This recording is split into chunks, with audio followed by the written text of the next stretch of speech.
Olá, bem-vindo, bem-vinda a mais um Cidadania Mulher. Nós vamos falar sobre a situação das mulheres que cumprem penas por crimes e depois voltam à convivência social. O Brasil tem hoje aproximadamente 29 mil mulheres privadas da liberdade. Para enfrentar os desafios específicos dessa população, o país conta desde 2014 com uma política nacional de atenção às mulheres privadas de liberdade e às regressas, que são aquelas que já saíram das prisões. O plano prevê ações nas áreas da saúde, educação, trabalho, enfim, é uma preparação para o retorno ao convívio em família e social. Mas e na prática? O que acontece quando essas mulheres deixam o sistema prisional? Para debater esse tema, nós recebemos hoje aqui a juíza responsável pela Vara de Execuções Penais em Regime Aberto, doutora Leia, e também o supervisor do Grupo de Monitoramento e Fiscalização, que é o doutor Roberval Bellinati, é o desembargador do TJ-DFT. Sejam muito bem-vindos, obrigada pela participação aqui no nosso programa. Eu gostaria de entender primeiro com vocês como é a divisão do trabalho da juíza da Vara de Execuções Penais, cuidando ali especificamente do regime aberto, né? E do doutor, que é desembargador e é o supervisor desse grupo de monitoramento. A gente pode começar. Nós temos um departamento chamado Departamento de Monitoramento e Fiscalização do Sistema de Execução Penal, Carcerário e Socioeducativo. Ou seja, responsável pela política que administra, que executa, que articula a execução da pena das pessoas que estão cumprindo penas, praticaram crimes e também dos menores na área socioeducativa, das medidas aplicadas a esses infratores.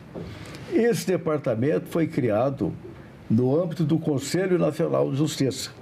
Então, o CNJ assumiu a responsabilidade para cuidar de todo o sistema carcerário e socioeducativo do Brasil. Então, quem vai ditar política, quem vai acompanhar, quem vai administrar, quem vai orientar, hoje é o CNJ. Então, o presidente do CNJ, que é o ministro Edson Fachin, ele é o responsável maior. Nós temos um diretor lá no Departamento Nacional, o desembargador que cuida dessa área também, ele é o responsável.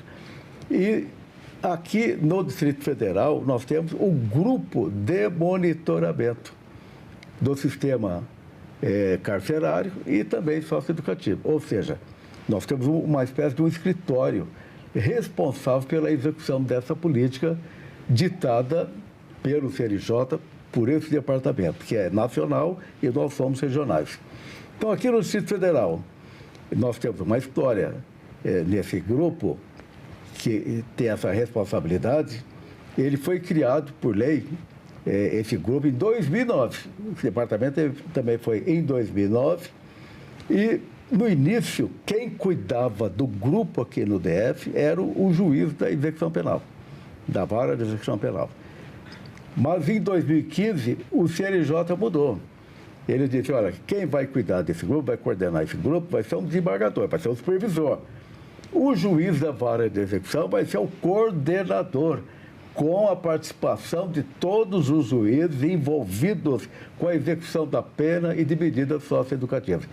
Então, porque a execução da pena, a execução penal hoje, ela é especializada de acordo com a nossa lei de organização judiciária. Então, nós separamos aí a execução da pena no Complexo da Papuda, por exemplo, aos presos que estão no regime fechado e semiaberto. Depois vem uma outra vara de execução, a VPEMA, que cuida das medidas alternativas, penas que são cumpridas fora do presídio. A doutora Leia, que está aqui ao meu lado, ela cuida da VPEMA, que é uma vara responsável pela execução do regime aberto, ou seja, a parte final do cumprimento da pena, na preparação das pessoas que vão sair do presídio e já vão enfrentar a sociedade. Então, essa é a situação hoje da política criminal no Brasil e está evoluindo, porque o Brasil é signatário de vários tratados internacionais que exigem o respeito à dignidade humana. O preso não pode ser tratado como uma pessoa diferente. ele tem que ser tratado com respeito, ele tem que receber assistência do Estado, ele tem que ter acesso à cultura, ao lazer, à saúde, ao trabalho, à leitura. Então, o Estado tem que propiciar condições para que ele possa cumprir a pena, quer dizer, ele vai pagar pelo que ele fez, pelo crime praticado, mas o Estado tem que se preocupar com a ressocialização, com o retorno dessa pessoa à sociedade. Certo. Você citou números aqui das mulheres presas no Brasil, são mais de quase 30 mil mulheres presas, mas o Brasil hoje é o terceiro país do mundo em população carcerária. O país onde tem mais pessoas presas no mundo hoje é os Estados Unidos, depois vem outros países. O Brasil está em terceiro lugar, a China, a Índia, a Rússia são países com uma grande população carcerária. O Brasil não fica atrás. Por que acontece? Porque nós temos leis, as nossas leis penais são excelentes, são elogiadas em todo o planeta. Nós estamos aplicando essa lei, estamos evoluindo, e o Estado precisa melhorar a cada dia. É uma situação complexa, não é tão fácil. Mas o judiciário está aí. Mas vocês estão fazendo um trabalho, né? Estamos fazendo e a senhora, trabalho. doutora Léa, que está mais lá na ponta, né? A senhora consegue traçar para mim, como juíza lá da vara, que lida mais diretamente ali, um perfil dessas mulheres que estão hoje no nosso sistema prisional? Existe, assim, uma trajetória comum a elas ou é tudo muito diferente? Os motivos, as condições que essas mulheres viviam antes de parar lá no sistema prisional? Bem, a VPERA, ela trata justamente do regime aberto. Como eu disse, ele é o último, e o desembargador estava falando, é a última fase antes dessas pessoas irem, né, para a sociedade definitivamente como egressos, aí já sem nenhuma relação mais com o sistema carcerário, com o sistema penal. Na vara, na VPERA, nós temos um número muito maior, uma vara. Nós temos em torno de 20 mil processos. Dessa quantidade, desse acervo, aproximadamente 1.500 são de mulheres, né? A maioria, portanto, ainda, né, são de homens. E isso já mostra um pouco do perfil, né? As mulheres, e eu digo isso nem tanto pelo tempo que eu estou na VPERA, que eu estou lá já há aproximadamente 3 anos. Mas antes, eu sempre trabalhei nessa área, já estou na magistratura, esse ano eu completo 27 anos, e eu sempre trabalhei nessa área, na área criminal, e fiquei 10 anos numa vara de entorpecentes. E lá eu tinha um acervo considerável de mulheres. E o que eu notava, não só eu, mas às vezes as promotoras que trabalhavam comigo, especialmente as promotoras, é que muitas vezes o perfil dessa mulher não é de uma criminosa que vai praticar o crime porque ela vê no crime uma saída de vida, uma saída, uma forma de tentar melhorar a sua vida. Muitas vezes ela entra em razão já do contexto familiar dela. Nós tínhamos inúmeros casos em que a mulher, ela praticava o crime justamente levando droga, por exemplo, para o interior do presídio. Às vezes em condições humilhantes, porque levava suas partes íntimas, tinha, né, e passa por revistas e tudo mais. E muitas vezes no interrogatório, essa mulher acabava desabando, chorando, contando a história de vida, porque às vezes tinha filhos, estava fora, não tinha emprego, marido, companheiro, preso. E muitas vezes eles pediam para elas levarem, né? E eu me recordo de uma situação que eu acho que mostra bem isso, uma promotora que foi fazer audiência comigo e justamente nesse dia nós fizemos audiência com uma mulher nessa situação. Começou a falar, começou a chorar, se emocionou muito e assim, Nós também, de certo modo, porque você vê ali, né, que a mulher, com todos os problemas que ela já leva, né, com toda a carga e fica fora com os filhos e o companheiro preso e tal, e ela começou a contar. E aí, num intervalo que teve, assim, essa promotora olhou para mim e disse assim: nossa, Excelência, eu olho para essa mulher e não consigo ver uma criminosa. E falou baixinho. E eu só sorri assim, né? E fiquei pensando ali, analisando, assim, o que nós consideramos efetivamente como uma criminosa, né? Que às vezes a mulher, ela entra e ela passa por toda essa situação e é uma situação que ela vai vivenciar um sistema, que aí nós sabemos que não é fácil, porque ela vai ser presa, os filhos aqui fora e tal, e ela passa por tudo isso. E depois, o preconceito que é muito grande, né, da sociedade, muitas vezes até de pessoas próximas a ela, quando ela sai do sistema. Sim, então, e aí lá dentro, realmente, até o nome diz, é um sistema, né? E como está o Estado hoje, o Estado brasileiro, com relação às oportunidades, às condições que são oferecidas, obviamente, à população carcerária de modo geral, mas aqui a gente tratando especificamente das mulheres. Existe uma estrutura para que elas, de fato, sejam ressocializadas enquanto ainda estão lá dentro, ou seja, uma preparação para essa ressocialização? Bem, é o que se espera, né? Aqui no Distrito Federal, eu penso que é um dos sistemas que a gente consegue, até pelo tamanho, né? Por toda a estrutura. O fato, por exemplo, de nós termos uma vara de execução que trata do regime fechado e o semiaberto, e a VPERA, que é essa vara, é a minha, que trata apenas do regime aberto, da última fase. Isso ajuda bastante, porque o que acontece? Quando a pessoa entra no sistema, na verdade, o que se espera é a retribuição. É muito tanto que a sociedade, principalmente se forem crimes mais graves, a sociedade espera o pagamento, né? Eles próprios falam, quando você pergunta para um réu, num interrogatório, para uma ré, se ela já praticou outro fato e ela, de fato, praticou, ela vai dizer, pratiquei, mas já paguei. Usa o termo pagamento.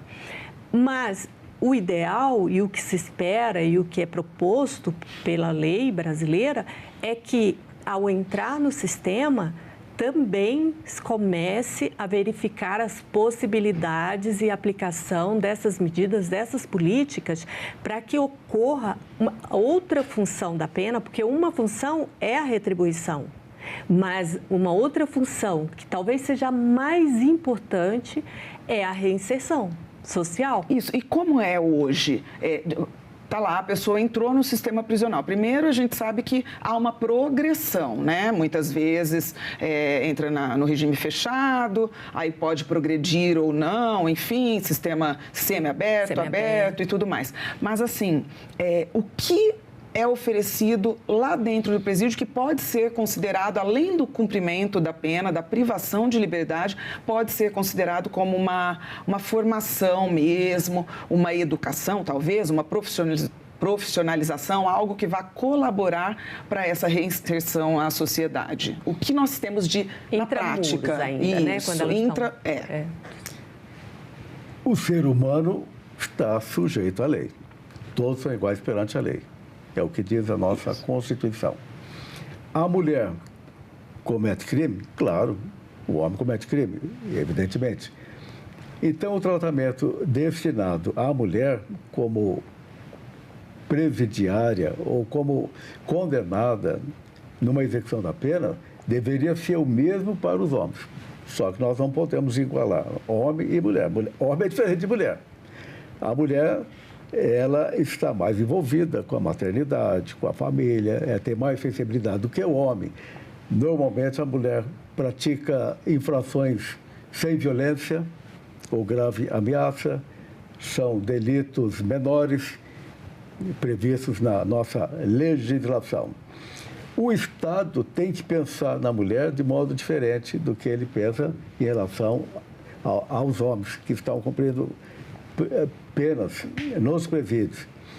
Então, hoje, a mulher, quando ela passa pela audiência de custódia, após ser presa, ou em flagrante, ou mediante mandado de prisão, ela tem que passar pela audiência de custódia. Ela vai ser apresentada a um juiz e o juiz vai fazer um interrogatório preliminar. Vai saber se ela é casada, se ela vive com alguém, se ela tem filho, se ela tem doença. Depois desse interrogatório, ela é encaminhada no Distrito Federal, na penitenciária feminina do Distrito Federal, conhecida por Colmeia, localizada no setor leste do Gama. Então, vamos falar aqui do Distrito Federal.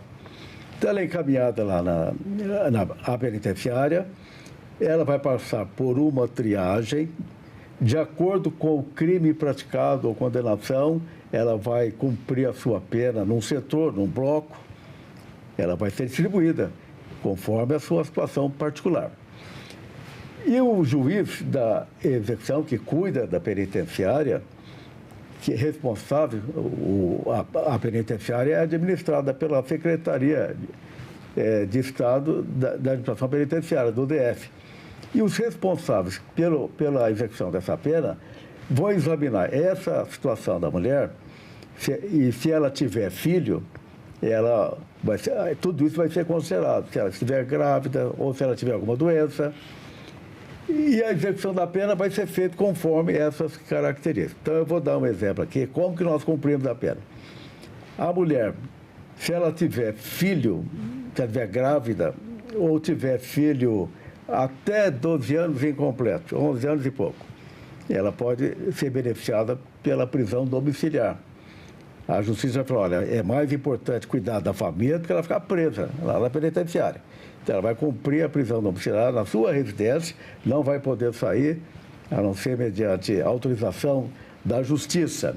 Uma outra situação lá no presídio, ela vai ser estimulada a passar por cursos na área de educação, na área de cultura, ela pode fazer parte de coral, ela pode estudar no presídio, ela pode ter a pena remida, quer dizer, diminuída, reduzida, diante da leitura de livros, com a elaboração de resenhas.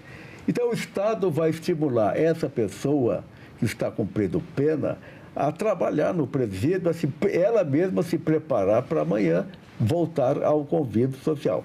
Então, eu destaco a saúde, o Estado é responsável pela saúde da mulher, deve levá-la a tratamento aqui no DF, no Hospital do Gama, Regional do Gama, tem uma ala que recebe as mulheres que estão cumprindo pena na penitenciária feminina. O Estado deve estimular a promoção de cursos profissionalizantes e essa mulher, ela vai evoluindo ali no presídio, é como se ela estivesse numa escola, pelo menos é isso que a lei deseja. E ao final, com o trabalho que ela realiza, ela pode ser faxineira, cozinheira, realizar até trabalho externo, dependendo da situação. A cada 3 dias de trabalho, ela vai ter um dia menos de pena. A cada 12 horas de estudos, ela também vai ter a redução da pena em um dia. E quando ela lê um livro, ela pode ter 4 dias a menos de pena para cada livro que ela lê. Ela pode ler até 12 livros durante o ano. Então, a política criminal é no sentido de estimular a mulher a estar sempre ocupada no presídio. Assim, ela vai ter um cumprimento de pena com maior disciplina e vai aumentar cada vez mais a esperança dela se preparar para voltar à família dela.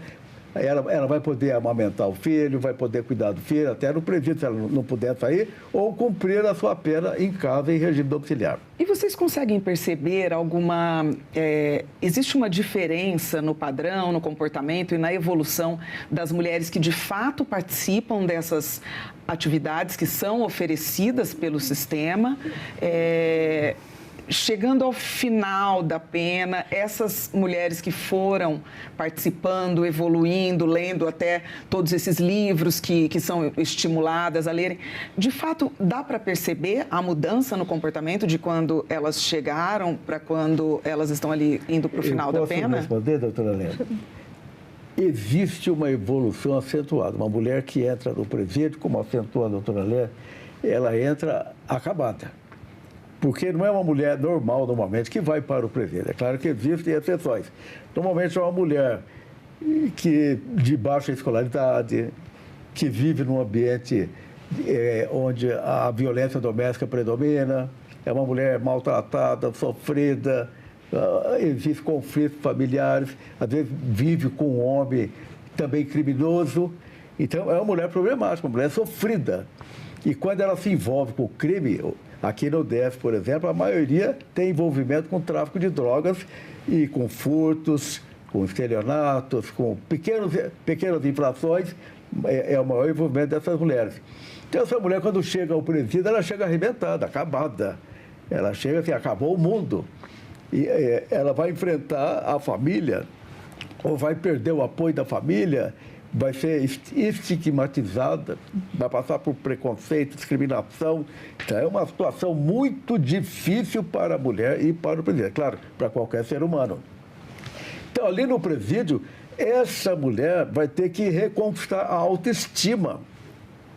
Ela vai ter que se preparar para a vida. A vida não para, ela vai continuar. Ela tem compromisso, normalmente, com a família, com filhos. Então, ao sair de lá, ela vai ter que voltar à sua vida normal.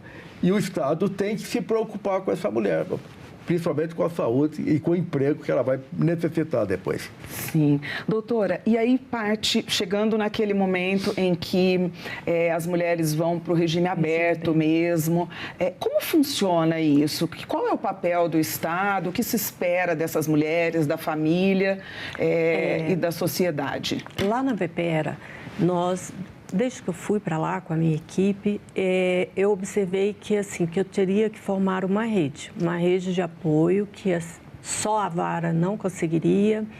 E aí, o primeiro contato que eu tive foi justamente com o escritório social, que tem uma vinculação a esse grupo gestor, mas hoje ele atua vinculado à própria FUNAP, que é a Fundação de Amparo ao Trabalhador Preso e também o que está saindo, né, que está no regime aberto. E o escritório social, ele é composto de psicólogos, assistentes sociais, de pessoas que vão dar esse apoio e verificar as vulnerabilidades. Então, o que nós fazemos?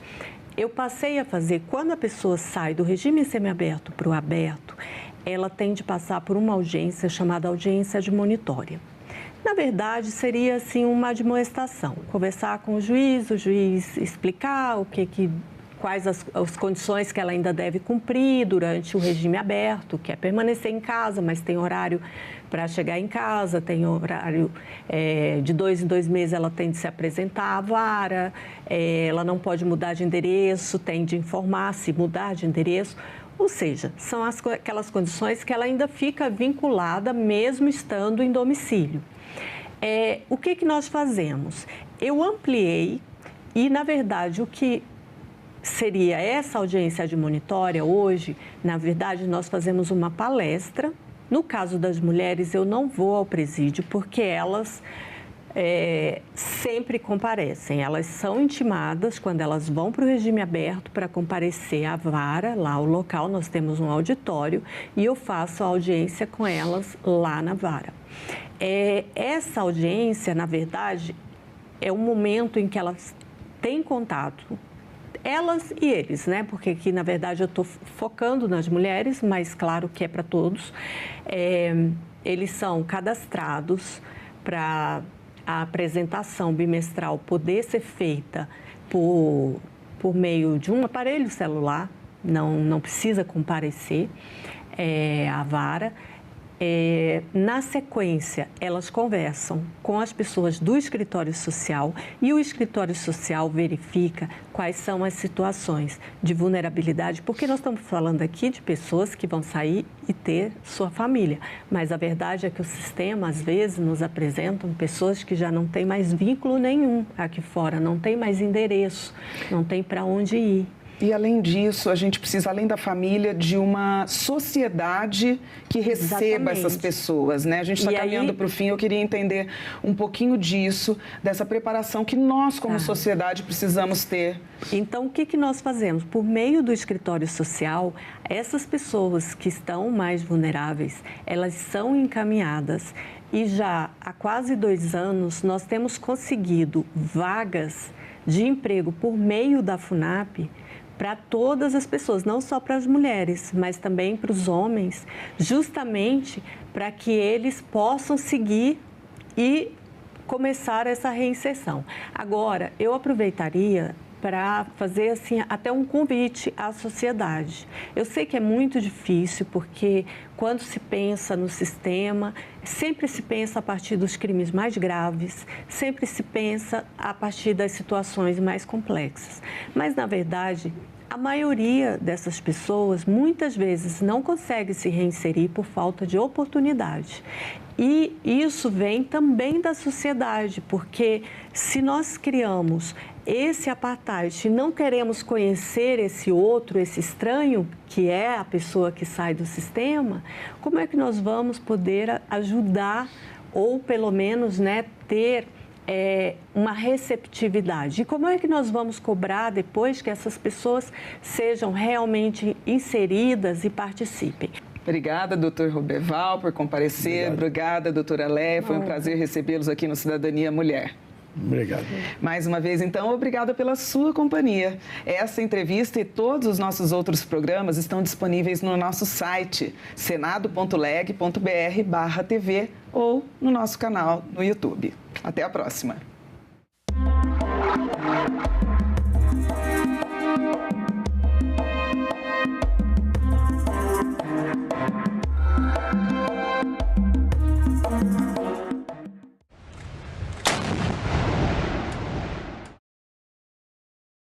Eu me entendi aqui na religião. E nessa religião, meus pais morreram, meus avós. Então eles faziam aquela festa. E aí eles morreram, eu nasci. Eu fiquei fazendo. E aí estou até hoje. Senadoc, neste sábado, 21h, aqui na TV Senado. A gente também fala tupi. O nome do estado do Piauí vem do tupi e significa Rio dos Piaus ou Rio das Piabas. A palavra é formada a partir de piau, que designa várias espécies de piaus e piabas, peixes de água doce. O termo quer dizer pele manchada. Isso porque esses peixes têm listras e marcas escuras nas laterais do corpo. Piau mais I, que significa rio, Piauí. A gente também fala tupi. Não tem como a gente pensar Macunaíma sem os efeitos da colonização e, ao mesmo tempo que a gente pega esses efeitos da colonização e transforma isso em caminhos viáveis para uma decolonização. Então, hoje a gente pode fazer aí um caminho reverso e trazer os olhos do mundo para outras realidades, outras paisagens que são ditas como a origem de Macunaíma, que é o encontro com os seus netos, que são os remanescentes desses povos originários, e mostrar junto com isso a realidade atual, que passa também pela questão da terra demarcada, homologada, enfim, o ambiente de residência do Macunaíma, que é a Raposa Serra do Sol e o Monte Roraima. Pesquisas que estão sendo feitas com esse propósito de, além de um olhar meramente fantástico, mas um olhar mais espiritualizado, pode revelar grandes mistérios, enfim, da nossa relação com o meio ambiente mesmo. Agora é lei. O contribuinte que ganha até R$ 5.000 mensais está isento do pagamento do imposto de renda. Já quem ganha salários acima de R$ 5.000 até R$ 7.350 tem redução de alíquotas. Para compensar os cofres públicos pela perda de arrecadação, a lei aumenta a taxação de altas rendas a partir do ganho anual de R$ 600 mil. O Senado votou, agora é lei.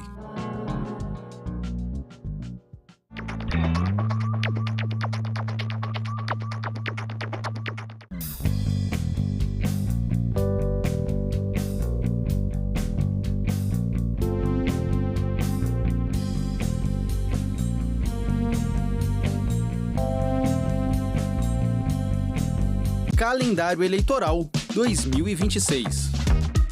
A partir de 30 de junho, pré-candidatas e pré-candidatos não podem mais apresentar ou comentar programas de rádio e televisão.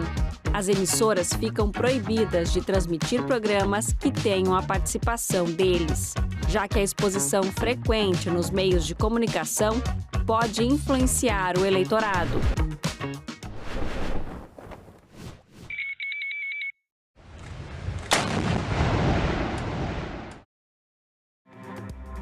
Olá, bom dia. O presidente do Senado vai conversar com senadores sobre a PEC do fim da escala 6x1. Senado aprova redução de tributos sobre combustíveis. Sessão especial hoje vai celebrar a campanha Agosto Lilás de enfrentamento à violência contra a mulher. E mais, avança projeto que institui o Estatuto dos Cães e dos Gatos. Hoje é quinta-feira, 13 de agosto, e o Senado Notícias está no ar.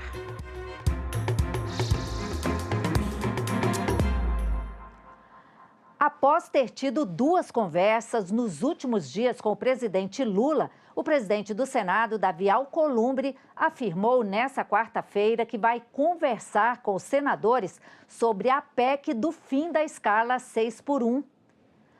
A proposta de emenda à Constituição foi aprovada na Câmara em maio e está no Senado. Eu vou conversar com os senadores sobre o tema, porque eu observei muito a fala do presidente da República nas duas conversas que eu tive com ele, e realmente o governo tem um desejo de que as pautas prioritárias possam tramitar. Então, eu ouvi, compreendi a importância e vou falar com os senadores. E esse desejo do Lula é o mesmo do senhor? Eu estou falando do desejo do governo do Brasil em relação a uma pauta. O presidente do Congresso vai falar com os colegas senadores sobre o desejo do governo.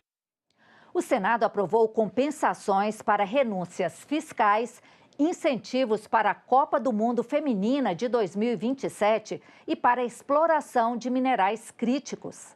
O projeto que reduz impostos dos combustíveis foi uma solução construída por acordo entre Executivo e Legislativo para destravar matérias da área fiscal. A proposta cria regras para o governo federal abrir mão de receitas, como as dos combustíveis, e compensar essa renúncia com recursos extraordinários do petróleo. O objetivo é reduzir os impactos do conflito no Oriente Médio sobre a economia brasileira. No acordo costurado entre os poderes, outros temas foram incluídos no texto, como minerais críticos e estratégicos, fertilizantes e a Copa do Mundo Feminina de 2027. Segundo a liderança do governo, a negociação sobre o texto reuniu medidas de política pública e regras fiscais. Incluiu ainda ajustes nos novos impostos criados pela reforma tributária, IBS e CBS, para o setor agropecuário, além de regras para empresas exportadoras e outras adequações orçamentárias. O texto cria um regime especial para 2026, permitindo que algumas renúncias sejam feitas mediante compensação por receitas extraordinárias da União. O objetivo é compatibilizar políticas públicas com responsabilidade fiscal. São inegáveis os efeitos deletérios do conflito no Oriente Médio sobre a economia brasileira. O efeito mais imediato é a elevação do preço dos combustíveis. O Brasil adotou algumas medidas, como a redução de tributos federais e a concessão de subvenções a produtores e importadores, condicionadas à redução equivalente do preço de venda, que amorteceram o choque sobre os preços domésticos. É necessário, contudo, que essas políticas se mantenham. Por isso, o PLP prevê a possibilidade de continuidade de benefícios tributários e assegura um prazo de 30 dias para que o agente econômico elegível à subvenção receba os valores devidos. Menos burocracia e mais rapidez para resolver disputas fiscais. Os senadores também aprovaram nesta quarta-feira, em plenário, a atualização do Código Tributário Nacional, que passa a adotar medidas como mediação, conciliação e arbitragem em litígios fiscais. O projeto segue para a sanção presidencial. Os senadores também aprovaram a modernização do Código Tributário Nacional, com a criação de normas para resolver litígios fiscais pela consensualidade, mediação e conciliação extrajudicial. A proposta também define limites para penalidades e usa a arbitragem e a mediação como formas de resolver disputas. O objetivo é dar maior clareza e previsibilidade nas relações entre contribuintes e administração tributária. É um projeto de extrema envergadura, presidente, que ele dialoga especialmente com aquilo que traz o gargalo da burocracia no sistema tributário. A gente votou a reforma tributária, né? Logicamente alteramos a legislação tributária, as alíquotas, mas a parte do processo administrativo tributário é onde está concentrado muito dos gargalos, né, que dão o nome de custo Brasil. Burocracia excessiva, alta complexidade e insegurança jurídica. E esse projeto, ele integra um conjunto de proposições que nasceram da Comissão de Juristas, instituída pelo Senado Federal e pelo Supremo. O fortalecimento da saúde pública também foi destaque na sessão dessa quarta-feira. Os senadores aprovaram a criação da Política Nacional de Autocuidado e de protocolos para socorro em urgências cardiovasculares. A saúde pública foi tema de 2 projetos aprovados pelo plenário nesta quarta-feira. Um deles obriga o Sistema Único de Saúde a criar protocolos rápidos e integrados para o socorro de urgências cardiovasculares. Viabiliza a administração imediata de medicamentos potentes em unidades de pronto atendimento para dissolver coágulos em pacientes infartados, reduzindo sequelas e mortes. O outro projeto cria a Política Nacional de Autocuidado e uma data nacional para conscientização sobre o tema. O objetivo é informar os cidadãos sobre hábitos preventivos e gestão responsável do bem-estar no cotidiano, diminuindo a sobrecarga hospitalar do SUS. As lideranças no Congresso buscam um acordo para instalar a comissão que vai analisar a chamada MP das blusinhas. A medida provisória zera a alíquota de 20% do imposto de importação sobre compras internacionais de até $50. Uma nova tentativa de instalação está prevista para hoje, às 2h30 da tarde. Entre as comissões mistas a serem instaladas, está a que vai deliberar sobre a chamada MP das blusinhas. A medida autoriza o Ministério da Fazenda a zerar o imposto de importação para compras internacionais de até $50, a chamada taxa das blusinhas, e também a reduzir para 30% a alíquota nas remessas no valor de até $3 mil. A reunião para instalar a comissão para avaliar a medida chegou a ser aberta, mas foi suspensa por falta de acordo das lideranças. O governo não tem preferência, o governo quer a instalação da medida provisória. Nós aguardamos as comunicações e a mediação que é feita pelo presidente Hugo Mota da Câmara dos Deputados e pelo presidente Davi Alcolumbre daqui do Senado. Nós não conseguimos chegar a um acordo, foi por isso que nós a suspendemos para 18h30. Vamos procurar até 18h30 ter um acordo que é após a hora do dia. As novas alíquotas já estavam em vigor desde 12 de maio, quando a medida foi editada. Como as medidas provisórias valem por no máximo 120 dias, para que continue produzindo efeitos, esta medida precisa ser aprovada pelo Congresso até o dia 8 de setembro. E a gente confere agora a agenda de atividades previstas para hoje no Senado. Às 10 horas, sessão plenária para votação de autorizações de contratação de empréstimos para o município e para o estado de São Paulo. No mesmo horário, audiência pública conjunta das comissões de Assuntos Sociais e de Direitos Humanos sobre o tratamento no SUS de uma doença rara no sangue chamada de hemoglobinúria paroxística noturna, que, entre outros efeitos, gera cansaço e risco de coágulos. Às 2h30 da tarde, reunião para instalação da Comissão Mista da Medida Provisória sobre a tributação de compras com remessas postais internacionais, também conhecida como MP das Blusinhas. E às 3 da tarde está prevista a sessão especial do Senado para celebrar o Agosto Lilás, mês de conscientização e enfrentamento à violência contra a mulher. A Comissão de Constituição e Justiça aprovou nesta quarta-feira 2 projetos que ampliam a proteção aos animais. O primeiro deles cria o Estatuto de Cães e Gatos e o segundo aumenta a punição para maus tratos contra qualquer animal. Seres sencientes, ou seja, capazes de sentir dor, sofrimento, medo, prazer ou afeto. Assim, cães e gatos são reconhecidos no Estatuto, que também garante a eles direitos básicos, como, por exemplo, acesso à água limpa e alimentação adequada, abrigo seguro, assistência veterinária, vacinação, proteção contra abandono e maus tratos. Direitos que os responsáveis pelos animais deverão garantir. De acordo com o texto, quem tem um cão ou gato será responsável também por evitar fugas, prevenir acidentes, recolher os dejetos em vias públicas e conduzir cães com guia, coleira ou peitoral em locais públicos. O projeto também determina a identificação dos cães e gatos no Cadastro Nacional de Animais Domésticos, instituído por uma lei de 2024. O texto ainda prevê obrigações para o poder público, como, por exemplo, a implantação de políticas de proteção animal, programas de castração, campanhas educativas sobre custódia responsável, atendimento veterinário gratuito para pessoas em situação de vulnerabilidade e ações de resgate e acolhimento de animais em desastres ambientais.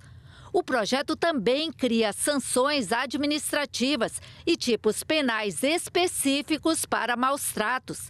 O texto será analisado agora pela Comissão de Meio Ambiente. O projeto fortalece a conscientização social e contribui para a redução dos índices de abandono, maus-tratos, problemas que afetam milhões de animais em todo o país e geram impactos relevantes para a saúde pública e para a gestão urbana. A CCJ aprovou também um outro projeto que prevê penas mais duras para maus-tratos a qualquer animal, não apenas cães e gatos. O texto estabelece também a criação de um sistema nacional de prevenção e detecção dessas infrações. As penas para maus-tratos passam a variar de 2 a 5 anos de reclusão, podendo chegar a até 6 anos em casos que envolvam tortura, abuso sexual ou quando houver transmissão das agressões em redes sociais. A pena também é aumentada em caso de morte do animal. O texto será submetido a turno suplementar. O substitutivo também promove alterações no ECA, relativas à educação para a prevenção da violência, a prestação de serviços à comunidade, entidades de proteção animal, a aplicação excepcional de medida de internação em caso de violência grave contra o animal e as medidas destinadas também aos pais ou responsáveis. O substitutivo altera ainda a Política Nacional de Educação Ambiental fundamental para estabelecer que o poder público incentivará programas intersetoriais de proteção animal e de proteção da infância e da juventude. Por fim, o substitutivo determina a instituição de Sistema Nacional de Prevenção e Detecção de Maus-Tratos, integrado a cadastros de pessoas condenadas por tais crimes. A CCJ também aprovou o projeto que obriga os hospitais públicos e privados a coletarem dados biométricos de mães e bebês logo após o parto. O objetivo é aumentar a segurança até para impedir a troca de recém-nascidos e a falsificação de documentos. A Comissão de Educação aprovou diversos projetos, entre eles o que amplia a transparência sobre a regularidade dos cursos superiores no país. A proposta determina que informações sobre autorização e reconhecimento dos cursos e credenciamento das instituições sejam divulgadas na internet em linguagem simples e de fácil acesso. As faculdades e universidades também deverão informar a situação dos cursos aos estudantes antes de cada período letivo. O objetivo é evitar que os alunos frequentem cursos irregulares ou tenham problemas com diplomas sem validade. É um degrau a mais que se coloca na escada da necessária ampliação com a preservação e aprimoramento da qualidade que o ensino deve prover. Os senadores aprovaram ainda projeto que reconhece o Sistema Único de Saúde como manifestação da cultura nacional. A proposta destaca o SUS não apenas como política pública de saúde, mas como uma conquista social construída a partir da Constituição de 1988. Para o relator, o sistema reflete valores como universalidade, equidade e participação social e faz parte da história e da identidade do país. Reconhecer o SUS como manifestação da cultura nacional é, em última análise, reconhecer o Brasil em sua melhor versão. Um país que escolheu a solidariedade como fundamento de sua política de saúde, que financiou coletivamente o cuidado com a vida e que transformou a luta por dignidade em sistema público. Também foi aprovado o uso de vagas ociosas no transporte escolar rural por professores e estudantes universitários. A prioridade continua sendo dos alunos da educação básica que moram na zona rural. A carona só será permitida quando houver assentos vagos e sem prejudicar esses estudantes. A medida beneficia diretamente os professores que atuam em áreas rurais, muitas vezes submetidos a longos deslocamentos em condições precárias, bem como estudantes de áreas urbanas e do ensino superior que residem em localidades onde o transporte regular é escasso. Ao mesmo tempo, preserva integralmente o atendimento prioritário aos alunos da educação básica, ou seja, não pode prejudicar qualquer atendimento aos alunos regulares da educação básica. Aliás, esse mecanismo de compartilhamento já existe, nós estamos apenas regulamentando e oficializando. A Comissão de Educação aprovou ainda uma atualização no Estatuto da Criança e do Adolescente para adequá-lo à Constituição Federal. Hoje, o Estatuto faz referência apenas à obrigatoriedade do ensino fundamental. O projeto troca essa expressão por educação básica, como prevê a Constituição, e que inclui pré-escola, ensino fundamental e ensino médio. O Senado vai ter, a partir de agora, uma subcomissão para acompanhar o desenvolvimento das vacinas no Brasil. A iniciativa foi aprovada pela Comissão de Ciência e Tecnologia. Os senadores aprovaram a criação de uma subcomissão permanente que vai acompanhar o desenvolvimento de vacinas no Brasil. Hoje o Brasil tem capacidade de desenvolver as suas vacinas, qualquer vacina. E isso é extremamente importante. No hemisfério sul do país, o Brasil pode e deve ser o hub de desenvolvimento de vacinas. Isso, geopoliticamente, também é muito importante. Parabéns, né? Muito importante. Foi aprovada também a Política Nacional de Educação Digital, que trata sobre o uso ético, crítico e responsável das tecnologias digitais. A ciência e tecnologia, ela está na ponta de lança disso. Então, o pedido que eu tenho feito já de tanto tempo, né, desde o começo do Ministério, e continuo aqui a todos aqueles que têm a caneta para tomar decisões, né, ou têm a responsabilidade com a população brasileira de tomar decisões, que tome a ciência, a tecnologia, as inovações, a educação focada, o empreendedorismo como prioritários. A comissão aprovou ainda a Comenda Nied Guidon, que vai homenagear pessoas físicas ou jurídicas com atuação de destaque em prol do patrimônio científico nacional. Uma pesquisa da FIPE destaca a importância da atuação das instituições filantrópicas no Brasil. O volume da contribuição em serviços é estimado em 65 bilhões de reais.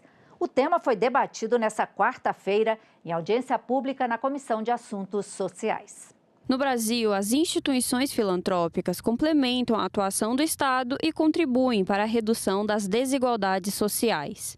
Uma pesquisa da FIPE, Fundação Instituto de Pesquisas Econômicas, estima que o setor filantrópico contribui nas áreas de saúde, educação e assistência social com um volume de serviços estimado em 65 bilhões de reais. Em audiência pública, a Comissão de Assuntos Sociais debateu os dados sobre a atuação dessas organizações. Áreas essenciais para o Brasil não existiriam não fosse o terceiro setor. E é isto que o Dr. Custódio e os demais expositores estão trazendo para essa apresentação, os resultados de uma pesquisa para dizer para a sociedade brasileira a importância para o país do terceiro setor. Durante a audiência, foi destacada a importância do terceiro setor para milhões de brasileiros, principalmente na redução das desigualdades e no fortalecimento das políticas públicas. Desempenha um papel estruturante e difícil de substituição. Eu acho que todos nós aqui estamos de acordo com isso, né? É um extrato de algumas das entrevistas, mas que certamente representa toda a opinião de todo o setor. Segundo, atuam onde o poder público não chega, certo? Nós estamos em lugares que o poder público não está. Terceiro, complementam políticas públicas. Quarto, inovam, formam profissionais e entregam serviços de alta qualidade. Quinto, a imunidade tributária é elemento central deste modelo. E sexto, sua fragilização pode gerar impactos relevantes para a sociedade e para o Estado. Em quase 1000 municípios brasileiros, as entidades filantrópicas representam a única estrutura hospitalar disponível para o atendimento da população. Concentram grande parte dos leitos de UTI e serviços de referência médica avançada, que o Estado, isoladamente, não conseguiria suprir em volume equivalente. É essencial o que nós fazemos, porque as políticas públicas não conseguem alcançar. São milhões de brasileiros atingidos pelos nossos trabalhos. Em uma sessão especial, o plenário do Senado homenageou os 100 anos da Associação Brasileira de Enfermagem, primeira entidade representativa da categoria no país. Falar de saúde é falar de enfermagem. Aqui, no Brasil, temos 3 milhões de profissionais. Quase metade trabalham somente no SUS e outros 850 mil na rede privada. Nesta quarta-feira, a Associação Brasileira de Enfermagem, ABEM, celebrou seus 100 anos no plenário do Senado.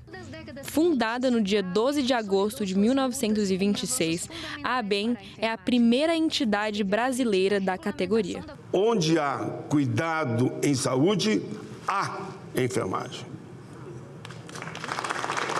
Bela frase. Nos grandes centros urbanos, nas periferias, nas comunidades rurais, nas terras indígenas e onde estão os quilombolas. O papel da associação é defender a enfermagem profissional e incentivar o fortalecimento da profissão. A ABEM também promove o desenvolvimento científico, político, cultural e técnico dos enfermeiros. Celebrar o centenário da ABEM é celebrar uma parte fundamental da própria história da enfermagem brasileira. São 100 anos de contribuição para a formação profissional, para a produção e difusão do conhecimento, para o desenvolvimento científico, para a construção política da nossa profissão. A enfermagem é uma das poucas profissões no mundo que está presente na hora do nascer de nossas crianças até o óbito. Eu, como médica, presenciei isso. Eu quero dizer a importância da enfermagem, gente. Imagino que já tem um século que tem a associação. Quantas vidas foram salvas por essas mulheres, que são a grande maioria, e esses homens. Não existe serviço de saúde sem enfermagem. A BEM, nos seus 100 anos, segue se pautando pela preservação e cuidado da história e da memória da BEM e as ações em defesa da valorização da enfermagem brasileira, tendo como primado a vida, a ciência, a educação, o direito à saúde, o ambiente vivo, como acabei de falar, como bens públicos, pela paz, pelo fim das guerras, e vamos seguir neste segundo século, que a partir de hoje iniciamos o segundo século dessa associação centenária, que tem uma atuação histórica nas políticas públicas deste país, no aperfeiçoamento, e cuida das pessoas 24 horas por dia. E nós ficamos por aqui. Você pode rever as reportagens desta edição na nossa página na internet, senado.leg.br/tv. Muito obrigado pela sua companhia e continue sintonizado aqui na TV Senado.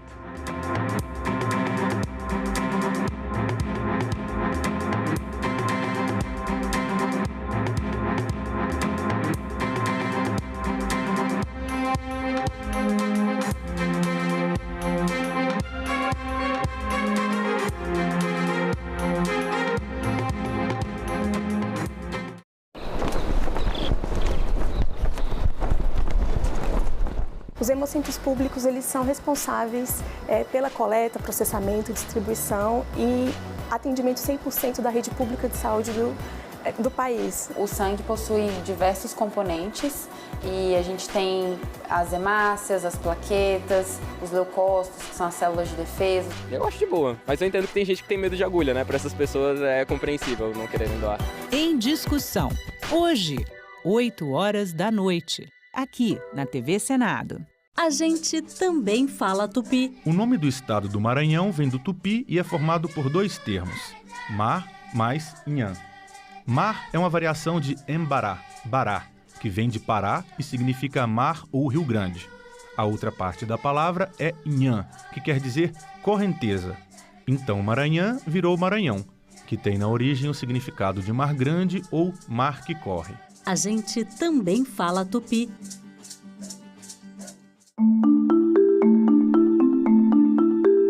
Meu nome é Ginalva, eu sou repórter da TV Senado desde 2005.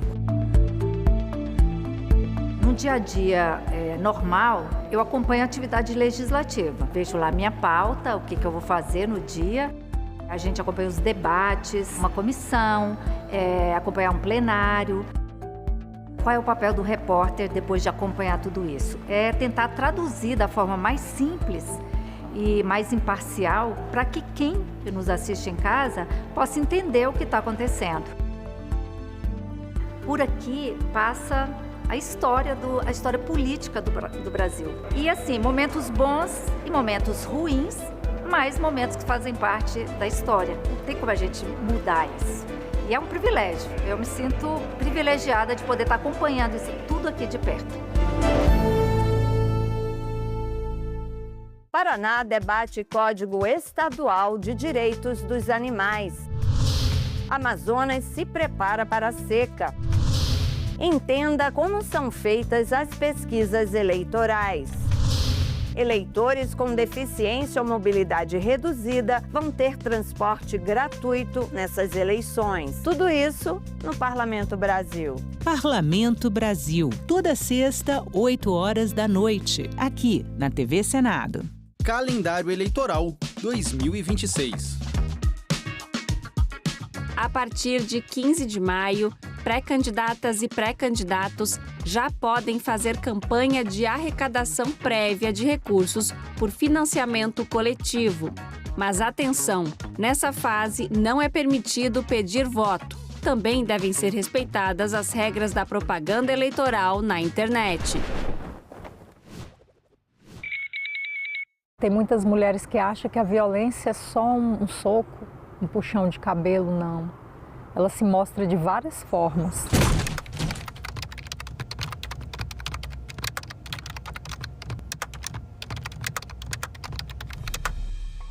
Era briga, era ciúme, era confusão. Ah, mulher minha não vai estudar. Quem é que vai te querer com esse tanto de filho? Mulher minha não dança. Mulher minha não tem amizade com homem, as falas que eu ouvia. Mulher minha tem que me servir a hora que eu quiser. Se não me servir, eu vou pra rua procurar outra. Várias vezes, inclusive, eu acordei com ele em cima de mim. Se você percebe que o seu parceiro ou não aceita o seu não, insiste muito ou desrespeita o seu estado de inconsciência e de vulnerabilidade, fique alerta porque é uma violência sexual, é uma violência grave. No início eu achava ser normal, só que chegou um determinado ponto que eu falei, isso não é normal. Buscar ajuda, uma rede de apoio de outras mulheres, psicólogos e se cuidar. É uma boa dose de amor próprio. Eu separei, hoje eu faço tudo o que eu quero.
O programa a seguir é livre para todos os públicos.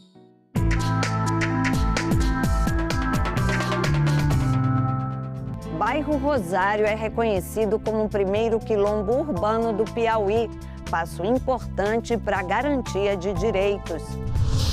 Hemocentro Veterinário de Lauro de Freitas, na Bahia, incentiva a doação de sangue de cães e gatos. Eleições.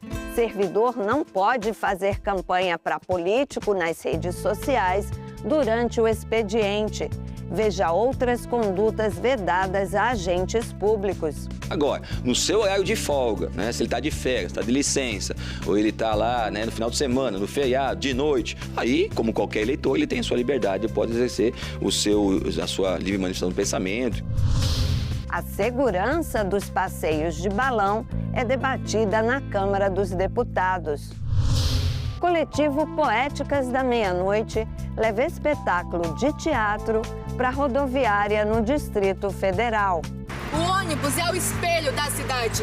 Ele enche e esvazia, como a vida. E o que sobra entre um passageiro e o outro é o que nos mantém em pé. O Brasil tem mais de 5.000 parlamentos. Nos municípios, estados, Distrito Federal, além do Senado e da Câmara. Em cada um, decisões importantes para o brasileiro. A gente conta tudo para você aqui no Parlamento Brasil. Há 20 anos no ar, o Parlamento Brasil é feito em parceria com as emissoras legislativas de todo o país. Eu sou Andréa Alves e te convido para um giro.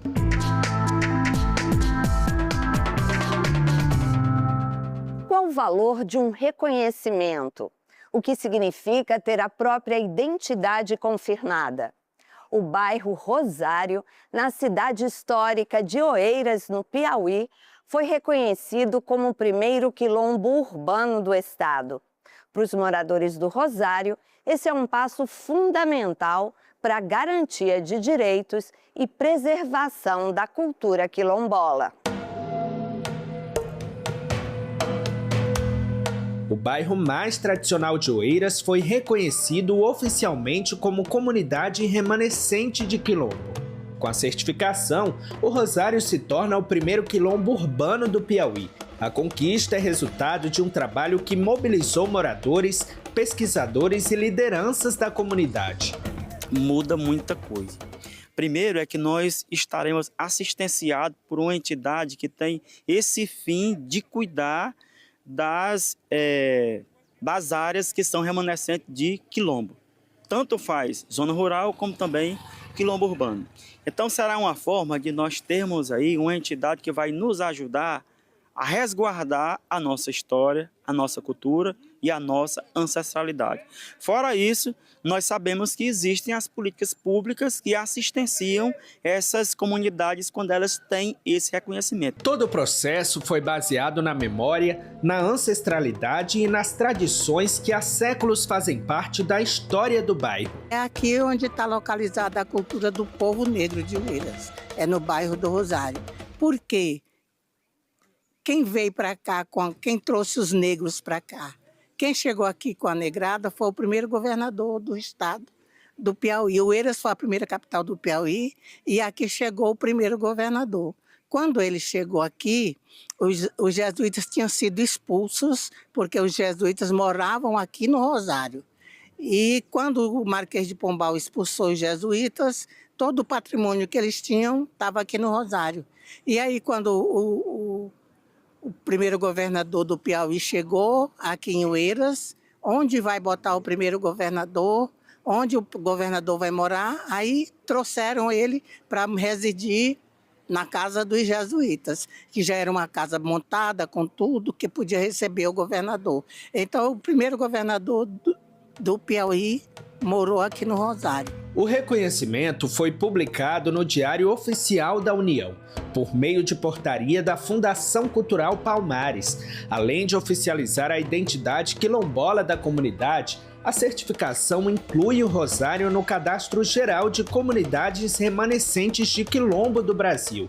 Na prática, o reconhecimento abre caminho para o acesso a mais políticas públicas. Como comunidade tradicional, povo tradicional, reconhecido assim pela Constituição, há direitos especiais para essas comunidades que visam preservar a identidade e a origem, porque são povos que foram excluídos ao longo da história do Brasil e que precisam ser reparados na falta de acesso a políticas públicas, principalmente. Então, nós temos direito, por exemplo, a uma comunidade quilombola, ao PDDE, Programa Dinheiro Direto na Escola. Ao invés de atravessadores do Ministério da Educação, Secretaria de Estado de Educação Municipal, não.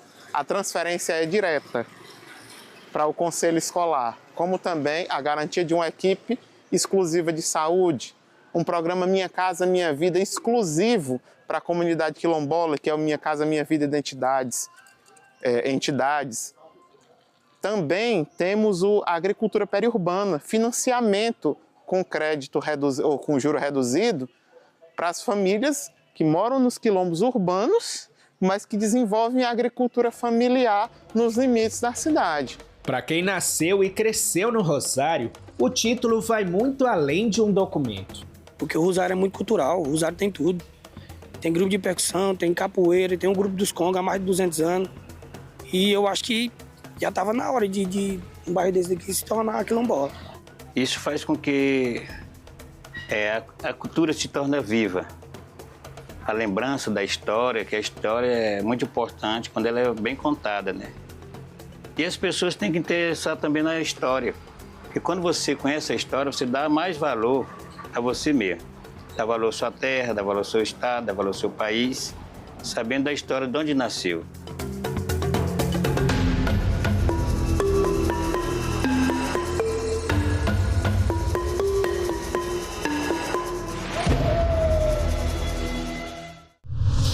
Você sabia que animais também podem doar sangue? Pois é, muita gente não sabe, viu? O Hemocentro Veterinário de Lauro de Freitas, lá na Bahia, explica como é essa doação.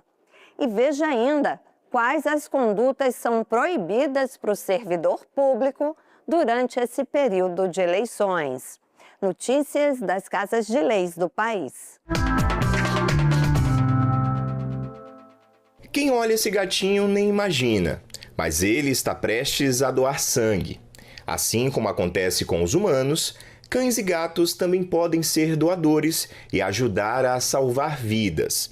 Uma prática que, segundo a médica veterinária responsável por esse hemocentro, ainda desperta surpresa entre muitos tutores. A primeira coisa é que vem assim, eu não sabia que cão e gato doava sangue, né? Ou que precisava de uma transfusão.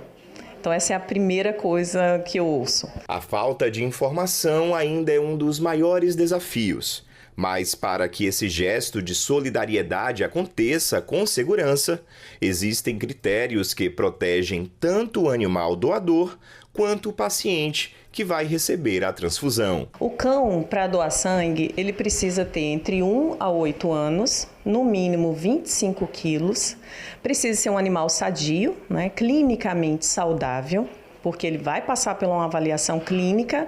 O gato, o mesmo critério em relação à idade, 1 a 8 anos, no mínimo 4 quilos. Ele não pode ser um gato muito obeso. As condições também são as mesmas. O animal precisa estar sadio, bem clinicamente e não possuir nenhuma outra patologia que comprometa o processo de doação. O trabalho desenvolvido por esse hemocentro tem ultrapassado as fronteiras do Brasil. As atividades realizadas na unidade despertam o interesse de profissionais de outros países. Esse grupo de colombianas visitou o local para conhecer de perto o funcionamento do serviço e levar a experiência para a Colômbia. Bueno, la idea de nuestra referenciación acá en el Hemocentro es implementar todas las actividades y las prácticas que realiza el Hemocentro, de captación, promoción y la parte de procesamiento para caninos e felinos. Desde a criação do Hemocentro em 2019, mais de 6.000 bolsas de sangue já foram coletadas. Parte desse material é destinada ao Hospital Municipal Veterinário de Salvador, além de outras clínicas veterinárias que realizam transfusões em animais. A procura por novos doadores aumentou, mas o desafio agora é ampliar ainda mais esse número. Um cão doador, um gato doador, ele possui alguns benefícios quando participa desse processo. Existe um clube de doadores, né? E quando ele participa do clube de doadores, ele tem avaliações frequentes, anuais. A cada 3 meses eles podem doar sangue e quando eles doam sangue, em troca, eles recebem uma série de exames, né? Então são exames hemograma, bioquímico, eles sabem qual é a tipagem sanguínea, porque caso um dia ele precise, vai estar sabendo, né? E a cada doação a gente realiza tudo isso novamente. Então, para o doador, isso é uma vantagem. Então, para quem ainda não sabe, além de estar ajudando, né, um outro paciente, ainda vai estar recebendo uma série de benefícios. Agentes públicos da Assembleia Legislativa participaram de uma palestra ministrada pelo promotor de justiça Moisés Casarotto sobre as condutas vedadas durante o período eleitoral e os cuidados que devem ser adotados nas eleições de 2026. A iniciativa teve como objetivo orientar servidores e gestores sobre os limites impostos pela legislação eleitoral. O artigo 73 da Lei das Eleições, ele estabelece uma série de vedações aos agentes públicos em geral, né, durante essa campanha eleitoral. Assim como também existe o chamado abuso de poder econômico, abuso de poder político, o uso dos meios de comunicação, que também estão no artigo 22 da Lei 6490. Então, todos esses fatores devem ser levados em conta, né, para os agentes públicos fazer uma campanha, né, dentro do órgão público não fazer campanha e quando forem fazer, né, respeitar a legislação. Isso é bem importante. Durante a palestra, o promotor explicou que a legislação eleitoral proíbe o uso da máquina pública em benefícios de candidaturas. Entre as condutas vedadas estão a utilização de bens, veículos materiais e servidores públicos para favorecer candidatos, além do uso de publicidade institucional e da estrutura administrativa para a promoção eleitoral. No 73 da Lei das Eleições, né, o tipo fechado que eu acabei falando na palestra, tem uma série de condutas vedadas. Uma delas, talvez, que já é mais, né, polêmica, né, além daquela questão da proibição de publicidade institucional, né, nos veículos, de todos os veículos, né, do órgão público, seja no site, no Instagram, Facebook, é a questão dos servidores públicos, né, sejam eles concursados, comissionados, estagiários, né, se pode fazer campanha ou não. O artigo 73, né, e também o próprio abuso do poder político até permite que faça umas folgas do horário de trabalho, quando está final de semana, feriado, na folga, né, ou se licencia, porque durante o trabalho, ele recebe dinheiro público durante o trabalho, ele não pode fazer campanha para o candidato. Então, durante o expediente normal do trabalho, ele não pode fazer campanha, não pode ficar postando, né, sistematicamente na rede social, ele não pode fazer nenhum tipo de campanha a favor do partido do candidato. Agora, no seu horário de folga, né, se ele está de férias, está de licença, ou ele está lá, né, no final de semana, no feriado, de noite, aí, como qualquer eleitor, ele tem a sua liberdade, pode exercer a sua livre manifestação do pensamento e se engajar na campanha do seu parlamentar, o que é natural, né, especialmente quem é cargo comissionado. Mas isso tem que ser fora do horário do expediente. Outro ponto abordado foi a necessidade de separação da atuação do agente público da atividade político-eleitoral. Moisés Casarotto também orientou sobre os cuidados no uso da inteligência artificial, das redes sociais e reforçou que o conhecimento da legislação é fundamental para evitar infrações e assegurar um processo eleitoral transparente e equilibrado. IA é uma realidade, né?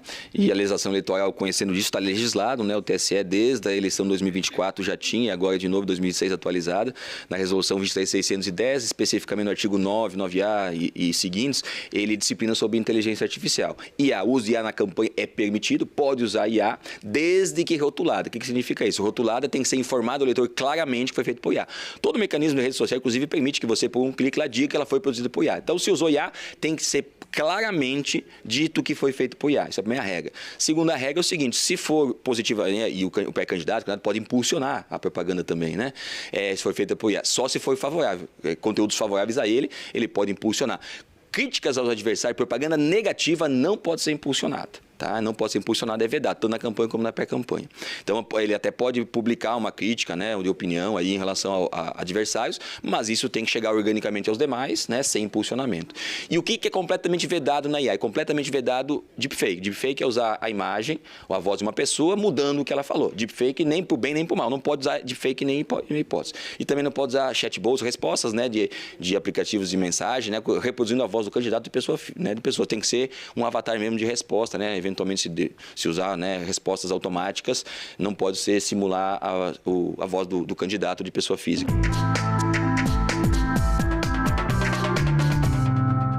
A segurança dos passeios de balão foi debatida na Comissão de Turismo aqui da Câmara dos Deputados. A Agência Nacional de Aviação Civil está preparando uma regulamentação específica para o setor. A primeira fase das novas regras já está em vigor. Em junho do ano passado, uma tragédia chocou o país. Um balão pegou fogo ao decolar e o extintor não conteve as chamas, provocando a morte de 8 pessoas.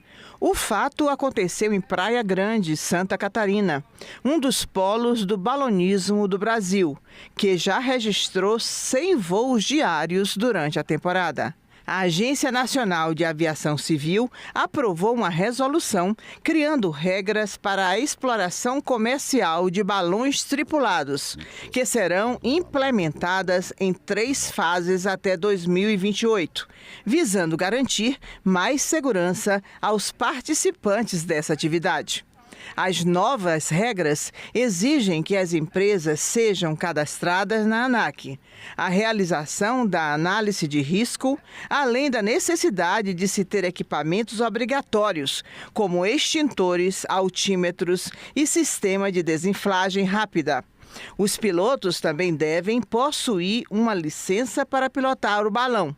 O representante da agência, Eduardo Bragueto, informou que agora já há locais específicos para realizar essa formação. Os pilotos precisam de um curso, tá? Eles precisam ser certificados, eles precisam passar por uma prova da ANAC. O que essa resolução trouxe de novidade foi que eles passassem por uma prova da ANAC e fossem certificados, aprovados por um examinador da ANAC. No início ali do ano havia uma dificuldade de centros de treinamento, que ainda não existiam muitos centros de treinamentos disponíveis no Brasil para formar esses pilotos, para realizar um curso, né? Mas hoje já temos 4 centros de treinamento certificados no Brasil que podem promover esses cursos. A fiscalização é feita pela Agência Nacional de Aviação Civil e conta com a ajuda dos municípios. O presidente da Associação Brasileira das Empresas de Ecoturismo e Turismo de Aventura, Evandro Schutz, sugeriu um maior controle por parte dos prefeitos das cidades, onde o balonismo turístico é praticado. Criar condições de o próprio município entender desde o início do alvará de licença das operações de empresas de turismo de aventura, que comecem a cobrar e exigir as questões da gestão da segurança para a liberação de alvará. Então, pensar nessa estrutura de regulamentação inicial, porque senão a gente vai estar apagando incêndio o tempo todo. E a gente precisa começar a educar e ensinar os nossos empresários e empreendedores que, ao colocar um produto que coloca pessoas em risco de vida, a gente está dando um tiro no pé do Brasil, da divulgação e da promoção internacional como destino seguro para turismo de natureza, e afeta diretamente a economia nacional. Gestos que comunicam. A língua brasileira de sinais Libras é usada por milhares de surdos no país. Criada por lei em 2002, ela ainda é pouco conhecida, o que ajuda a perpetuar o silêncio entre ouvintes e pessoas com deficiência auditiva. O assunto é abordado no programa Em Discussão, aqui da TV Senado. Segundo o IBGE, em 2022, o número de pessoas com deficiência no Brasil ultrapassava os 14 milhões. Mais de 2,5 milhões com alguma dificuldade para ouvir. Experimenta ouvir um jornal sem áudio, sem nenhuma legenda. Isso é se colocar no lugar de uma pessoa surda. Eu já tive problemas, principalmente na área jurídica. Não tinha intérprete. Eu procuro colegas da área, que a maioria trabalham no sistema voluntário. Não é um trabalho profissional. A Secretaria da Pessoa com Deficiência, esse setor chamado Central de Interpretação de Libras, Língua Brasileira de Sinais, para atender pessoas surdas em órgãos públicos, concessionários de serviços públicos, tanto presencialmente aqui, como também marcando previamente na agenda, em loco, indo até o local, então, fazendo a intermediação entre a pessoa ouvinte e a pessoa surda. Os intérpretes não estão em todos os locais, né? Então, às vezes, a gente chega no local e a gente não consegue ali interagir. Se tivesse intérprete, tivesse pessoas fluentes em Libras em outros locais, isso daria maior acessibilidade, maior possibilidade da gente participar igualmente. Uma escola bilíngue é uma escola que eles podem se comunicar por meio da primeira língua deles, que é a língua de sinais. Então, todo o conhecimento, todos os conteúdos, todas as disciplinas são ministradas por meio da Libras, que é a primeira língua do estudante surdo. Então, desde o momento que eles chegam ali na portaria, eles já são cumprimentados em língua de sinais. Todos os nossos servidores, eles se comunicam por meio da Libras, e todos os meus professores ou são surdos ou são bilíngues.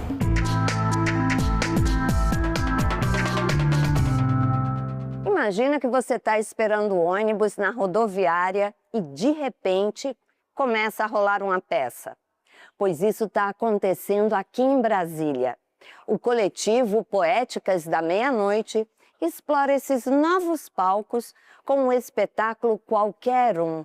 A peça traz a história de 2 vendedoras ambulantes e aborda temas como acessibilidade, inclusão e empatia. Esse trabalho ele inicia no ano passado, onde a gente começa a pesquisar, obviamente, como é que esses transeuntes, como é que esses passageiros, de certo modo, se mobilizavam. Antes de a gente fazer uma definição prática do objeto, obviamente, a gente foi para o campo.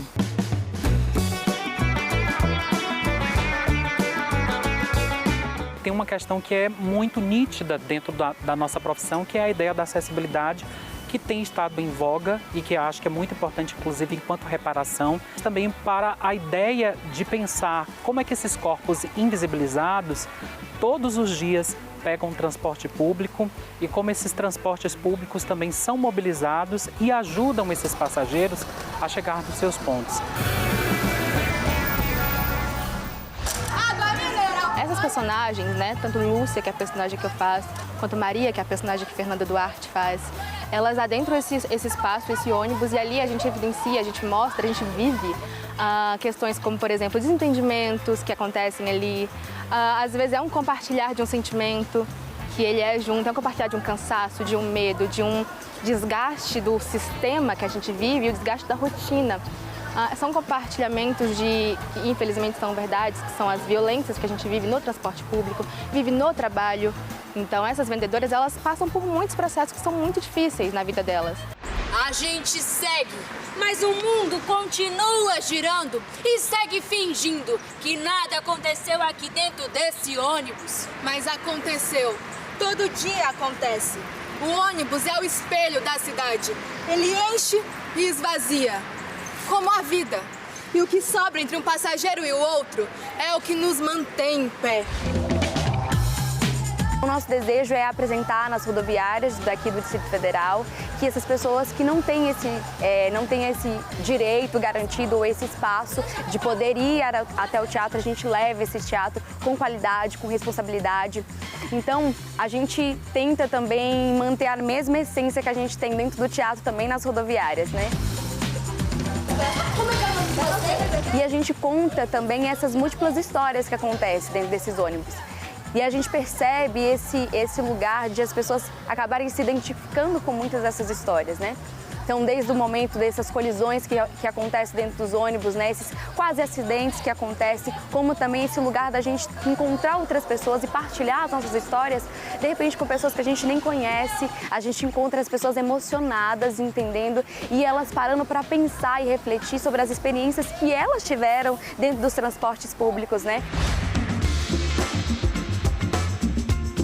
A gente está falando de uma questão que é humanitária. Então, são várias pessoas que todos os dias, nessa tentativa, estão, de alguma forma, tentando vencer ou tentando conquistar algum espaço.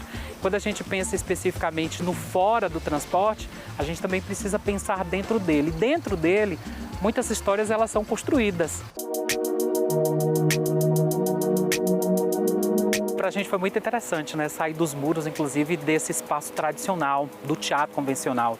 Por mais que a gente deseje estar no palco, a gente também tem uma outra perspectiva de entender que o palco é a própria vida, né? As histórias, essas alteridades, essas memórias que vão sendo reveladas para a gente. Então, quando você toca especificamente nesse recorte do popular, é exatamente isso, tentar acionar não só os nossos companheiros que já fazem parte de uma comunidade, que em determinado momento é uma comunidade crítica, quando observa realmente narrativas, como é o caso da nossa, mas o que importa é entender como essas histórias de vida, elas também são transformadas. Então, pensar nessas Marias é pensar na diversidade de Marias que estão espalhadas no Brasil de uma maneira geral. É um processo que nos possibilita trazer histórias de quem está muitas vezes sendo invisibilizadas, que são as pessoas que utilizam o transporte público no nosso dia a dia. Esses espaços públicos, inclusive, têm alimentado bastante a feitura dos nossos espetáculos, porque tem ganhado, ele ganha ritmo, ele ganha uma nova narrativa, que não é a narrativa convencional que a gente está acostumado. Que a gente siga, mesmo quando o nosso destino é só voltar para casa com o gelo ainda pingando nas costas. Parece um trabalho bem desafiador e rico também, viu? Parabéns ao coletivo Poéticas da Meia-Noite. E a gente vai ficando por aqui. Você sabe que se quiser rever qualquer conteúdo da TV Senado, tem tudo na internet. Até semana que vem, pessoal. Tchau!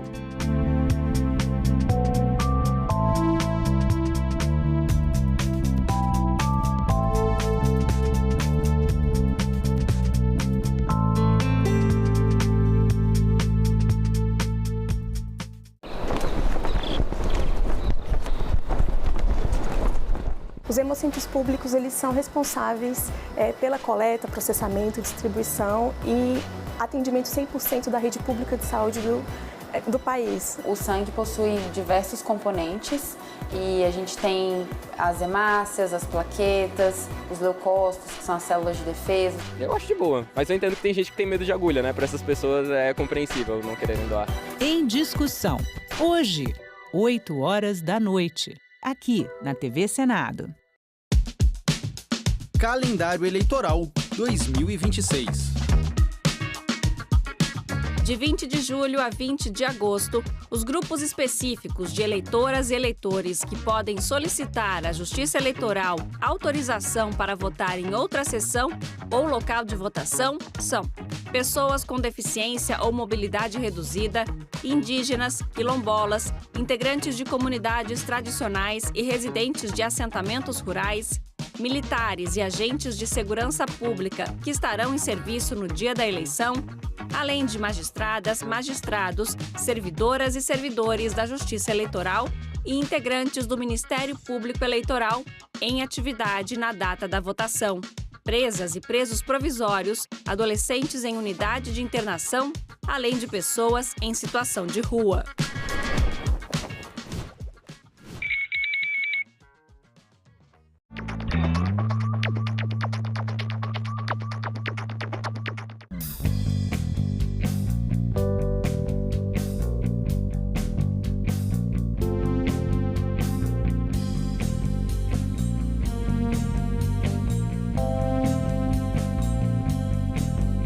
Declaro aberta a sessão solene. Se não existe parlamento, não existe democracia. O governo via todos como se fosse comunista. A fila não para de crescer para a passagem da revista lá na esplanada dos ministérios. Deve ser sempre lembrado o que foi dito por Ulisses Guimarães. Traidor da Constituição é traidor da pátria. O homem disse, não, quem fala? Eu disse, Ariano Suassuna.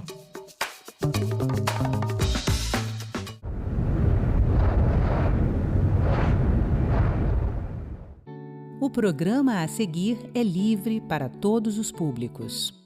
Olá, bem-vindos ao Ecosenado. Você vai ver nesta edição como é o consumo de energia e de água dos centros de processamento de dados no Brasil. A nossa economia, como foi evoluindo, né, a economia era digital, veio trazendo essa demanda, né, dessa infraestrutura, né, para você conseguir suportar tudo que a gente faz hoje em dia, né, desde uma mensagem que você manda no WhatsApp ou um e-mail que você vê, tudo isso está sendo suportado por data centers.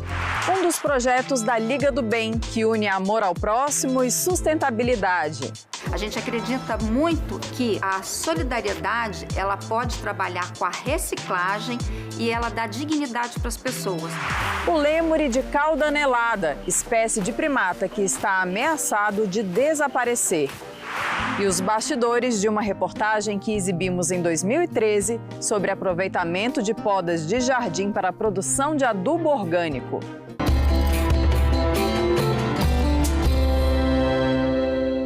Os centros de armazenamento e processamento de dados estão cada vez mais sobrecarregados pelo mundo, especialmente com o crescimento do uso da inteligência artificial. Para funcionarem corretamente, os chamados data centers enfrentam desafios de infraestrutura que envolvem recursos naturais, como é o caso, por exemplo, da refrigeração dos equipamentos. A gente nem para pensar que a cada segundo, compras, zilhões de dados, das simples mensagens, transações bancárias, segurança de voos, diagnósticos, cirurgias à distância, informações científicas, tudo isso circula sem parar no espaço do planeta, sem descanso, 24 horas, todos os dias do ano. Da transação via Pix à inteligência artificial generativa, cada texto, cada imagem demanda energia, gerando calor nos chips dentro de servidores que precisam ser alimentados e resfriados a uma temperatura constante. A indústria dos mega data centers cresce e se expande em proporções inimagináveis. Qual o custo disso tudo para o meio ambiente? O Ecosenado recebe a visita de Alexandre Contoyanes. Ele é diretor da Associação Brasileira de Data Centers, especialista em sistemas de refrigeração e economia energética. Seja bem-vindo, Alexandre. Obrigado, é um prazer estar aqui. Obrigado pelo convite. Alexandre, como você definiria a evolução dos data centers no país? Vocês consideram a data de 2019 como sendo ponto de partida? Na verdade, os data centers já estão aí há muito tempo, né? E a nossa economia, como foi evoluindo, né? A economia era digital, veio trazendo essa demanda, né? Dessa infraestrutura, né? Para você conseguir suportar tudo que a gente faz hoje em dia, né? Desde uma mensagem que você manda no WhatsApp ou um e-mail que você vê, tudo isso está sendo suportado por data centers. Com a crescente demanda por digitalização, computação em nuvem, internet das coisas e IA generativa, a potência instalada dos data centers aumentou de 281 megawatts para 1.340 em 2026 e deve alcançar 3.144 megawatts em 2031. Essa medida de potência tem a ver com o consumo de energia ao longo de um tempo. Então, cada empreendimento, seja residencial, seja industrial, seja um data center, ele é medido nessa escala de consumo de energia, né?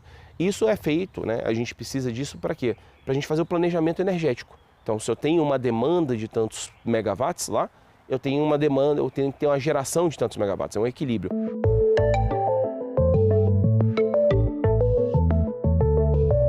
Os megacenters geram calor. Quais são as formas de combater o calor?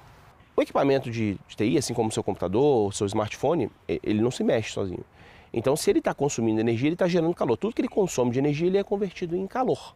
E as máquinas precisam ser mantidas em uma temperatura constante. Exato. Aqueles corredores de grandes servidores, né? Exatamente. Todos eles com muitos chips ali dentro. Inúmeros.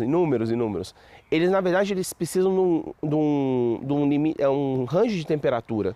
Né? Você vê, por exemplo, hoje as melhores práticas falam de 18 a 27 graus ali na entrada do equipamento de TI. Então, a gente tem que montar todo um sistema para que eu garanta que o ar que está ali na frente daquele equipamento que ele vai pegar para resfriar os componentes internos, estejam entre 18 e 27 graus.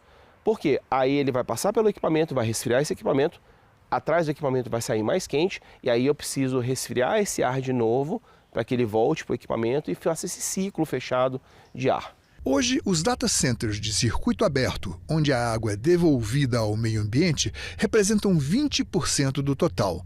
Em 2030, a previsão é que sejam apenas 10%. No Brasil, 80% do parque atual de data centers reciclam a água de resfriamento. Em 2030, serão 90%.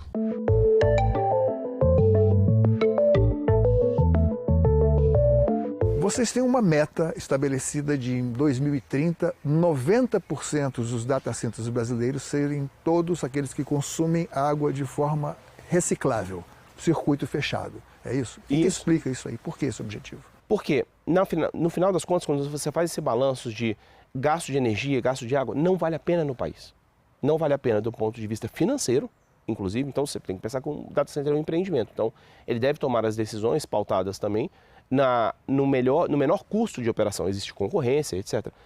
E, por consequência, e graças a Deus, a gente tem que essa decisão econômica também é a mais sustentável, porque a água ela é utilizada e não consumida. Agora vamos falar de meio ambiente e o que os data centers têm a ver com isso. Vocês estabeleceram uma meta que é estudar isso de uma forma em 3 escopos diferentes. O trabalho do Luiz Tossi, que é um pesquisador, eu dei uma olhada aqui para poder entrevistar, ele tem 3 escopos que eu diria que são conjuntos de fatores, né? Com o crescimento exponencial da indústria dos data centers, a avaliação ambiental, que de início era restrita à eficiência energética, passou a exigir inventários de gases de efeito estufa nos escopos 1, 2 e 3. Você tem, por exemplo, a questão de carbono embutido, que a gente chama de embodied carbon, que, por exemplo, para construir uma edificação, seja de um data center ou qualquer coisa, eu tenho um carbono ali. Aquele cimento que foi utilizado, ele gerou um carbono. O metal que foi utilizado nas armações, eles geram um carbono. Então, aquele é um carbono embutido ali. Tudo isso é computado no ciclo de vida de um data center ou de qualquer empreendimento que a gente pensa. Isso é monitorado e rastreado. O escopo 1 considera as emissões diretas de fontes controladas ou pertencentes ao próprio data center. O escopo 2 inclui as emissões indiretas da geração de eletricidade, vapor ou resfriamento comprados. Já o escopo 3 considera a combustão de geradores a diesel em manutenções e testes, além do vazamento de refrigerantes. No escopo 2, o fator crítico é o carbono da eletricidade. É aí que os data centers brasileiros têm a maior vantagem comparativa com os dos Estados Unidos. De acordo com o escopo 2 brasileiro, a geração de carbono em data centers é estimada em 0,638 mil toneladas de CO2 equivalente por megawatt de TI ao ano. Nos Estados Unidos, é de 4,55 mil toneladas de CO2, cerca de 7 vezes maior. A gente tem uma série de vantagens, digamos assim, do ponto de vista ambiental, do ponto de vista de energia, que estão conectados, enfim, e de posição geográfica. O nosso litoral está cheio de cabos submarinos, conectando a África, a Europa, etc. Então isso é uma grande vantagem competitiva, a gente ter esse litoral extenso. Nosso clima é bom, do ponto de vista de refrigeração. Algumas posições, nem tanto, mas a maioria, como a gente é um país continental... E você não mencionou a nossa energia ser 85% a 90% limpa. Então, nossa energia, como a gente tinha falado lá atrás dos Estados Unidos, a nossa energia é muito limpa. Então, além de tudo, o consumo de energia é um fator de preocupação mundial? Claro que é. Temos um excedente de energia. A gente tem um potencial... Não consumimos toda que produzimos. É o que eles chamam de curtailment. Então, hoje, por uma série de fatores, não só de falta de demanda, mas questão horária, etc., no ano passado, 20% do potencial de produção de energia solar e eólica foram desligados. Porque, no final das contas, a geração de energia é um balanço. Eu não consigo gerar mais do que eu estou consumindo. Não tem jeito. Além dos Estados Unidos hoje, e estamos usando os Estados Unidos como exemplo por serem o maior polo, terem essa energia, essa pegada de carbono maior, além disso, eles não têm mais energia disponível. Então, além da gente ter energia disponível, nós temos essa energia limpa, com essa pegada de carbono relativamente baixa e num custo, quando comparamos no ponto de vista global, competitivo.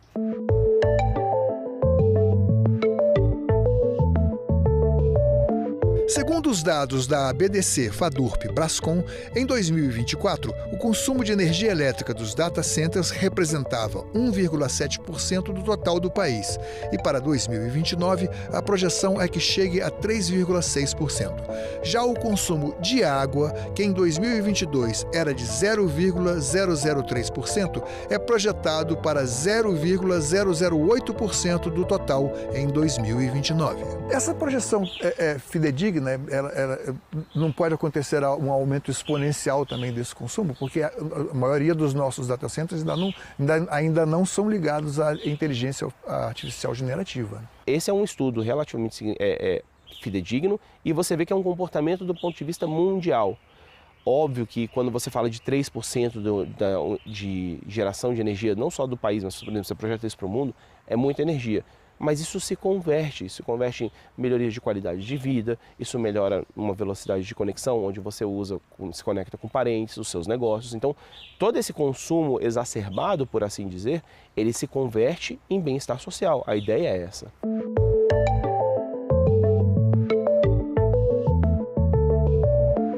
Como é que nós podemos aqui nos preparar para a legislação para evitar para defender esse ponto de vista que não haja um crescimento indiscriminado? O que a gente tem que fazer é um bom planejamento.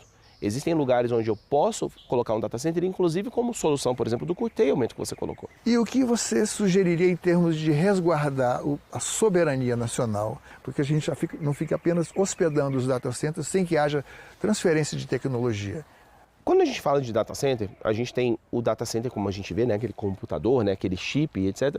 E a gente tem toda a infraestrutura do data center. Então, os equipamentos de resfriamento, os geradores, uma série de equipamentos de infraestrutura do próprio data center. Nós temos hoje capacidade de trazer essas indústrias para cá. E temos indústrias muito boas aqui no Brasil, inclusive, que produzem esse tipo de equipamento. Então, trazer esse tipo para cá, incentivar a indústria nacional a produzir isso é fundamental. Eu acho que isso traz um grande ganho para nós como país. E os equipamentos que você tem de produção de ponta ali, de chips, etc., isso é uma briga hoje muito intensa, né, entre Estados Unidos e China. Eu não acho que é por aí a gente buscar produzir, trazer essa tecnologia para cá, que eu acho que nem é um momento, mas todo o resto da infraestrutura a gente tem potencial de fazer isso. E sem dúvida nenhuma é muito importante que a gente faça isso. Quando a gente traz um data center, não é só o computador, é toda a infraestrutura.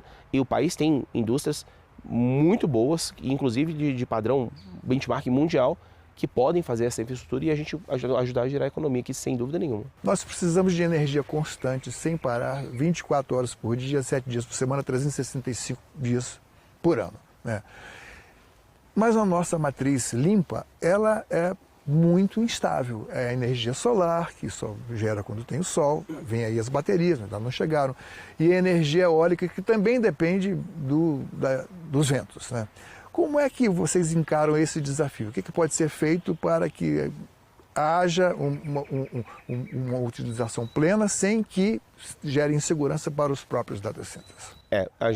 Esse é um tema relevante também, né? Então, quando a gente fala do curtailment, uma das causas é essa, né? Essa intermitência natural do sistema, né? A energia solar ela vai produzir de dia, né? Não tem jeito. E como você disse também, as baterias, né, que estão começando a ver, é uma possível solução, não uma solução definitiva, mas uma das soluções que a gente tem para esse excesso de energia produzido, a gente conseguir absorver ele, ou armazenar ele e colocar ele para funcionar durante a noite. Isso tudo é planejamento. Na visão de vocês, o que seria uma legislação boa para o país e para as pessoas, em termos de data center? Sendo muito franco, uma legislação clara, uma regulação clara, muito límpida sobre o que a gente espera dos data centers, o que a gente vai incentivar e o que a gente espera em contrapartida. Isso, para mim, é fundamental. Alexandre, muito obrigado pela sua presença aqui no EcoSenado. Muito obrigado. Desde 2015, a Liga do Bem atua com projetos e campanhas que têm como base a ajuda ao próximo e o exercício da política sustentável. Uma dessas ações ganhou relevância ainda maior agora no inverno. Você consegue imaginar o que caixas de leite vazias podem fazer por pessoas em situação de rua ou de baixa renda, especialmente em dias mais frios? Inspirada pelo trabalho da ONG Brasil Sem Frestas, de Curitiba, a Liga do Bem, projeto voluntário formado por colaboradores do Senado e pessoas da sociedade civil, usa esse material que iria para o lixo para proteger pessoas mais vulneráveis de baixas ou altas temperaturas. Bom, nós temos 14 projetos e várias ações, né? Todos voltados ao público vulnerável. A gente acredita muito que a solidariedade, ela pode trabalhar com a reciclagem e ela dá dignidade para as pessoas. Dignidade que já chegou a muita gente do Distrito Federal, com o projeto Paredes do Bem. Funciona assim: as caixas já higienizadas são arrecadadas por doação e passam pelas mãos cuidadosas de voluntárias que cortam, costuram e as transformam graças ao alumínio da embalagem em placas térmicas. E além de servirem como revestimento em residências de pessoas de baixa renda, também são usadas em outros projetos em que viram cobertores e tapetes. Que são esses colchonetes distribuídos para as pessoas em situação de rua. Com revestimento já foram 36 residências revestidas e já foram distribuídas 845 mantas térmicas. A gente acompanhou a 37ª instalação de revestimento térmico em uma casa da comunidade Leão de Judá, em Samambaia, região administrativa do DF. A ação foi liderada pela Denise. O trabalho leva em média 5 horas e tudo é feito com muito cuidado, atenção e empenho da equipe de voluntários. Qual o objetivo? De não cair chuva, né? De não molhar. De tampar o vento. Isolamento. E se essa parte estiver molhando, a água que quando entrar aqui vai infiltrar. E vai perder o material. Mas sempre também, ó, tentando deixar o mais retinho possível. Pra dar aquela harmonia na casa, entendeu? Pra deixar também. Aí aqui você já pode começar, ó, sempre passando a mão. Pra não deixar vai esticando bem a barriguinha, hein? Que a gente chama, né? Outros moradores da mesma comunidade já foram beneficiados. O Agnello é um deles. Mais ou menos no abril, maio do ano passado, a Liga do Bem colocou o revestimento aqui em casa e ficou muito bom. Tampou os buracos, né, que entrava bicho, inseto e tampou tudo. Era cheio de buraco, vento, frio. No quarto ali chega soprava, né, no frio de noite, o vento. E depois que colocou esse revestimento, ficou muito bom. Vedou totalmente, diminuiu, não tem mais tanto calor, não tem tanto frio. Então melhorou bastante mesmo a qualidade de vida. E não é só essa ação da Liga do Bem que se relaciona com a reciclagem. O grupo reaproveita materiais do próprio Senado, que não são mais utilizados para confeccionar bolsas, e também recebe tampinhas de garrafas plásticas e lacres de latinhas de bebida para usar o dinheiro para o bem. Nós vendemos para reciclador e compramos fraldas geriátricas, infantis e cadeiras de roda. Então a gente atende crianças com câncer, crianças com comorbidade, mulheres em tratamento do câncer, idosos, mulheres vítimas de violência. Então todos esses projetos são destinados a esse público.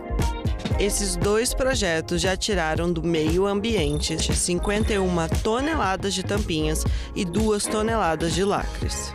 As tampinhas são aceitas PP5, é uma tampinha mais dura, né? Porque geralmente tem umas tampinhas transparentes de molinha, aquela não serve, a recicladora não recebe aquela. A gente tem mais de 200 parceiros, né?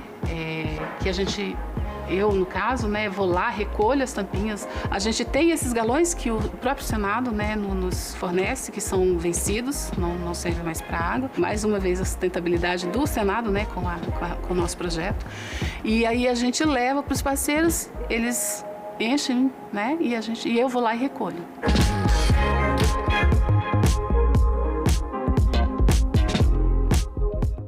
Você confere agora o que foi destaque no Brasil e no mundo nos últimos dias no nosso Giro Ambiental. O El Niño continua se intensificando, segundo a Organização Meteorológica Mundial. De agosto a outubro, as temperaturas devem ficar acima da média em grande parte do mundo e o regime de chuvas deve sofrer alterações. O fenômeno pode causar sérios impactos na agricultura, na saúde e em comunidades vulneráveis. No Brasil, o governo federal deve destinar R$ 1,3 bilhão para ações de preparação e resposta aos efeitos do El Niño. O valor deve contemplar áreas como abastecimento de alimentos, fiscalização ambiental e combate a incêndios florestais. As projeções climáticas indicam que o El Niño deve continuar crescendo com alta probabilidade de atingir intensidade forte ou muito forte entre agosto e dezembro. O Fundo das Nações para a Infância, o UNICEF, e a Organização Global de Saúde Pública, Vital Strategies, lançaram o painel Crianças e Meio Ambiente, uma plataforma online com dados sobre a exposição ambiental de crianças e adolescentes. A ferramenta traz dados dos 5.570 municípios brasileiros.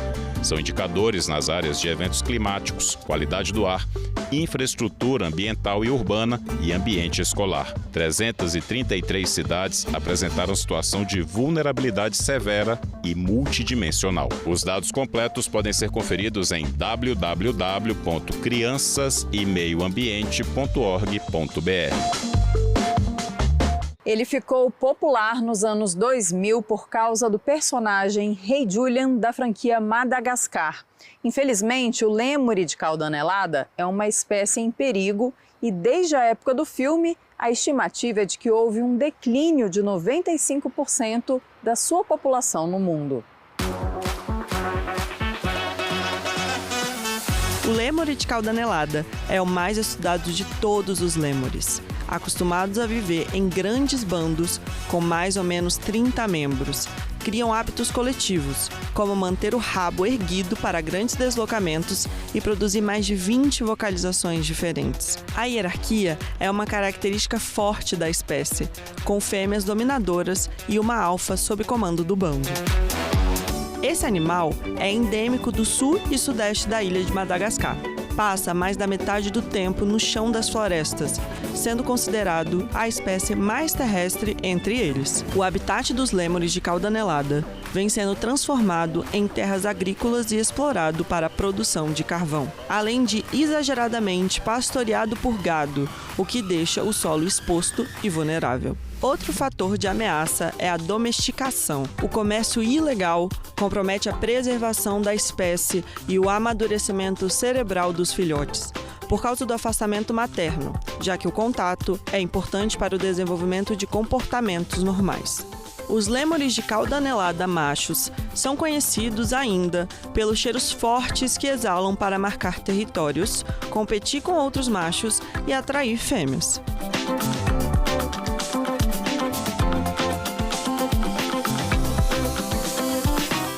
Nós ficamos por aqui. Obrigada pela audiência. É hora de lembrar de uma das reportagens que marcaram esses 20 anos do nosso programa, quando mostramos técnicas para a produção de humus de minhoca utilizando material descartado de podas de jardim. O resultado? Adubo orgânico de qualidade. Quem conta é o jornalista César Mendes. Até o próximo Ecosenado.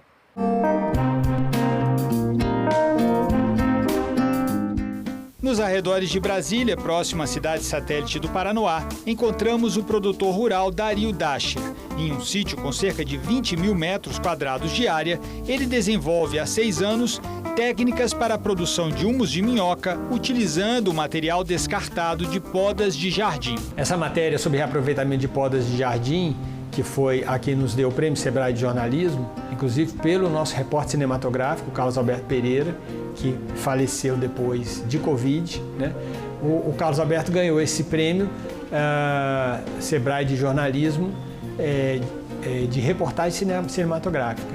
O trabalho que a gente fez lá no Pura Vida, que era um sítio aqui perto do Paranoá, onde eles recebem podas de jardins e processam isso para transformar em humus, né? E aí ou seja, um adubo, né?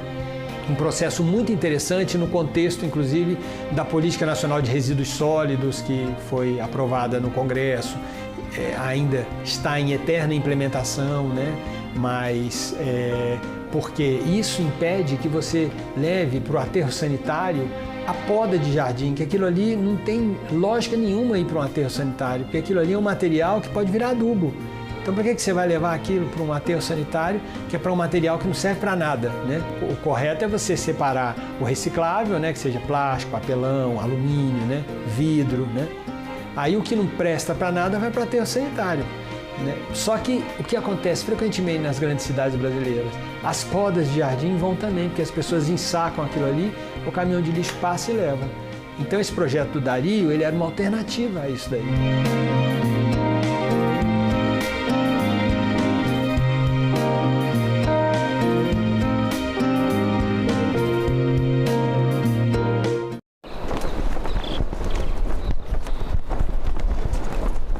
Os hemocentros públicos, eles são responsáveis pela coleta, processamento, distribuição e atendimento 100% da rede pública de saúde do país. O sangue possui diversos componentes e a gente tem as hemácias, as plaquetas, os leucócitos, que são as células de defesa. Eu acho de boa, mas eu entendo que tem gente que tem medo de agulha, né? Para essas pessoas é compreensível não quererem doar. Em discussão, hoje, 8h, aqui na TV Senado. A gente também fala tupi.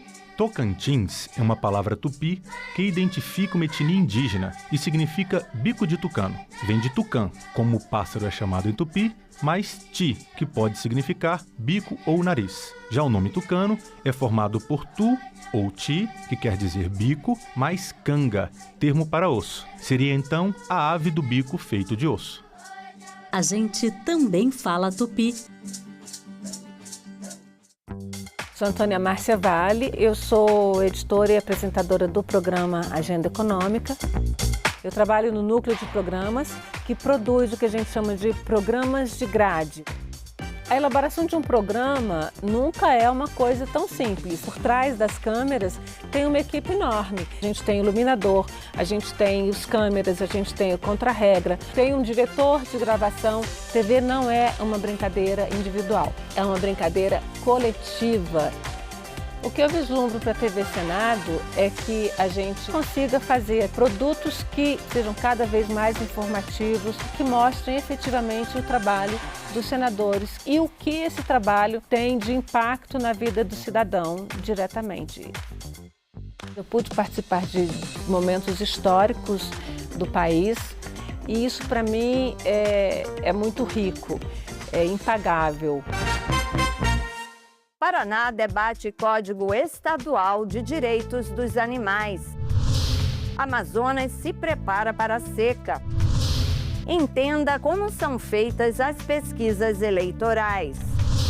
Eleitores com deficiência ou mobilidade reduzida vão ter transporte gratuito nessas eleições. Tudo isso no Parlamento Brasil. Parlamento Brasil, toda sexta, 8 horas da noite, aqui na TV Senado. Calendário Eleitoral 2026. A partir de 15 de maio, pré-candidatas e pré-candidatos já podem fazer campanha de arrecadação prévia de recursos por financiamento coletivo. Mas atenção, nessa fase não é permitido pedir voto. Também devem ser respeitadas as regras da propaganda eleitoral na internet.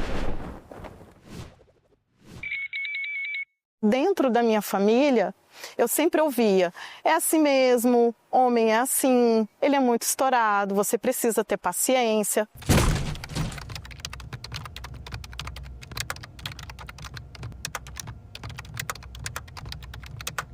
Ele me colocava numa situação de duvidar de mim mesma. Falava muito mal de mim, me chamava de descontrolada. Eu guardava uma comida na geladeira, ele tirava. Eu falava, gente, mas eu guardei na geladeira. Não, você tá louca. Ele vendeu o meu carro, me obrigou a vender para pagar uma dívida dele. E era sempre nas ameaças. Se você não fizer isso, eu me separo de você. E eu tinha uma dependência emocional muito grande. Aos finais de semana ele saía e me trancava na chave, levava cartão, dinheiro. A partir do momento que o seu parceiro, o seu companheiro ou algum familiar tenta te vulnerabilizar, tirando a sua autonomia financeira, isso é uma maneira de te enfraquecer. E aí eu comecei o meu despertar e comecei a entender o que eu estava vivendo. Eu não cortava cabelo porque ele não gostava, eu não usava meus piercings porque ele não gostava. A maioria das minhas tatuagens são novas. Foi muito difícil, mas não foi impossível.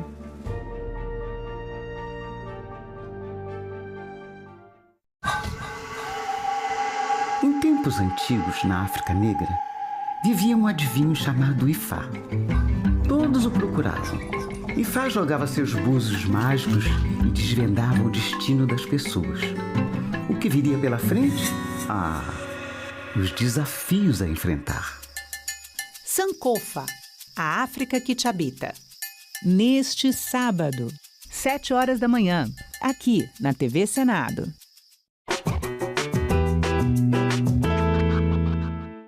A primeira rádio brasileira foi a Rádio Sociedade, fundada em 1923 pelo médico e escritor Edgar Roquete Pinto, num galpão improvisado no centro do Rio de Janeiro.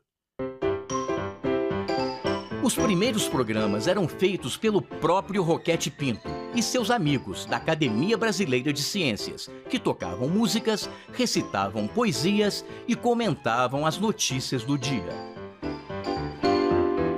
Mas as pessoas logo perceberam que o rádio era também um forte instrumento político. Assim como Hitler na Alemanha, Mussolini na Itália e Roosevelt nos Estados Unidos, Getúlio Vargas usava o rádio como propaganda de seu governo. Em 1936, os aparelhos de rádio podiam ser comprados facilmente nas lojas, e o comércio descobria nos anúncios um meio fantástico para vender seus produtos. Copa do Mundo, notícias da guerra, tudo era transmitido pelas ondas do rádio. Os programas de auditório da Rádio Nacional, uma empresa privada, eram campeões de audiência e os artistas mais famosos passavam por lá. Nós somos as cantoras do rádio, levamos a vida a cantar. Diante de tamanho sucesso, o presidente Vargas estatizou a rádio, mas deixou a publicidade correr solta e investir na programação. Na sua casa tem barata, não vou lá. Na sua casa tem mosquito, não vou lá. Quem sabe o mal que se esconde nos corações humanos? O Sombra sabe. As radionovelas eram transmitidas ao vivo e viraram uma verdadeira febre. O Direito de Nascer ficou por mais de 3 anos no ar. Balança! mas não cai. Humorísticos como Balança Mas Não Cai marcaram uma época, enquanto programas jornalísticos como Repórter Esso revolucionaram a forma de apresentar as notícias. E atenção, informa o seu Repórter Esso. Os Estados Unidos lançaram hoje sua primeira bomba atômica sobre a cidade japonesa de Hiroshima. O surgimento de novas mídias, como a televisão e a internet, incorporariam diversos programas nascidos no rádio, que mesmo entrando em declínio, se reinventou e continua mais vivo do que nunca.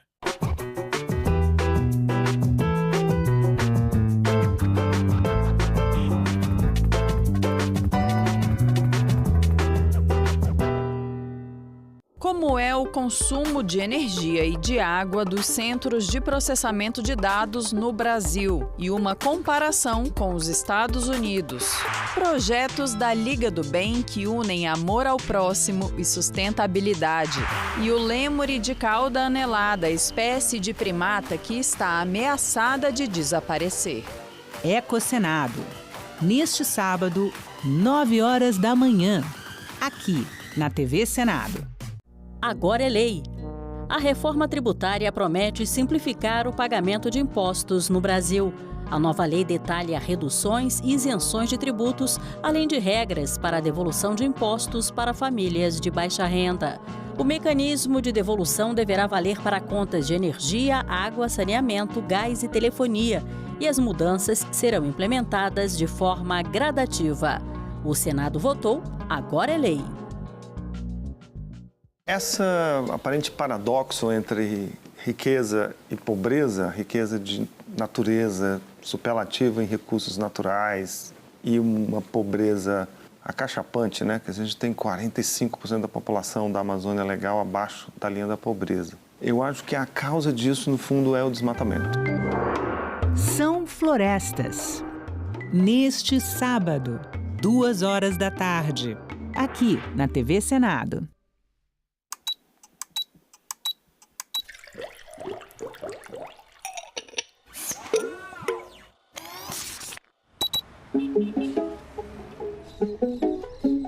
É o que eu sempre falo para os meus alunos, assim, que a ciência a gente faz por etapas, né? Na verdade, hoje em dia, eu não tenho essa preocupação de fazer a descoberta que vai revolucionar, porque a gente pavimenta o futuro. Eu não uso o DNA e as informações genéticas, porque lá atrás, né, começaram lá atrás a descobrir a estrutura do DNA, o RNA, etc. Então, eu estou usando o que fomentaram lá atrás. Então, eu espero que as minhas descobertas e o que eu for descobrindo agora pavimenta o futuro de quem vem depois.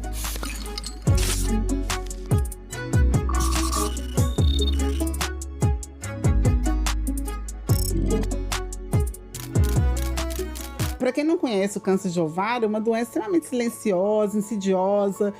A maioria das mulheres vão a óbito assim, muito rápido, porque elas respondem mal ao tratamento da platina. Como ele é muito silencioso, a mulher só descobre em estado muito avançado, é quando já não tem jeito mesmo, porque é uma doença que ela vai crescendo e a mulher não vai percebendo, porque vai se confundindo com outros sintomas, sabe? Então, quando descobre, tem uma massa gigantesca, metastática, e que as possibilidades terapêuticas são ruins. Para você ter ideia da gravidade da doença, a nossa casuística começar a coletar em 2008, infelizmente, todas as mulheres já vieram a óbito. Então, a gente precisava realmente trabalhar com isso. Por a gente entender que era muito necessário dar a essas mulheres mais tempo, né? Elas são mães, elas têm filhos, elas precisam viver, elas querem se formar, querem viver outras coisas. Aí, quando você pensa em mulheres, né? Você tem uma empatia pelo seu gênero, né? Para você pensar que a gente tem que ajudar um tumor que está com poucas possibilidades terapêuticas, né?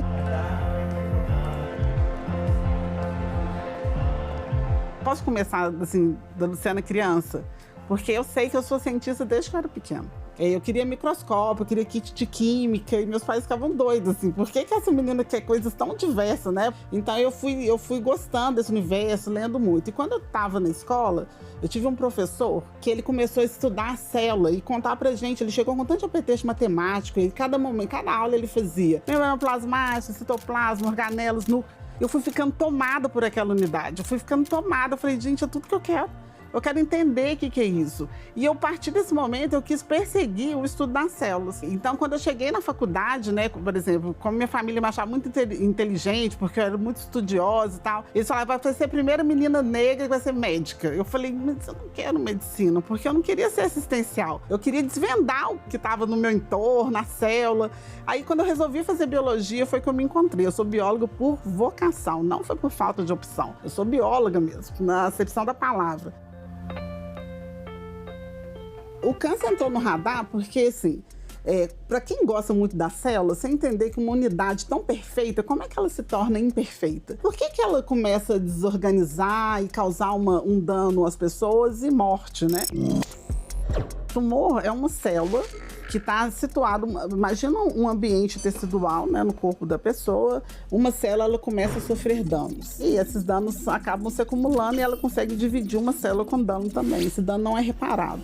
E dessa segunda célula vira a terceira célula, que vira outra célula, que atrai as células do entorno para se sustentar, porque o tumor é um grande parasita, na verdade, né? Então eu fiquei muito curiosa para saber qual que era a desordem causada, que a célula causava. E o câncer de ovário, ele entrou na minha vida porque já trabalhando com câncer, uma vez um médico, né, que é o professor Guinaldo da Faculdade de Medicina aqui, ele chegou para mim e falou assim, eu preciso resolver a questão da oncologia no câncer de ovário. Porque na mama, né, para câncer de mama, a gente já incorporou a sobrevida, tratamentos mais eficazes e tem melhorado a sobrevida das pacientes com câncer de mama. Mas no ovário, não. O nosso exame é prognóstico, então ele define o perfil molecular da paciente. Então, por exemplo, como o médico ele está completamente cego, assim, do ponto de vista molecular, sobre como aquela paciente vai evoluir, o nosso exame ele permite dar a ele uma análise de como ela pode evoluir com aquela doença, se ela vai evoluir mal, se ela vai responder a quimioterapia que vai dar para ela. Entende? Ou se ela tem uma tendência a metastasizar mais rápido. Por exemplo, se você pensar que se a gente está contando que a paciente ela tende a não responder a platina, né? Por que eu vou dar tratamento para ela à base de platina? Eu tenho que buscar outros tipos de tratamento para permitir que ela tenha uma chance melhor de sobrevida, né? Porque senão ela vai a óbito em 6 meses. Eu sempre falo que a gente tem que pensar no câncer igual trato hipertensão. Eu sou hipertensa. Eu não tomo remédio todo dia para controlar minha pressão. Se eu não parar de tomar meu remédio de pressão, eu vou morrer. Eu posso ter um AVC, se eu comer uma coisa mais salgada. Então, o câncer, a gente não tem que falar muito em cura, sabe? Porque assim, muito tempo a gente fica nessa coisa de cura. Nós temos que falar em tratamento, em controle dele. A pessoa não necessariamente ela precisa morrer do tumor. Ela pode morrer com ele, mas não dele. A gente recrutou mulheres, né, que estavam com câncer de ovário, e a gente coleta o tecido, né, do paciente. Quando ela vai para cirurgia, retira um fragmento do tecido do tumor deles, da mesma que vai para anatomia patológica. A gente extrai o RNA. Então, a gente extrai esse tipo de moléculas, porque esse RNA é uma molécula mensageira. É ela que manda informações para formar proteínas, né? Então, esse RNA, quando ele está alterado, ele está sinalizando errado dentro da célula. Então, a gente pegou esse RNA e mediu o nível de expressão gênica. E a partir desses níveis de expressão desse gene, né, a gente correlacionou com os dados de sobrevida da paciente, epidemiológicos, e a gente submeteu isso à análise de inteligência artificial. E a gente fez um nível de expressão relativa. Então, significa que a gente comparou um alvo no ovário normal, né, de mulheres que tiraram o ovário por outras condições, com o ovário cancerígeno, com o tumor. Então a gente viu que tinha alguns genes da via que a gente trabalhou que estavam alterados 1000 vezes. Então assim, o nível de expressão de tanto a tanto está relacionado à resistência à platina. São as mulheres que mais resistiram ao tratamento quimioterápico. De tanto a tanto são aquelas que tiveram melhor sobrevida. De tanto a tanto foram as que tiveram origem do tumor, etc. Entendeu? Então ele vai me contar. A gente chama de aprendizado de máquina, né? A gente treina o algoritmo para falar, olha, esse nível de expressão é importante. Aí ele vai tentando, ele pega a amostra, o seu dado, e vai tentando acertar. Então ele vê quantas vezes ele acertou. E é um método estatístico poderoso, uma ferramenta super poderosa, e ele te dá o valor. Então, por exemplo, esses dados do Ovarian Tag, que é nosso exame, ele acertou muito, é um valor tipo de 96%. Nossa, eu acho isso que é extremamente importante, porque trabalhando com oncologia é muito difícil, assim, porque assim, eu ainda trabalho na bancada, mas a gente sabe da dor dos pacientes, porque o tratamento quimioterápico é puxado. né? Ele é doloroso, ele afeta não só o paciente, como no seu entorno, né? Eu trabalhei durante muito tempo aqui com o Hospital Alberto Cavalcante. Então, a gente lá dentro, eu levei meus alunos na época para fazer trabalho lá dentro, porque a gente tem que sensibilizar também. Porque, assim, como eu trabalho na bancada, eu trabalho com a parte de alguém, né? A gente tem que olhar para o humano, né? Eu tenho que saber que a parte de alguém tem alguém por trás daquilo. Então, as pessoas ficaram muito sensibilizadas, porque você vê gente sem cabelo, debilitada, etc. Mas a gente tem que pensar que o tratamento para o câncer, ele existe em alguns casos, assim. E a gente tem que melhorar, inclusive, essa questão desse tratamento, que ele tem que ser mais personalizado hoje em dia, né? Que é o que a gente faz. Porque a quimioterapia, ela é dada de maneira geral, né? Então, não importa que tipo de perfil molecular que o paciente tem, que é o que a gente está querendo trazer. Nós temos que trabalhar com a lógica de medicina personalizada. Então, é para aquele tipo de tumor que o paciente tem, né? Então, assim, a gente começa a melhorar o tratamento e diminuir a dor, né? Diminuir os eventos adversos, né? As intercorrências, que é isso que a gente tem que buscar. Os desafios são vários, né? Assim, desafio de investimento na ciência, né? O Brasil é um país que investe pouco. Porque, assim, enquanto a gente trabalha a conta-gotas, né, a gente demora um tempo para descobrir alguma questão. Quem tem dinheiro, né, investimento é em curto tempo, né? Agora, a questão de ser mulher e negra, né, a questão da questão da negritude, ela é constante, assim. Fui alvo de várias questões por causa da minha cor. Assim. Então, assim, em lugares que você vai, que você chega... e as pessoas não te reconhecem como pesquisadora, sabe? Assim, eu já fui tudo, assim. Eu já me rotularam de todas as profissões, que é uma questão que a gente sempre fala. Não é questão de me falar que eu não posso ser uma babá. Não é isso. A questão é a pressa de me rotular. Entende? As pessoas não têm curiosidade de saber que uma pessoa negra é, né? Assim, a perguntam, olha, o que você faz? Por que não pergunto para a pessoa? Se você quer saber o que a pessoa faz, pergunte a ela. Né? Por que você tem que já colocar ela num nicho que você acha que ela deve estar, porque você acha que não merece credibilidade, entendeu? Então essas coisas incomodam e a gente passa por isso o tempo inteiro. Mas eu sou muito teimosa, né? Assim, essas coisas não me intimidam, não. Mas você vê claramente, causa um desconforto, mas não me intimidaram. Meus próximos passos do meu trabalho é continuar formando gente, porque se tem uma coisa também, eu falei que eu sou bióloga por vocação, mas eu também sou docente por vocação, e eu gosto de formar pessoas. Então, meus próximos passos é continuar fazendo as minhas pesquisas, conseguir mais recursos para poder investir neles, né? Expandir meus horizontes também, porque eu sou muito inquieta, e eu gosto, vai surgindo novas tecnologias, eu quero incorporar ao laboratório, né? As coisas que eu quero fazer, então eu fico muito pensando nisso. E pensar no futuro é pensar que a gente tem que estar contribuindo mesmo, contribuindo com a formação das pessoas, sabe? E ajudar mais as pessoas a entender como é que a ciência funciona.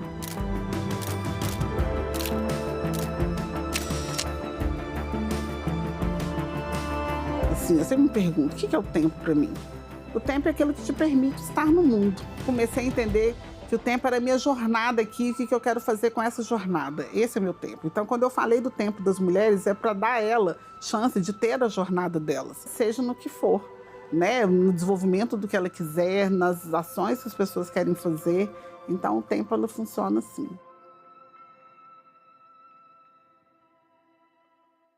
João Guimarães Rosa foi um homem inquieto que percorreu mundos e que viveu guerras, viveu uma vida muito ativa e muito dinâmica. Essa construção intensa dele na linguagem, que é a marca dele, na criação de parábolas, né, de metáforas, de personagens, ele constrói uma obra temporal e universal. Leituras, neste sábado, 19h, aqui na TV Senado. Eu comecei no arquivo da TV Difusora, em Porto Alegre, vim para Brasília para Constituinte e depois eu fui para a TV Senado. Hoje eu faço a direção do programa Leituras, que é o programa de literatura, e faço o programa de música clássica. A TV Senado é que nem esse concerto. Você chega com um palco livre, branco, você só tem um piano no meio. Em volta desse piano você vai ter que montar todo o espetáculo, entendeu? Vai ter que ver a luz, você vai ter que ver a iluminação, vai ter que ver o áudio. Aos poucos você vai montando a estrutura, você vai montando o palco. Você vai montando para que o grande espetáculo aconteça. E a importância da TV Senado é exatamente você chegar a todos os lugares e as pessoas terem a oportunidade de ligar o aparelho e ver o que está acontecendo. E isso é importante para a cultura política das pessoas. Na nossa cultura, Pelourinho ficou associado diretamente a um local de súplica dos africanos escravizados. A partir dos anos 80, surge um movimento cultural muito forte, que nós conhecemos a partir dos afoxés, dos blocos afros, que acabam ressignificando o Pelourinho e, mais uma vez, dando a ele um local de resistência. Residir no Pelourinho significou construir, sob condições adversas, uma sociabilidade própria da gente negra de Salvador, que criou o Olodum, que criou o afoxé Filho de Grande, que criou outras referências culturais de matrizes africanas, e foi capaz de vender o Pelourinho como uma referência cultural baiana. O comércio atlântico de africanos escravizados provocou muito sofrimento, que está vivo até hoje, na memória, mas ele também deu cenário para a afirmação da cultura que nos une e que compartilhamos.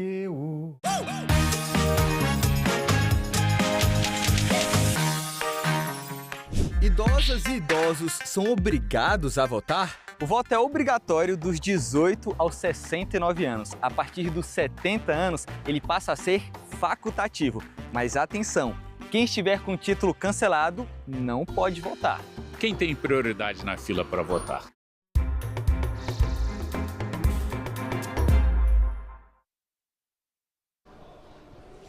Olá, bom dia. Agora são 10 horas e 18 minutos. Nós estamos ao vivo aqui pela TV Senado e passamos a transmitir agora a reunião conjunta entre as comissões de Assuntos Sociais e de Direitos Humanos que vão debater a situação de pacientes no SUS diagnosticados com HPN, que é uma doença rara no sangue. Acompanhe. A Comissão de Assuntos Sociais, que discute saúde, e a Comissão de Direitos Humanos, porque nós não vamos mais falar de nenhuma doença sem trazer para o debate os direitos das famílias. Eu não quero falar só de tratamento, diagnóstico, remédio.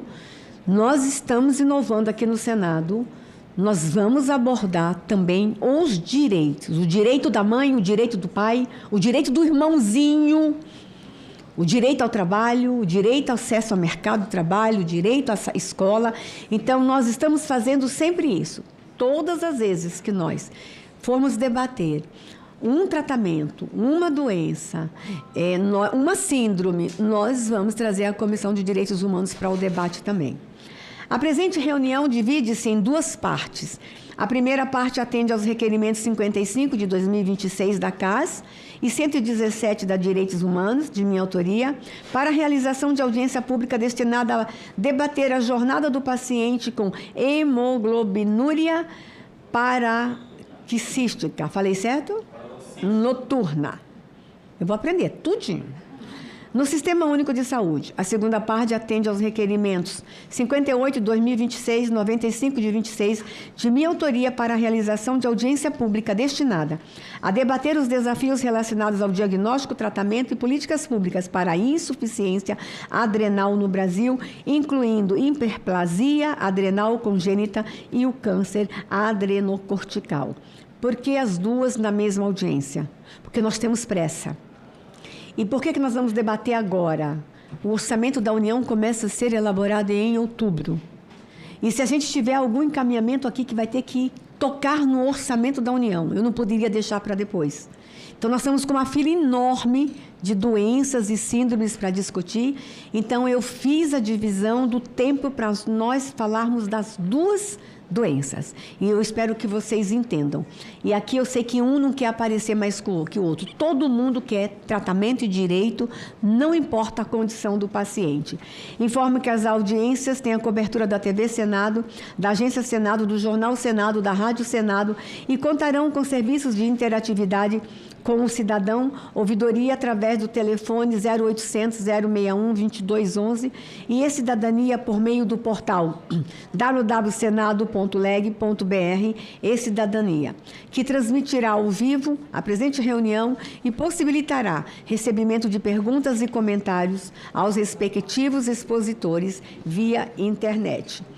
Cada expositor terá 10 minutos para fala e nós temos um cronômetro. Eu peço à secretaria que não toque campainha. Nós possivelmente tenhamos pessoas neurodivergentes, a campainha incomoda. Eu vou acabar com essas campainhas no Brasil inteiro, que vem um sinal sonoro bonito. Né, Luciana? A gente vai lá na CDH, a gente já acabou, né? E apenas que avise ao expositor que o tempo dele foi vencido, ou com um bilhetinho, ou dá um toque, mas a gente vai pedir para eles ficarem atentos ao cronômetro que tem ali atrás. Senhoras e senhores, essa audiência pública conjunta da Comissão de Assuntos Sociais e da Comissão de Direitos Humanos e Legislação Participativa nos reúne para debater a jornada do paciente com hemoglobinúria paroxística, falei certo agora? Noturna, a HPN, no Sistema Único de Saúde. Trata-se de uma discussão que ultrapassa os limites de uma enfermidade específica. Estamos falando sobre o direito fundamental à saúde, sobre a efetividade das decisões do Estado e, sobretudo, sobre o tempo que separa a existência formal de um tratamento de sua chegada efetiva ao paciente.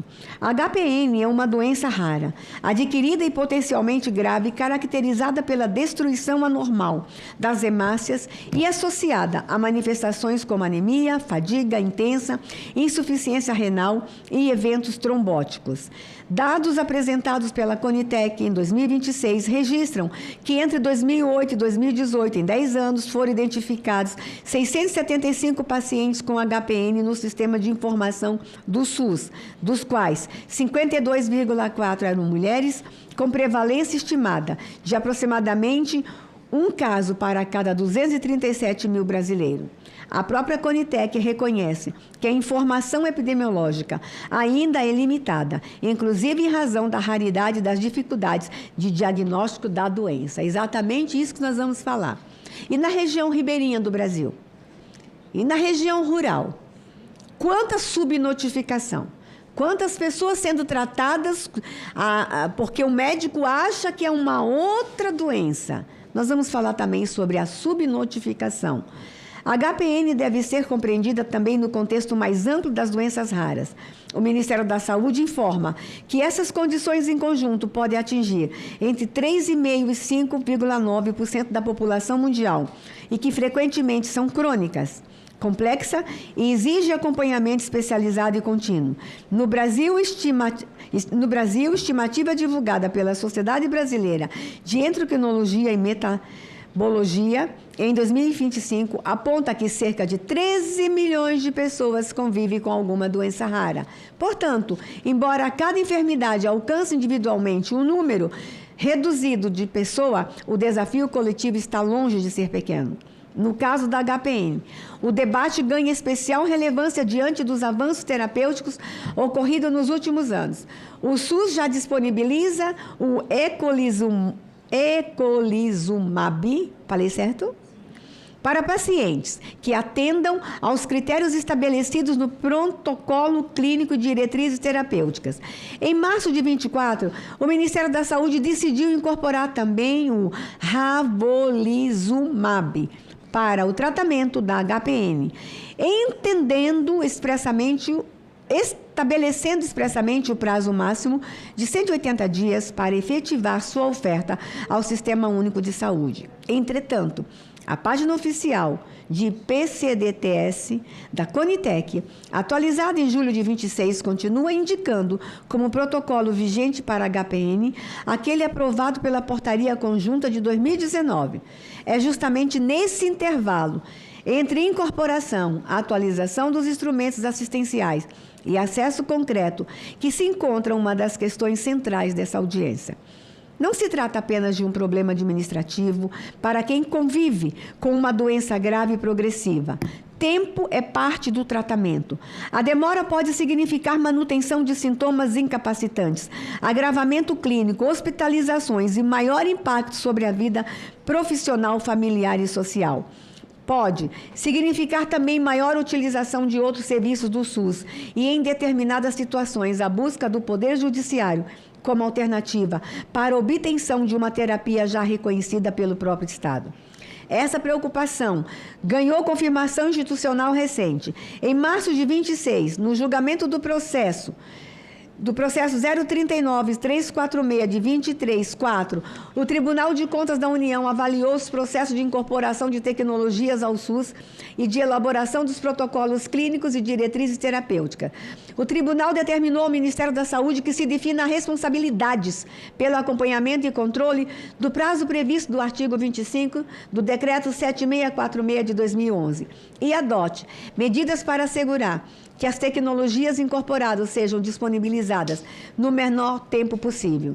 É um diagnóstico importante. Avaliar e incorporar uma tecnologia é apenas uma etapa. A política pública somente se completa quando aquilo que foi incorporado chega efetivamente, na hora certa, a quem necessita. O ordenamento jurídico é claro. O artigo 25 do Decreto 7646 de 2011 estabelece prazo máximo de 180 dias. Contado da publicação da decisão de incorporação de tecnologia em saúde ou de protocolo clínico e diretrizes terapêuticas, para que as áreas técnicas efetivem sua oferta ao SUS.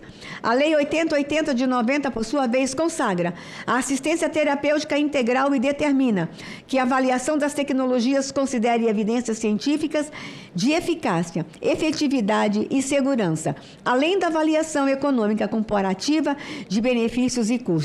O desafio, portanto, não é apenas produzir boas decisões técnicas, mas assegurar a capacidade institucional para executá-las tempestivamente.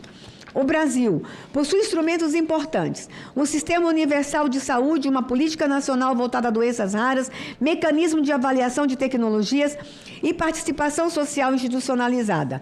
Em 2025, inclusive, a legislação brasileira ampliou a participação social na Conitec, assegurando representação de organização da sociedade civil vinculada à condição da saúde analisada. O que precisamos garantir é que essas estruturas funcionem de maneira articulada, transparente e orientada para resultados concretos na vida das pessoas. A Comissão de Direitos Humanos e Legislação Participativa, a Comissão de Assuntos Sociais do Senado, cumprem aqui uma função essencial do Parlamento: ouvir pacientes, especialistas, gestores e sociedade civil, governo, fiscalizar a execução das políticas públicas, identificar lacunas normativas e institucionais e avaliar os aperfeiçoamentos legislativos necessários. Em doenças raras, os números podem ser pequenos quando observamos cada diagnóstico isoladamente, mas nenhum número é pequeno quando representa uma pessoa aguardando o tratamento. Incorporar uma tecnologia é reconhecer seu lugar no sistema público de saúde. Fazer com que ela chegue ao paciente no tempo adequado é transformar esse reconhecimento em direito efetivamente exercido. Que essa audiência pública contribua para reduzir essa distância e para fortalecer um SUS cada vez mais orientado por evidências, transparência, eficiência, equidade e respeito à dignidade humana. Que a gente caminhe nesse sentido durante a realização dessa audiência. Eu não posso deixar de falar o seguinte: são vocês, sociedade civil organizada, famílias, pacientes, andando nos corredores deste Congresso Nacional, responsáveis, são vocês os responsáveis pelo avanço da legislação na proteção e garantia dos direitos do tratamento dos pacientes. E vou dar um exemplo dessa semana, 2 exemplos dessa semana. Ontem nós entregamos para o Brasil uma lei, e vocês não têm ideia da minha alegria. Nós entregamos ontem a política nacional para a síndrome, para os pacientes com síndrome de Tourette. E sabe como tudo aconteceu? Numa audiência pública como essa, lembram? E, inclusive, quando a gente começou a trazer os pacientes com a síndrome, tinha gente no Congresso que se incomodava porque eles faziam muito barulho. É difícil, senadora, falar com eles, com esses tiques. Era de propósito que a gente trazia a eles. Uma discussão incrível. Para vocês terem uma ideia, não estava na pauta de terça-feira da comissão. Aí eu cheguei aqui quietinho, o presidente da comissão estava aqui de boa. Ele é um amor, senador Marcelo Castro. Aí eu de boa, de forma esperta, porque a gente aqui é boazinha, mas a gente é esperta, tá? Falei assim, meu presidente, tem um projetinho tão bom, que é do coração de todo mundo, não está na pauta. O senhor não poderia colocar extra pauta? Ele, pois não, minha senadora, é um projeto bom? É. Colocamos extra pauta. A instituição da Política Nacional para os pacientes com a síndrome. Agora é uma política nacional e ela é completa. Ele colocou na pauta. Tinha só 3 senadores no plenário. Aí eu falei para os 3 senadores, gente, isso aqui é perfeito. Passou por unanimidade. Meu voto, do presidente e dos 3. Eu não passei a perna em ninguém, tá, gente? Podiam ter lido. Mas passou. Só depois que passou que toda a comissão entendeu que extraordinário que foi. Aí alguém disse, e agora vai demorar para isso ser votado no plenário. Saímos daqui, eu, o senador Alessandro e a deputada Catarina, fomos para o plenário e ficamos assim, no plenário. Presidente Davi, tem um projetinho, olha só a humildade da gente, tem um projetinho que passou hoje, é unânime, todo mundo gosta. Ah, é? É bom, botou na mesa. Vamos colocar extra pauta? Vamos. Ele leu, todo mundo teve a chance de ler, não teve? Ele leu, perguntou quem é contra, quem é a favor. Unanimidade, estratégia, vocês estão entendendo? Conquistar o coração dos senadores, estratégia, e tudo isso foi responsabilidade de vocês. Claro, a gente pega um dia que está todo mundo de bom humor. Meu Deus, eu estou sendo filmada, estou falando isso, são estratégias. E nós entregamos para o Brasil, terça-feira, né, Luciana, a política nacional para os pacientes e famílias com a síndrome de Tourette. Gente, vocês têm ideia o que é isso? Que as escolas vão ter que se adaptar, que o mercado de trabalho vai ter que se adaptar para recebê-los, a inclusão deles no mercado de trabalho, as campanhas pelo fim do preconceito e estigmatismo. Ok, mas vocês acham que só foi isso a semana? Não. Nós aprovamos também de forma terminativa e já vai para a sanção do presidente da República. Essas 2 leis vão para a sanção, tá? A política pública para os pacientes com LAM foi lindo e aprovou-se em 1 minuto nessa comissão de forma terminativa. O que eu quero dizer, gente, uma audiência pública como essa, dela pode nascer uma lei instituindo uma política pública específica para o paciente da doença que vamos discutir aqui. Então, não é uma doença só para a gente se encontrar e debater. É uma audiência também para encaminhamento. Mas eu não posso continuar a audiência sem fazer um registro triste. É a 3ª vez que eu faço o registro essa semana. Eu fiz na CAS, na terça-feira, junto com Mara Gabrilli, ontem na Comissão de Direitos Humanos, mas eu queria fazer esse registro para vocês também. Eu falo que vocês, sociedade civil, são responsáveis por muitos avanços. Nós não teríamos a Lei Brasileira de Inclusão se vocês não estivessem nos corredores gritando por ela. 13 anos. Eu era uma assessora lá na Câmara quando eu comecei a trabalhar com ela. 13 anos essa lei demorou para ser aprovada. Foi aprovada em 2015. Estamos em 2026 e não foi toda regulamentada ainda. Olha a nossa luta. Mas nessas lutas nos bastidores nós temos heróis anônimos. E uma das heroínas anônimas era a Cíntia. Com certeza a Cíntia estaria aqui hoje sentadinha com a gente. Há 2 semanas atrás, Cíntia partiu. E nós estamos morrendo de saudade dela. A Cíntia fez um trabalho incrível de conscientização.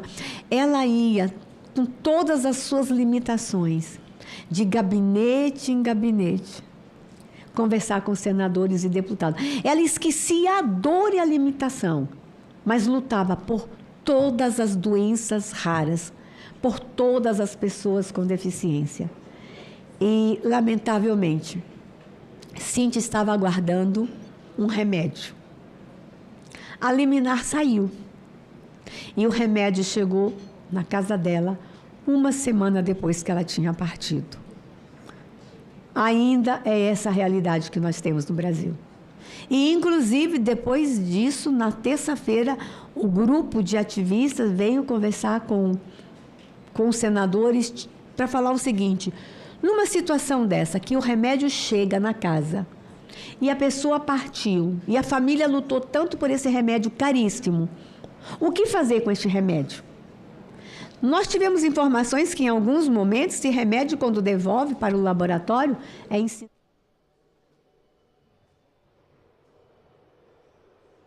Olá, bom dia. Nós estamos de volta. Você pode acompanhar a reunião conjunta entre a Comissão de Assuntos Sociais e a Comissão de Direitos Humanos no nosso canal no YouTube, porque nós vamos direto agora para a sessão deliberativa no plenário do Senado. Acompanhe. Oi. Muito obrigado. Você pode pedir para eles falar.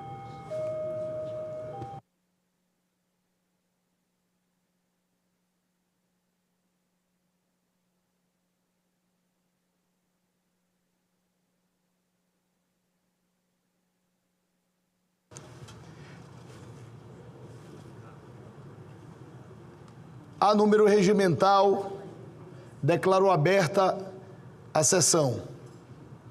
Sob a proteção de Deus, iniciamos os nossos trabalhos. As senadoras e os senadores poderão se inscrever para o uso da palavra por meio do aplicativo Senado Digital, por intermédio dos totens disponibilizados na casa ou por solicitação direta à mesa diretora. Os senadores presentes remotamente e inscritos para o uso da palavra poderão fazê-lo através do sistema de videoconferência. A presente sessão deliberativa extraordinária semipresencial é destinada à apreciação da medida provisória 1356 de 2026 e das mensagens 39 a 41 de 2026 da Presidência da República, já disponibilizadas em avulsos eletrônicos e na ordem do dia eletrônica de hoje. Passamos aos oradores inscritos, que terão o prazo de 10 minutos para o uso da palavra. Senhor presidente, Vossa Excelência me permite só fazer um comunicado? Pois não, senador Flávio Arnes. Agradeço a Vossa Excelência, cumprimento os senadores e senadoras, é que o nosso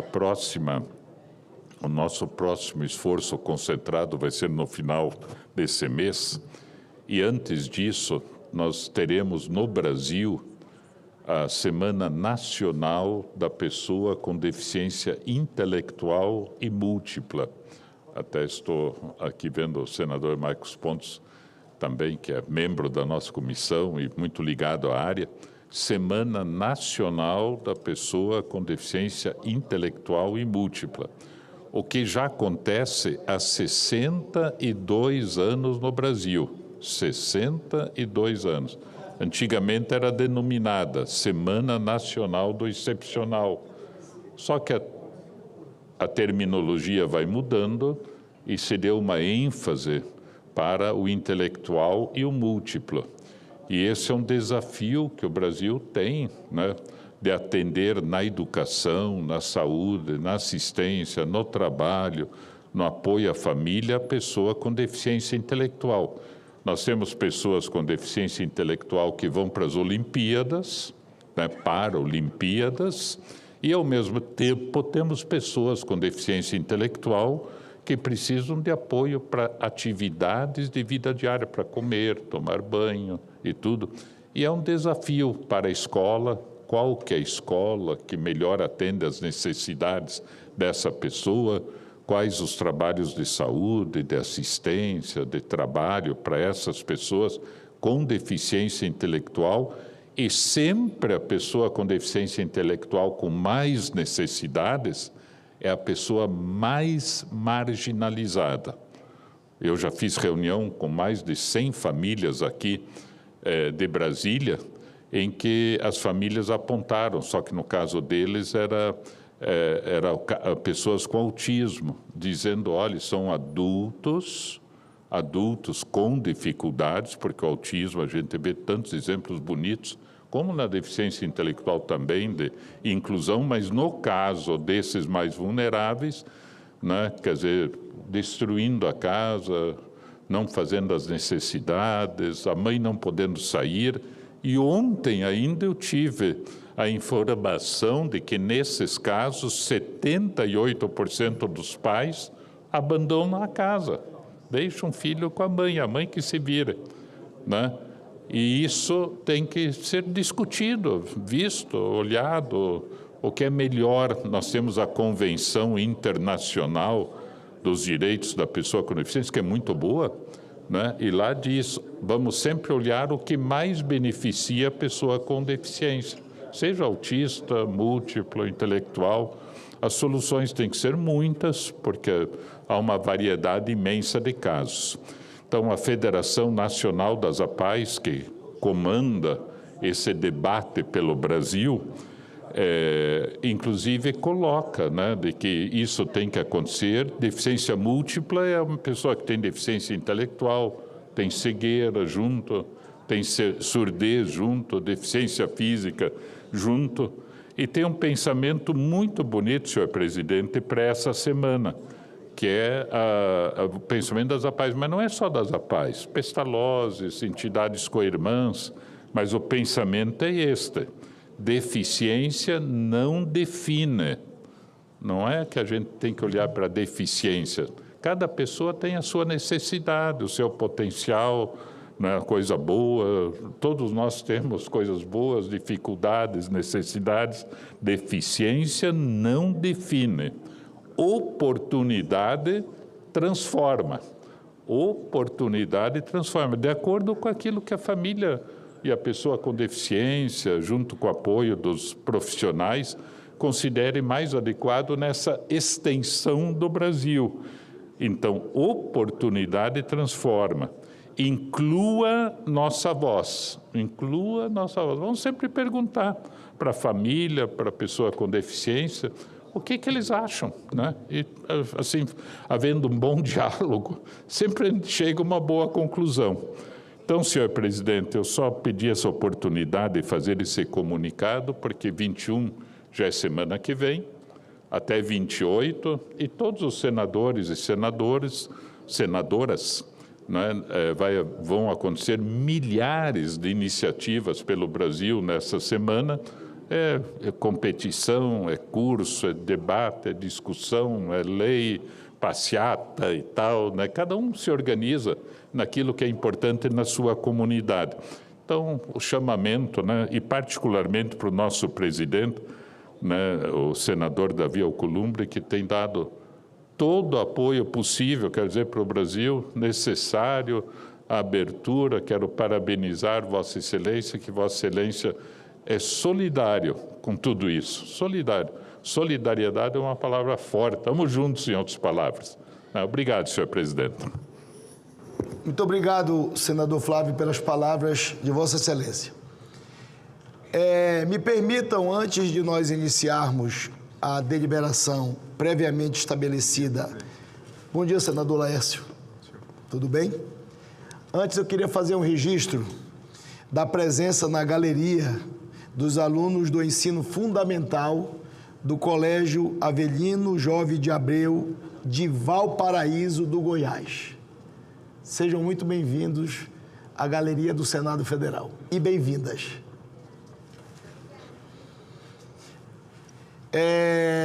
Antes de eu passar a palavra aos senadores inscritos para uso da palavra, eu queria fazer um informe ao plenário do Senado Federal. Na sessão de ontem, eu fiz um apelo ao presidente e senador Renan Calheiros, presidente da Comissão de Assuntos Econômicos, de uma demanda trazida à presidência por vários colegas senadores, inclusive pelo astronauta senador ministro Marcos Pontes. Também a senadora Mara Gabrilli fez menção a este assunto E eu ontem fiz um apelo ao presidente Renan Calheiros, em nome dos nossos colegas senadores do Estado de São Paulo, sobre a possibilidade de nós incluirmos no dia de hoje, com regime de urgência, as solicitações da cidade de São Paulo em relação a operações de crédito externo com aval da União. São 3 mensagens publicadas no Diário Oficial Extra no dia de ontem, e eu pedi a autorização do presidente Renan Calheiros, que é o presidente da CAI, porque nós não teríamos tempo adequado para fazermos essas operações se nós fôssemos deixar para a próxima semana do esforço concentrado, do ponto de vista da legalidade do prazo de vigência da solicitação do empréstimo.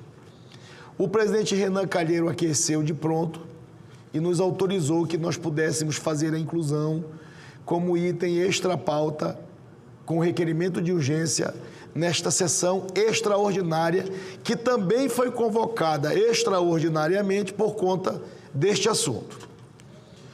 Ocorre que, ainda ontem, senador Paulo Paim, senador Laércio, senador Hermes, ainda no dia de ontem, o governo federal, em outra edição do Diário Oficial da União, publicou outras 10 operações de crédito externo nos mesmos moldes das solicitadas pela bancada de São Paulo para a cidade de São Paulo no dia de ontem.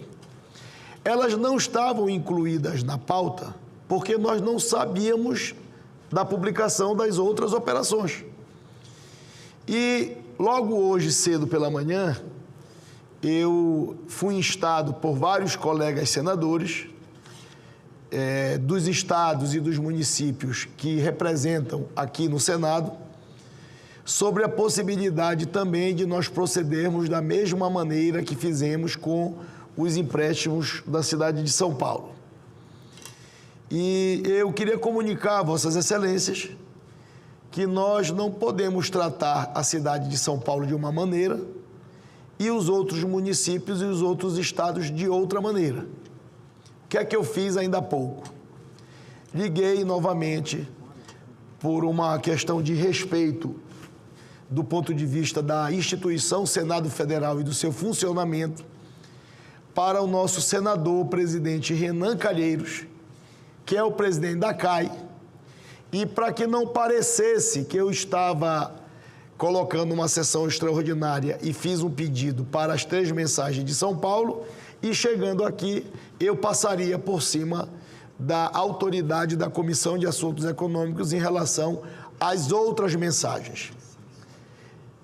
Eu estou sendo informado agora pelo doutor Ivan, que está comunicando o doutor Danilo, que não são 13 mensagens, são 16 mensagens de operação de crédito para estados e municípios do Brasil.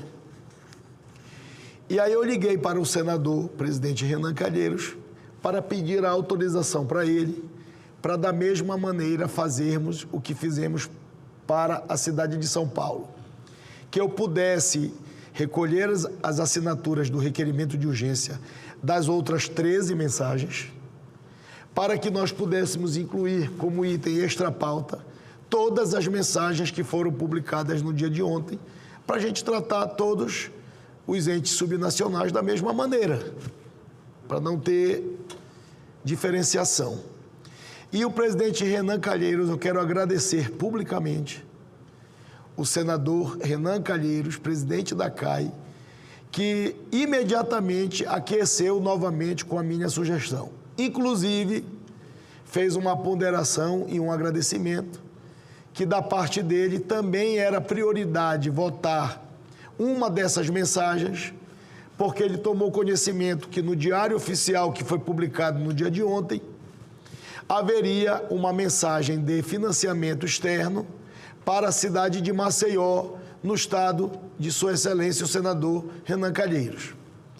Então, ele também fez um apelo e eu queria agradecer, porque ele colocou no bojo também o desejo e o interesse político para que eu votasse conjuntamente com todas as outras mensagens, esta mensagem que vai ajudar muito a capital do estado que o senador Renan Calheiros representa.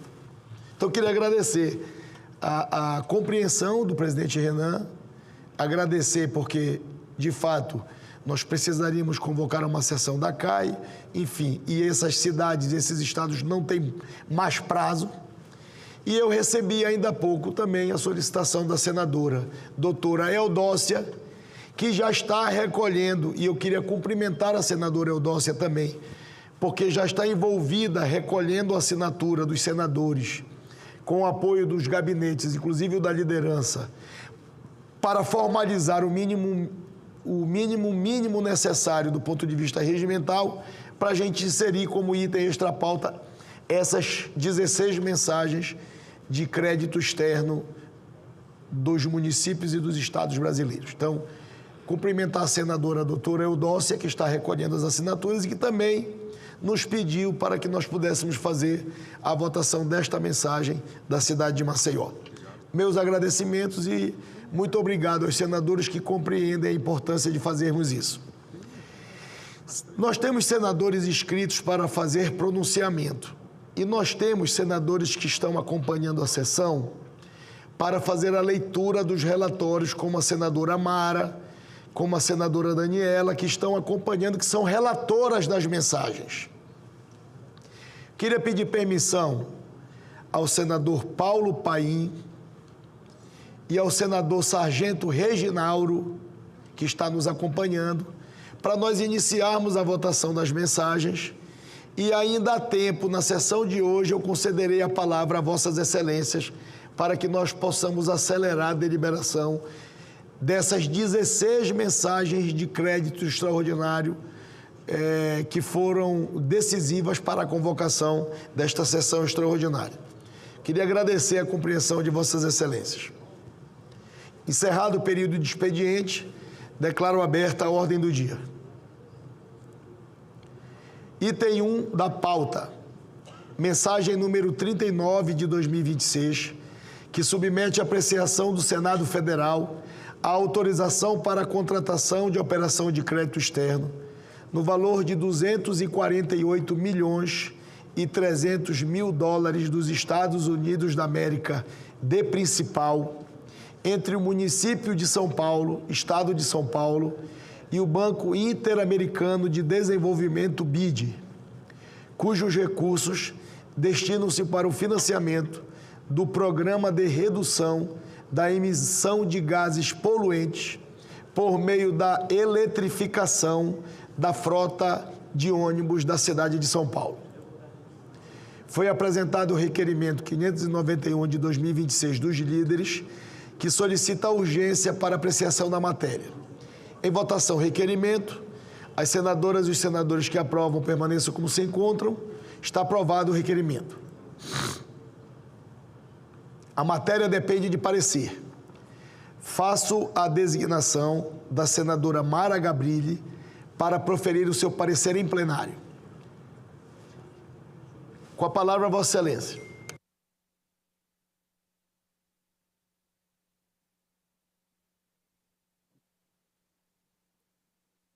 Bom dia, senhor presidente. Antes de eu dar início à leitura dos meus relatórios, eu gostaria de fazer uns agradecimentos a pessoas que tornaram esses empréstimos possíveis. Primeiramente, eu gostaria aqui de pessoalmente agradecer ao seu empenho, presidente Davi, para que esses 3 empréstimos se concretizassem. Eu sei que seu trabalho não foi pouco e foi bastante,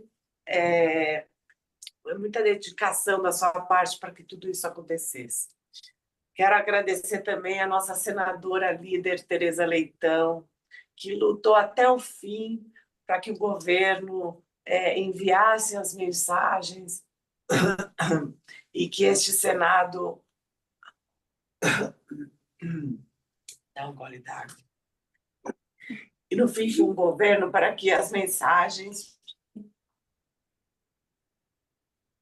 fossem enviadas a esse Senado e compartilhe essa vitória o meu colega de bancada paulista, o senador astronauta Marcos Pontes. Quero agradecer também o presidente da CAI, senador Renan Calheiros, e igualmente parabenizo o prefeito Ricardo Nunes, que negociou todos os empréstimos visando a melhoria da qualidade de vida da população da cidade de São Paulo, e, por fim, aos técnicos do Tesouro Nacional, do Ministério da Fazenda, assim como ao ministro Dário Durigan, pelas avaliações técnicas e pela diligência na análise e na aprovação do pleito. Desde abril de 2026. O relatório.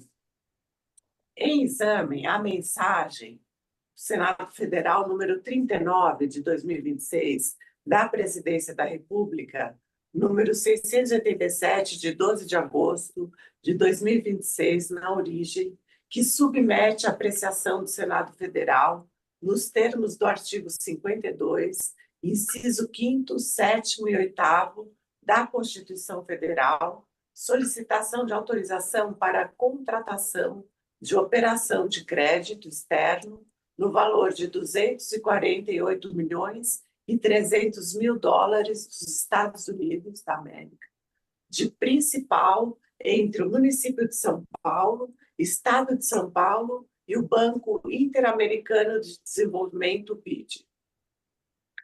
Os recursos da operação de crédito destinam-se ao financiamento do Programa de Redução da Emissão de Gases Poluentes por meio da eletrificação da frota de ônibus. Sempre me dediquei para melhorar a mobilidade urbana, e essa foi uma oportunidade de promover ações concretas para renovar a frota e ainda reduzir a emissão de gases poluentes, melhorando a qualidade do transporte para toda a população. Salienta-se que tramita no Senado Federal a mensagem SF número 40 de 2026, que trata de outra solicitação de autorização de operação de crédito externo de mesmo valor entre a Prefeitura de São Paulo e o Banco Interamericano para a Reconstrução e Desenvolvimento, BIRD, destinada ao mesmo programa. Em conjunto, estamos tratando da contratação de $496.600.000 dos Estados Unidos da América para o Programa de Redução de Emissão de Gases Poluentes por meio da eletrificação da frota de ônibus. Dentre a documentação que consta nesse processo, destacamos a exposição de motivos, número 710, de 2 de abril de 2026, do Ministério da Fazenda, os pareceres SI-100, números 1053, de 30 de março de 2026, da Procuradoria-Geral da Fazenda Nacional, e 896, de 22 de março de 2026, da Secretaria do Tesouro Nacional, bem como cópia em língua portuguesa das minutas dos contratos a serem celebrados. E agora passo a análise. Análise da presente operação de crédito externo fundamenta-se no artigo 52, incisos 5º, 7º e 8º da Constituição Federal e visa verificar o cumprimento das determinações das resoluções do Senado Federal nos 40 e 43 de 2001 e 48 de 2007 e da Lei de Responsabilidade Fiscal. Essas são as normas que regulam os limites e condições para a contratação de operações de crédito internas e externas e concessão da garantia no âmbito dos 3 níveis de governo. E, de acordo com a exposição de motivos mencionada, a Secretaria do Tesouro Nacional prestou as devidas informações sobre as finanças externas da União, bem como analisou as informações referentes ao mutuário, manifestando-se favoravelmente ao oferecimento da garantia da República Federativa do Brasil à referida operação de crédito, haja vista que o mutuário cumpre os requisitos legais para ambos. Adicionalmente, a STN informou que o mutuário, a Prefeitura de São Paulo, recebeu classificação B quanto à capacidade de pagamento, assim como a operação de crédito pleiteada na mensagem número 40 de 26. Essa operação de crédito estava programada para ser contratada em 2025, quando a STN a analisou e emitiu o parecer SEI número 4.570, de 9 de dezembro de 2025, cujas conclusões foram confirmadas no citado parecer SEI número 896 de 2026. A seu turno, a Procuradoria-Geral da Fazenda Nacional pronunciou-se pela legalidade das minutas contratuais e pela regularidade na apresentação de comprovações requeridas pela legislação, visando ao encaminhamento do processo ao Senado Federal para fim de autorização da operação de crédito pleiteada, bem como a concessão de garantia por parte da União, ressalvando que, previamente, a assinatura dos instrumentos contratuais deve ser verificado o disposto na Portaria Normativa MF número 500, de 2 de junho de 2023, adimplência do ente. O cumprimento substancial das condições especiais prévias ao primeiro desembolso, bem como seja formalizado o contrato de contragarantia. Em conclusão, do ponto de vista técnico, não há motivo para denegar a autorização pretendida, pois encontram-se cumpridas todas as exigências legais pertinentes. Passo, então, senhor presidente, ao voto. O voto. O pleito encaminhado pelo Poder Executivo encontra-se de acordo com o que preceituam a Lei de Responsabilidade Fiscal e as resoluções do Senado Federal sobre a matéria, devendo ser concedida autorização para a contratação da operação de crédito externo pretendida pelo município de São Paulo, nos termos do projeto de resolução do Senado que apresentamos.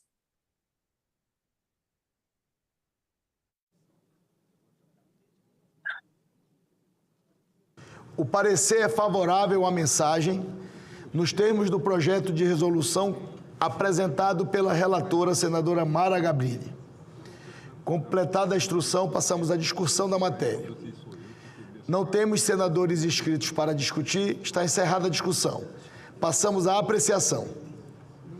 A presidência submeterá a matéria à votação simbólica. Votação do projeto em turno único.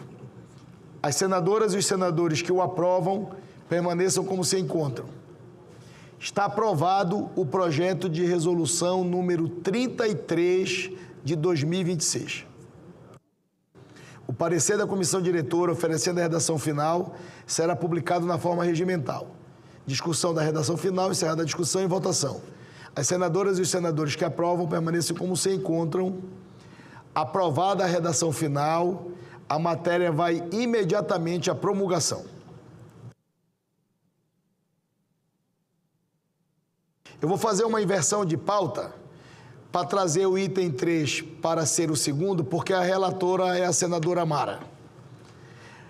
Item 3, mensagem número 41 de 2026, que submete à apreciação do Senado Federal a autorização para a contratação de operação de crédito externo no valor de 205 milhões e 300 mil dólares dos Estados Unidos da América de principal entre o município de São Paulo, Estado de São Paulo, e o Banco Interamericano de Desenvolvimento BID, cujos recursos destinam-se para o financiamento do Programa de Reestruturação e Qualificação da Rede Hospitalar e de Atenção Especializada da Cidade de São Paulo, Programa Avança Saúde 2. Foi apresentado o requerimento 590 de 2026 dos líderes, que solicita a urgência para a apreciação da matéria. Em votação, requerimento. As senadoras e os senadores que aprovam permaneçam como se encontram. Está aprovado o requerimento. A matéria depende de parecer. Novamente, faço a designação da senadora Mara Gabrilli para proferir o parecer sobre esta mensagem. Mais uma vez, muito obrigada. Relatório. Vem a plenário em substituição à Comissão de Assuntos Econômicos, CAE, solicitação de autorização para a contratação de operação de crédito externo com a garantia da República Federativa do Brasil no valor de 205 milhões e 300 mil dólares dos Estados Unidos da América, de principal para o financiamento do Programa de Reestruturação e Qualificação da Rede Hospitalar e de Atenção Especializada da cidade de São Paulo, Avança Saúde 2, entre a Prefeitura Municipal de São Paulo e o Banco Interamericano de Desenvolvimento, BID. O Programa de Reestruturação e Qualificação da Rede Hospitalar e de Atenção Especializada da cidade de São Paulo, Avança Saúde 2, representa uma importante iniciativa de fortalecimento da capacidade do sistema público de saúde do município, com foco na modernização da rede hospitalar e na melhoria da atenção especializada. A iniciativa busca enfrentar limitações históricas de infraestrutura e ampliar as condições para que os serviços públicos respondam de maneira mais adequada ao crescimento e à complexidade das necessidades da população. Os resultados esperados estão relacionados, sobretudo, à melhoria de qualidade e da eficiência dos serviços de saúde, mediante a qualificação das estruturas físicas e a modernização dos equipamentos e ainda o aprimoramento dos processos assistenciais e de gestão.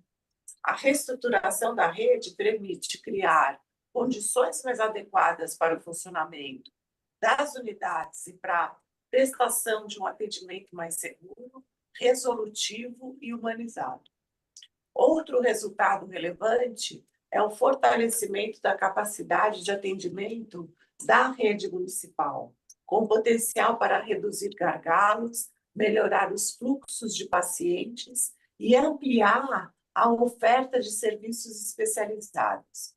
A modernização das unidades hospitalares contribui para uma utilização mais eficiente dos recursos públicos e para uma maior integração entre os diferentes níveis de atenção à saúde. O programa também produz efeitos importantes sobre a qualificação da gestão pública em saúde ao incorporar mecanismos de planejamento, monitoramento, avaliação de resultados e aprimoramento da qualidade. Dessa forma, os investimentos não se limitam à realização de obras ou à aquisição de equipamentos, mas procuram estabelecer condições permanentes para uma gestão mais eficiente e orientada às necessidades da população. Em síntese, o Avança Saúde 2 representa um investimento estratégico na modernização e no fortalecimento da rede pública de saúde de São Paulo, cujos principais resultados devem se traduzir em melhores condições de atendimento, maior capacidade de resposta do sistema, melhoria da qualidade dos serviços e maior eficiência na utilização dos recursos públicos. Seu impacto mais relevante, portanto, está na criação de uma rede hospitalar mais estruturada, qualificada e preparada para atender às demandas presentes e futuras da população. Esse é o relatório. Passo agora à análise.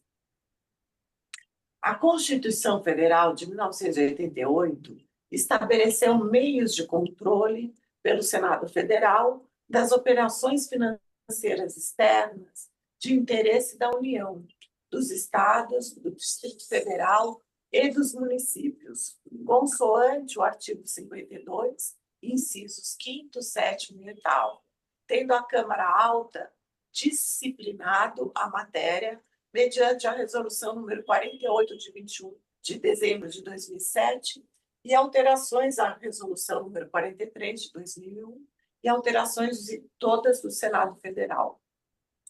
O programa foi identificado como passível de obtenção de financiamento externo pela Comissão de Financiamentos Externos, o COFIEX, de que trata o decreto número 9.075, de 6 de junho de 2017. A Secretaria do Tesouro Nacional, a STN, restou as devidas informações sobre as finanças externas da União, bem como analisou as informações referentes ao mutuário, Prefeitura de São Paulo, manifestando-se favoravelmente ao oferecimento da garantia da República Federativa do Brasil à referida operação de crédito, haja vista que o mutuário cumpre os requisitos legais para ambos. Adicionalmente, a STN informou que a classificação final da capacidade de pagamento do mutuário recebeu classificação B e demonstrou que a operação de crédito é elegível relativamente aos riscos do Tesouro Nacional para a concessão de garantia da União. A Procuradoria-Geral da Fazenda Nacional pronunciou-se pela legalidade das minutas contratuais e pela regularidade na apresentação de comprovações requeridas pela legislação, visando ao encaminhamento do processo ao Senado Federal para fim de autorização da operação de crédito em tela, bem como a concessão de garantia por parte da União, ressalvando que, previamente à assinatura dos instrumentos contratuais, deve ser verificado o disposto na Portaria Normativa MF número 500, de 2 de junho de 2023, a adimplência do ente, o cumprimento substancial das condições especiais prévias ao primeiro desembolso, bem como seja formalizado o contrato de contragarantia. A STN informou também que a operação de crédito sob análise está inscrita no Sistema de Prestação de Informação de Capital Estrangeiro de Crédito Externo, antigo ROF/RDE, número TB 164790. Cabe ainda enfatizar que a PGFN atestou em seu parecer que o contrato negociado não contém cláusulas de natureza política atentatórias à soberania nacional e à ordem pública, contrárias à Constituição e às leis brasileiras, bem assim que impliquem compensação automática de débitos e créditos. Fica amplamente evidenciada não só a importância do empréstimo, cuja aprovação iremos propor nesta data, como a sua extrema relevância. Trata-se de iniciativa de importância fundamental para o desenvolvimento do sistema de saúde do município de São Paulo. Passo, então, senhor presidente, ao voto. Em conclusão, o pleito encaminhado pela Presidência da República encontra-se de acordo com o que preceituam as normas do Senado Federal relativas à matéria em análise, devendo ser concedida a autorização para a contratação da operação de crédito externo pretendida nos termos do projeto de resolução do Senado que aqui apresento.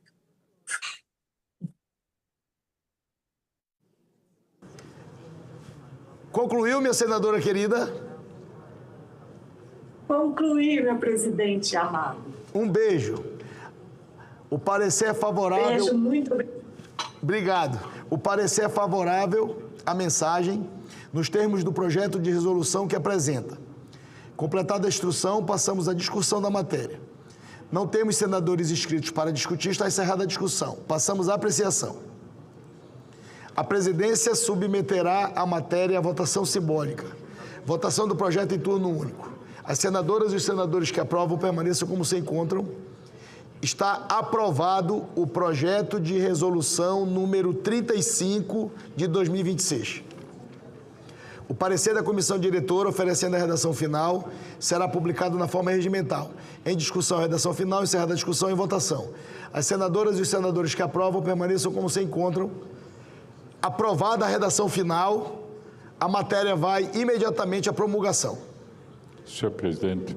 Pela ordem, conceda a palavra ao senador Flávio Arnes. É só se Vossa Excelência me permite, uma sugestão processual, né? Porque Vossa Excelência, quando lê o documento de encaminhamento do item da pauta, já faz um resumo para que este recurso será destinado.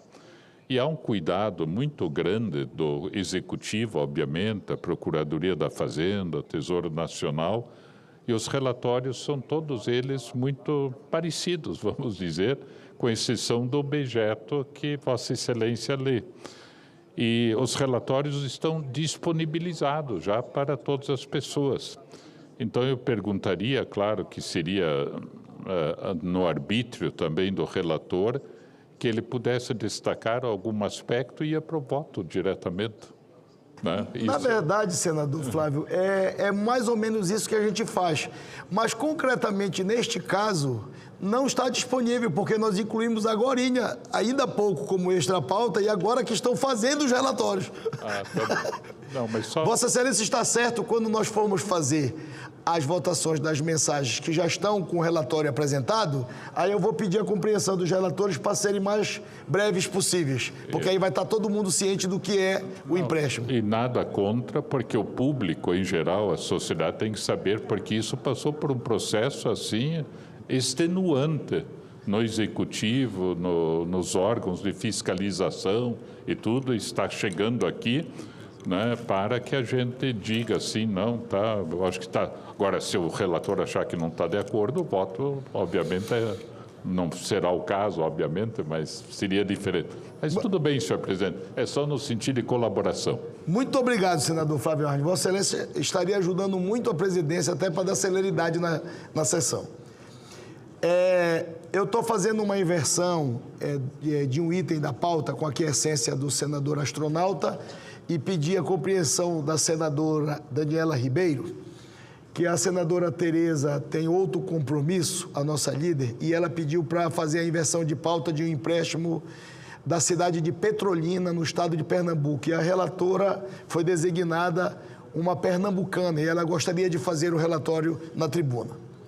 Mensagem número 43 de 2026, que submete à apreciação do Senado Federal a autorização para a contratação de operação de crédito externo com a garantia da República Federativa do Brasil no valor de 20 milhões de dólares dos Estados Unidos da América, de principal, entre o município de Petrolina, estado de Pernambuco, e o Fundo Financeiro para o Desenvolvimento da Bacia do Prata, FONPlata, cujos recursos destinam seu financiamento parcial do Programa de Desenvolvimento Urbano no município de Petrolina, em Pernambuco, denominado Petrolina Crescer Mais.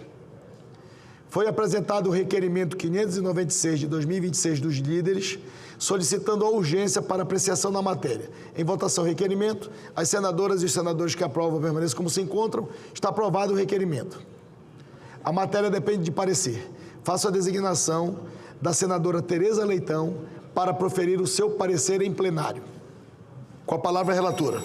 Muito obrigada, senhor presidente. Da mesma maneira, agradeço aos senadores, senador astronauta e a senadora Daniela Ribeiro.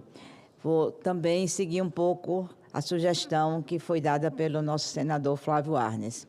O Programa de Desenvolvimento Urbano no município de Petrolina, Petrolina Crescer Mais, tem como objetivo promover o desenvolvimento urbano, social e econômico sustentável do município pernambucano por meio de investimentos em infraestrutura viária, saneamento básico, saúde, lazer e cultura. A iniciativa opera sob um modelo de cofinanciamento global de 100 milhões de dólares, composto por uma operação com o FONPlata de até 20 milhões de dólares, com garantia da República Federativa do Brasil e contrapartida local de 5 milhões de dólares, somada a um financiamento de 60 milhões de dólares do Fundo OPEP e 15 milhões de contrapartida correspondente. Estruturado em componentes de obras, desapropriações, gestão e comissão de administração, o programa engloba ações estratégicas, como a duplicação da PE 626, na altura da Avenida Cardoso de Sá, pavimentação e requalificação de vias urbanas e rurais, implantação de ciclovias, acessibilidade, a construção do viaduto da Avenida Monsenhor Ângelo Sampaio e de um terminal rodoviário intermunicipal, além de investimentos em creches e em saúde, como a construção de um centro cardiológico. Petrolina é conhecida como a cidade mais desenvolvida, o centro de desenvolvimento econômico, político, conhecida pela irrigação de áreas de sequeiro, onde a produção de frutas é também muito relevante, servindo de canal de exportação. Importante, uma cidade que se situa às margens do São Francisco, ligada a Juazeiro pela famosa ponte imortalizada nos versos de Luiz Gonzaga. A transação conta com a garantia da República Federativa do Brasil, o que exige uma rigorosa fiscalização por parte do Senado Federal e do Ministério da Fazenda. O Tesouro Nacional e a Procuradoria-Geral da Fazenda Nacional já emitiram pareceres favoráveis, destacando que a Prefeitura possui a capacidade de pagamento classificada como nível A. Além disso, os textos estabelecem as contrapartidas financeiras e as obrigações legais para que o município deve cumprir, com o que o município deve cumprir para a liberação dos recursos. O voto, portanto, senhor presidente, é pela aprovação da mensagem nos termos da resolução que apresento, na conclusão do parecer, cumpridas todas as formalidades anteriores a que esse projeto chegasse aqui nessa casa. Muito obrigada, esse é o voto. O parecer é favorável à mensagem apresentada pela relatora, nos termos do projeto de resolução que apresenta. Completada a instrução, passamos à discussão da matéria. Não temos senadores inscritos, está encerrada a discussão. Passamos à apreciação. A presidência submeterá a matéria à votação simbólica. Votação do projeto em turno único nos termos do parecer. As senadoras e os senadores que o aprovam permaneçam como se encontram. Está aprovado o projeto de resolução número 39 de 2026. O parecer da comissão diretora, oferecendo a redação final, será publicado na forma regimental. Discussão da redação final, encerrada a discussão e votação. As senadoras e os senadores que a aprovam permaneçam como se encontram. Está aprovada a redação final, a matéria vai à promulgação.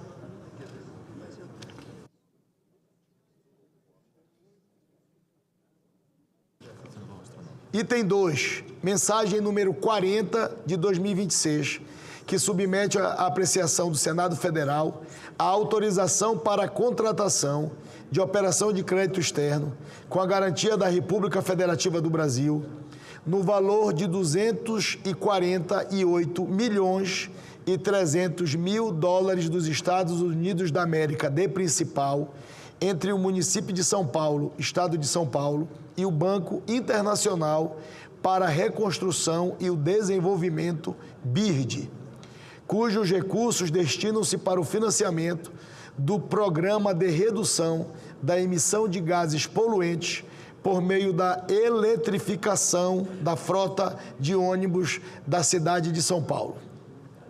Foi apresentado o requerimento 589 de 2026 dos líderes, que solicita a urgência para a apreciação da matéria. Submeto à votação o requerimento.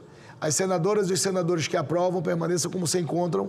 Está aprovado o requerimento de urgência. A matéria depende de parecer. Faço a designação do senador astronauta Marcos Pontes para que ele possa proferir o seu parecer em plenário em relação a esta mensagem. Obrigado, presidente. Aliás, antes da leitura do relatório, gostaria de agradecer o esforço, a presteza com o presidente Davi Alcolumbre, assim como o presidente Renan Calheiros, né, tiveram para que esse processo acontecesse em tempo, é muito importante para a cidade. Agradecer também a senadora Tereza Leitão pela articulação que fosse possível e a parceria da nossa cara senadora Mara Gabrilli, de São Paulo também, envolvida diretamente também nessa aprovação. Os recursos dessa operação de crédito destinam-se ao financiamento do Programa de Redução de Emissão de Gases Poluentes por meio da eletrificação da frota de ônibus da cidade de São Paulo. O programa é constituído das seguintes áreas de resultado. 1. Descarbonização e modernização da frota de ônibus públicos, no valor de $243 milhões e 50 mil dólares. A área de resultado. 1. Tem como foco a melhoria da qualidade do transporte público e a redução das emissões de gases de efeito estufa, poluentes locais e ruído na frota municipal de ônibus. Aliás, é uma coisa extremamente importante pensando numa cidade do tamanho da cidade de São Paulo. Esta área desdobra-se na atualização dos processos de aquisição de ônibus elétricos e de remuneração das concessionárias para fortalecer a capacidade da Prefeitura de São Paulo na transição para uma frota elétrica. 2. Financiamento da diferença de viabilidade para cobrir os maiores custos iniciais dos ônibus elétricos. Fortalecimento da gestão do sistema de transporte público, no valor de $3.250.000, a área de resultado. Busca melhorar a eficiência da gestão do transporte público de São Paulo, elevando sua qualidade e confiabilidade para atrair mais passageiros. 3. Promoção do transporte público inclusivo e sustentável, no valor de $2 milhões. O resultado esperado tem como objetivo fortalecer a capacidade institucional da Prefeitura de São Paulo para implementar políticas de mobilidade urbana sustentáveis e inclusivas. Parabenizar o prefeito Ricardo Nunes também pelo trabalho nessa área que é extremamente importante para todos nós. A análise. Como salientado, a operação de crédito pretendida será contratada entre o município de São Paulo, no estado de São Paulo, e o Banco Internacional para Reconstrução e Desenvolvimento no valor de $248 milhões e 300 mil dólares. A Secretaria de Tesouro Nacional emitiu parecer em 9 de dezembro de 2025 favorável ao pleito e à concessão da garantia da União para esta operação de crédito externo.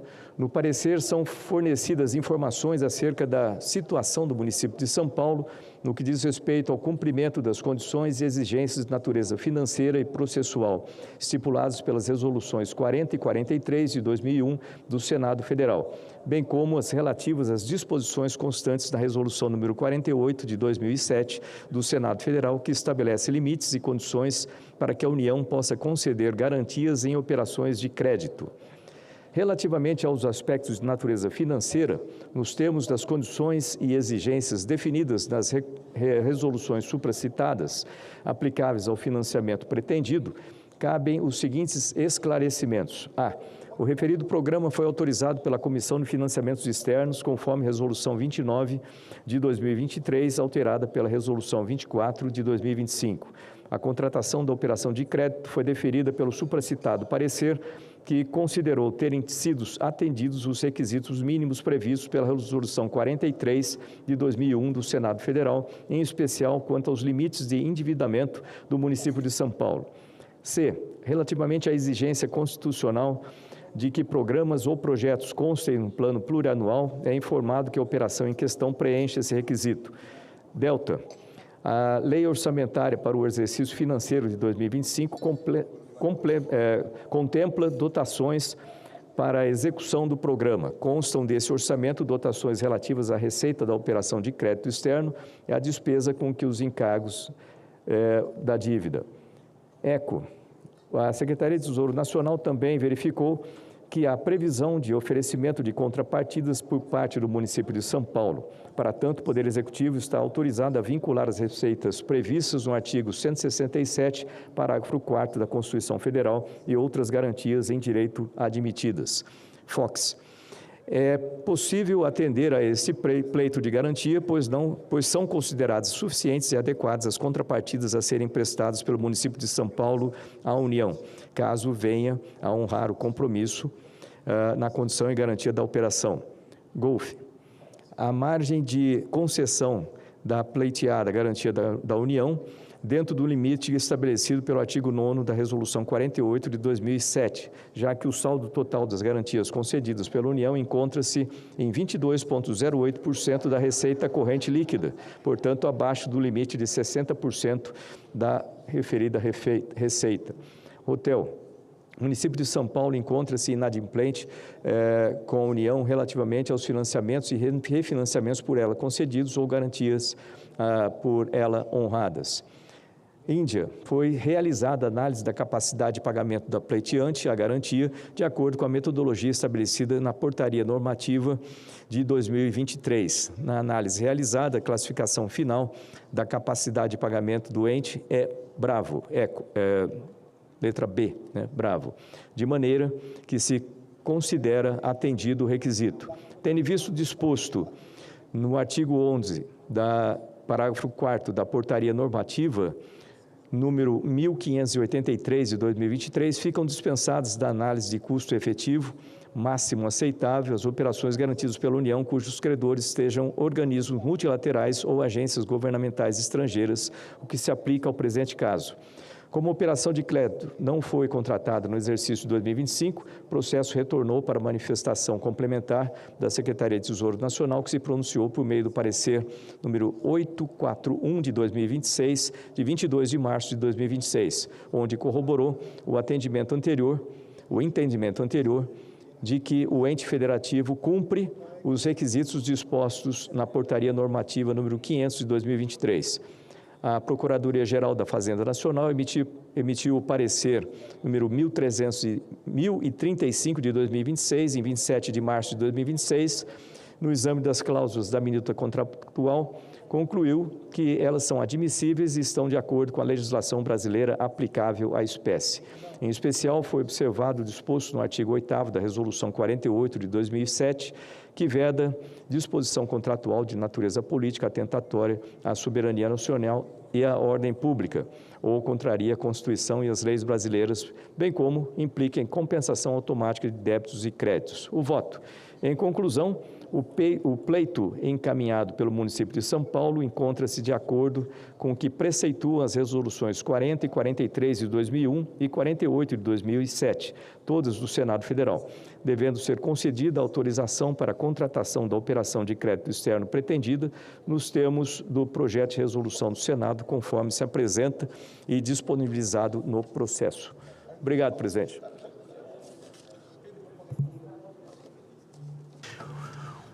O parecer é favorável à mensagem nos termos do projeto de resolução que apresenta.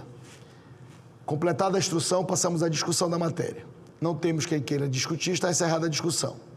Passamos à apreciação. A presidência submeterá a matéria à votação simbólica.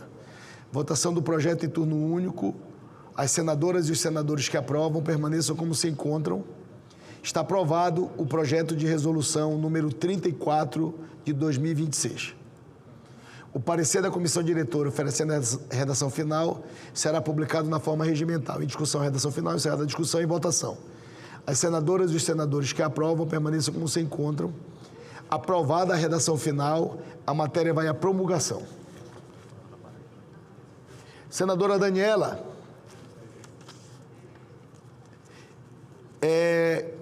já vamos iniciar, senadora Daniela, o item que Vossa Excelência relatará do empréstimo para o Estado de Vossa Excelência, para Paraíba, mas me permita rapidamente antes fazer 2 registros e 2 agradecimentos também. Queria agradecer a presença aqui nas galerias do Senado Federal dos alunos do curso de Direito e das alunas da Instituição de Ensino PUC Minas, em Belo Horizonte. Sejam bem-vindos. Da terra do nosso presidente Rodrigo Pacheco, da terra do senador Cleitinho e da terra do senador Carlos Viana. E também fazer um registro da presença na galeria dos alunos do ensino médio do Colégio Estadual da Polícia Militar de Goiás, Dr. César Toledo, Anápolis, Goiás. Sejam bem-vindos e sejam bem-vindas. Item extra pauta, mensagem número 42 de 2026, que submete à apreciação do Senado Federal a autorização para a contratação de operação de crédito externo no valor de 50 milhões de dólares dos Estados Unidos da América de principal entre o governo do estado da Paraíba e o Banco Internacional para a Reconstrução e Desenvolvimento BIRD, cujos recursos destinam-se para o financiamento do projeto Paraíba Rural Sustentável 2. Foi apresentado o requerimento 529 de 2026 dos líderes partidários solicitando a urgência para a deliberação da matéria. Perdão, requerimento 592. Em votação, requerimento. As senadoras e os senadores que aprovam permaneçam como se encontram. Está aprovado o requerimento. A matéria depende de parecer. Faço a designação da senadora paraibana Daniela Ribeiro para proferir o seu parecer em plenário. Com a palavra, a relatora da matéria. Senhor presidente, antes de iniciar de forma rápida a leitura que eu gostaria de fazer um registro para quem está nos assistindo pela TV Senado e para quem está aí nas galerias, né, os estudantes, os universitários, aqueles que estão aí assistindo, né, e conhecendo o Senado Federal. Mas eu queria me dirigir aos brasileiros e brasileiras. Eu queria, senhor presidente, fazer o registro sobre o seu compromisso com o Brasil. Nós estamos votando hoje todas essas matérias que interessam aos estados e que chegam até os municípios longínquos, os municípios que mais precisam. Nesse empréstimo, por exemplo, da Paraíba, nós estamos tratando de agricultura familiar. Nós estamos falando daquele agricultor, aquela agricultora que luta no seu dia a dia para que daquele sustento, daquela ação, do seu trabalho, do seu suor, venha o seu sustento e também as suas vendas e o seu alimento. Eu quero dizer, senhor presidente, que ao fazer um esforço como esse, que Vossa Excelência poderia hoje estar no Amapá, mas o seu compromisso não é só com o Amapá. E este registro eu gostaria de fazer porque o que as pessoas precisam olhar num presidente, que é um presidente como Vossa Excelência, que muito nos orgulha, que parou tudo e fez o esforço, juntamente, óbvio, com o presidente Renan Calheiros, que é o presidente da CAI, mas que, sem dúvida nenhuma, sem esse esforço de Vossa Excelência, por 16 estados brasileiros, que, como o meu, aqui da Paraíba, necessita e tem todas as condições de fazer o pagamento necessário, assim vou ler agora, mas eu não poderia deixar de fazer esse registro. O registro do compromisso do presidente Davi Alcolumbre com o Brasil. Vossa Excelência fez uma sessão extraordinária. Por quê? Porque entendeu que esses empréstimos iam diretamente beneficiar o povo de cada estado. E cada um tem sua história para contar do que está precisando através desse empréstimo, que foi, sim, como disse o senador Flávio Arnes, aí, nessa tentativa de nos ajudar para a gente ser mais rápida, mas que passou por todos os requisitos necessários para mostrar que tem condições de pagamento. E aqui eu falo principalmente na nossa Paraíba, porque, obviamente, representando a nossa Paraíba, que é nota A, né, no Tesouro Nacional, né, em toda na questão fiscal. Então, assim, e todos esses estados também na mesma condição, porque se não fosse assim, esse empréstimo, ele não viria. Então, senhor presidente, eu queria fazer esse registro, porque acho que é justo a gente fazer. Vossa Excelência trouxe, né, a sessão para que ocorresse e esses 16 estados se beneficiassem com a vossa ação. Então, por isso eu faço esse registro, porque eu quero que o Brasil, né, entenda, porque o dia a dia nós vivenciamos no Senado Federal, e esse é o dia a dia de cada senador, mas se a gente não tivesse um presidente comprometido com o país, nós não estaríamos, nesse momento, tendo a satisfação de trazer, por exemplo, aos paraibanos essa oportunidade nesse momento que tem prazo, né? Então, senhor presidente, minha gratidão aqui pela Paraíba, por cada paraibano que vai ser beneficiado por esse empréstimo, paraibano e paraibana.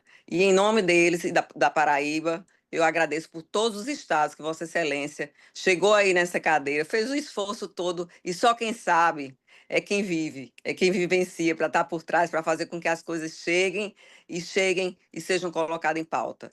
Então é sobre isso.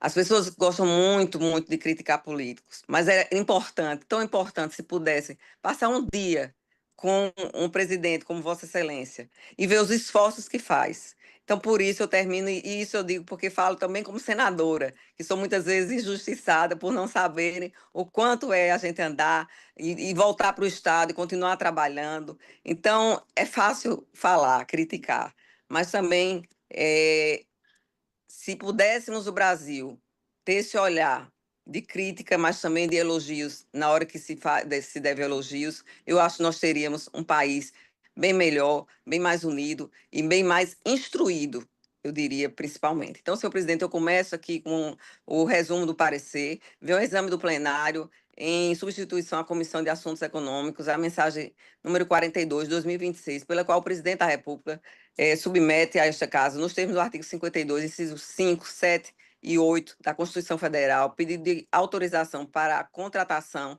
da operação de crédito externo com a garantia da República Federativa do Brasil no valor de 50 milhões de dólares dos Estados Unidos da América, entre o governo do Estado da Paraíba e o Banco Internacional para Reconstrução e Desenvolvimento, o BIRD, destinado ao projeto Paraíba Rural Sustentável 2.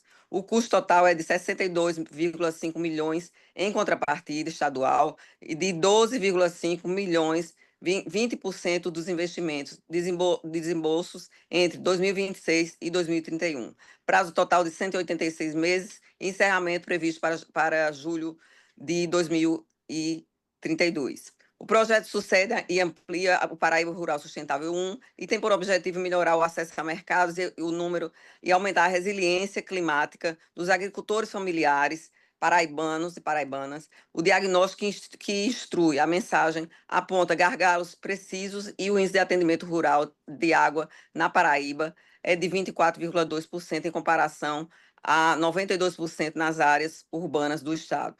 Então, em relação ao saneamento, o índice de atendimento rural também, de coleta de esgoto, é de 2,7% na Paraíba, em comparação a 50,1% nas áreas urbanas.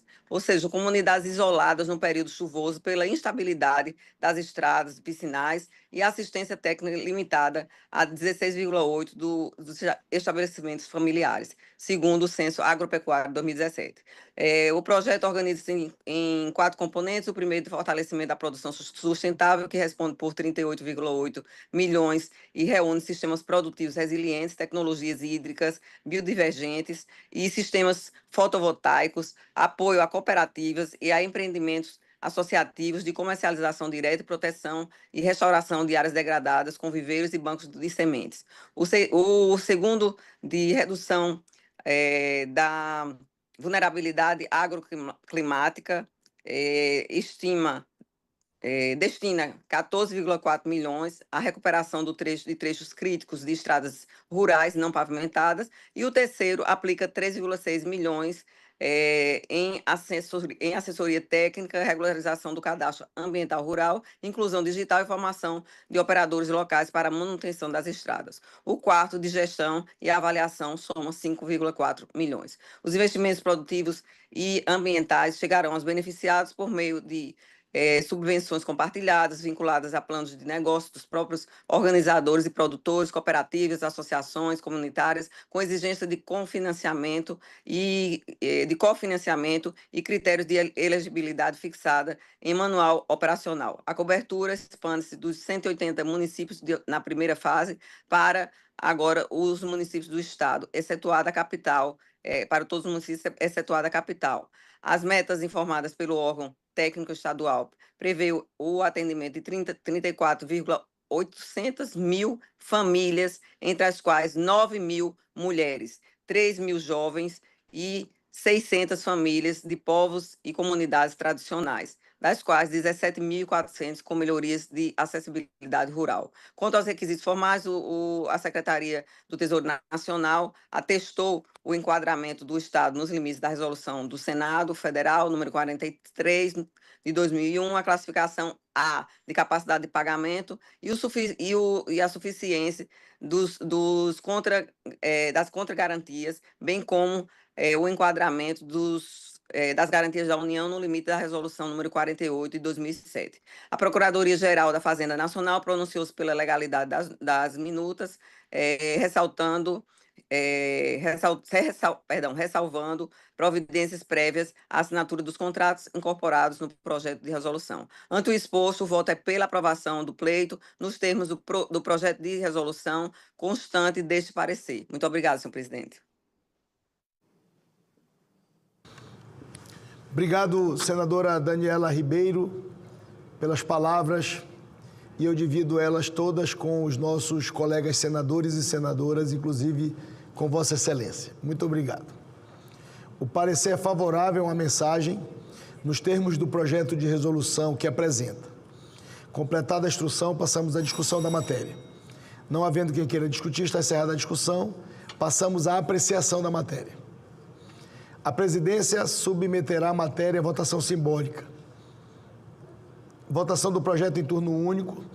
As senadoras e os senadores que aprovam permaneçam como se encontram. Está aprovado o projeto de resolução número 36 de 2026. O parecer da comissão diretora, oferecendo a redação final, será publicado na forma regimental. Discussão da redação final, encerrada a discussão e votação. As senadoras e os senadores que aprovam permaneçam como se encontram. Aprovada a redação final, a matéria vai à promulgação. Senador Ângelo Coronel. Item extra pauta, mensagem número 44 de 2026, que submete à apreciação do Senado Federal a autorização para a contratação de operação de crédito externo no valor de 120 milhões de dólares dos Estados Unidos da América entre o município de Salvador, estado da Bahia, e o BIRD, cujos recursos destinam-se para o financiamento parcial do projeto Salvador Social do município de Salvador, terceira fase. São desembolsos vinculados a indicadores. Foi apresentado o requerimento 594 de 2026 dos líderes, que solicita urgência para a apreciação da matéria. Submeto à votação o requerimento. As senadoras e os senadores que aprovam permaneçam como se encontram. Está aprovado o requerimento. A matéria depende de parecer. Faço a designação do senador Ângelo Coronel para proferir o seu parecer em plenário. Com a palavra, Vossa Excelência. Presidente, para mim, eu voltar a falar com Vossa Excelência sentado nessa cadeira de presidente, realmente nos dá muita honra pela sua luta travada pela independência do Senado da República, essa casa que vem ultimamente muito atacada, mas pela sua tenacidade, pela sua firmeza, a gente vê a cada dia que o Senado é bem representado com Vossa Excelência na presidência dessa tão grande casa brasileira. Presidente.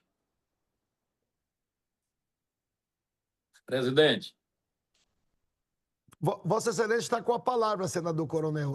Tá. Então está me ouvindo bem, né? Perfeitamente. Pronto. Presidente, eu vou direto aqui para a análise desse projeto que Vossa Excelência leu o cabeçalho para poder azerizar. A Constituição Federal de 88 estabeleceu meios de controle pelo Senado Federal das operações financeiras externas de interesse da União, dos Estados, do Distrito Federal e dos municípios. Consoante o artigo 52, inciso 5º, 7º e 8º, tendo essa casa disciplinada a matéria mediante a resolução número 48, de 21 de dezembro de 2007, e alterações do Senado Federal.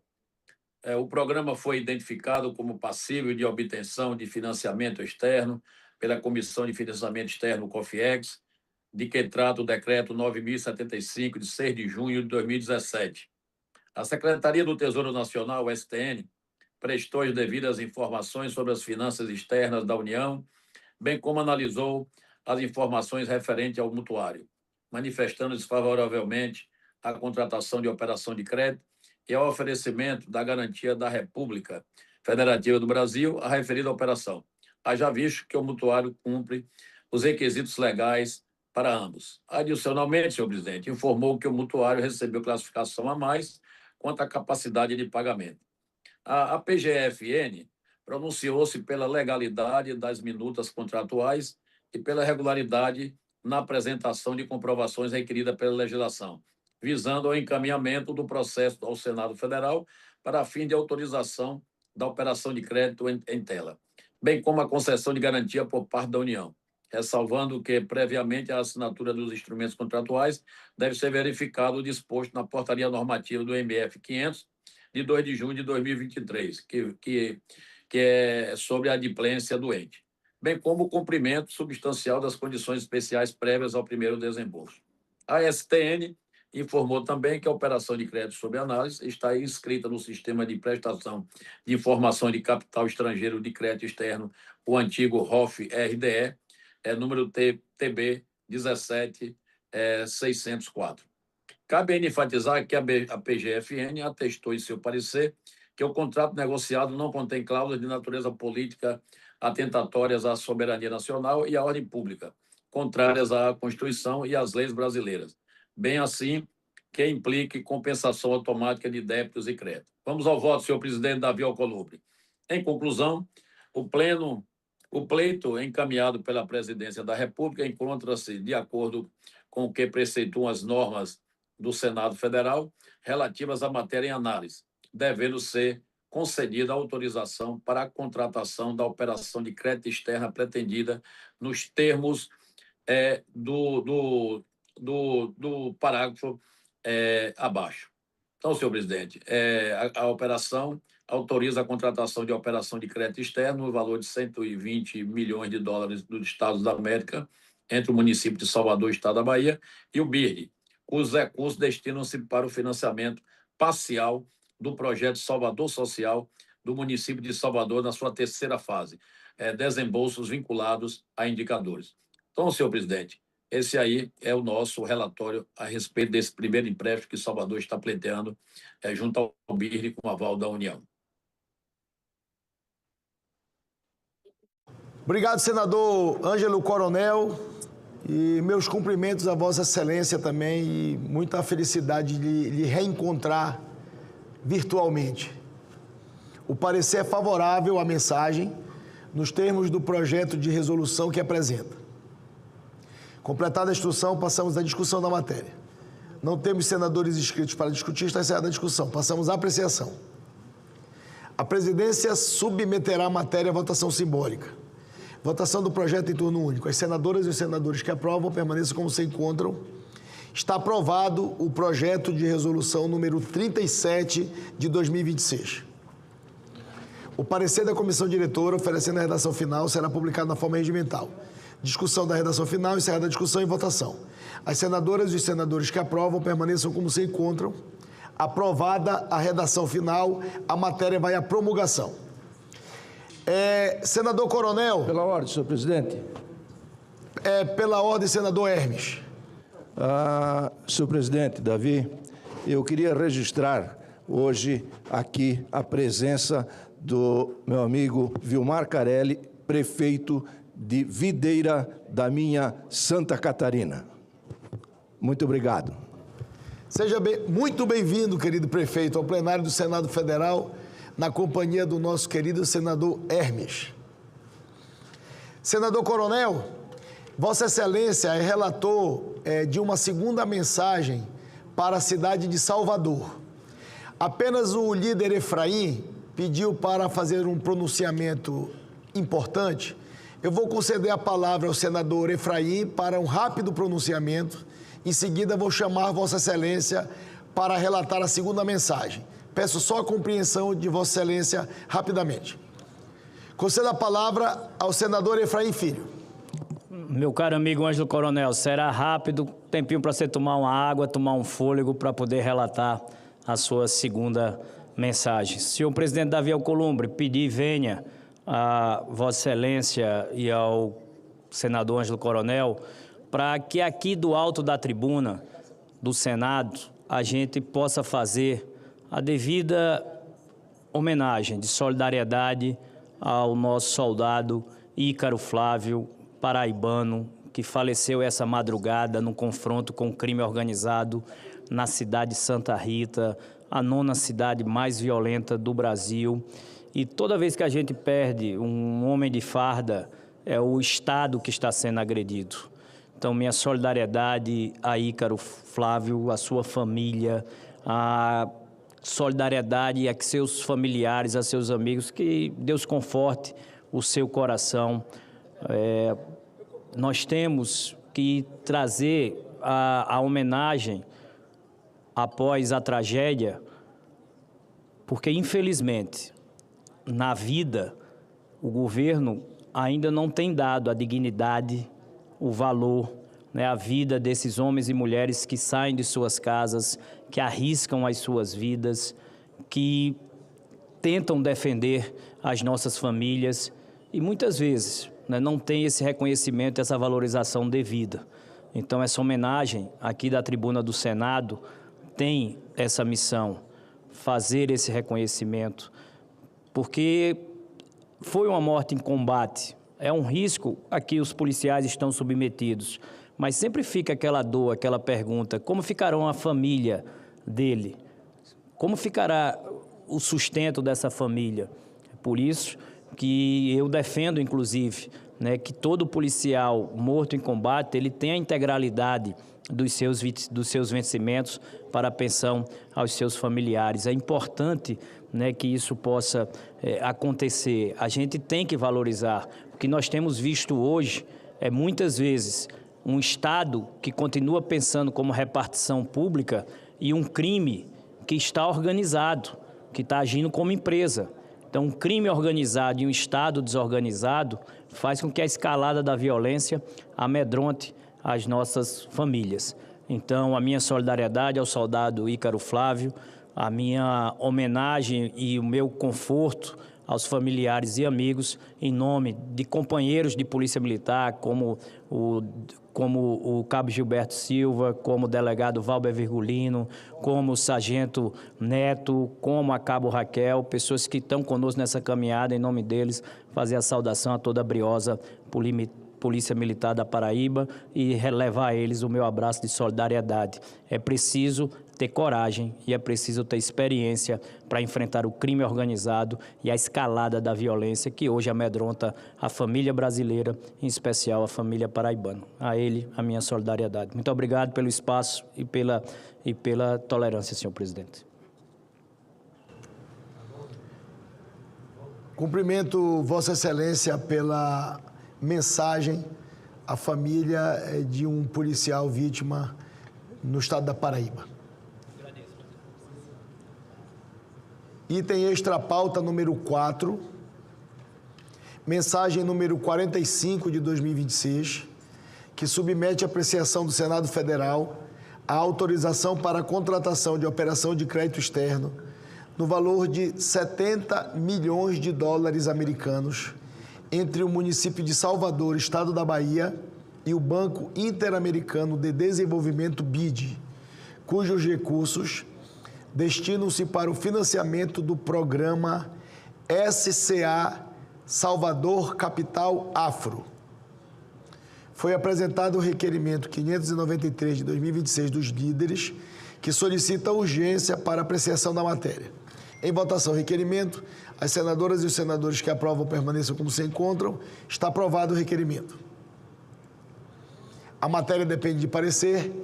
Faço a designação do senador Ângelo Coronel para que ele possa proferir o parecer em relação a esta nova mensagem. Com a palavra, Vossa Excelência. Obrigado, presidente. Eu vou direto para a análise dessa matéria de grande importância para a cidade de Salvador, porque sempre que se contrai empréstimo para poder atender o social é de suma importância. E o prefeito Bruno Reis ele tem uma competência fora do normal, por ser um dos melhores prefeitos da história de Salvador e, quiçá, hoje está entre os 2 ou 3 melhores prefeitos do Brasil. A gente aqui na Bahia tem muita honra de ter um prefeito do quilate, do nível, da competência, da amizade, do trato do prefeito Bruno Reis, meu amigo, ex-colega de assembleia, amigo de longa data, e tenho muita felicidade de hoje estar militando juntos. Mas vamos dar nada, senhor presidente. E também, presidente, fazer uma ressalva que ele é do seu partido, do União Brasil.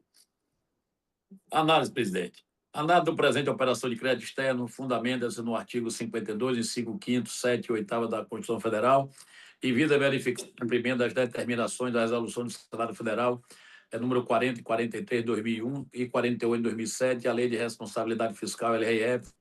Essas são as normas que regulam os limites e condições para a contratação de operações de crédito internas e externas e concessão de garantias no âmbito dos 3 níveis do governo. De acordo com a exposição de motivos mencionada, a Secretaria do Tesouro Nacional prestou as devidas informações sobre as finanças externas da União, bem como analisou as informações referentes ao mutuário, manifestando-se favoravelmente ao oferecimento da garantia da República Federativa do Brasil, a referida operação de crédito, haja visto que o mutuário cumpre os requisitos legais para ambos. Vamos direto agora, presidente, para o nosso voto. O pleito encaminhado pelo Poder Executivo encontra-se de acordo com o que preceitua a Lei de Responsabilidade Fiscal e as resoluções do Senado Federal, que rege sobre a matéria, devendo ser concedida a autorização para a contratação da operação de crédito externa pretendida nos termos que já foi lido anteriormente, que significa que está autorizando o município de Salvador, Estado da Bahia, a contratar a operação de crédito externo com a garantia da União, com o Banco Interamericano de Desenvolvimento, que é o BID, no valor de 70 milhões de dólares americanos. Então, presidente, esse é o nosso relatório e logo após Vossa Excelência colocar em votação, eu queria também 30 segundos para concluir aqui um outro tema, senhor presidente Davi Alcolumbre. Perfeitamente, senador Ângelo Coronel. O parecer é favorável à mensagem nos termos do projeto de resolução que apresenta.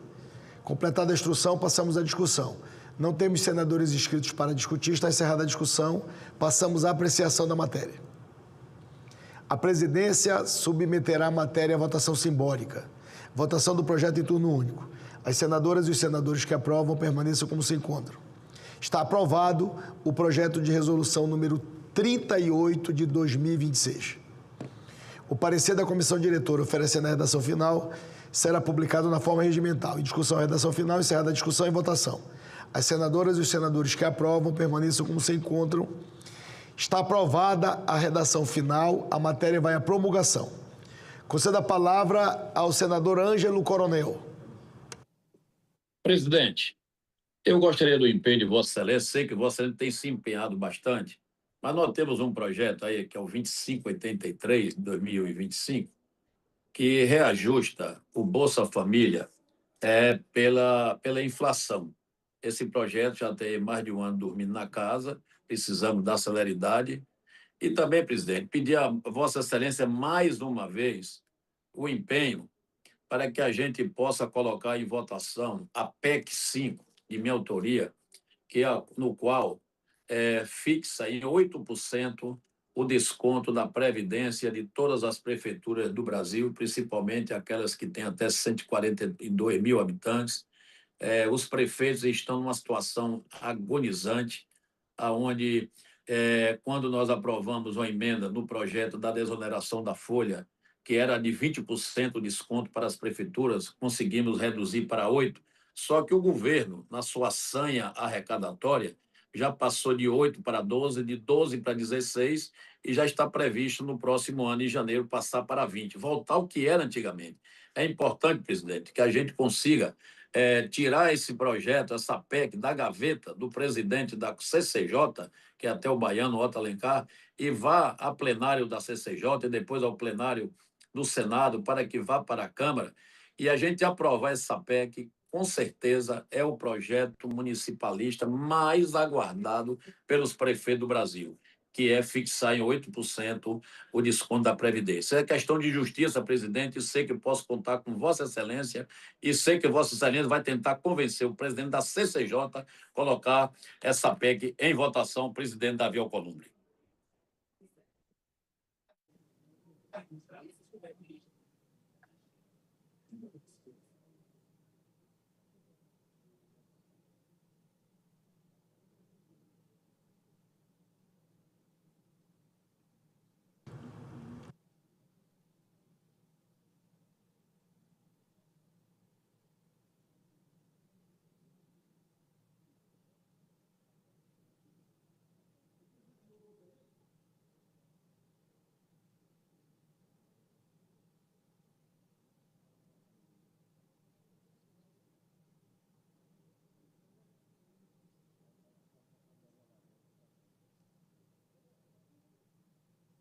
Item extra pauta, mensagem número 46 de 2026, que submete à apreciação do Senado Federal a autorização para a contratação de operação de crédito externo no valor de 150 milhões de dólares dos Estados Unidos da América de Principal entre o município de Maceió, estado de Alagoas, e o New Development Bank, NDB, cujos recursos destinam-se para o financiamento do Programa de Integração, Desenvolvimento Social e Sustentável de Maceió.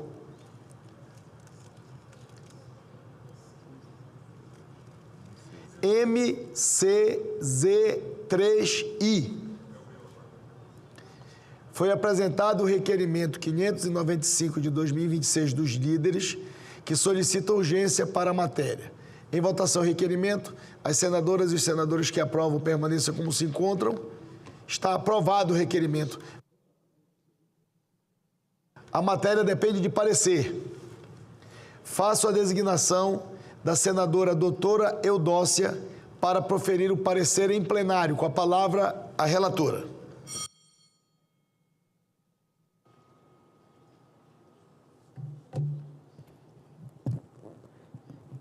Bom dia a todos aqui presentes. Bom dia. Presidente Alcolumbre, colegas senadores e senadoras, quero aqui lhe cumprimentar em especial, presidente Alcolumbre, pela sua sensibilidade de ter colocado essa sessão extraordinária para aprovação das contratações de operação de crédito externo para vários estados. Isso é o compromisso que o senhor tem, que a Vossa Excelência tem com o povo brasileiro. Quero também agradecer aos meus colegas líderes que assinaram em caráter de urgência o meu requerimento para que nós pudéssemos estar aprovando aqui a contratação do crédito externo para o nosso querido estado de Alagoas. Quero agradecer à professora Dorinha, ao senador Wellington Fagundes, à senadora Tereza Cristina, ao senador Dr. Irã, ao senador Plínio Valério e ao senador astronauta Marcos Pontes. Muito grata por participarem desse processo tão importante para o nosso querido estado de Alagoas. Quero aqui colocar, senhor presidente, caros colegas senadores e senadoras, que o nosso prefeito JHC, ele começou a mudança por Maceió. O trabalho do nosso querido prefeito JHC mudou a vida da gente por toda a cidade. Fez projetos inovadores, como Gigantinhos, como o Parque da Lagoa e como vários outros projetos de grande envergadura. Agora, mais uma entrega planejada pela gestão dele começa a sair do papel.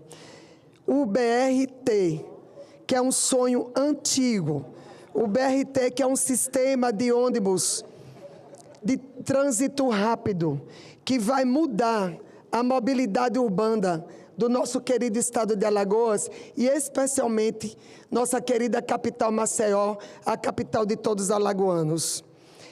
Esse projeto, senhor presidente, caros colegas senadores e senadoras, é o maior projeto de mobilidade da história do nosso estado de Alagoas, da história de Maceió.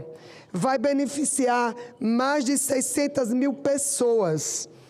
Ajudar pais, ajudar mães a chegarem mais rápido em casa depois do trabalho e terem mais tempo com seus filhos, com seus compromissos pessoais.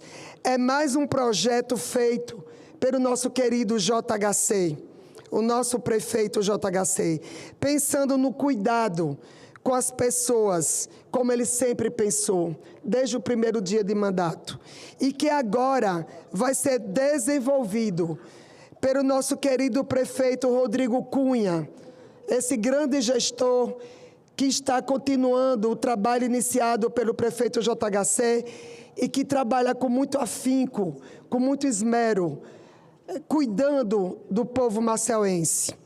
O Rodrigo Cunha, que é um grande amigo, que foi senador da República, representando o nosso estado e que hoje está comandando a nossa querida capital, Maceió. Quero aqui também mandar o meu sincero abraço para cada alagoano, para cada alagoana e dizer que estou aqui para trabalhar incansavelmente, diuturnamente, em prol do meu estado.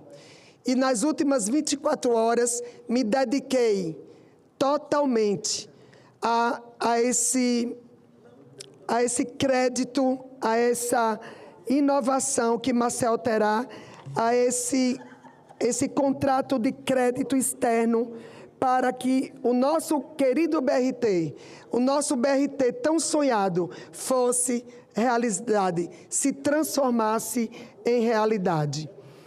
Quero colocar ainda mais que a liberação desse projeto do BRT Metropolitano de Maceió, ele também é conhecido como Rapidão.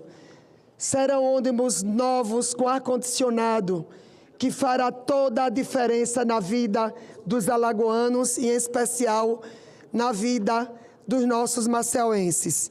Estamos falando aqui de um moderno sistema de ônibus, de trânsito rápido e do maior investimento de mobilidade urbana já realizado, como eu já falei, na história do nosso estado de Alagoas.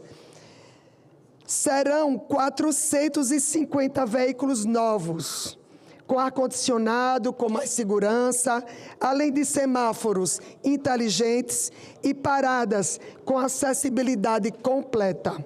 Na prática, isso significa menos tempo no trânsito, mais conforto, mais segurança e mais qualidade de vida de quem vive, trabalha e utiliza os serviços da nossa capital. Com Rapidão, Maceió dá um passo histórico para estar entre as capitais brasileiras com os sistemas de mobilidade urbana mais modernos do país. Isso é desenvolvimento, mobilidade e qualidade de vida, chegando para transformar o dia a dia dos alagoanos. Nós estamos falando em avanço, estamos falando em desenvolvimento, estamos falando de melhor qualidade de vida, estamos falando de termos a possibilidade de termos uma oportunidade real, de termos a melhor mobilidade urbana dentre várias capitais do nosso país. Maceió se destaca agora com esse grande projeto que é o BRT Rapidão. E eu quero aqui parabenizar o prefeito JHC pela sua iniciativa, por ter se debruçado durante anos, desde o início do seu mandato até o término do seu mandato, se dedicando a esse grande projeto de mobilidade urbana. E agora, senhor presidente, irei para o parecer de plenário. Parecer de plenário em substituição à Comissão de Assuntos Econômicos, sobre a mensagem número 46 de 2026, da Presidência da República, número 689, de 12 de agosto de 2026, na origem.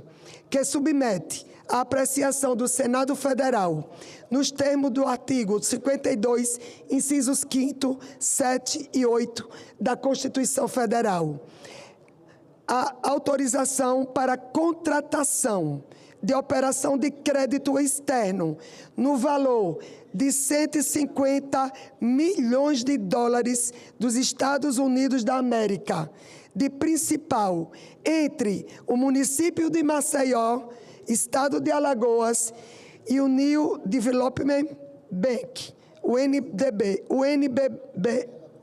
UNDB, cujos recursos destinam-se para o financiamento do Programa de Integração, Desenvolvimento Social e Sustentável de Maceió, MCZ-3I, Integration Social and Sustainable Development Program of Maceió. Peço autorização, senhor presidente, para ir diretamente ao voto. Ao voto. Em conclusão, o pleito encaminhado pelo município de Maceió encontra-se de acordo com o que preceituam as resoluções números 40 e 43 de 2001 e 48 de 2007, todas do Senado Federal, devendo ser concedida a autorização para a contratação da operação de crédito externo pretendida nos termos do seguinte: Projeto de Resolução do Senado de 2026. É esse o meu voto, senhor presidente. Muito obrigada. Parabéns, senadora.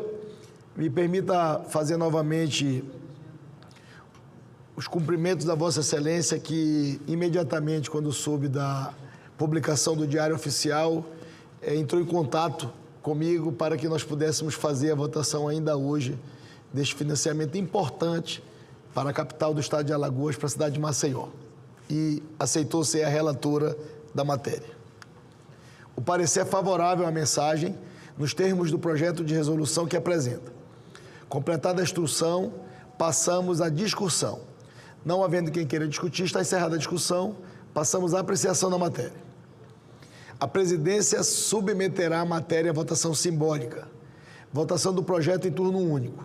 As senadoras e os senadores que o aprovam permaneçam como se encontram. Está aprovado o projeto de resolução número 40 de 2026. O parecer da comissão diretora, oferecendo a redação final, será publicado na forma regimental. Em discussão, a redação final, encerrada a discussão e votação. As senadoras e os senadores que aprovam permaneçam como se encontram. Está aprovada a redação final, a matéria vai à promulgação. Mas ela está no... Senadora Tereza Cristina. Só para comunicar a Vossa Excelência que nós vamos iniciar... Nós vamos iniciar agora o processo de votação da mensagem do Mato Grosso do Sul que Vossa Excelência relata. Já vou chamar Vossa Excelência. Sim. Item extra pauta número 7. Mensagem número 48 de 2026, que submete à apreciação do Senado Federal a autorização para a contratação de operação de crédito externo no valor de 80 milhões de dólares dos Estados Unidos da América de principal entre o governo do estado do Mato Grosso do Sul e o Banco Interamericano de Desenvolvimento, BID, cujos recursos destinam-se ao financiamento do projeto Parceria Público-Privada do Hospital Regional de Mato Grosso do Sul. Foi apresentado o requerimento 598 de 2026 dos líderes, que solicita a urgência para apreciação da matéria. Em votação requerimento, as senadoras e os senadores que aprovam permaneçam como se encontram. Está aprovado o requerimento. A matéria depende de parecer. Faço a designação da senadora Tereza Cristina para proferir o parecer em plenário em relação a esta mensagem de empréstimo. Senhor presidente, está me ouvindo? Perfeitamente, líder. Então, tá bom.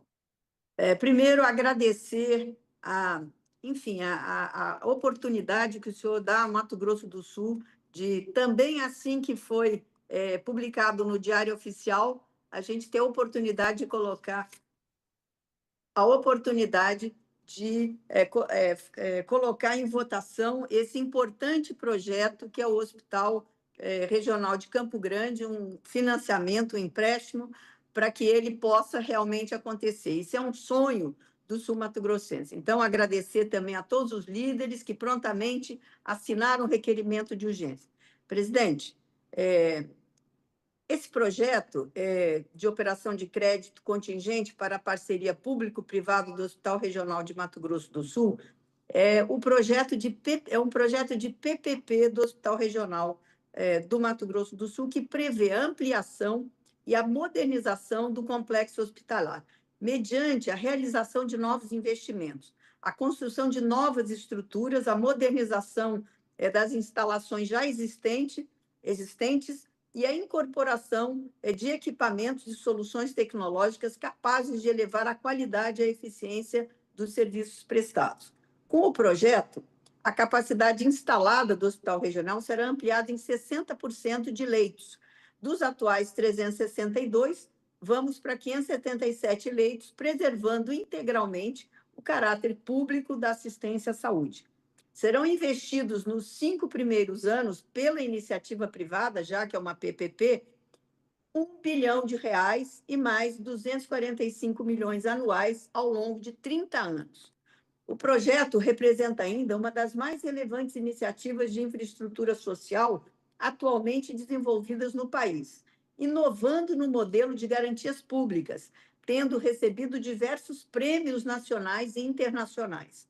Essa operação de crédito contingente, no valor de $80 milhões, com o organismo internacional, o BID, que possui classificação de risco de crédito AAA, contribui para a redução e percepção dos riscos financeiros e políticos associados a projetos de parceria de longo prazo.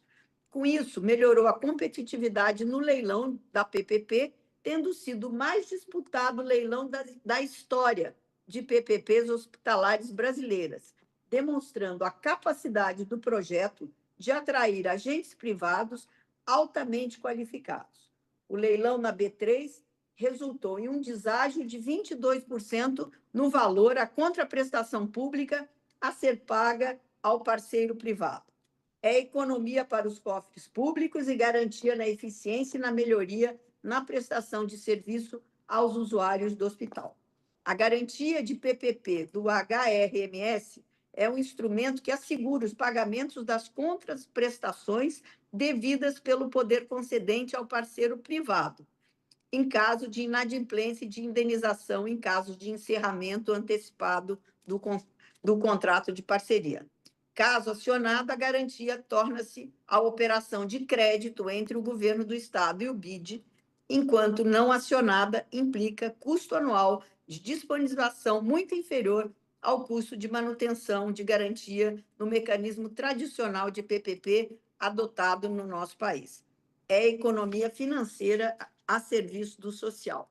Eu acho que esse é um modelo muito interessante que pode, senhor presidente, ser replicado para outros estados brasileiros. Isso é inovar nas contas públicas e na gestão pública de qualidade, na qualidade dos gastos. Eu vou direto à análise. A Constituição, com sua permissão. A Constituição Federal de 88 estabeleceu meios de controle pelo Senado Federal das operações financeiras externas de interesse da União, dos Estados, do Distrito Federal e dos municípios, consoante o artigo 52, incisos 5º, 7º e 8º, tendo a Câmara Alta disciplinada a matéria mediante resolução número 48, de 21 de dezembro de 2007. E alterações, e a resolução número 43 de 2001, e alterações todas do Senado Federal. No caso em exame, estão presentes os pressupostos necessários à autorização pretendida. Mais importante, porém, é reconhecer a finalidade pública e a racionalidade econômica que fundamentam a operação. A operação de crédito contingente constitui instrumento destinado a conferir segurança financeira à parceria público-privada do Hospital Regional de Mato Grosso do Sul, reduzindo os riscos associados ao cumprimento das obrigações do poder público, contribuindo para a estabilidade da relação contratual. Essa estrutura é particularmente relevante em projetos de infraestrutura hospitalar, nos quais a previsibilidade das obrigações públicas constitui elemento essencial para a atração e permanência do investimento privado. A documentação encaminhada pelo Estado demonstra que a estrutura de garantia contingente foi incorporada à modelagem da PPP e contribui para suas condições econômicas. O leilão realizado em dezembro de 2025 resultou em proposta vencedora com deságio de 22% sobre a contraprestação pública mensal, circunstância que evidencia a relevância da estrutura de garantias para a competitividade do projeto. Há, portanto, uma relação direta entre a operação ora examinada e a eficiência econômica da PPP, na medida em que o mecanismo de garantia contribui para reduzir a percepção de risco do empreendimento e, consequentemente, para melhorar suas condições de contratação. Também merece destaque a substituição do modelo tradicional de conta-garantia pela estrutura de crédito contingente. Segundo os documentos que instruem a matéria, a primeira alternativa implicaria a imobilização de recursos públicos, enquanto a solução proposta permite que o Estado disponha de cobertura financeira sem a necessidade de manter permanentemente os mesmos recursos agregados para essa finalidade. A operação, assim, não deve ser compreendida simplesmente como um mecanismo de ampliação do endividamento estadual. Trata-se de instrumento de gestão de risco e de uma parceria de longo prazo, cuja utilização financeira efetiva dependerá da ocorrência dos eventos contratuais que autorizem o desembolso. Sob a perspectiva social, a relevância do projeto é igualmente evidente. O Hospital Regional de Mato Grosso do Sul está inserido na estratégia de ampliação da capacidade de atendimento hospitalar do Estado, especialmente nos serviços de média e alta complexidade. A documentação técnica destaca, entre outros fatores, o envelhecimento populacional e o consequente aumento da demanda por internações em serviços hospitalares especializados. A operação de crédito, portanto, está vinculada a um projeto que busca ampliar a capacidade instalada de saúde, melhorar a oferta de atendimento à população e proporcionar mais segurança à prestação de serviços públicos essenciais. Nesse contexto, a garantia da União possui função instrumental, viabilizar uma estrutura financeira capaz de conferir maior segurança no contrato da PPP e, por consequência, contribuir para a implantação e a continuidade de uma estrutura hospitalar de caráter estratégico para o Estado. Do ponto de vista fiscal, a autorização também se mostra compatível com as exigências estabelecidas pela legislação. A STN conclui que o Estado atende aos requisitos necessários à contratação e à concessão da garantia, tendo as contragarantias oferecidas sendo consideradas suficientes para o eventual ressarcimento da União. O voto. Em conclusão, o pleito encaminhado pela Presidência da República encontra-se de acordo com o que preceituam as normas do Senado Federal, relativas à matéria em análise, devendo ser concedida a autorização para a contratação da operação de crédito externa pretendida nos termos seguintes.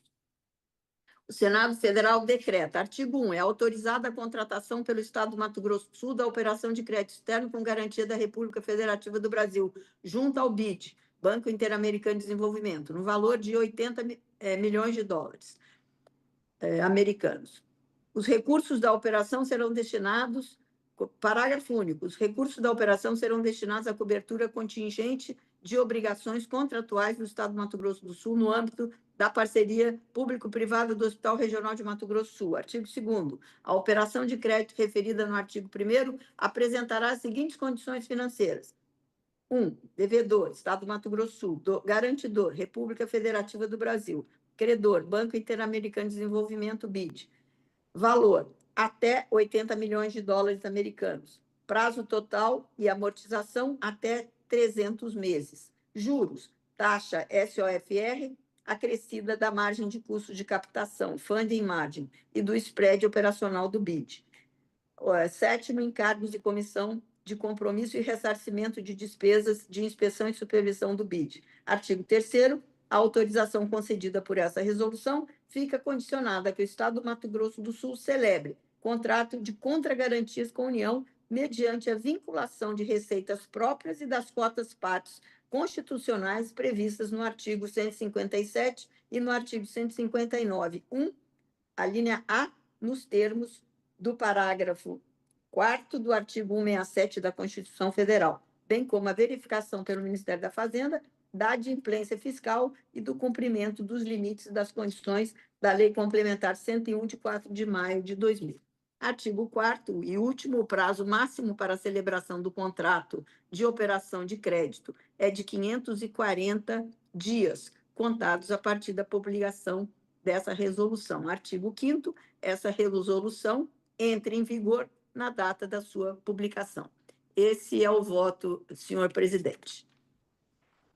Parabenizar o nosso governador Eduardo Riedel e toda a sua equipe por mais essa iniciativa inovadora em termos de crédito, de PPP, para melhorar a saúde do nosso Estado. Muito obrigado, presidente Davi Alcolumbre, pela sua agilidade junto à mesa diretora, para que nós pudéssemos hoje, ainda no mesmo dia que chega aí a mesa diretora, votar essa mensagem de crédito para o meu querido Estado do Mato Grosso do Sul. Muito obrigado. Me permita, querida líder, senadora Tereza Cristina, fazer um registro também a Vossa Excelência, que atuou fortemente para que nós pudéssemos, na sessão deliberativa de hoje, incluir como item extra-pauta esta mensagem importante para o Estado de Vossa Excelência. Então, assim como fiz com os nossos colegas que trabalharam para que nós pudéssemos fazer esta sessão muito importante e termos a condição de aprovar todas essas mensagens, vários estados e vários municípios brasileiros, Vossa Excelência atuou fortemente, aceitou a relatoria desta mensagem importante para que nós concluíssemos a votação no dia de hoje de todas as mensagens que foram publicadas no Diário Oficial da União no dia de ontem. Então, me permita fazer esse registro e eu divido com Vossa Excelência e com meus colegas senadores e senadoras a compreensão da inclusão de todas as mensagens como item extra-pauta na sessão extraordinária que foi convocada para hoje, para votar 3 mensagens da cidade de São Paulo e que estamos concluindo agora, no dia de hoje, se Deus permitir, 16 mensagens. Ou seja, quando o propósito, a iniciativa é boa, as coisas que acontecem são frutos bons. Nós estamos entregando frutos bons de uma iniciativa boa no dia de hoje. O parecer é favorável à mensagem nos termos do projeto de resolução que apresenta. Completada a instrução, passamos à discussão da matéria. Não havendo quem queira discutir, está encerrada a discussão. Passamos à apreciação. A presidência submeterá a matéria à votação simbólica. Votação do projeto em turno único. As senadoras e os senadores que o aprovam permaneçam como se encontram. Está aprovado o projeto de resolução número 42 de 2026. O parecer da comissão diretora oferecendo a redação final será publicado na forma regimental. Em discussão, redação final, encerrada a discussão e votação. As senadoras e os senadores que a aprovam permaneçam como se encontram. Está aprovada a redação final, a matéria vai à promulgação.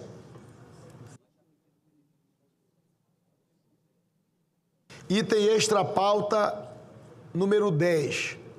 Mensagem número 51 de 2026, que submete à apreciação do Senado Federal a autorização para a contratação de operação de crédito externo no valor de até 41.800.000 dólares dos Estados Unidos da América entre o governo do estado de Sergipe e o Banco Internacional para Reconstrução e Desenvolvimento BIRD, cujos recursos destinam-se para o financiamento do Programa de Sustentabilidade Fiscal, Eficiência e Eficácia do Gasto Público do Estado de Sergipe, chamado Progestão.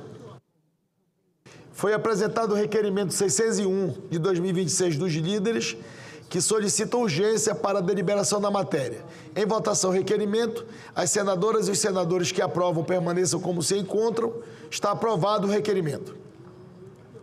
A matéria depende de parecer. Faço a designação do senador Laércio Oliveira para que ele possa proferir o seu parecer em plenário em relação a esta mensagem de crédito. Com a palavra, o relator da matéria. Obrigado, senhor presidente. Trata-se da mensagem que submete à apreciação do Senado Federal autorização para a contratação de operação de crédito externo no valor de até 41.800.000 dos Estados Unidos da América entre o governo do estado de Sergipe e o Banco Internacional para Reconstrução e Desenvolvimento, BIRD, cujos recursos destinam-se para o financiamento do Programa de Sustentabilidade Fiscal, Eficiência e Eficácia do Gasto Público no estado de Sergipe, Progestão. O Programa da Sustentabilidade Fiscal, Eficiência e Eficácia do Gasto Público no estado de Sergipe é uma iniciativa estratégica que constitui uma das fases do Programa de Abordagem Programática Multifásica do Banco Mundial do Brasil. O objetivo central do Progestão é melhorar a eficiência da gestão dos recursos públicos em departamentos selecionados do Estado, promovendo o equilíbrio e a sustentabilidade fiscal de longo prazo, a modernização de sistemas de informação e a racionalização das despesas públicas. O voto, senhor presidente, é pela aprovação da mensagem nos termos do projeto de resolução que apresento na conclusão deste parecer. É o relatório, senhor presidente. O parecer é favorável à mensagem nos termos do projeto de resolução que apresenta. Completada a instrução, passamos à discussão da matéria. Nós não temos senadores inscritos para discutir, está encerrada a discussão. Passamos à apreciação. A presidência submeterá a matéria à votação simbólica. Votação do projeto em turno único. As senadoras e os senadores que o aprovam permaneçam como se encontram.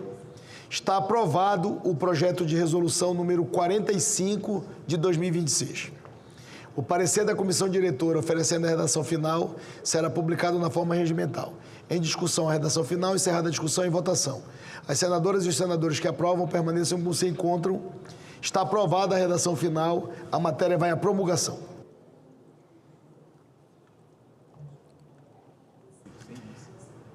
Item extra pauta número 11, mensagem número 52 de 2026, que submete à apreciação do Senado Federal a autorização para a contratação de operação de crédito externo no valor de 100 milhões de dólares dos Estados Unidos da América de principal entre o governo do estado de Sergipe e o Banco Internacional para Reconstrução e Desenvolvimento, BIRD, cujos recursos destinam-se para o financiamento do projeto CREMA, Sergipe, Projeto de Manutenção Proativa, Segura e Resiliente das Rodovias Estaduais do Estado de Sergipe.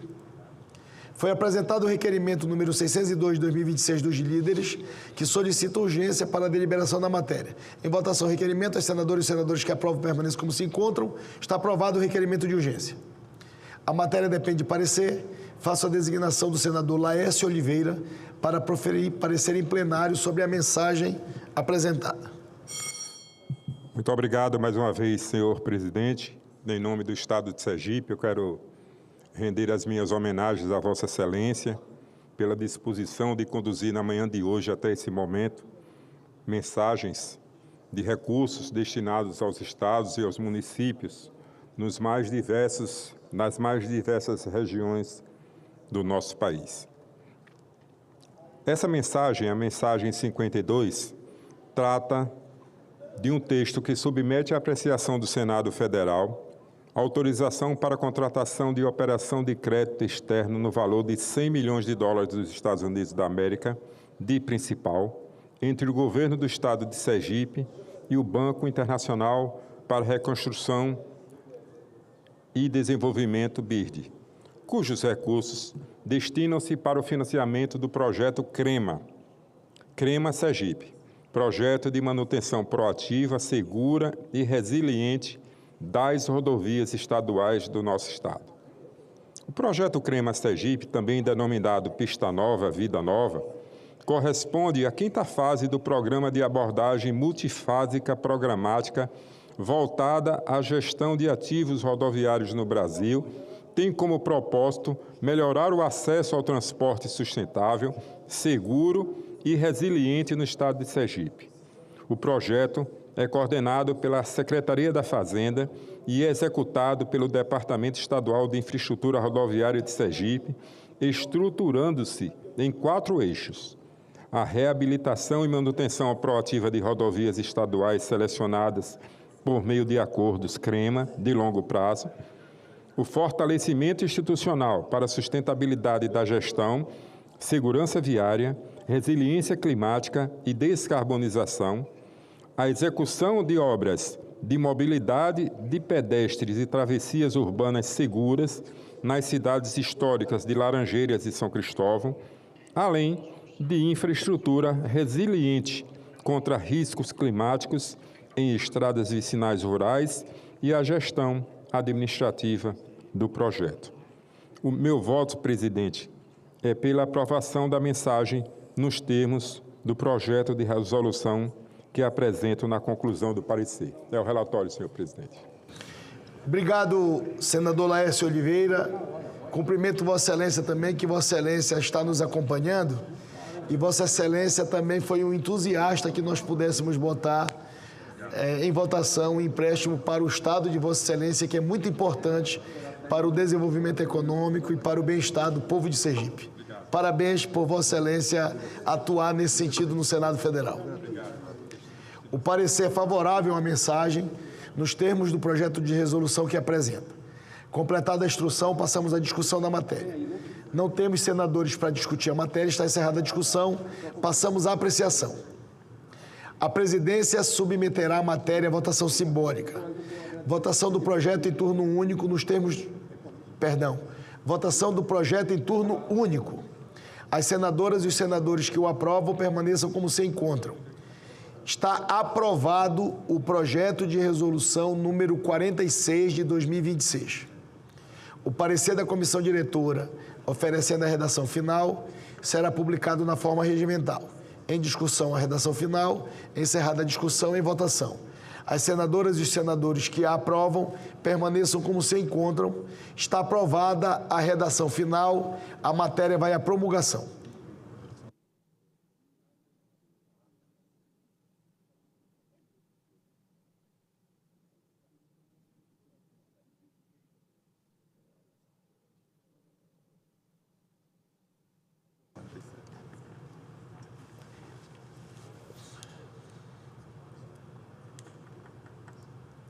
Item extra pauta, mensagem número 47 de 2026, que submete à apreciação do Senado Federal a autorização para a contratação de operação de crédito externo com a garantia da República Federativa do Brasil no valor de 204 milhões de dólares dos Estados Unidos da América entre o município de Belo Horizonte, estado de Minas Gerais, e o Banco Interamericano de Desenvolvimento, BID, cujos recursos destinam-se para o financiamento parcial do Programa de Recuperação Ambiental e Saneamento dos Fundos do Vale e Córregos em Leito Natural de Belo Horizonte, Programa DRENURBIS.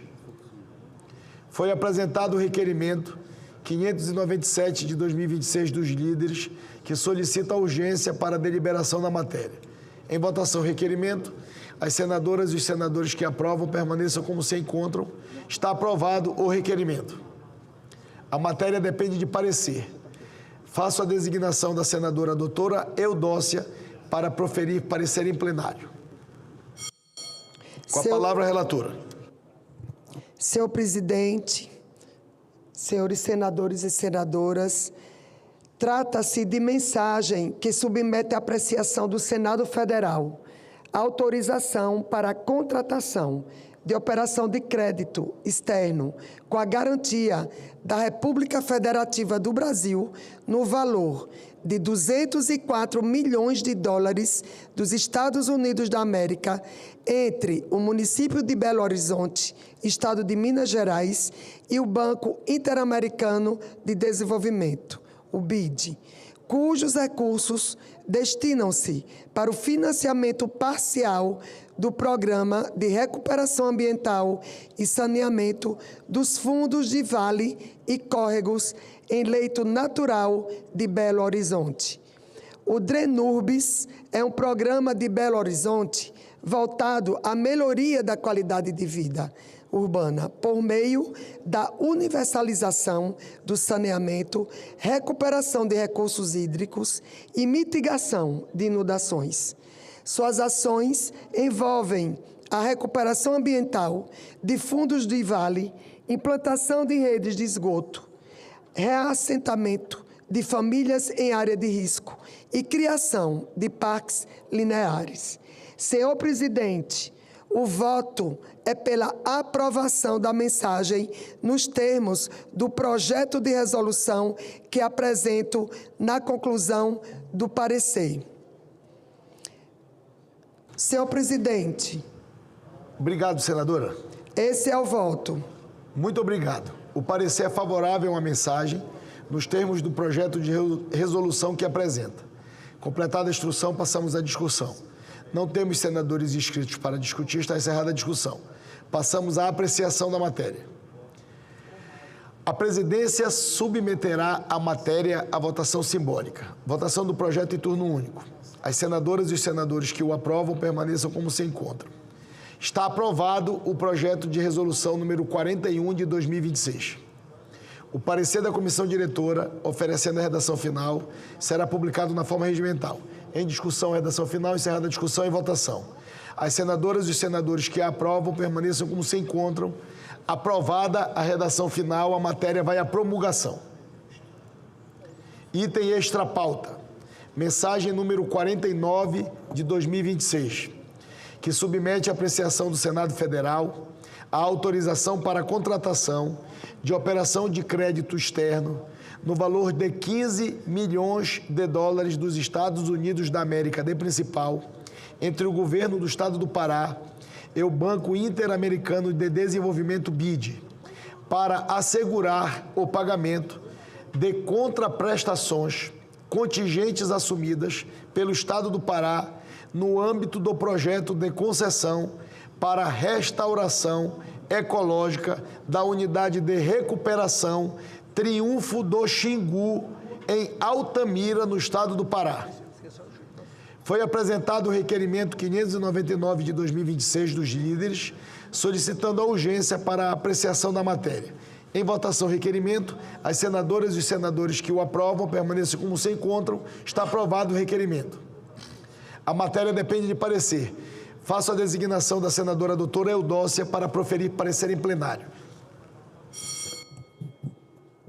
Senhor presidente, trata-se de mensagem que submete à apreciação do Senado Federal autorização para a contratação de operação de crédito externo no valor de 15 milhões de dólares dos Estados Unidos da América, de principal entre o governo do Estado do Pará e o BID, para assegurar o pagamento de contraprestações contingentes assumidas pelo Estado do Pará no âmbito do projeto de concessão para restauração ecológica da Unidade de Recuperação Triunfo do Xingu, Altamira, Pará.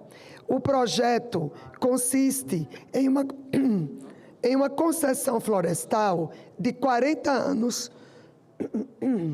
voltada à recomposição e à conservação de 10.240 hectares de áreas degradadas na floresta amazônica, no sudoeste do estado do Pará, Com investimentos estimados em 292 milhões, a iniciativa visa o plantio de mais de 4 milhões de mudas nativas, o sequestro de 3,6 milhões de toneladas de carbono e a geração de 2.000 a 4.000 empregos diretos e indiretos. Para garantir a viabilidade financeira do empreendimento e atrair investidores privados, o governo do estado do Pará estruturou um empréstimo externo contingente de até 15 milhões, junto ao BID, com a garantia soberana da República Federativa do Brasil. Esta operação financeira inovadora não prevê desembolso imediato de recursos, servindo como a garantia de retaguarda para cobrir obrigações pecuniárias contingentes do parceiro público frente à concessionária. Senhor presidente, o voto é pela aprovação da mensagem nos termos do projeto de resolução que apresento na conclusão do parecer. Esse é o voto, senhor presidente. Obrigado, senadora. O parecer é favorável à mensagem nos termos do projeto de resolução que apresenta. Completada a instrução, passamos à discussão.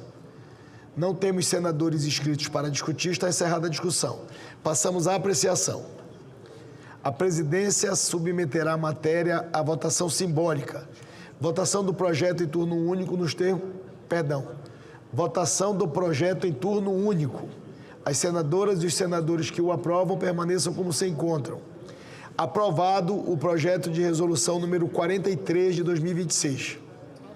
O parecer da comissão diretora, oferecendo a redação final, será publicado na forma regimental. Em discussão, a redação final, encerrada a discussão, em votação. As senadoras e os senadores que aprovam permaneçam como se encontram. Aprovada a redação final, a matéria vai à promulgação. Item extra pauta, mensagem número 50 de 2026, que submete à apreciação do Senado Federal a autorização para a contratação de operação de crédito externo no valor de 100 milhões de dólares dos Estados Unidos da América de principal entre o Banco de Desenvolvimento de Minas Gerais, BDMG, e o Banco Interamericano de Desenvolvimento, BID, cujos recursos destinam-se para o financiamento do programa Minas para Resultados, descarbonização e resiliência climática da carteira de crédito do Banco de Desenvolvimento de Minas Gerais. Foi apresentado o requerimento número 600 de 2026 dos líderes, que solicita urgência para a deliberação da matéria. Em votação, requerimento. As senadoras e os senadores que aprovam permaneçam como se encontram. Está aprovado o requerimento. A matéria depende de parecer. Faço a designação da senadora doutora Eudócia para proferir parecer em plenário. Senhor presidente, trata-se de mensagem que submete à apreciação do Senado Federal autorização para a contratação de operação de crédito externo no valor de 100 milhões de dólares dos Estados Unidos da América, de principal, entre o Banco de Desenvolvimento de Minas Gerais, BDMG, e o Banco Interamericano de Desenvolvimento, BID, cujos recursos destinam-se para o financiamento do programa Minas para Resultados, descarbonização e resiliência climática da carteira de crédito do Banco de Desenvolvimento de Minas Gerais.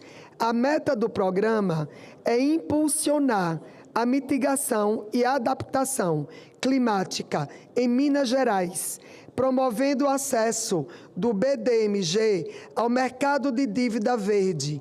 Para isso, serão ampliados os créditos para a sustentabilidade e fortalecida a capacidade de gerir projetos climáticos. O projeto é dividido em dois componentes, um voltado para mitigação e resiliência e outro para o desenvolvimento de capacidades. Entre os resultados esperados no Estado, estima-se a indução de mais de 1,5 bilhão em produção e a geração de mais de 14 mil empregos. As ações focarão no fomento a energias limpas, agricultura sustentável, mobilidade urbana e apoio a municípios vulneráveis. Senhor presidente, o voto é pela aprovação da mensagem, nos termos do projeto de resolução que apresento na conclusão do parecer. Esse é o voto, senhor presidente. Muito obrigado, senadora doutora Eudócia, novamente pela oportunidade de assumir o desafio de relatar em plenário estas mensagens importantes de vários estados do Brasil. O parecer é favorável nos termos do projeto de resolução que apresenta. Completada a instrução, passamos à discussão. Nós não temos senadores inscritos para discutir, está encerrada a discussão. Passamos à apreciação da matéria. A presidência submeterá a matéria à votação simbólica. Votação do projeto em turno único. As senadoras e os senadores que o aprovam permaneçam como se encontram. Está aprovado o projeto de resolução número 44 de 2026. O parecer da comissão diretora, oferecendo a redação final, será publicado na forma regimental. Em discussão, a redação final, encerrada a discussão, em votação. As senadoras e os senadores que aprovam permaneçam como se encontram. Está aprovada a redação final, a matéria vai à promulgação. Item extra pauta, mensagem número 53 de 2026, que submete à apreciação do Senado Federal a autorização para a contratação de operação de crédito externo no valor de até 50 milhões de dólares dos Estados Unidos da América de principal, entre o município de Águas Lindas de Goiás, Estado de Goiás, e a Corporação Andina de Fomento, CAF, cujos recursos destinam-se para o financiamento parcial do projeto integrado de infraestrutura, saneamento, mobilidade, acessibilidade, digitalização, urbanização, edificação, aplicações e modernizações de equipamentos públicos do município de Águas Lindas de Goiás. Foi apresentado o requerimento 603 de 2026 dos líderes, que solicita urgência para a deliberação da matéria. Em votação, o requerimento. As senadoras e os senadores que o aprovam permaneçam como se encontram. Está aprovado o requerimento. A matéria depende de parecer.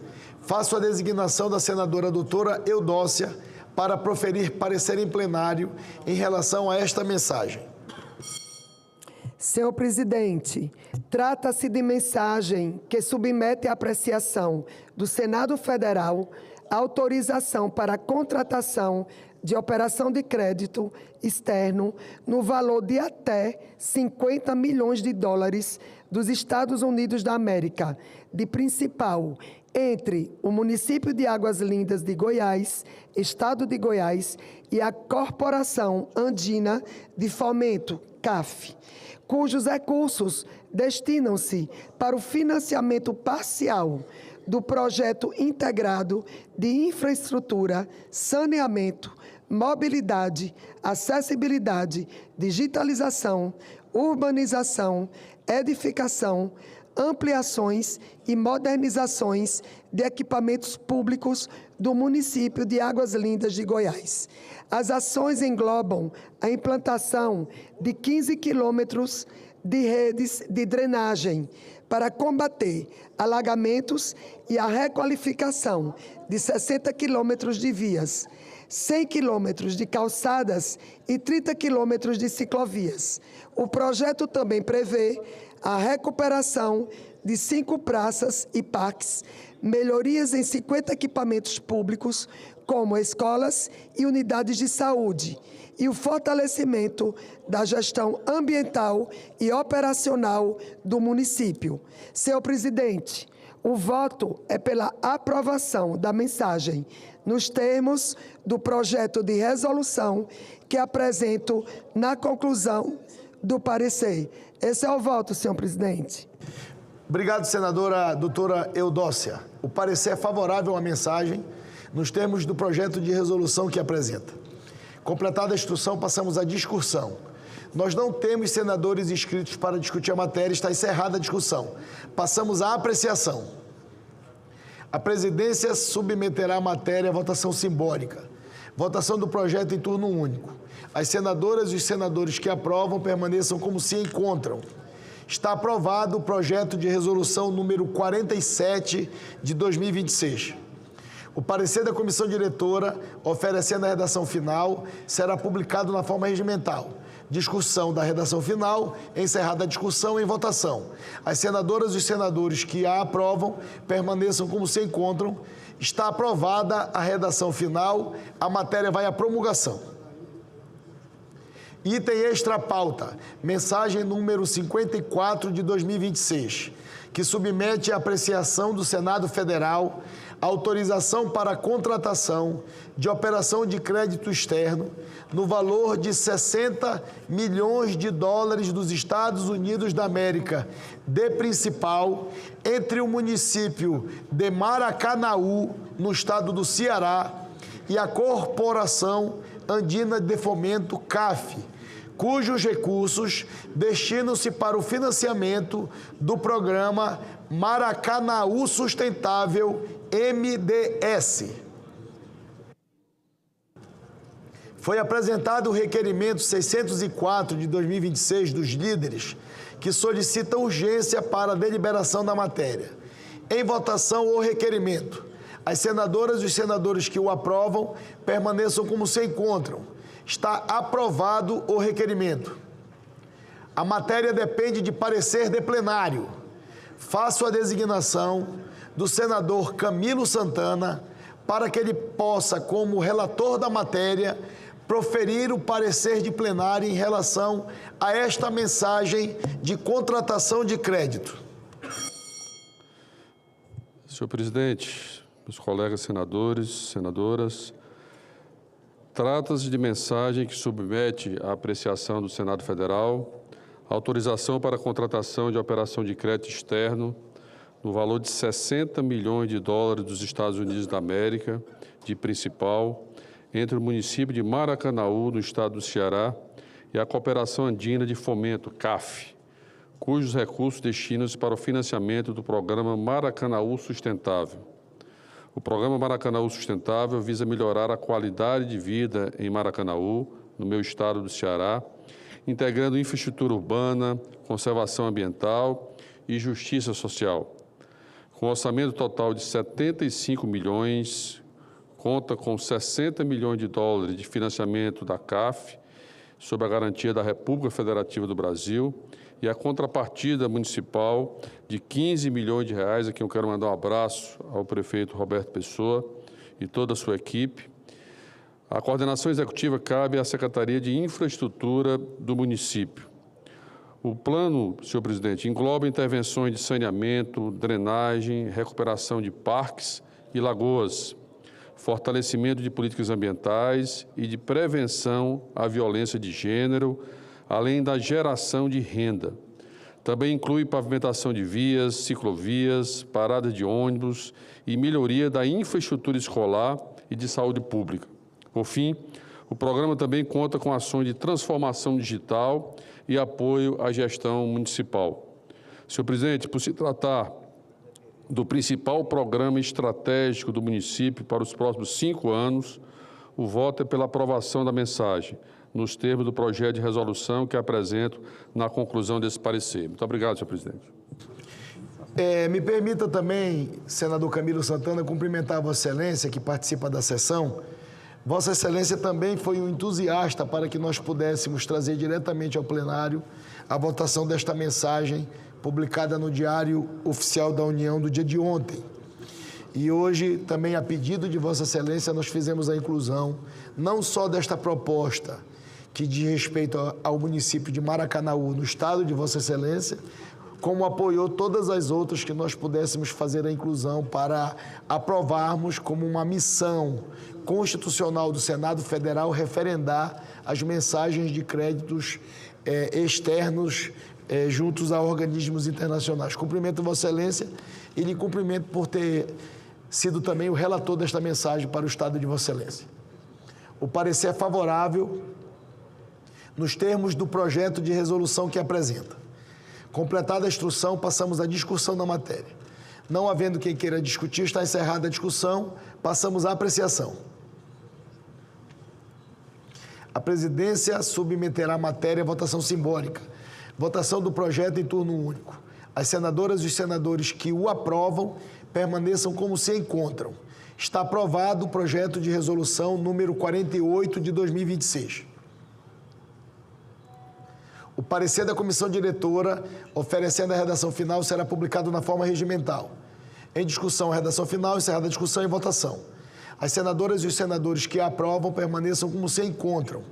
Aprovada a redação final, a matéria vai à promulgação. Item extra pauta.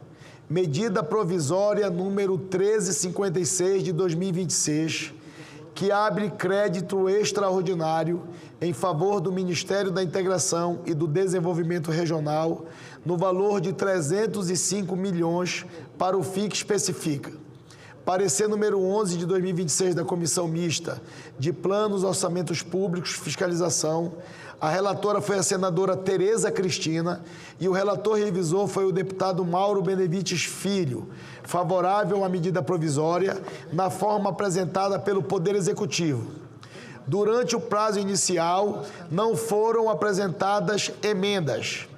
A matéria foi aprovada no dia 12 de agosto na Câmara dos Deputados e o seu prazo de vigência se esgota no dia 31 de agosto. Passamos à discussão da matéria.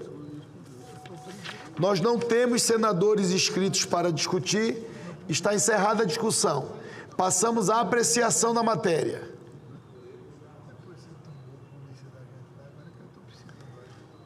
Apenas para fazer uma informação aos senadores, esta matéria é um crédito extraordinário para ações emergenciais de proteção e defesa civil, socorro às vítimas, assistência humanitária e restabelecimento de serviços essenciais afetados por desastres. E nós anunciamos ontem, porque a Câmara votou ontem, porque essa matéria, esta medida provisória, pede a validade antes de nós retomarmos a volta do esforço concentrado no mês de setembro. Por isso que ela foi incluída ontem como item extra pauta. A presidência submeterá a matéria à votação simbólica. Em votação conjunta, os pressupostos de relevância e urgência e adequação financeira e orçamentária e o mérito da medida provisória nos termos do parecer. As senadoras e os senadores que a aprovam permaneçam como se encontram. Está aprovada a medida provisória. A matéria vai à promulgação e será feita a devida comunicação à Câmara dos Deputados. Requerimento extra pauta. Requerimento número 580, de autoria do senador Paulo Paim, que solicita a tramitação conjunta do projeto de lei número 74 de 2023, com os projetos de lei número 5.085 e 5.396 de 2023, por tratarem de matéria correlata. Em votação, o requerimento. As senadoras e os senadores que o aprovam permaneçam como se encontram. Está aprovado o requerimento, as matérias passam a tramitar em conjunto e vão às comissões competentes. Requerimento número 584 de 2026, item extra pauta, de autoria do senador Isalcir Lucas e outros senadores, que solicita a realização de sessão especial destinada a celebrar os 25 anos da Fundação de Ensino e Pesquisa em Ciências da Saúde e da Escola Superior de Ciências da Saúde. Em votação, o requerimento. As senadoras e os senadores que aprovam permaneçam como se encontram. Está aprovado o requerimento e esta sessão especial será agendada pela Secretaria-Geral da Mesa.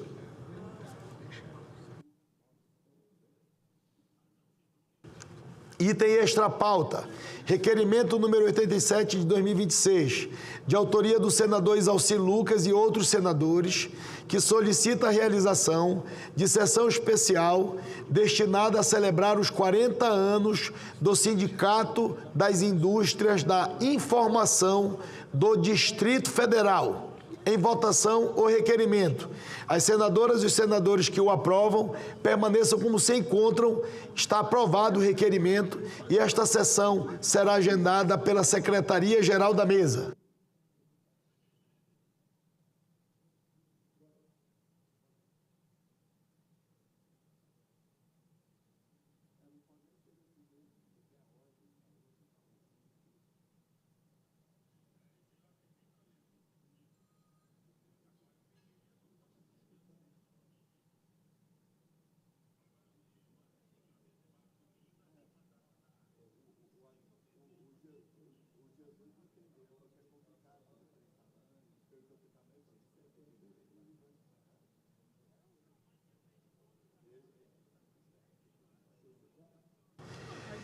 Item extra pauta, requerimento 485 de 2026, de autoria do nosso senador Hamilton Mourão, que solicita o envio de consulta ao Tribunal de Contas da União acerca dos eventuais impactos financeiros para a economia brasileira resultantes da medida provisória número 1343 de 2026.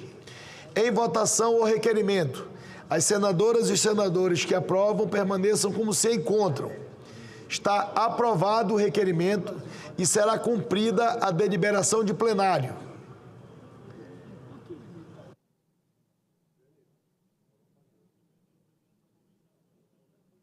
Há uma solicitação, me permitam os senadores e as senadoras, há uma solicitação do líder do MDB na Câmara dos Deputados, deputado Naldo Bulhões, sobre um projeto de lei que foi votado hoje na Câmara dos Deputados e que já está o processado na mesa com a assinatura dos líderes partidários para que nós possamos incluir no dia de hoje como item extra pauta na deliberação.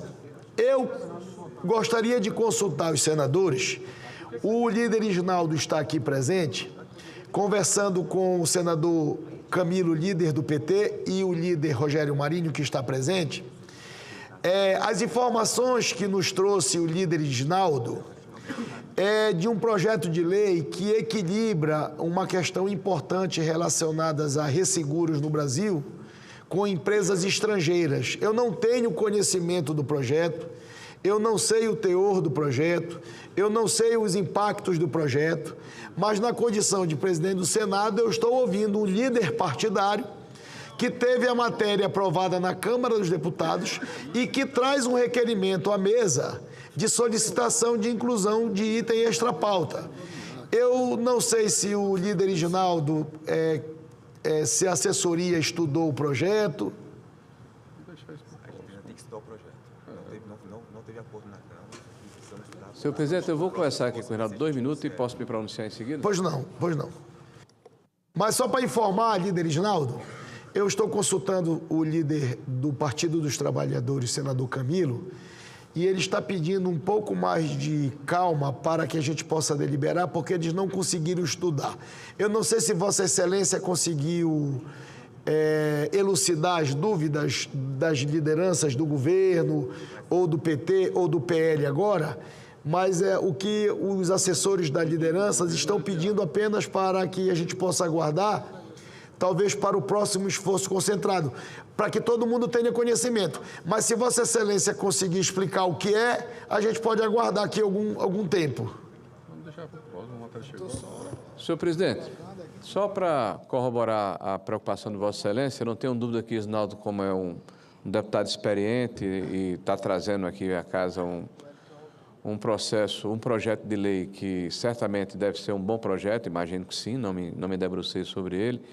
E quando se fala de resseguros, né, dessa questão que é tão importante para o setor produtivo brasileiro, certamente a gente tem que ter muito cuidado sobre isso, debruçar com cuidado, né, porque nós estamos precisando realmente aperfeiçoar essa situação.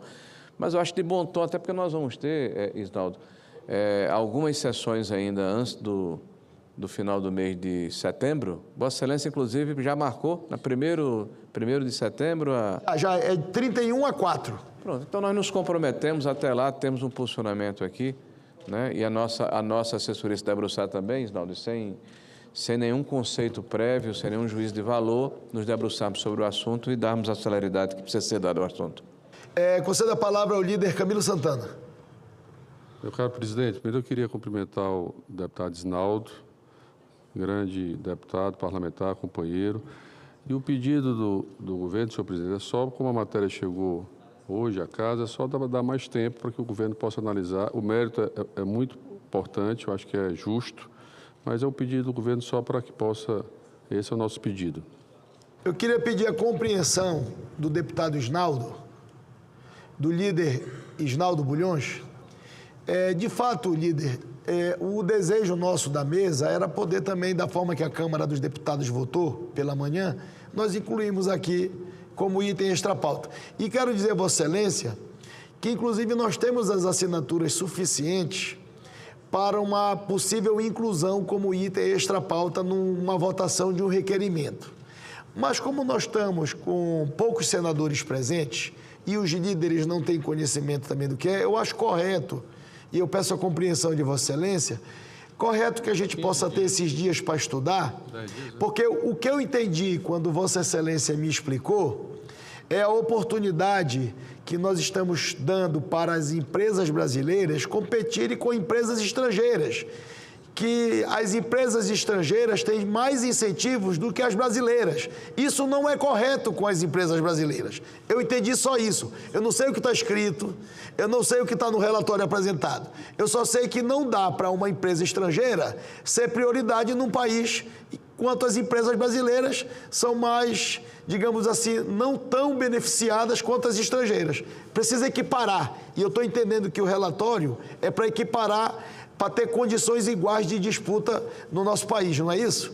Mas eu acho que está certo o líder Rogério e acho que está certo o líder Camilo, porque nós não temos a presença dos senadores e nós não temos o conhecimento do relatório. Eu faço um compromisso com Vossa Excelência e com a Câmara dos Deputados. Eu vou distribuir para todos os líderes e o meu desejo é incluir no próximo esforço concentrado, se os líderes concordarem com o relatório que chegou da Câmara. Eu quero só fazer um adendo ao presidente, deputado Isnaldo, dizer do nosso compromisso. E eu, pessoalmente, sou a favor desse seu projeto. E apenas como houve um pedido daqui da liderança da Tereza Leitão para que a gente pudesse colocar no posto de esforço, a gente se compromete a colocar no posto de esforço, parabenizando aí o deputado. Obrigado. Muito obrigado, líder Camilo, também pela presença de Vossa Excelência e pela manifestação feita por Vossa Excelência. Queria agradecer, antes de eu encerrar a nossa sessão extraordinária convocada para o dia de hoje, eu gostaria de agradecer os nossos colegas senadores, as nossas colegas senadoras, pela oportunidade de estarmos aqui desde as 10 horas da manhã, numa sessão extraordinária, fazendo a votação de importantes projetos que foram, inclusive, incluídos como item extra-pauta na manhã de hoje. Trato diretamente em relação às mensagens de operação de crédito de estados e municípios brasileiros. Agradecer a compreensão, dizer a Vossas Excelências que nós teremos, neste período do calendário eleitoral, a próxima semana de esforço concentrado do dia 31 de agosto, segunda-feira, até 4 de setembro, para nós deliberarmos na segunda semana de esforço concentrado. E me permitam também fazer um pedido à Secretaria-Geral da Mesa, que possa ligar para todos os gabinetes dos senadores e das senadoras, porque esta primeira semana de esforço concentrado foi determinada que ela seria uma semana semipresencial, mas a segunda semana de esforço concentrado está determinado que ela será presencial, para tentar compatibilizar também com o tempo dos nossos colegas candidatos que estão nos estados fazendo pré-campanha, haja visto que nós temos, neste ano, 2/3 do Senado em disputa nas eleições. Então, eu decidi, como presidente do Senado, que uma semana seria semipresencial e a outra semana de esforço concentrado presencial. Então, eu queria que os gabinetes fossem avisados, as assessorias avisadas, para que no próximo esforço concentrado nós estejamos todos aqui presentes no plenário, se for possível, os 81 senadores. Cumprida a finalidade desta sessão deliberativa extraordinária semipresencial do Senado Federal, a presidência declara o seu encerramento. Muito obrigado.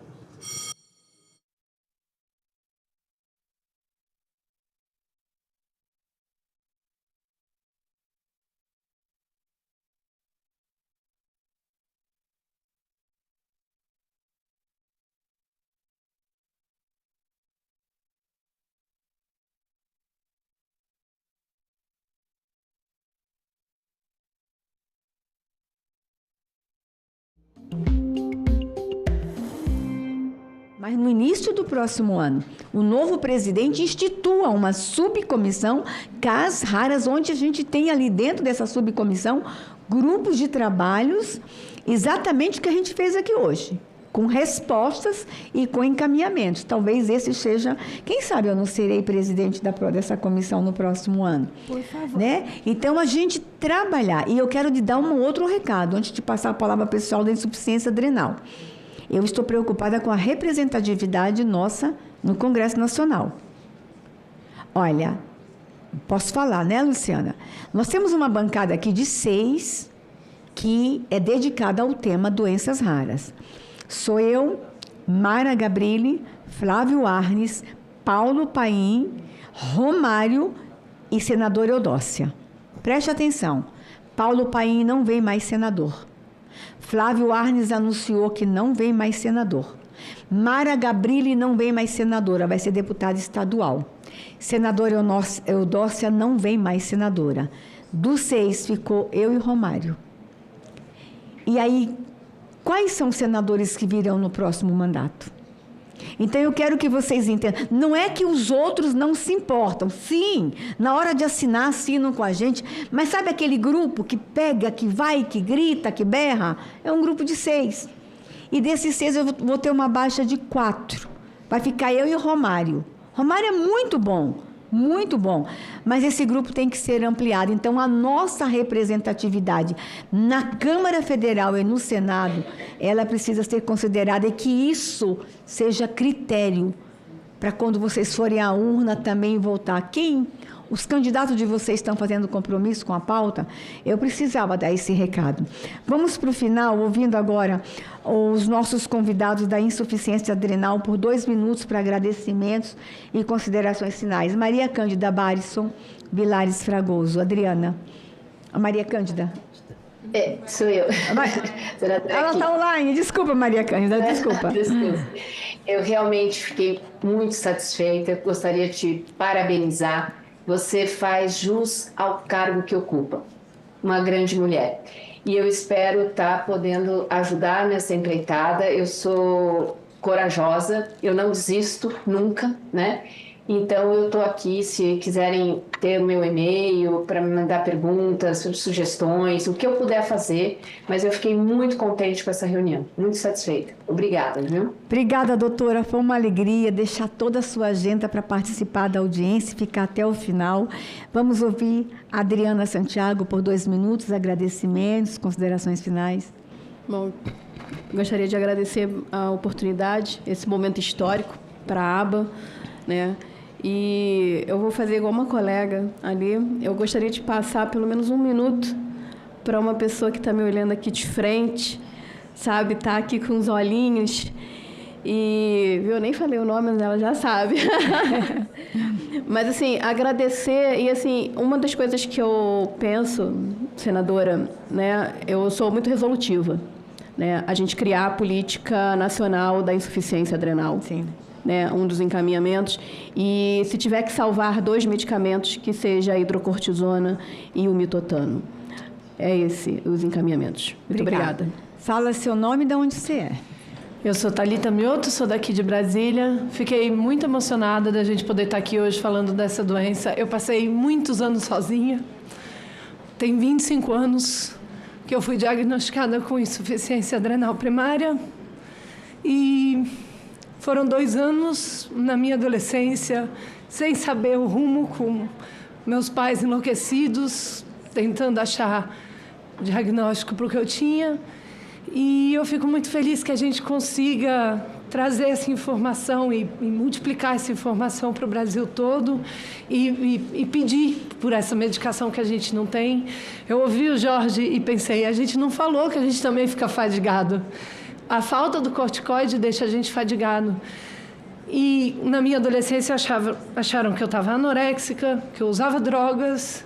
Eu, de repente, virei uma má aluna, eu não conseguia fazer as coisas. Então, cada dia que eu levo como empresária no Brasil, trabalhando, eu tenho que lidar com o meu problema de saúde. Eu tenho a sorte de ter o privilégio de ter minha medicação. Eu, ainda assim, não utilizo a medicação mais moderna, porque quando comecei a utilizar 25 anos atrás, não tinha acesso, tinha que ser importado.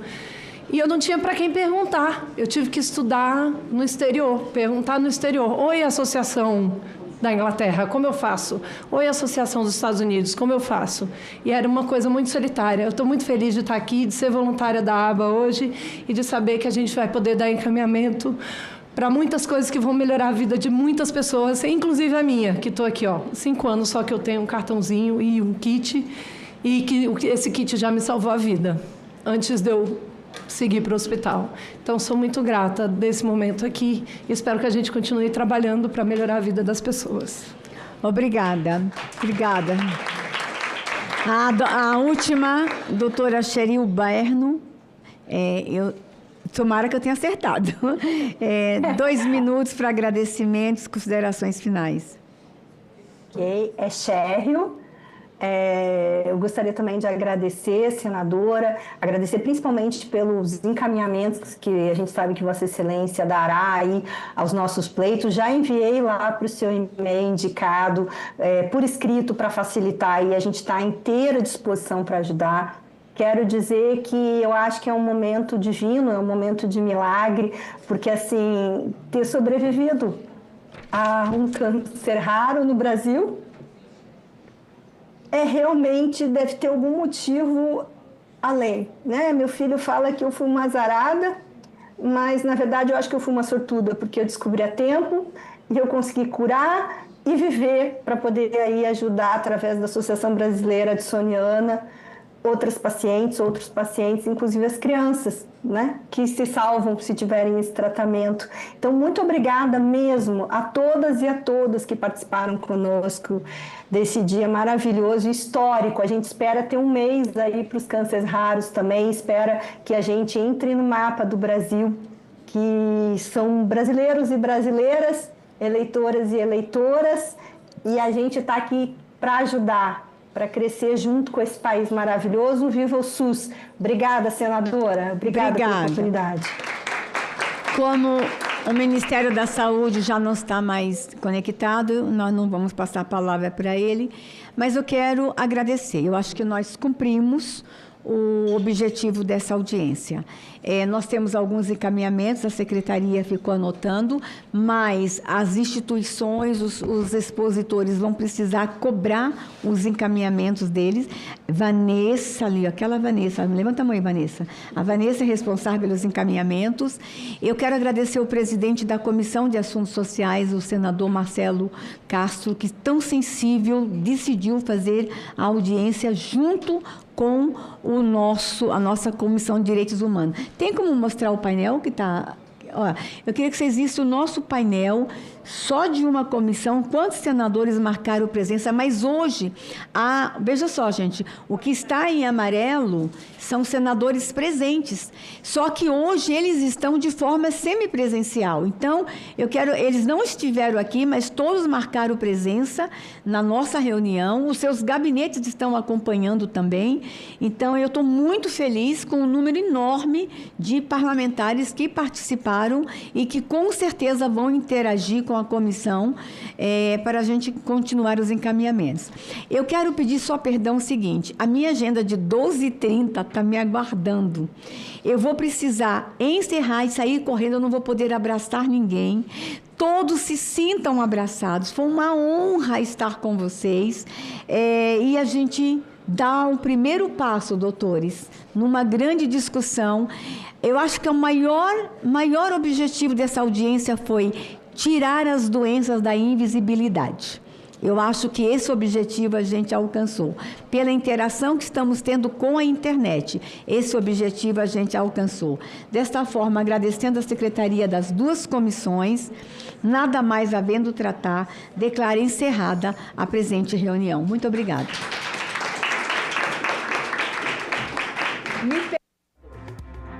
O plenário aprova 16 empréstimos internacionais com garantia da União para estados e municípios. Comissões de Direitos Humanos e de Assuntos Sociais debatem a jornada do paciente com doença rara no Sistema Único de Saúde. E a propaganda eleitoral começa no dia 16 de agosto. Você sabe quais são as regras? E veja também. Doação de sangue é o tema do programa Em Discussão, que vai ao ar hoje à noite.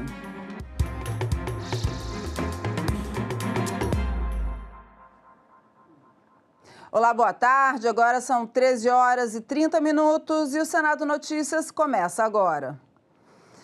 O plenário aprovou hoje 16 empréstimos internacionais com garantia da União para estados e municípios. Os senadores aprovaram também 305 milhões de reais em ações emergenciais para locais afetados por desastres ambientais. Os senadores aprovaram 3 autorizações para a cidade de São Paulo contratar empréstimo internacional com a garantia da União. 2 empréstimos serão destinados à eletrificação da frota de ônibus da cidade para a redução da emissão de gases poluentes. Cada um dos financiamentos tem o mesmo valor, 248 milhões e 300 mil dólares. O Banco Interamericano de Desenvolvimento é um financiador. A outra instituição que empresta é o Banco Mundial. Também foi aprovada a autorização de empréstimo entre a Prefeitura de São Paulo e o Banco Interamericano no valor de 205 milhões e 300 mil dólares para investir no programa Avança Saúde 2, que é voltado à reestruturação e à qualificação da rede hospitalar e dos serviços de atenção especializada. Os investimentos não se limitam à realização de obras ou à aquisição de equipamentos, mas procuram estabelecer condições permanentes para uma gestão mais eficiente e orientada às necessidades da população. Os empréstimos internacionais para a cidade de São Paulo eram os únicos na pauta, mas o presidente do Senado decidiu votar outros pedidos de financiamento com o aval da União. São 16 mensagens de operação de crédito para estados e municípios do Brasil. E aí eu liguei para o senador, presidente Renan Calheiros, para pedir a autorização para ele, para da mesma maneira fazermos o que fizemos para a cidade de São Paulo. Que eu pudesse recolher as assinaturas do requerimento de urgência das outras 13 mensagens, para que nós pudéssemos incluir como item extra-pauta todas as mensagens que foram publicadas no dia de ontem, para a gente tratar todos os entes subnacionais da mesma maneira. Também foi aprovada a medida provisória editada pelo governo em maio e que abriu crédito extraordinário no valor de 305 milhões de reais para ações de proteção e defesa civil. O dinheiro é destinado a populações atingidas por desastres naturais, como chuvas intensas, enchentes e secas. E as comissões de Direitos Humanos e de Assuntos Sociais se reuniram nesta manhã em audiência pública conjunta para debater a jornada do paciente com doença rara, HPN, no Sistema Único de Saúde. A cada 237 mil brasileiros, um pode ter a doença, segundo o Ministério da Saúde. O debate chegou às comissões por conta de um impasse no protocolo do Sistema Único de Saúde para tratar os pacientes. Os avanços terapêuticos nos últimos anos são reconhecidos, mas ainda não aplicados, segundo a presidente da Comissão de Direitos Humanos. Não se trata apenas de um problema administrativo para quem convive com uma doença grave e progressiva. Tempo é parte do tratamento. A demora pode significar manutenção de sintomas incapacitantes, agravamento clínico, hospitalizações e maior impacto sobre a vida profissional, familiar e social. Pode significar também maior utilização de outros serviços do SUS. A HPN é uma doença rara e grave do sangue que ocorre por uma alteração genética adquirida na vida adulta. O paciente com HPN, como já foi dito aqui, é uma doença que tem uma mutação adquirida. Na verdade, pode acontecer com qualquer um de nós, a partir do momento que é adquirido, nós não sabemos por que ocorre.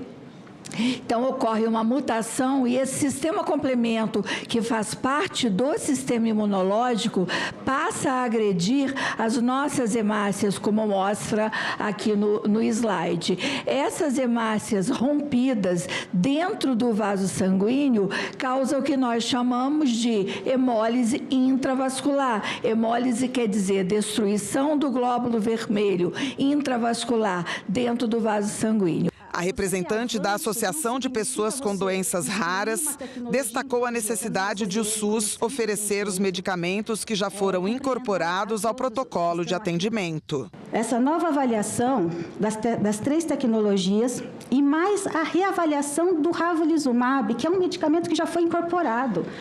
Isso a gente não pode aceitar, a gente não pode admitir, a gente não quer retrocessos. Está gerando uma insegurança, tanto para os pacientes, para as famílias, como para os próprios especialistas que aguardam. E agora ele está sendo novamente avaliado. O Ministério da Saúde apresentou as 2 linhas que tem trabalhado para conseguir atender aos pacientes com a doença: a necessidade de prover os medicamentos de alto custo e a capacitação das equipes de saúde para acolher e ajudar na identificação da doença. Internamente, o Ministério da Saúde tem discutido, como vai fazer com esse portfólio de produtos. E a gente espera que, no cenário lá da Conitec, uma decisão positiva para a comunidade de pacientes venha, atendendo às necessidades. A gente tem parceria produtiva com a indústria, tem produtos de diversas naturezas que têm sido ofertados, então a gente tem feito esse trabalho. E a propaganda eleitoral começa no dia 16 de agosto, mas ela está sujeita a uma série de regras. Você sabe quais são? Veja na reportagem. São várias as proibições para a propaganda eleitoral. Entre elas estão a proibição de telemarketing, o disparo de mensagens em massa sem o consentimento dos destinatários, a colocação de propaganda em áreas públicas, muros ou tapumes e a utilização de trios elétricos, exceto em comícios. Mas showmícios com artistas são proibidos, seja ao vivo ou transmitidos pela internet. Já os atos públicos estão liberados, mas necessitam ser comunicados à Polícia Militar com 24 horas de antecedência. O mesmo prazo se aplica a carreatas e desfiles em veículos automotivos, que podem ser realizados até às 22 horas do dia que antecede as eleições, ou seja, até o dia 3 de outubro, no primeiro turno, e 24 de outubro, no segundo turno. E a utilização de alto-falantes e amplificadores só é permitida até a véspera da eleição, entre 8 horas da manhã e 10 horas da noite. Candidatos que sejam apresentadores de programa em meios de comunicação são obrigados a se afastar durante o período de propaganda eleitoral. Mas há exceções para parlamentares em exercício, como explica o consultor do Senado, Arlindo Fernandes. O parlamentar, sobretudo, além das entrevistas, das manifestações regulares, comuns, ele usa a tribuna, não é? aí se estabelece uma situação peculiar, porque no uso da tribuna, o parlamentar tem a liberdade, né, de falar e é protegido pelas suas competências constitucionais, não é? Então, nesse momento, na tribuna, eu penso, é a minha opinião, de que não existe a restrição à ação político-eleitoral do parlamentar, ele está no exercício regular do seu mandato. E agora são 13h40 e nós vamos conferir a agenda de atividades prevista para a tarde de hoje aqui no Senado. Às 15h está prevista a sessão especial do Senado para celebrar o Agosto Lilás, mês de conscientização e enfrentamento à violência contra a mulher. E após ter tido 2 conversas nos últimos dias com o presidente Lula, o presidente do Senado, Davi Alcolumbre, afirmou ontem à noite que vai conversar com senadores sobre a PEC do fim da escala 6x1. A proposta de emenda à Constituição foi aprovada na Câmara em maio e está aqui no Senado. Eu vou conversar com os senadores sobre o tema, porque eu observei muito a fala do presidente da República nas 2 conversas que eu tive com ele. E realmente o governo tem um desejo de que as pautas prioritárias possam tramitar. Então, eu ouvi, compreendi a importância e vou falar com os senadores. E esse desejo do Lula é o mesmo do senhor? Eu estou falando do desejo do governo do Brasil em relação a uma pauta. O presidente do Congresso vai falar com os colegas senadores sobre o desejo do governo. E olha só, o Senado aprovou compensações para renúncias fiscais, incentivos para a Copa do Mundo Feminina de 2027 e para a exploração de minerais críticos. O projeto que reduz impostos dos combustíveis foi uma solução construída por acordo entre Executivo e Legislativo para destravar matérias da área fiscal. A proposta cria regras para o governo federal abrir mão de receitas, como as dos combustíveis, e compensar essa renúncia com recursos extraordinários do petróleo. O objetivo é reduzir os impactos do conflito no Oriente Médio sobre a economia brasileira. No acordo costurado entre os poderes, outros temas foram incluídos no texto, como minerais críticos e estratégicos, fertilizantes e a Copa do Mundo Feminina de 2027. Segundo a liderança do governo, a negociação sobre o texto reuniu medidas de política pública e regras fiscais. Incluiu ainda ajustes nos novos impostos criados pela reforma tributária, IBS e CBS, para o setor agropecuário, além de regras para empresas exportadoras e outras adequações orçamentárias. O texto cria um regime especial para 2026, permitindo que algumas renúncias sejam feitas mediante compensação por receitas extraordinárias da União.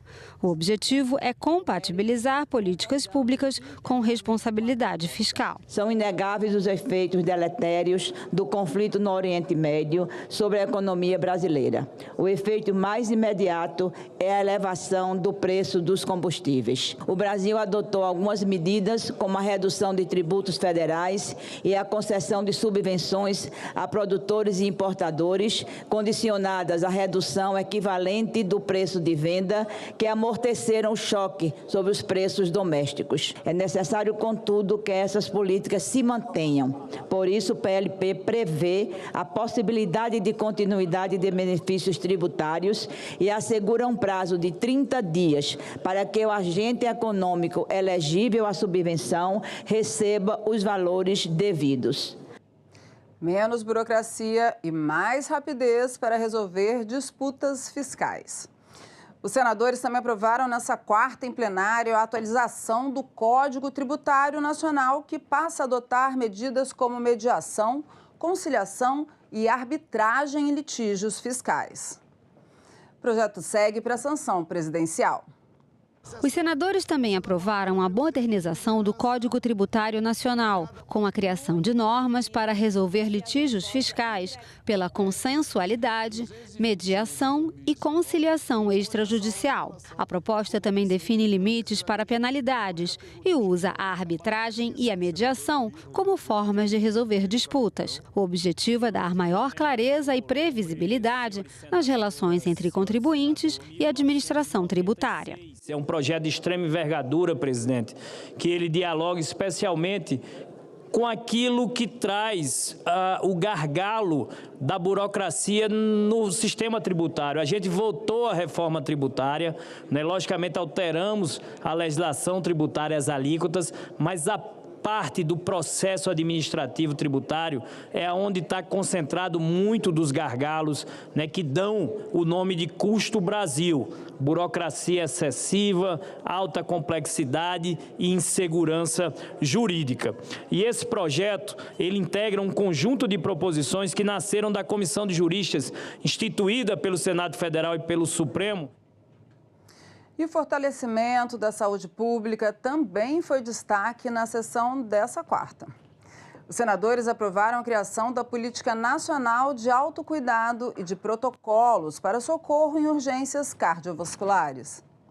A saúde pública foi tema de 2 projetos aprovados pelo plenário nesta quarta-feira. Um deles obriga o Sistema Único de Saúde a criar protocolos rápidos e integrados para o socorro de urgências cardiovasculares. Viabiliza a administração imediata de medicamentos potentes em unidades de pronto atendimento para dissolver coágulos em pacientes infartados, reduzindo sequelas e mortes. O outro projeto cria a Política Nacional de Autocuidado e uma data nacional para conscientização sobre o tema. O objetivo é informar os cidadãos sobre hábitos preventivos e gestão responsável do bem-estar no cotidiano, diminuindo a sobrecarga hospitalar do SUS. E uma pesquisa da FIPE destaca a importância da atuação das instituições filantrópicas no Brasil. O volume da contribuição em serviços é estimado em 65 bilhões de reais. O tema foi debatido nesta quarta-feira em audiência pública na Comissão de Assuntos Sociais. No Brasil, as instituições filantrópicas complementam a atuação do Estado e contribuem para a redução das desigualdades sociais. Uma pesquisa da FIPE, Fundação Instituto de Pesquisas Econômicas, estima que o setor filantrópico contribui nas áreas de saúde, educação e assistência social com um volume de serviços estimado em 65 bilhões de reais. Em audiência pública, a Comissão de Assuntos Sociais debateu os dados sobre a atuação dessas organizações. Áreas essenciais para o Brasil não existiriam não fosse o terceiro setor. E é isto que o Dr. Custódio e os demais expositores estão trazendo para essa apresentação, os resultados de uma pesquisa para dizer para a sociedade brasileira a importância para o país do terceiro setor. Durante a audiência, foi destacada a importância do terceiro setor para milhões de brasileiros, principalmente na redução das desigualdades e no fortalecimento das políticas públicas. Desempenha um papel estruturante e difícil de substituição. Eu acho que todos nós aqui estamos de acordo com isso, né? É um extrato de algumas das entrevistas, mas que certamente representa toda a opinião de todo o setor. Segundo, atua onde o poder público não chega. Certo? Nós estamos em lugares que o poder público não está. Terceiro, complementam políticas públicas. Quarto, inovam, formam profissionais e entregam serviços de alta qualidade. Quinto, a imunidade tributária é elemento central deste modelo. E sexto, sua fragilização pode gerar impactos relevantes para a sociedade e para o Estado. Em quase 1000 municípios brasileiros, as entidades filantrópicas representam a única estrutura hospitalar disponível para o atendimento da população. Concentram grande parte dos leitos de UTI e serviços de referência médica avançada, que o Estado, isoladamente, não conseguiria suprir em volume equivalente. É essencial o que nós fazemos, porque as políticas públicas não conseguem alcançar. São milhões de brasileiros atingidos pelos nossos trabalhos. E olha só, é comum se dizer que uma doação de sangue corresponde a 4 vidas salvas. Isso porque da coleta temos componentes que ajudam milhares de pessoas, como o plasma e as plaquetas. Mas fora o aspecto científico, o que importa mesmo é saber que doar sangue é fácil, rápido e tema do programa Em Discussão, que vai ao ar hoje, logo após a edição da noite do Senado Notícias. Lei federal regulamenta a coleta, processamento e distribuição do sangue e seus derivados. A Constituição proíbe todo tipo de comercialização do sangue. Está previsto em projeto de lei o Junho Vermelho, uma campanha de saúde pública para estimular a doação. 14 de junho é o Dia Mundial do Doador de Sangue. Em 2023, o Sistema Único de Saúde coletou mais de 3 milhões de bolsas de sangue, ou seja, participação de 1,6% da população brasileira. Os hemocentros públicos, eles são responsáveis pela coleta, processamento, distribuição e atendimento 100% da rede pública de saúde do país, para atender todos os pacientes que precisam de transfusões, seja em situação pontual, urgente, seja para atender aqueles pacientes que têm doenças crônicas e precisam de transfusão para, de fato, se manterem. O sangue possui diversos componentes e a gente tem as hemácias, as plaquetas, os leucócitos, que são as células de defesa, os fatores de coagulação. Então, a gente tem circulando diversos componentes que são muito importantes para as funções vitais. É a primeira vez que estou doando sangue, sempre tive que ter essa experiência, hoje estou tendo e estou satisfeito. É a segunda vez que eu vou doar, estive aqui em 2018 e também no movimento também social, da igreja, enfim, viemos coletivamente. A doação de sangue, ela é muito importante porque as pessoas, no momento que mais precisam, recorrem a esse procedimento, né? Por exemplo, eu já tive situação em que familiar meu precisou de transfusão. Foi fantástico, assim, à medida que o sangue ia entrando dentro do meu corpo, era como se eu estivesse ressurgindo dos mortos, assim. Que bacana, né? Doar sangue realmente salva vidas, a gente nunca sabe quando que a gente vai precisar, então quem pode tem que doar, tem que fazer esse ato de amor. E este foi o Senado Notícias. Acompanhe nosso site senado.leg.br/TV e também as nossas redes sociais. Até já!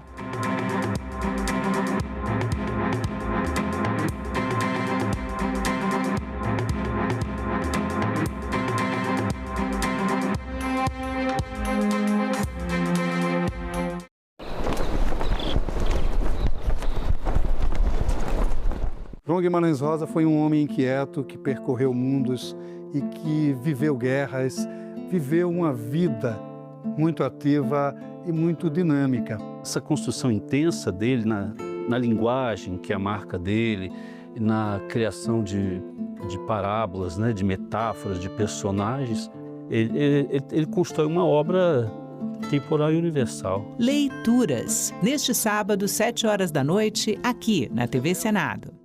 Na nossa cultura, Pelourinho ficou associado diretamente a um local de súplica dos africanos escravizados. A partir dos anos 80, surge um movimento cultural muito forte, que nós conhecemos a partir dos afoxés, dos blocos afros, que acabam ressignificando o Pelourinho e, mais uma vez, dando a ele um local de resistência. Residir no Pelourinho significou construir, sob condições adversas, uma sociabilidade própria da gente negra de Salvador, que criou o Olodum, que criou o afoxé Filho de Grande, que criou outras referências culturais de matrizes africanas e foi capaz de vender o Pelourinho como uma referência cultural baiana.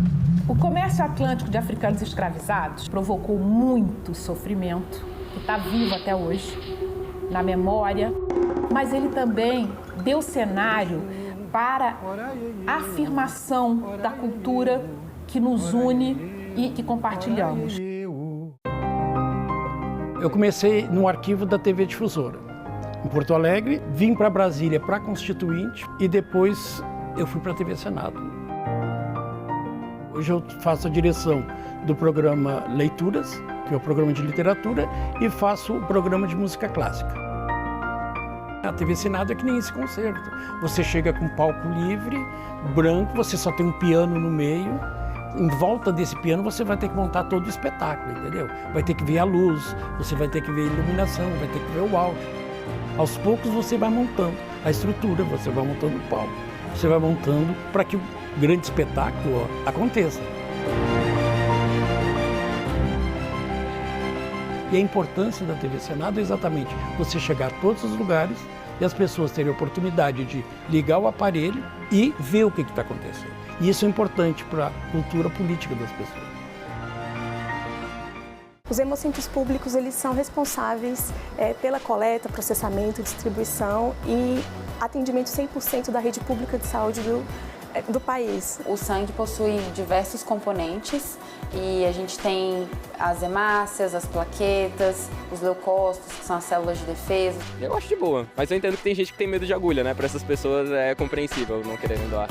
Em discussão, hoje, 8 horas da noite, aqui na TV Senado. Você, mulher que quer entrar para a política, agora pode contar com o Guia da Candidata. Um manual prático, feito pela Procuradoria da Mulher do Senado para ajudar em cada passo da sua jornada. A publicação mostra o que você precisa para começar. Estar em dia com a Justiça Eleitoral, garantir sua filiação a um partido e o domicílio eleitoral 6 meses antes da eleição. Lá, você descobre como garantir os recursos para a sua campanha, como os 30% do fundo eleitoral e do tempo de rádio e TV, que são seus por direito. O material também ensina a organizar a campanha, cuidar da segurança na internet e o que fazer em casos de violência política. Acesse o guia na página da Procuradoria do Senado na internet.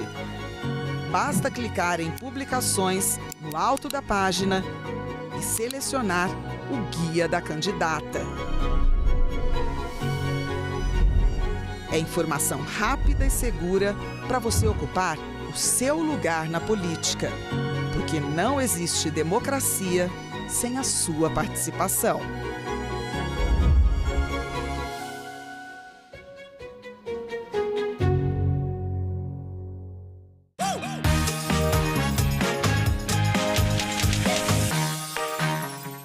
Idosas e idosos são obrigados a votar? O voto é obrigatório dos 18 aos 69 anos. A partir dos 70 anos, ele passa a ser facultativo. Mas atenção, quem estiver com o título cancelado não pode votar.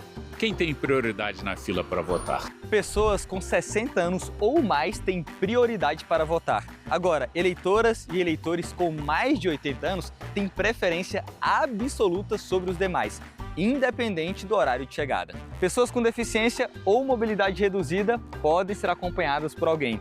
Além disso, a urna eletrônica conta com recursos de acessibilidade. É permitida a entrada com cão-guia com eleitores e eleitoras. Para conferir esses e outros direitos, acesse o Manual do Eleitor no site tse.jus.br.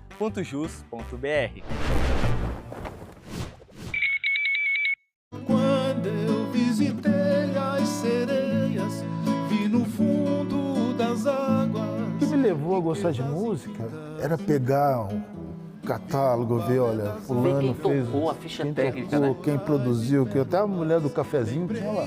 Par de brincos do meu amor. Isso é cultura, né? Isso é arte, né? As estrelas pra te contar. Estúdio A, neste sábado, 8 horas da noite, aqui na TV Senado. Agora é lei.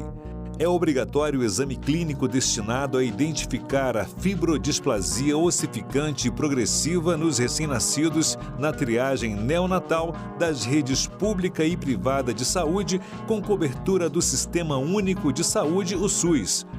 O exame abrange todos os recém-nascidos no âmbito do território nacional.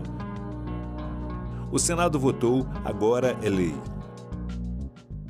Essa aparente paradoxo entre riqueza e pobreza, riqueza de natureza superlativa em recursos naturais e uma pobreza acachapante, né? Que a gente tem 45% da população da Amazônia Legal abaixo da linha da pobreza. Eu acho que a causa disso, no fundo, é o desmatamento.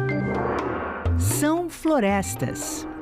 Neste sábado, 2 horas da tarde, aqui na TV Senado.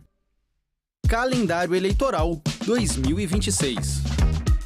A partir de 30 de junho, pré-candidatas e pré-candidatos não podem mais apresentar ou comentar programas de rádio e televisão.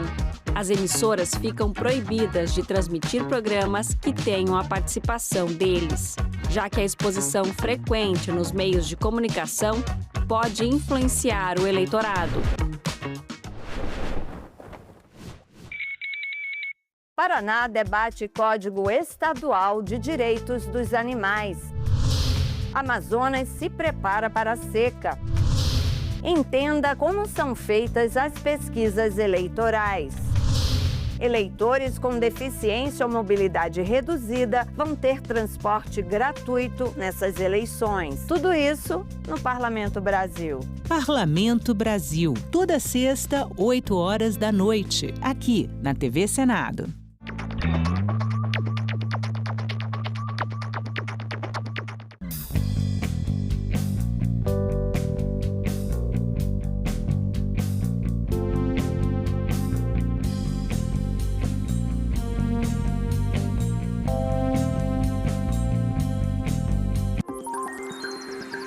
Aquele post na rede social, aquela mensagem no grupo da família, é verdade ou mentira?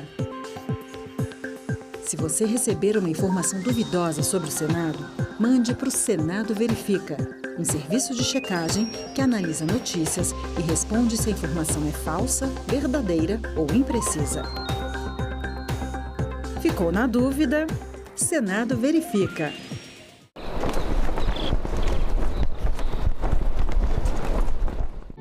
O programa a seguir é livre para todos os públicos.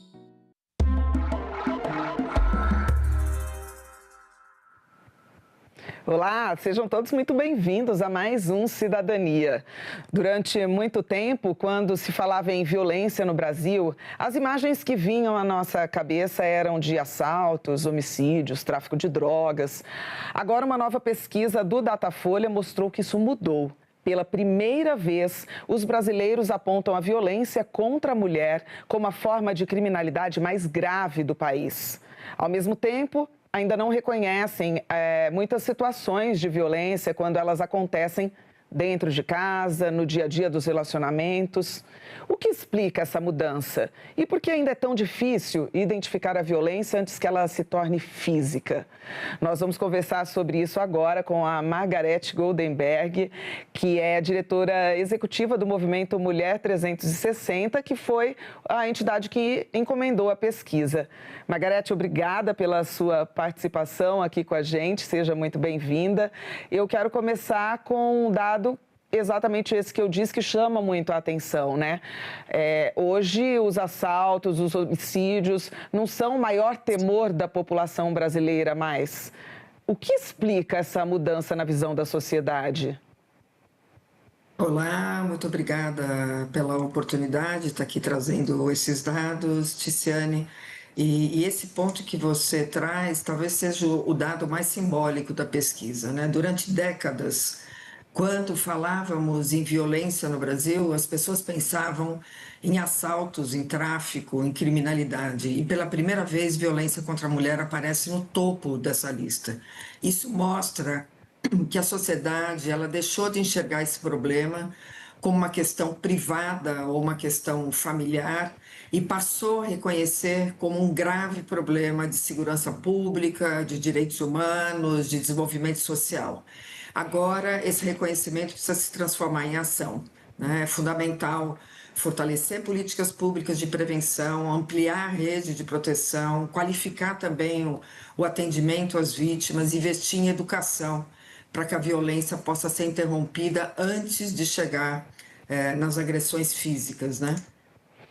Exatamente, esse reconhecimento, os dados mostram, inclusive, que as pessoas não conseguem, muitas vezes, identificar essa violência em casos como ciúme excessivo, chamam de ciúme, né? Quando o companheiro, por exemplo, proíbe a mulher de usar determinada roupa, ou de conversar com algumas pessoas, ou até de trabalhar, e muitas pessoas não reconhecem isso como violência. Algumas atitudes, inclusive, já um pouco mais que chamam a atenção, e aí só vão reconhecer isso lá na frente quando vem uma violência física mesmo. A pesquisa também mostrou isso, né? Exatamente. Essa é uma contradição mais importante que a pesquisa trouxe, né? A gente reconhece a violência contra a mulher, especialmente aquelas que são tangíveis, a violência física, e não reconhecemos a violência psicológica e o controle. Nós aprendemos a reconhecer a violência quando aparece um hematoma, mas a violência raramente começa pelo tapa, né?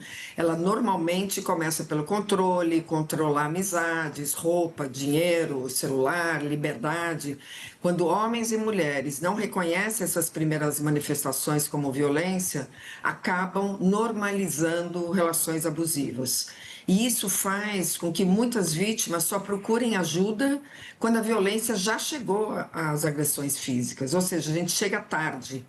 E eu quero trazer de novo aqui a primeira lição, a principal lição aqui para políticas públicas, que é justamente essa, né? Prevenção significa ensinar a reconhecer a violência antes que ela deixe marcas no corpo. Quanto mais cedo identificamos esses sinais, maior a chance de interromper o ciclo de violência, né?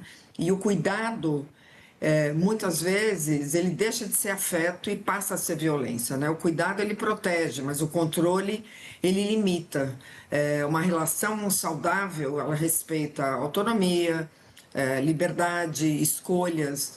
Quando uma pessoa decide com quem que a outra pode falar, como que deve se vestir, quando exige acesso ao celular, quando controla o dinheiro ou mesmo impede que as mulheres trabalhem, isso deixa de ser demonstração de amor e passa a ser uma forma de controle. Então, a gente precisa ampliar o debate sobre relacionamentos saudáveis, especialmente entre os jovens, né?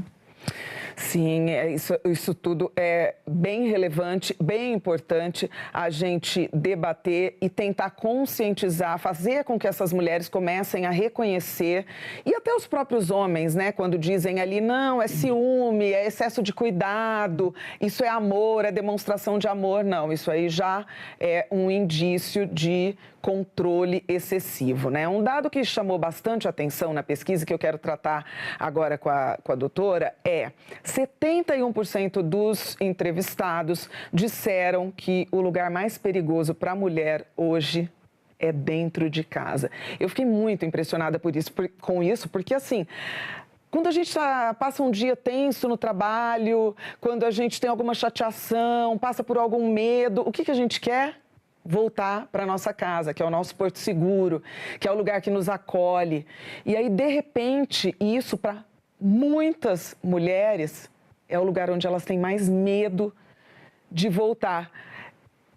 É um pouco assustador, é contraditório. Muito. O que explica isso, doutora? Como a gente pode abordar esse dado tão relevante? Esse dado realmente é muito, muito forte e assustador, porque ele rompe uma ideia que nós sempre tivemos, né? Durante muito tempo, orientávamos mulheres a evitarem ruas escuras, não andar sozinha, terem cuidado com desconhecidos, né? E hoje, o que a gente tem de realidade, e a pesquisa mostra, é que o maior risco está dentro de casa, né? O agressor, normalmente, é alguém conhecido, com quem tem vínculo afetivo, marido, parceiro, parente, ou uma dependência emocional, uma dependência financeira, né?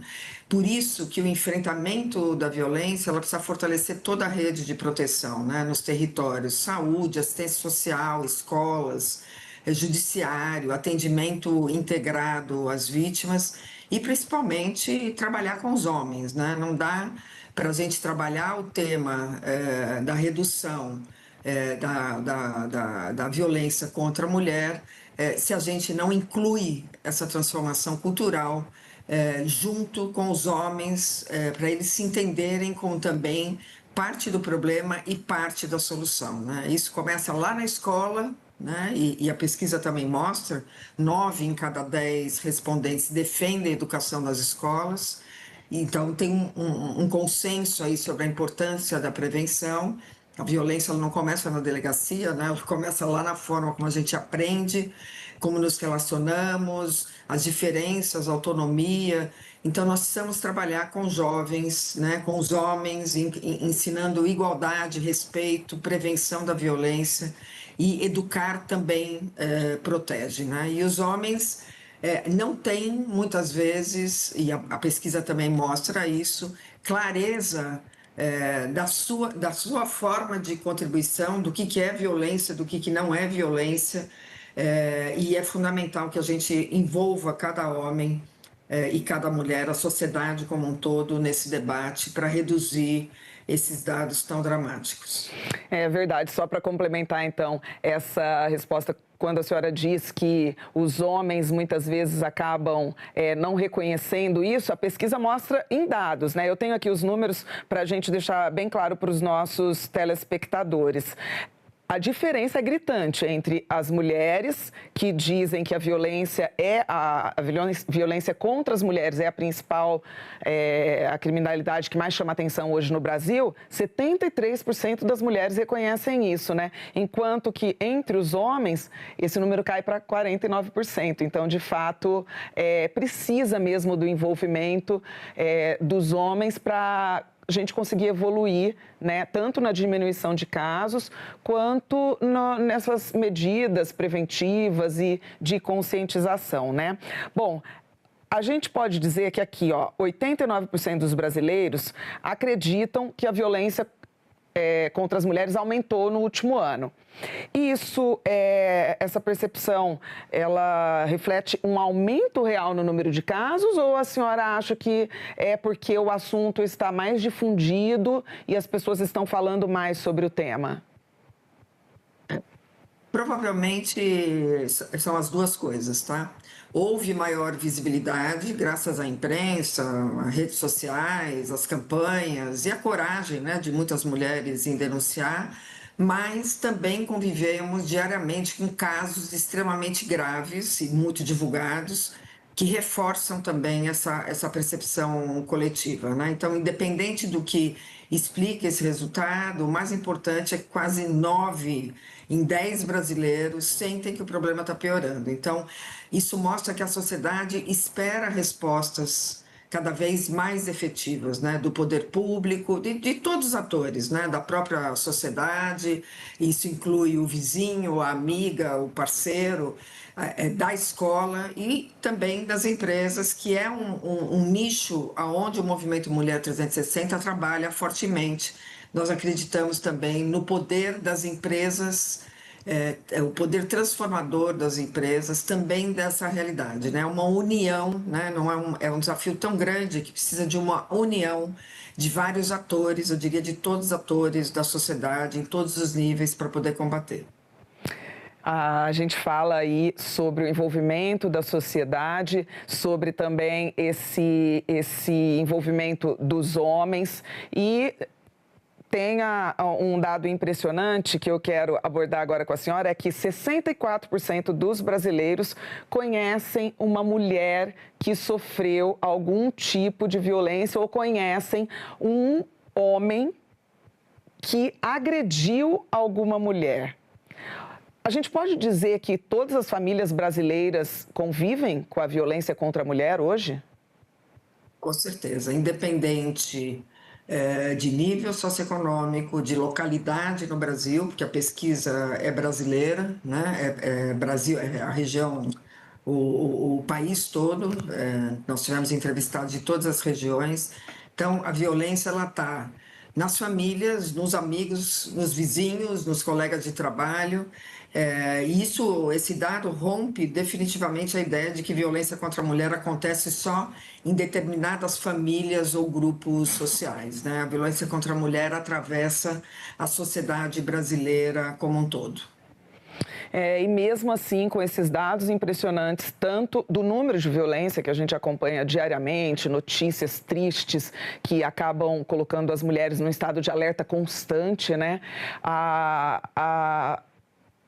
Há uma percepção de que elas estão inseguras, nós, no caso, e não podemos confiar tanto. Apesar de tantas leis, da legislação estar avançando em relação à proteção da mulher, apenas 37% das mulheres que foram entrevistadas e disseram já ter sido vítimas de violência, apenas 3 entre 10, um pouco mais, fizeram denúncias, foram à polícia e denunciaram esses casos. Muitas dizem não se sentir seguras, têm medo de fazer isso. Há uma saída para isso? Há algo que explique, primeiro, esse fenômeno e, em segundo, como que a sociedade, como nós podemos, a sociedade agir, poder público, para trazer mais segurança para essas vítimas? Eu gosto de inverter, né? Quando eu pergunto por que tantas mulheres não fizeram nada, eu gosto de inverter, né? Por que tantas mulheres não se sentiram protegidas para procurar ajuda, né? Então, são muitos fatores que explicam. Primeiro, muitas têm medo, muitas dependem financeiramente do agressor, é por isso que empoderamento econômico, viabilizar a qualificação dessas mulheres, a entrada no mercado de trabalho, independência econômica é fundamental. Muitas não procuram ajuda porque querem proteger os filhos ou porque sentem vergonha.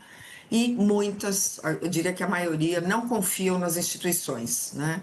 Ou também não reconhecem plenamente que vivem uma situação de violência, né? Muitas chegam até a serem assassinadas e não compreenderam ao longo do ciclo de violência outros sinais de que isso poderia acontecer. De qualquer forma, a rede de acolhimento, ela precisa ser fortalecida, isso é fundamental, né? O atendimento humanizado, né, que a gente já tem em alguns estados do Brasil, mas outros ainda precisam muito melhorar muito, especialmente nas delegacias, a rapidez nas medidas protetivas, a integração, porque hoje a gente tem a polícia atuando, a justiça, a saúde, a assistência social, mas não integradas, a integração dessas dimensões fazem toda a diferença. Eu diria que esse é o caminho aí para que a gente possa fortalecer essa segurança das mulheres pedirem ajuda, né? Sim, a gente tem visto essa evolução, de fato, essa tentativa, né, dos poderes de coibir e de ajudar as mulheres a serem mais protegidas, mas ainda existem, na sua opinião, lacunas, brechas na legislação que acabam deixando os homens mais seguros para cometerem violência contra a mulher?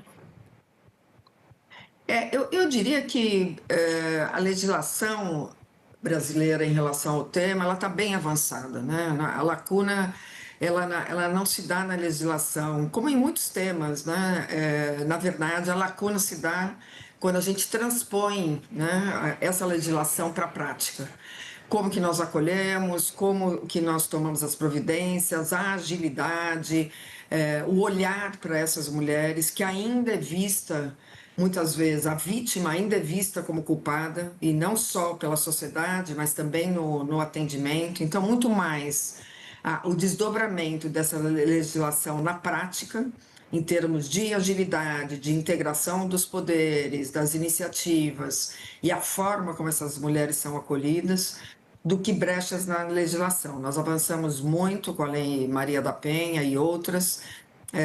Nós precisamos agora praticar essa legislação em todos os cantos do Brasil, né? A gente tem alguns resultados melhores de acolhimento e agilidade no atendimento às mulheres em alguns estados, em detrimento de outros, e uma questão de campanhas de comunicação, de transformação cultural, né? A imprensa, com certeza, como aliada, mas também a comunicação em todos os níveis, para que isso possa chegar os canais oficiais. Uma das perguntas foi sobre, na pesquisa, se as pessoas conhecem os canais oficiais, né? O 190, as delegacias, e é surpreendente, porque a gente vê essas informações e escuta com muita frequência em vários lugares, né? Seja no folhetinho pregado no restaurante, na TV, nos jornais, nas redes sociais, e ainda tem uma parcela grande da população que não conhece os caminhos oficiais de busca de ajuda, né? É verdade. Então, também uma questão de comunicação. Né? Sim. A senhora citou um dado aí, uma informação, na verdade, que é antiga nas rodas de conversa, em muitas falas a gente vê a história da culpabilização, né, da vítima. Ah, mas a vítima estava com um short curto, mas a vítima sempre... existem alguma forma de diminuir a culpa do agressor e trazer um pouco dessa culpa para a mulher. Na pesquisa, 61% dos entrevistados falaram sobre isso. Falaram que as mulheres podem ser culpadas, sim, por escolher mal, por escolher um parceiro que não deveria. É uma tendência mesmo? A senhora acha que isso tem diminuído ou permanece da mesma forma de décadas atrás, quando a mulher, de fato, era culpada por ter sido agredida? Infelizmente, sim. Essa é uma lógica ainda muito frequente e muito perigosa, né? Porque ela desloca o foco de quem comete a violência para quem sofreu. Então, é muito comum, em vez da gente perguntar por que ele agrediu, a gente escuta as pessoas perguntando por que ela continuou na relação, por que ela escolheu esse parceiro, por que ela não saiu antes dessa relação violenta. Mas ninguém inicia um relacionamento imaginando que vai ser vítima de violência, né? As relações abusivas, elas normalmente começam de forma gradual, com comportamentos que a própria pesquisa mostra que ainda são amplamente naturalizados, né? Controle, ciúme excessivo, isolamento, monitoramento, restrição de autonomia. E quando a violência se torna física, muitas mulheres já estão emocionalmente fragilizadas, muitas ficam isoladas da rede de apoio e muitas vezes dependentes financeiramente do agressor. Então, essa culpabilização, ela produz um efeito muito ruim e muito concreto, né? Ela aumenta a vergonha, ela aumenta a culpa, ela aumenta o silêncio. Então, voltamos à questão que a gente estava conversando antes. Muitas mulheres deixam de denunciar porque têm medo de ser julgada, têm medo de serem desacreditadas ou responsabilizadas pela violência que elas sofreram. Então, combater essa cultura também é uma política de prevenção. Nós precisamos substituir a pergunta por que ela ficou no relacionamento pela pergunta correta, por que ele agrediu. A responsabilidade pela violência é sempre de quem pratica e nunca de quem sofre, né? Ela começa com controle e termina com a culpa recaindo sobre a vítima.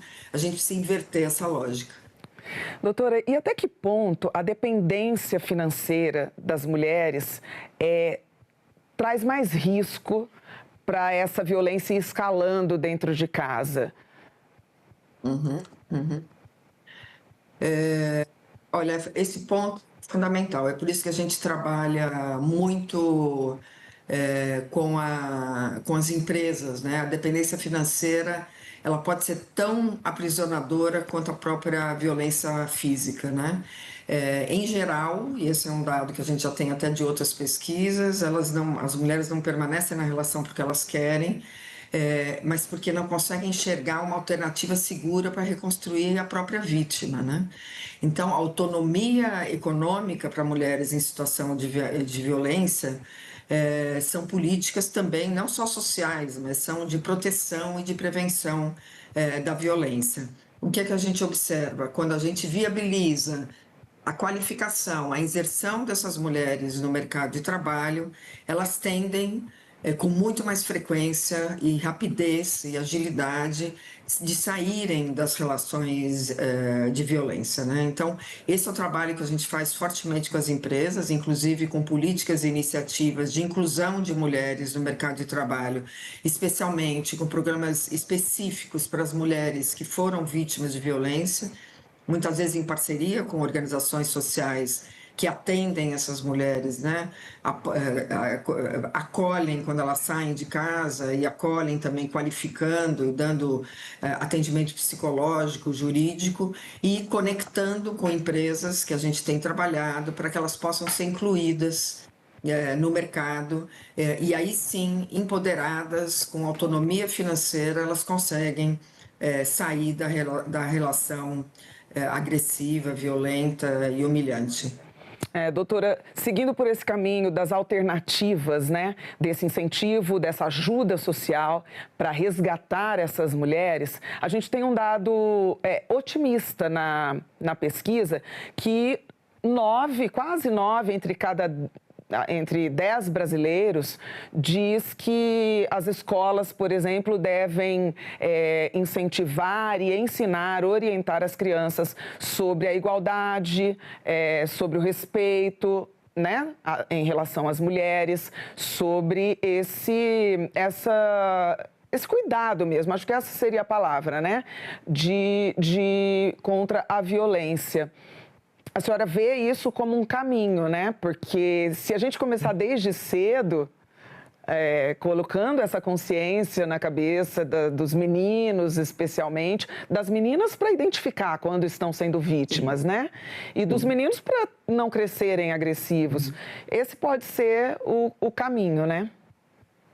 Muito. Esse, eu diria que é o dado mais esperançoso, né, de toda a pesquisa, né? Em meio a tantos indicadores preocupantes, a gente encontra um consenso raro, né, que é esse dado de 9 em cada 10 brasileiros, defendendo que as escolas ensinem igualdade entre homens e mulheres, respeito mútuo, prevenção da violência doméstica. Isso mostra que a sociedade compreende que a violência não será enfrentada apenas com leis mais duras ou punição aos agressores, né? Essas medidas são fundamentais, mas elas chegam quando a violência já aconteceu. Então, a prevenção ela começa muito antes. Ela nasce na forma como meninos e meninas aprendem a se relacionar, como que aprendem a lidar com frustrações, a respeitar limites, a compreender o que é consentimento, a reconhecer que ninguém é dono de ninguém, que amor nunca pode significar controle, né?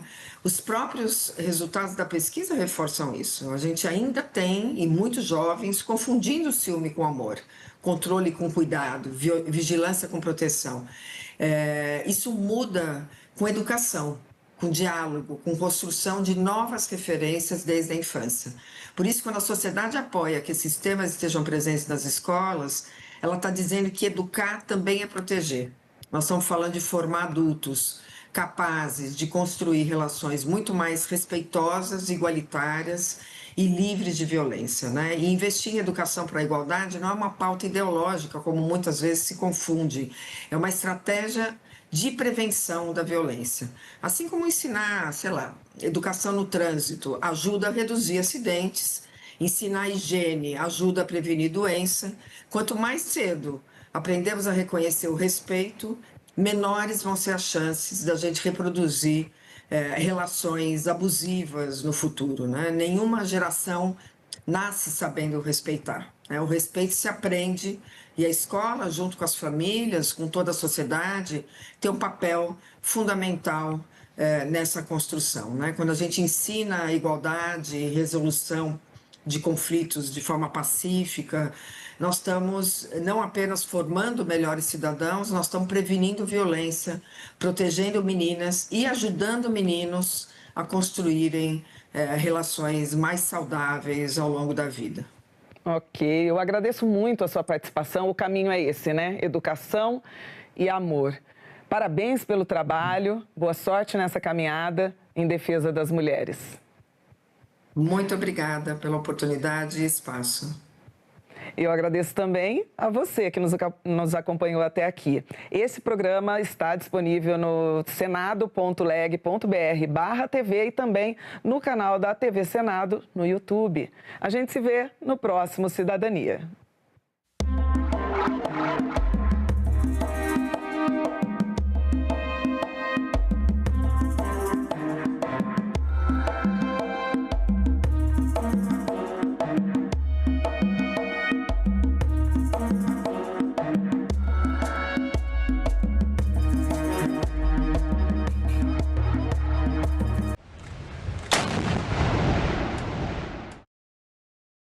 Paraná debate Código Estadual de Direitos dos Animais.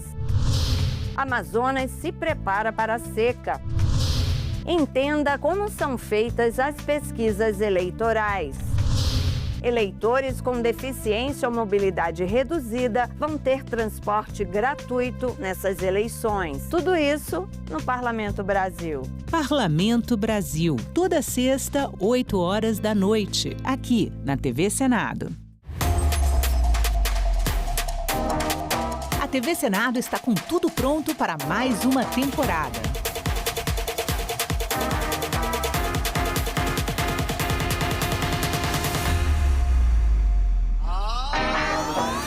História. Em maio de 1933, 3,5% da população vão às urnas. Análise. O grande problema que a gente vive hoje é a falta de entendimento do papel da imprensa. Debate. É difícil realmente fazer chegar o conteúdo de todos os candidatos quando você está numa bolha. Combate à desinformação. Especialista em fact-checking, checagem de fatos e também jornalismo de dados. E a mais completa cobertura de eleições do Legislativo.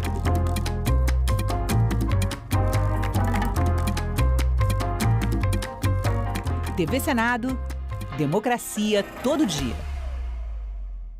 A violência política de gênero tenta silenciar as mulheres.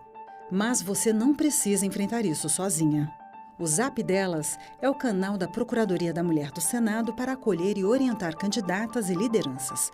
É um espaço seguro para denunciar ataques, ofensas e perseguições. Anote o número 619-8309-0025. Zap Delas, um canal da Procuradoria da Mulher do Senado.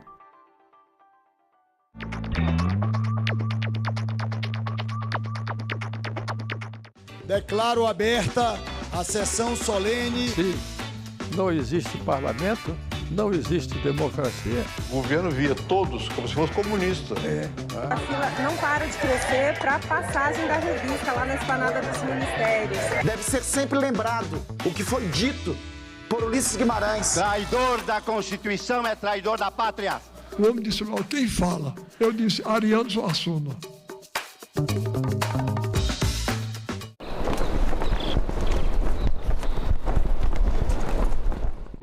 O programa a seguir é livre para todos os públicos. Eu venho de uma estrutura de família que ela é muito peculiar no sentido de necessidades. Sou de uma prole de 11 irmãos, né, um pai que era operário. Entrei nessa vulnerabilidade com meus animais despejados, numa situação difícil, sem emprego, sem nada. Aí o primeiro local abandonado, eu falei, é aqui que eu vou dormir à noite. Aos 18 anos de idade, infelizmente eu fui trabalhar e sem ter muita orientação, eu conheci o crack. Eu comecei fumando cigarro, tomando cerveja, maconha, cocaína. Quando eu cheguei no crack, eu perdi o que eu tinha de melhor, que era a minha dignidade. E o crack me jogou para a situação de rua.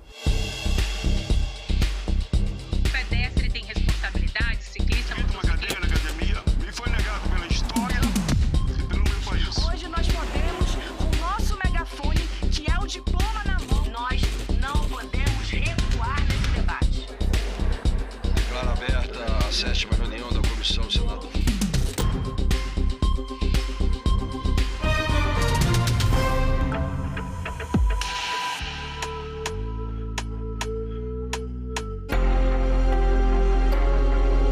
A Política Nacional para a População em Situação de Rua existe por decreto federal desde 2009. Considera-se população em situação de rua grupo heterogêneo com características comuns: pobreza extrema, vínculos familiares interrompidos ou fragilizados e a inexistência de moradia convencional regular. Professor, vamos começar com uma análise sobre essa população em situação de rua. O senhor que é um estudioso do assunto, é um tema que é grave, mas não começou hoje. População em situação de rua, a gente considera como um fenômeno social, né? Pode-se também considerar como um problema social, porque não é uma população desejada, né, por ninguém, assim. Não no sentido pejorativo. No fundo, ninguém quer pessoas vivendo em situação de rua, né? Então, é um problema social que a gente quer resolver enquanto sociedade. E aqui no Brasil, remonta desde o período colonial, desde a mais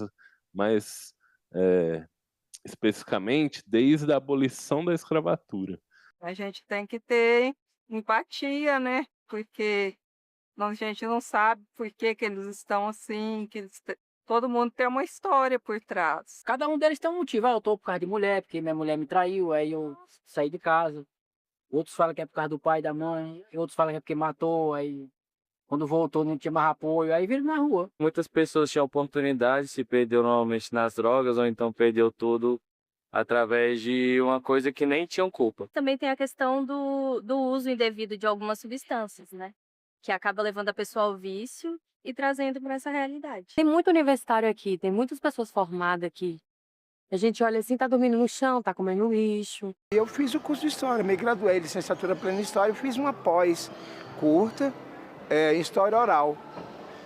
Isso me adquiriu, passei a ter um olhar diferenciado, porque eu venho de Ceilândia, Brasília é uma periferia de pequeno poder aquisitivo, e aí eu migrei de volta, terminei minha graduação, participei de movimentos estudantis lá ainda pela universidade, e aqui eu estou no setor. Que para você chegar numa situação de vulnerabilidade de alta complexidade, né, tem que ter muito drama. Acontece muita coisa na sua vida para você estar numa vulnerabilidade tão extrema assim. Já peguei histórias que a família toda já faleceu, a pessoa não tem mais ninguém, e aí acaba ficando sozinha e prefere ficar em situação de rua.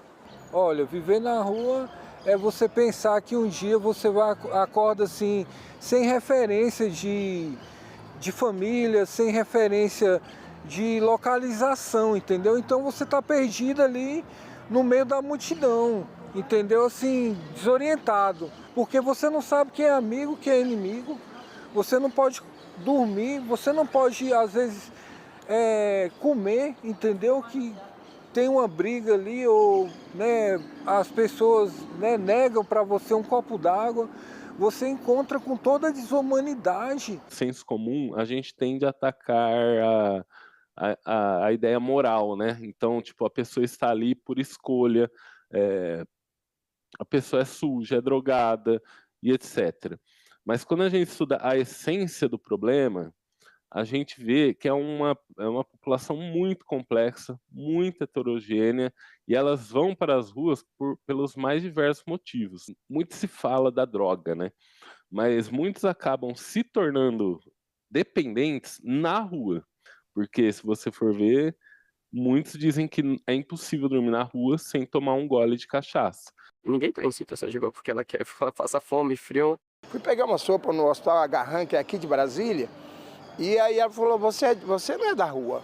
Então, o estereótipo que colocaram e criaram para morador de rua é que ele tem que estar barbudo, sujo, e não é essa a realidade. Nós temos pessoas com problemas de estrutura de família, que é o meu caso, problemas sociais, problema de formação de berço, e aí acaba conduzindo essas pessoas a uma situação de rua. Eu vejo que a pessoa ou não teve condições de subir de cargo na vida, ou tá por aquela situação, por algum golpe, por alguma coisa que aconteceu na vida dela. Eu me vi numa situação desempregado, que eu tinha um cargo comissionado no governo e tal, trabalhava na época de política, consegui alguma coisa, e quando eu me vi, dormi nomeado e acordei exonerado, aí eu entrei em desespero, numa época muito difícil, em 2020. Começou cedo, né? Quando assim eu não tinha mais o apoio da família ali, e tive que vir para a rua para sustentar, né? Aí eu vim vender balinha ali no sinal da rodoviária na época, com 12 anos, 13 anos, eu já muito mais cedo, 10 anos, a gente já tinha que trabalhar, né, para comer alguma coisa, né, levar uma mistura para casa também, né, que naquela época era muito difícil.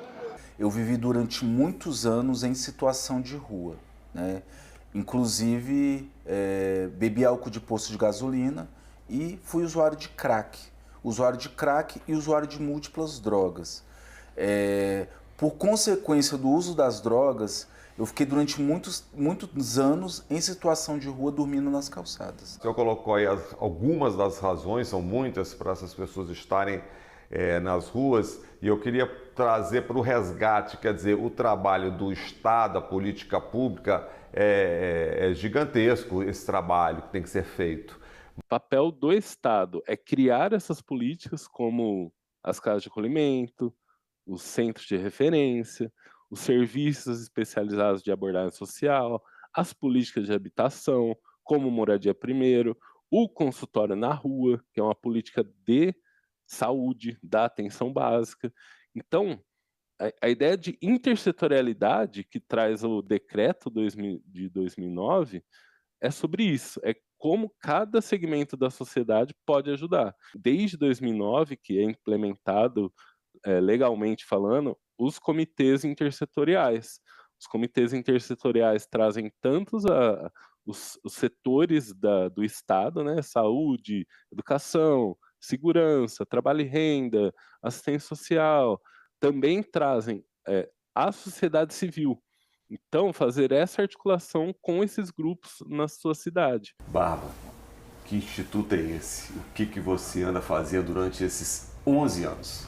Em 2013, eu conheci uma pessoa que fazia um trabalho social, que hoje é minha mãe, e em 2014 eu pedi para ela me internar pela 14ª vez, num projeto chamado Cristonando, e ali eu consegui entender que o meu problema de drogadição é um problema de saúde. E aí eu consegui trabalhar essa questão da droga e do álcool, e depois de 1 ano e 8 meses eu ali me recuperei, e aí eu saí para tocar minha vida, e olhei para trás e tinha milhares de pessoas lá da Cracolândia que precisava ser escutado, ter voz, entender que além das drogas e do álcool existe vida. E aí nasce-se um coletivo chamado Coletivo Barba na Rua. Eu vim para a rua e para mostrar para essas pessoas que elas têm direito, lutar pelos direitos de moradia, direito de saúde, independente se ela tem documento ou não, ela é um cidadão, ela precisa ser atendida. E chega a pandemia, de uma hora para outra, todo mundo que frequentava, passeava na rua, ia trabalhar, não tinha mais.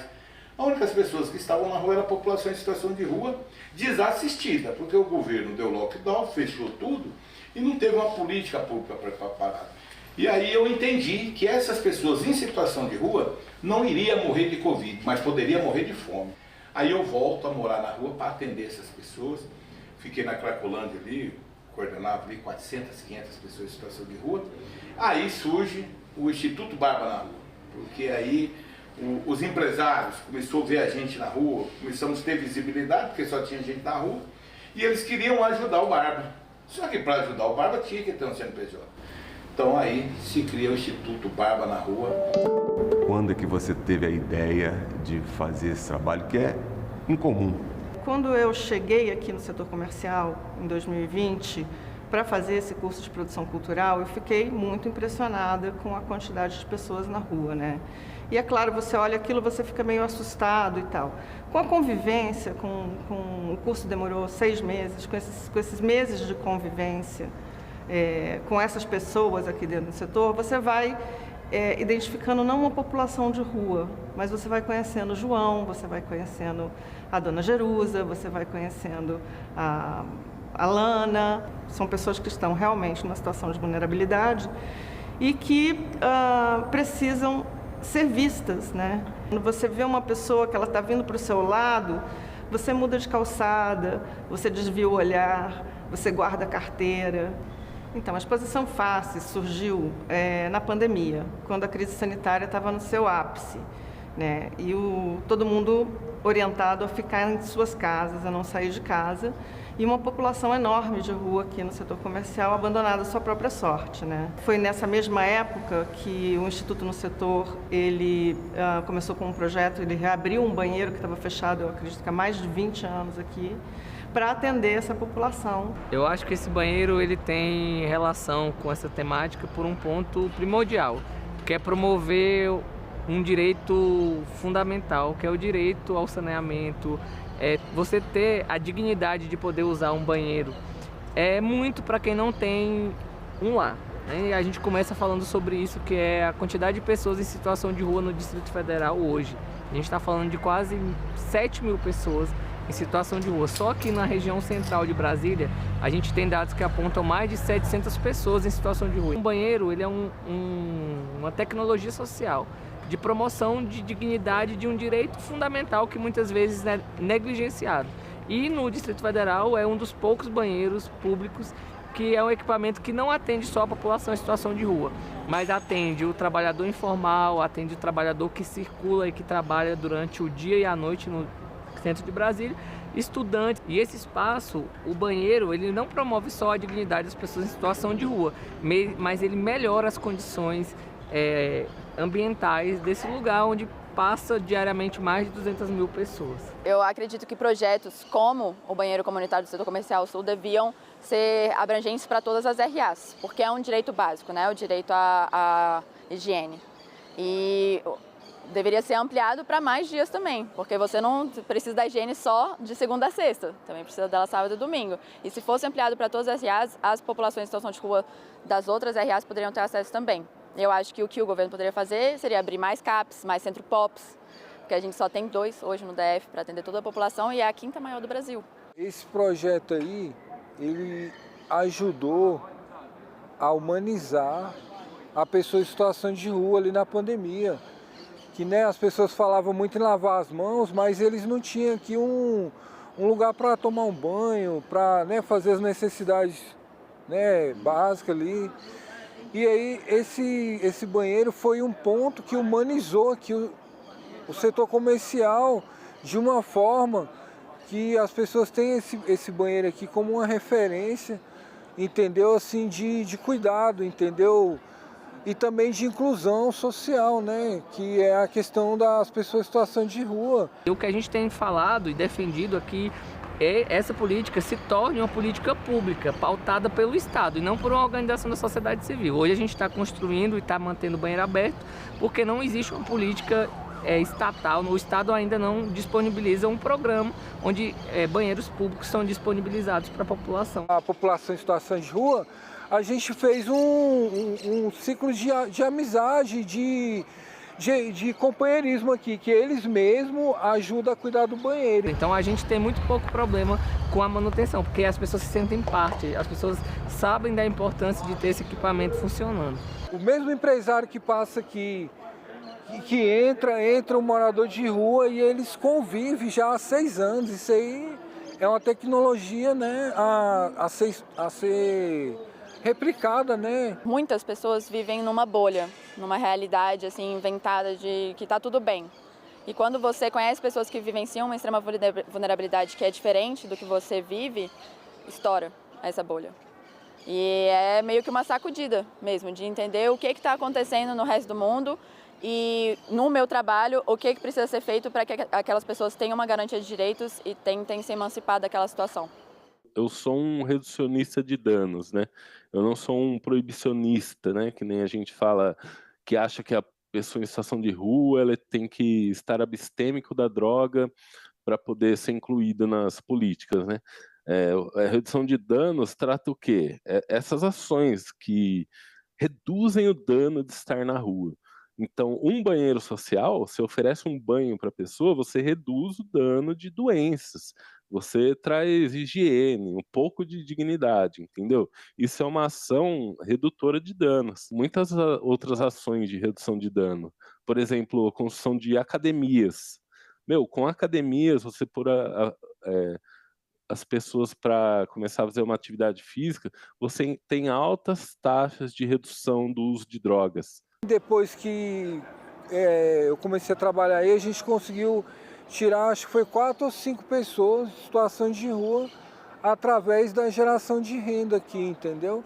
Então esse projeto do banheiro não é só um banheiro, eu costumo falar assim, não é só um banheiro, entendeu? É um projeto de inclusão social também.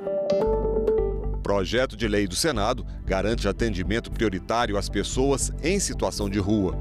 Por meio da autodeclaração, o beneficiário terá direito de graça à emissão de documentos pessoais básicos, como carteira de identidade, CPF, carteira de trabalho, certidão de nascimento. Fui lá no CRAS do Gama e começou um benefício social, recebi R$ 408, um auxílio vulnerabilidade, aquilo dali já deu uma alavancada, comecei a confiar no governo, ali e tal, nos projetos. Ele falou, procura agora o Centro POP, que é um centro de referência às pessoas em situação de vulnerabilidade social, situação de rua, e procuro o Dr. Alexandre, que é um assistente social, um psicólogo lá, e ele me acompanhou durante 2 anos, me dando benefício social, me dando auxílio, me dando...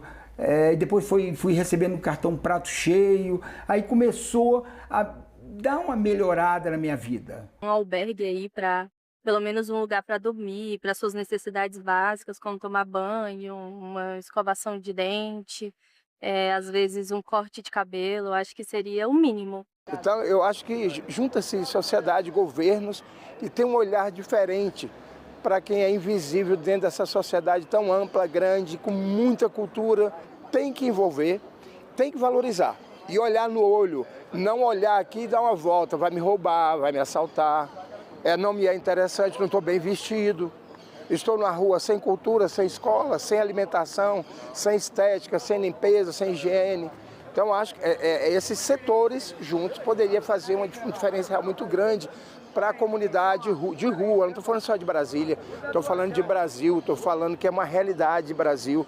A maioria, até a gente mesmo, olha de outro jeito. Não olha com tanto carinho quanto deveria. Porque a maioria das vezes são pessoas viciadas, então, assim, acaba que o primeiro contato da gente é o medo, né? Então, até para dar alguma ajuda, primeiro a gente pensa várias vezes antes de ter alguma atitude. Eu acho que elas não se importam muito porque tá sempre com o tempo corrido ou a maioria realmente só não quer se envolver. Ser humano igual eu. Toma água, come, toma banho, entendeu? Igual eu, mesma coisa. Só que vive na rua, né? O frio, a vontade de ter uma cama quentinha no final do dia, de ter comida quando der fome, água quando der sede. Eu acho que eu não consigo nem imaginar essa situação. A gente tem que se colocar no lugar das pessoas, entendeu? Por exemplo, se a gente tem uma vida boa, outra pessoa não tem, a gente pode ajudar também. Eu acho que também alguns ficam muito acomodados em relação a receber esses tipos de benefício, tanto de ONGs, igrejas ou do governo. O governo já ajuda eles demais, né? Dá auxílio para eles, muitos deles ganham auxílio, mas continuam na rua. Não sei o que fazer para que eles pudessem mudar esse ritual deles. Conheci uma comunidade terapêutica, que é o Instituto Crescer, que fica localizado em Vicente Pires. Quando cheguei nessa instituição, que é uma comunidade terapêutica, lá eu tive a oportunidade de tratar a doença da dependência química. E nesse meu processo de recuperação dentro dessa comunidade terapêutica, eu me formei. Eu sou assistente social, eu me formei através desta instituição, também sou pós-graduado em saúde mental e também participo de algumas deliberações de políticas públicas voltadas para a população em situação de rua no Conselho de Assistência Social, onde eu sou conselheiro. O Instituto Barba na Rua, ele faz um serviço que era para o Estado fazer, só que o Estado não faz. Mas o Estado não faz, por que o Estado não faz? Onde você tem um centro pop, que ele está lá para atender 100 pessoas, ele atende 500 pessoas, isso é violação de direito. Você não vai dar atendimento para essas pessoas. Você vai cobrir o sol, capineiro. Então o que o terceiro setor faz? A gente vai para a rua para ouvir essas pessoas e resolver o problema dessas pessoas. Não, Barba, eu quero ir para uma comunidade terapêutica e tal. Tá, mas você vai lá no estado, não tem a vaga. Aí você vai lá com os amigos, ô Barba, traz aqui, a gente vai cuidar dessa pessoa, você tá pedindo. A partir do momento que você põe essa pessoa lá, você não esquece.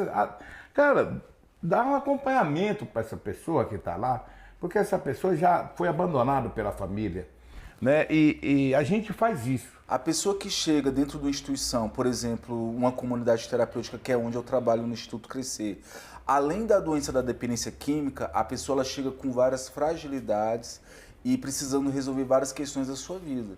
Por exemplo, a maioria das pessoas que chegam para tratamento dentro da comunidade terapêutica chegam sem documentos.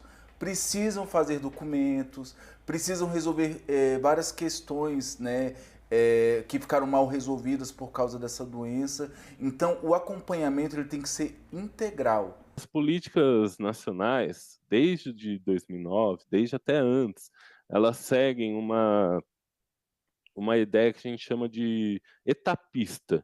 Ela entende que a pessoa que está em situação de rua, ela precisa primeiro ser acolhida, estar referenciada num centro pop, num centro de referência, para depois ser incluída numa política de trabalho, numa política de educação. Ela precisa passar por políticas de sobriedade em relação à droga. E essas políticas por etapas, né, por escada, até ela chegar no final dessa escada e ter o direito à moradia, ela tende a falhar. Aí que entra uma política que a gente chama de tecnologia social, né? Que chama Housing First, moradia primeiro. Então, primeiro você tem que dar uma moradia para essa pessoa permanente, individual, e a partir da moradia você tratar aquilo que prega a política nacional, que é essa intersetorialidade, ou seja, política de educação, de trabalho, saúde, a questão da abstinência da droga ou a redução de danos, que é o que o Housing First, essa política de moradia primeiro, trabalha, porque essa população, a única diferença dela para uma pessoa domiciliada é a falta de moradia. O projeto Faces trouxe para a gente agora, nesse momento, através da professora aí, dessa equipe, esse olhar, tá? essa atenção, a voz, ouvir a voz. Não basta olhar meu estereótipo, que é que eu estou vestido, como eu estou calçado, se eu estou banhado ou não. Quem quiser conhecer essa exposição na internet. Essa exposição ela vai ficar por 1 ano na internet. O endereço é projetofaces.com e você vai poder ver todas as imagens, ouvir todos os depoimentos. A gente tem, inclusive, acessibilidades. E é isso, gente. Vai lá conhecer, vai conhecer as histórias, porque são histórias importantes, são histórias emocionantes que podem mudar a sua forma de ver essas pessoas.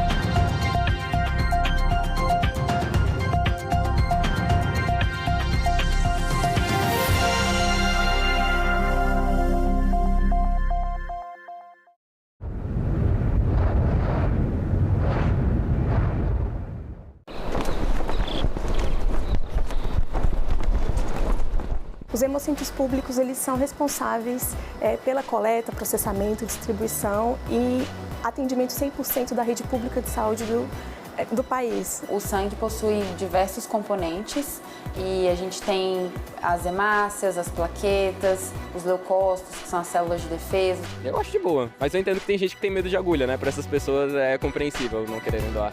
Em discussão, hoje, 20h, aqui na TV Senado.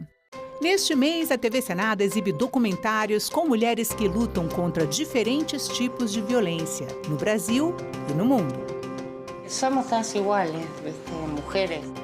Seguí notando que había todas las mujeres que sufren violencia, uno las reconoce enseguida. Mostra Senadoc. Toda sexta, a partir das 9h, aqui na TV Senado.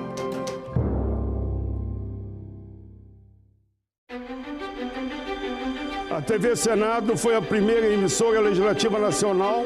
A TV Senado foi lá, sem nenhuma discriminação. A TV Senado confere transparência, legitimidade. A TV Senado também valoriza a cultura, a memória. Vida longa, TV Senado!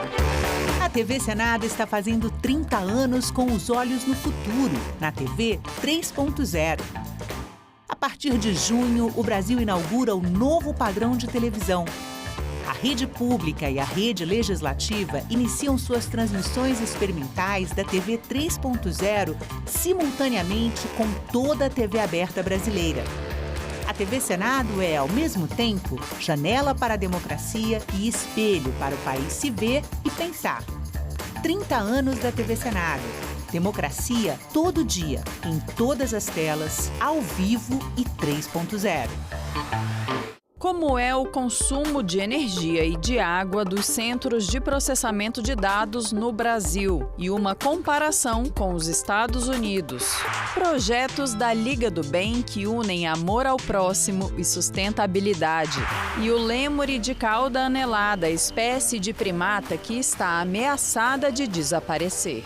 Ecosenado. Neste sábado, 9h, aqui na TV Senado.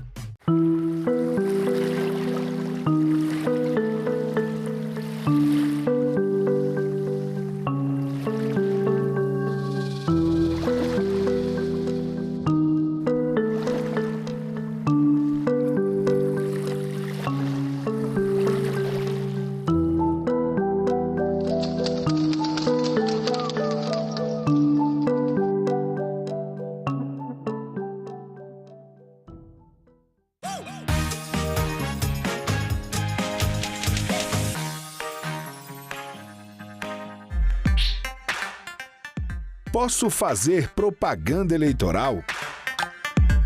Sim. Mas tem que seguir algumas regras que você encontra no capítulo 8 do Manual do Eleitor. Adesivos não podem passar de meio metro quadrado. Se for perfurado, pode cobrir todo o vidro traseiro do carro. Quem quiser, ainda pode participar da propaganda eleitoral no rádio e na TV, mas não pode receber dinheiro para divulgar candidaturas. E doação de campanha, pode? Não tenho a mínima ideia. Pode, mas o limite é de 10% da renda bruta do doador no ano anterior. E tem que usar um meio rastreável, como o Pix, transferência bancária ou plataforma de financiamento coletivo, as famosas vaquinhas virtuais. Os brasileiros são feitos para o jogo e o jogo para eles, escreveu um outro, acrescentando que os cariocas, antes de serem cristãos, comunistas, brancos ou negros, são torcedores do Vasco, Fluminense, Flamengo ou Botafogo. Tela Brasil, neste sábado, 19h30, aqui na TV Senado. Mirassol, canção, tempestade e ilusão. Me chamam lá, falam, Lula, tem um pessoal da Globo querendo falar com você, do festival. O que você acha? Eu falei, tô dentro. Falei, mas pera, ouça a música. Verso frágil, tecido em fuzil, mescla morena, canela, cachaça, bela raça. Eu ouvi a música, falei, tranquilo, dei, a música, eu mandei pro maestro e pá, aí a música foi uma loucura.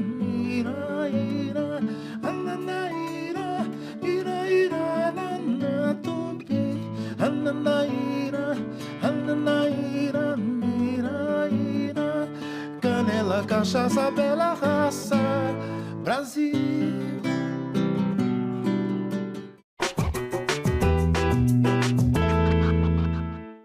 A primeira rádio brasileira foi a Rádio Sociedade, fundada em 1923 pelo médico e escritor Edgar Roquete Pinto, num galpão improvisado no centro do Rio de Janeiro.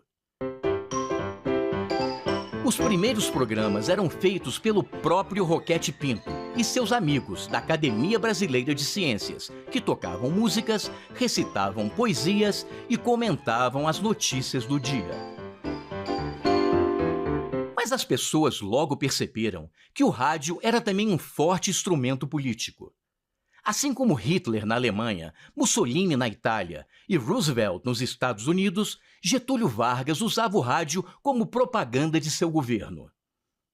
Em 1936, os aparelhos de rádio podiam ser comprados facilmente nas lojas, e o comércio descobria nos anúncios um meio fantástico para vender seus produtos.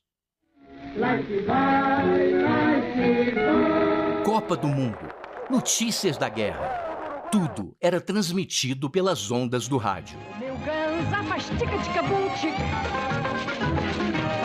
Os programas de auditório da Rádio Nacional, uma empresa privada, eram campeões de audiência e os artistas mais famosos passavam por lá. Nós somos as cantoras do rádio, levamos a vida a cantar. Diante de tamanho sucesso, o presidente Vargas estatizou a rádio, mas deixou a publicidade correr solta e investir na programação. Na sua casa tem barata, não vou lá. Na sua casa tem mosquito, não vou lá. Quem sabe o mal que se esconde nos corações humanos? O Sombra sabe. As radionovelas eram transmitidas ao vivo e viraram uma verdadeira febre. O Direito de Nascer ficou por mais de 3 anos no ar. Balança, mas não cai. Humorísticos como Balança, mas não cai marcaram uma época, enquanto programas jornalísticos como Repórter Esso revolucionaram a forma de apresentar as notícias. E atenção, informa o seu Repórter Esso. Os Estados Unidos lançaram hoje sua primeira bomba atômica sobre a cidade japonesa de Hiroshima. O surgimento de novas mídias, como a televisão e a internet, incorporariam diversos programas nascidos no rádio, que mesmo entrando em declínio, se reinventou e continua mais vivo do que nunca.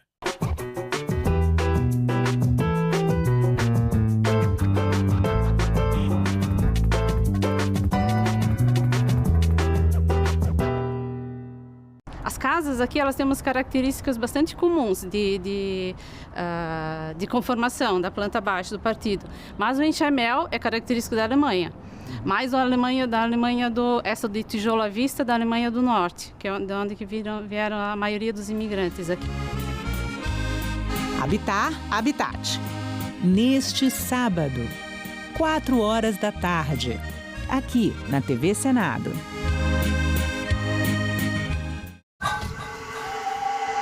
Em tempos antigos, na África Negra, vivia um adivinho chamado Ifá. Todos o procuravam. Ifá jogava seus búzios mágicos e desvendava o destino das pessoas. O que viria pela frente? Os desafios a enfrentar. Sankofa, a África que te habita.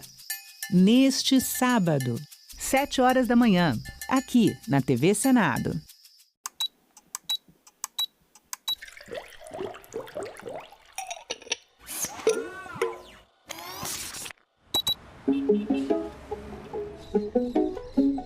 É o que eu sempre falo para os meus alunos, assim, que a ciência a gente faz por etapas, né?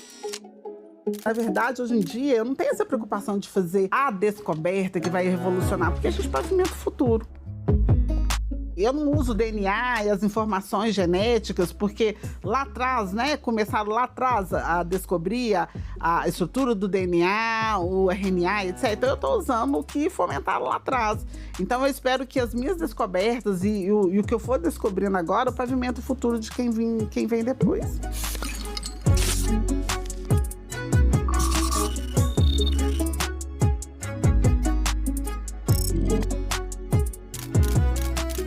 Para quem não conhece o câncer de ovário, é uma doença extremamente silenciosa, insidiosa.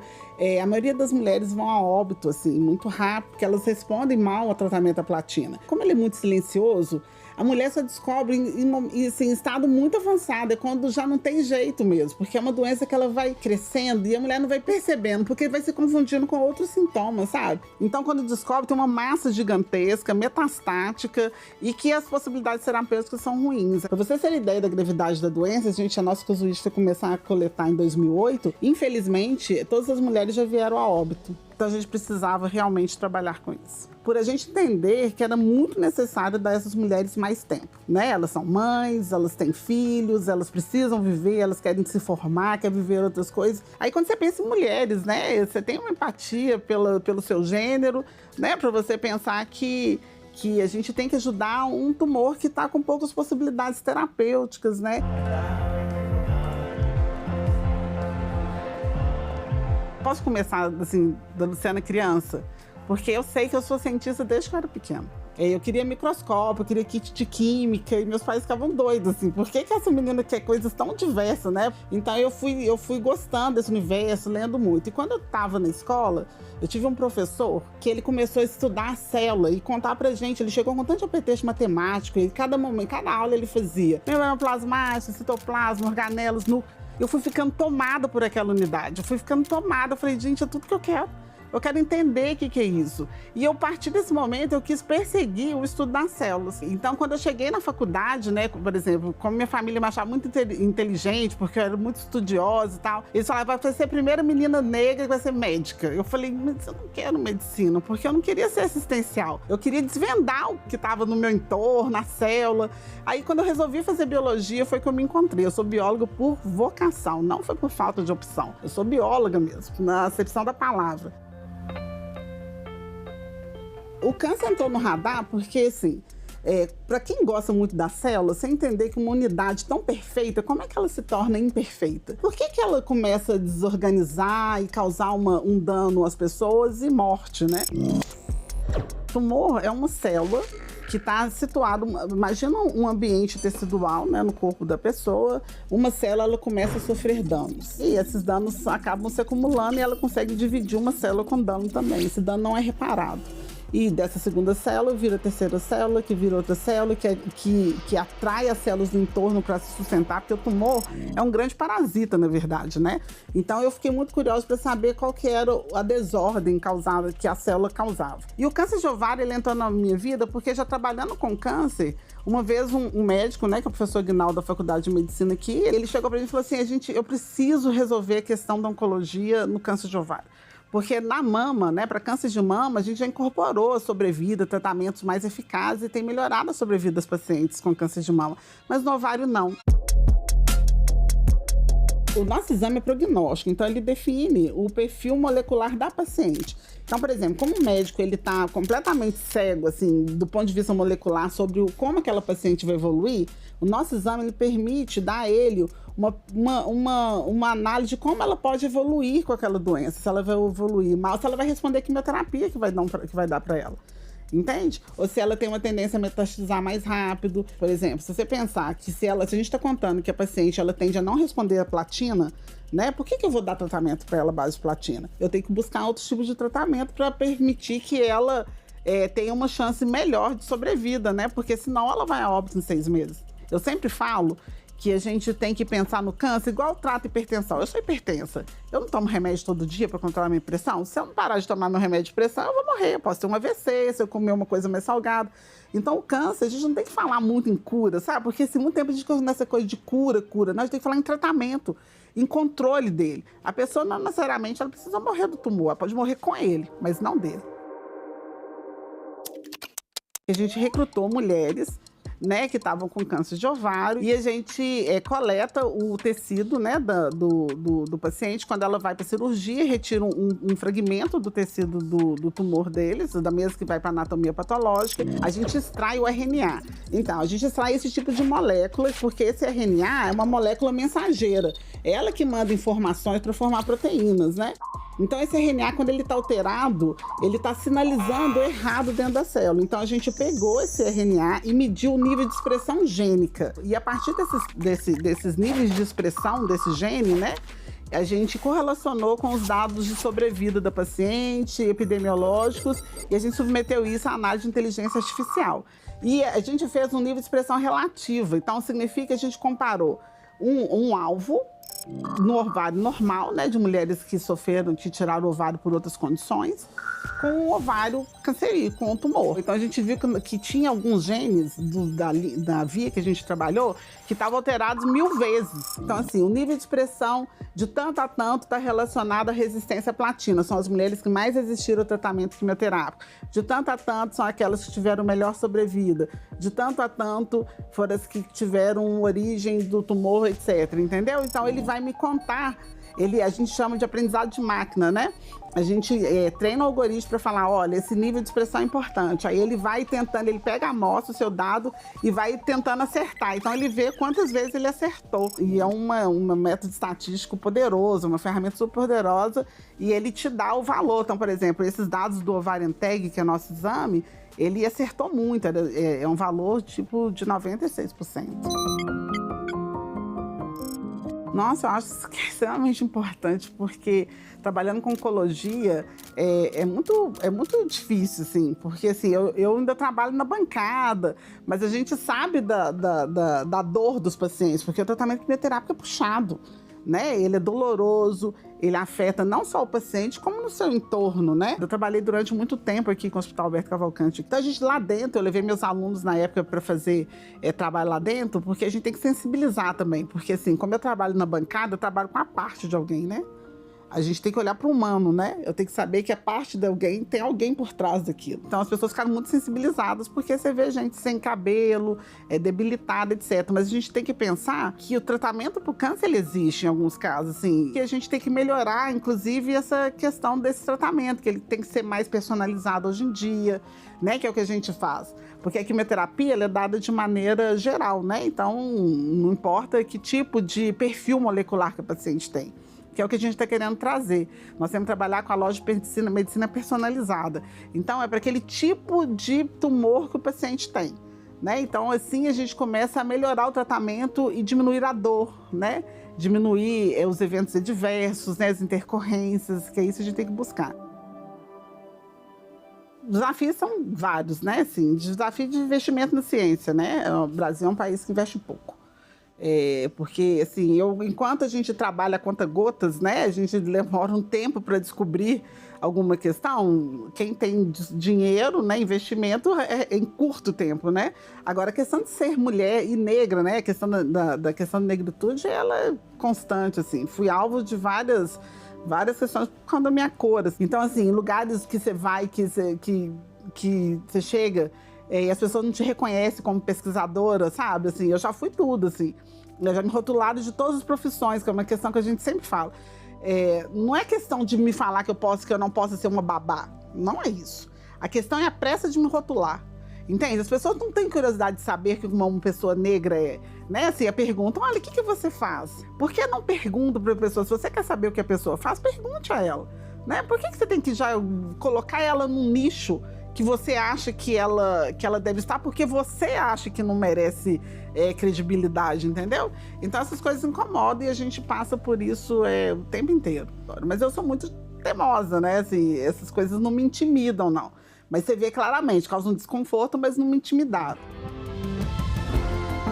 Meus próximos passos do meu trabalho é continuar formando gente, porque se tem uma coisa também, eu falei que eu sou bióloga por vocação, mas eu também sou docente por vocação, e eu gosto de formar pessoas. Então, meus próximos passos é continuar fazendo as minhas pesquisas, conseguir mais recursos para poder investir neles, né, expandir meus horizontes também, porque eu sou muito inquieta, e eu gosto, vai surgindo novas tecnologias, eu quero incorporar o laboratório, né, as coisas que eu quero fazer, então eu fico muito pensando nisso. E pensar no futuro é pensar que a gente tem que estar contribuindo mesmo, contribuindo com a formação das pessoas, sabe? E ajudar mais as pessoas a entender como é que a ciência funciona.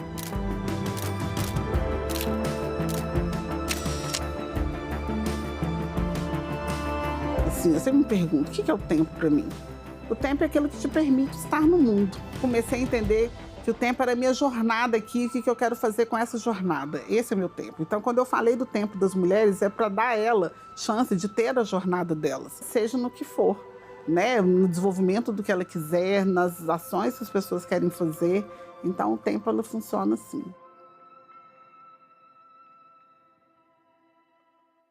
Os hemocentros públicos, eles são responsáveis pela coleta, processamento, distribuição e atendimento 100% da rede pública de saúde do país. O sangue possui diversos componentes e a gente tem as hemácias, as plaquetas, os leucócitos, que são as células de defesa. Eu acho de boa, mas eu entendo que tem gente que tem medo de agulha, né? Para essas pessoas é compreensível não quererem doar. Em discussão, hoje, 20h, aqui na TV Senado.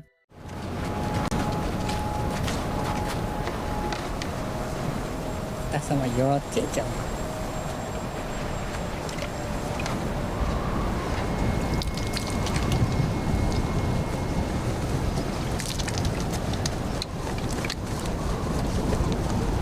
Kapag taos ko sa siya holo ekli ko yung paano ho taos ka yan to sa ikaw ho pan hueng kai siya dali aret hering tamale aret hering na moin hati hiya moi lai dati ha siya tana siya tapon siya tai mai ting wane hueng sot pajon para halas pa he wane hueng mai ka tu ya kana strong hamat nei aturong mat Cherry Spigari.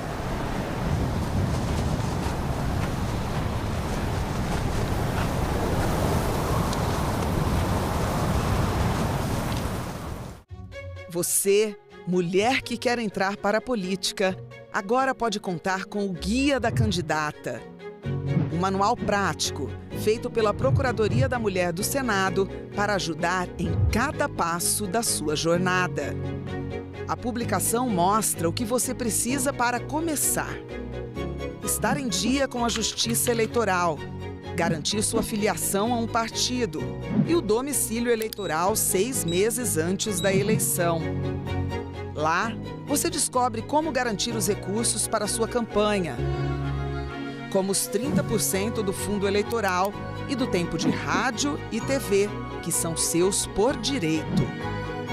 O material também ensina a organizar a campanha cuidar da segurança na internet e o que fazer em casos de violência política.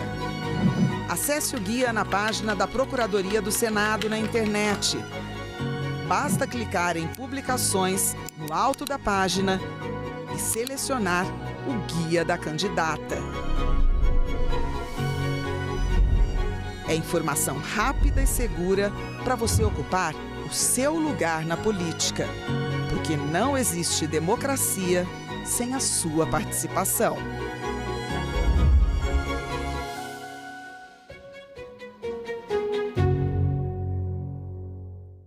Neste mês, a TV Senado exibe documentários com mulheres que lutam contra diferentes tipos de violência, no Brasil e no mundo.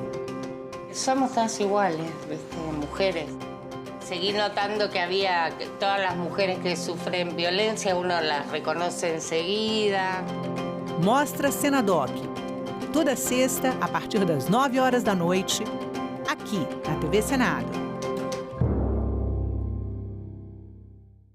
Calendário Eleitoral 2026.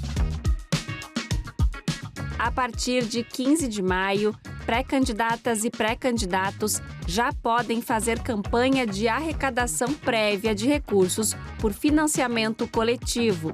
Mas atenção, nessa fase não é permitido pedir voto. Também devem ser respeitadas as regras da propaganda eleitoral na internet.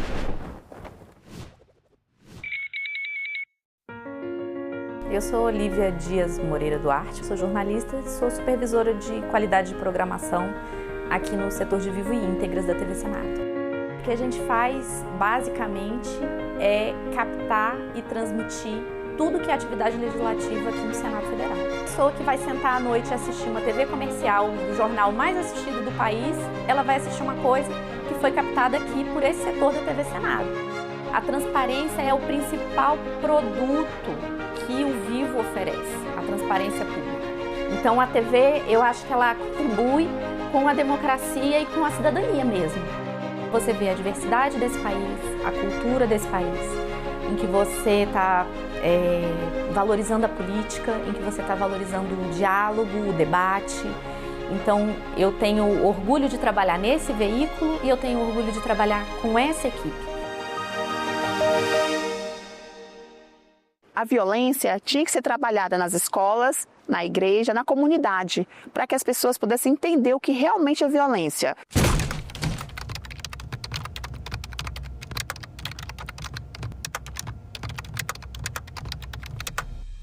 Num período de uns 8 anos, eu comecei a sofrer violência com meu marido. A minha filha viu meu ex-marido me batendo, né? Me derrubou da cadeira, me bateu. Aí no outro dia é a famosa lua de mel, com café na cama, chama de meu amor. E a mulher acaba perdoando isso. Ele me chamava de doida e que eu não ia encontrar ninguém porque não era uma pessoa que não tinha uma boa aparência, que ninguém ia me querer mais. E isso me deixou assim desmotivada. Eu estava sempre deitada na cama no meu quarto, eu não queria conversar. Se você percebe que o seu parceiro, utiliza expressões, tem condutas, tenta te manipular e faz você, inclusive, duvidar da sua capacidade, da sua autoestima e, inclusive, da sua sanidade, entenda que você vivencia uma violência. Hoje eu sou totalmente diferente do que eu era antes. Eu fiquei desempregada durante 7 anos e sofrendo. E eu não tinha nunca coragem de sair do relacionamento. Mas a partir do momento que eu consegui o trabalho, eu saí desse relacionamento e segui a minha vida.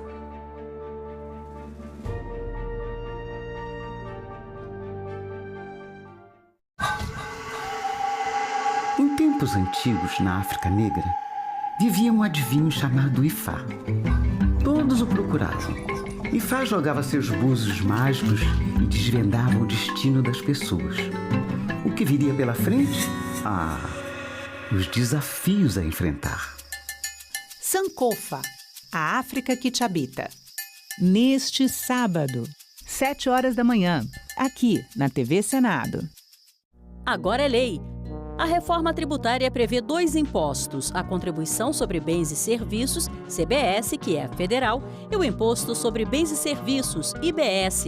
De competência dos estados e municípios, a CBS vai substituir 3 impostos atuais: PIS, COFINS e IPI, enquanto o IBS será cobrado no lugar do ICMS e ISS.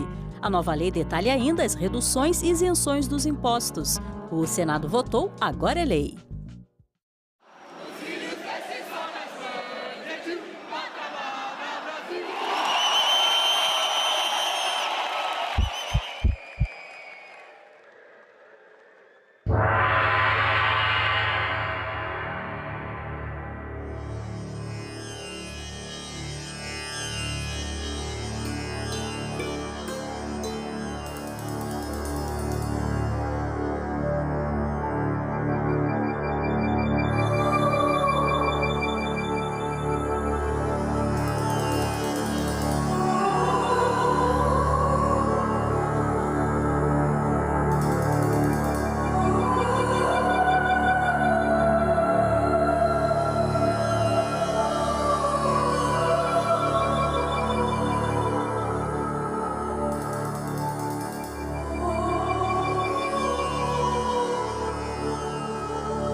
Vamos começar a partir da Constituinte, porque antes da Constituinte nós era de menor. Nós não podia tomar decisão, inclusive até para me dar uma entrevista como essa agora, eu teria que ter uma autorização do SPI, né, que era o Serviço de Proteção ao Índio, ou pela FUNAI. Índio, sai dessa mata, senão a lata pode cortar. Tira a pena da testa que a minha festa vai começar. O Império Brasileiro foi o início, o marco inicial da nossa cidadania, da construção da nossa cidadania. De um lado, você tem um projeto vitorioso da independência, que é o que vai manter a centralização, e nesse caso, comparado com a América do Sul, é o diferencial, porque ele mantém a centralização, então um projeto centralizador, mantém a monarquia, mantém a escravidão e garante uma sociedade desigual.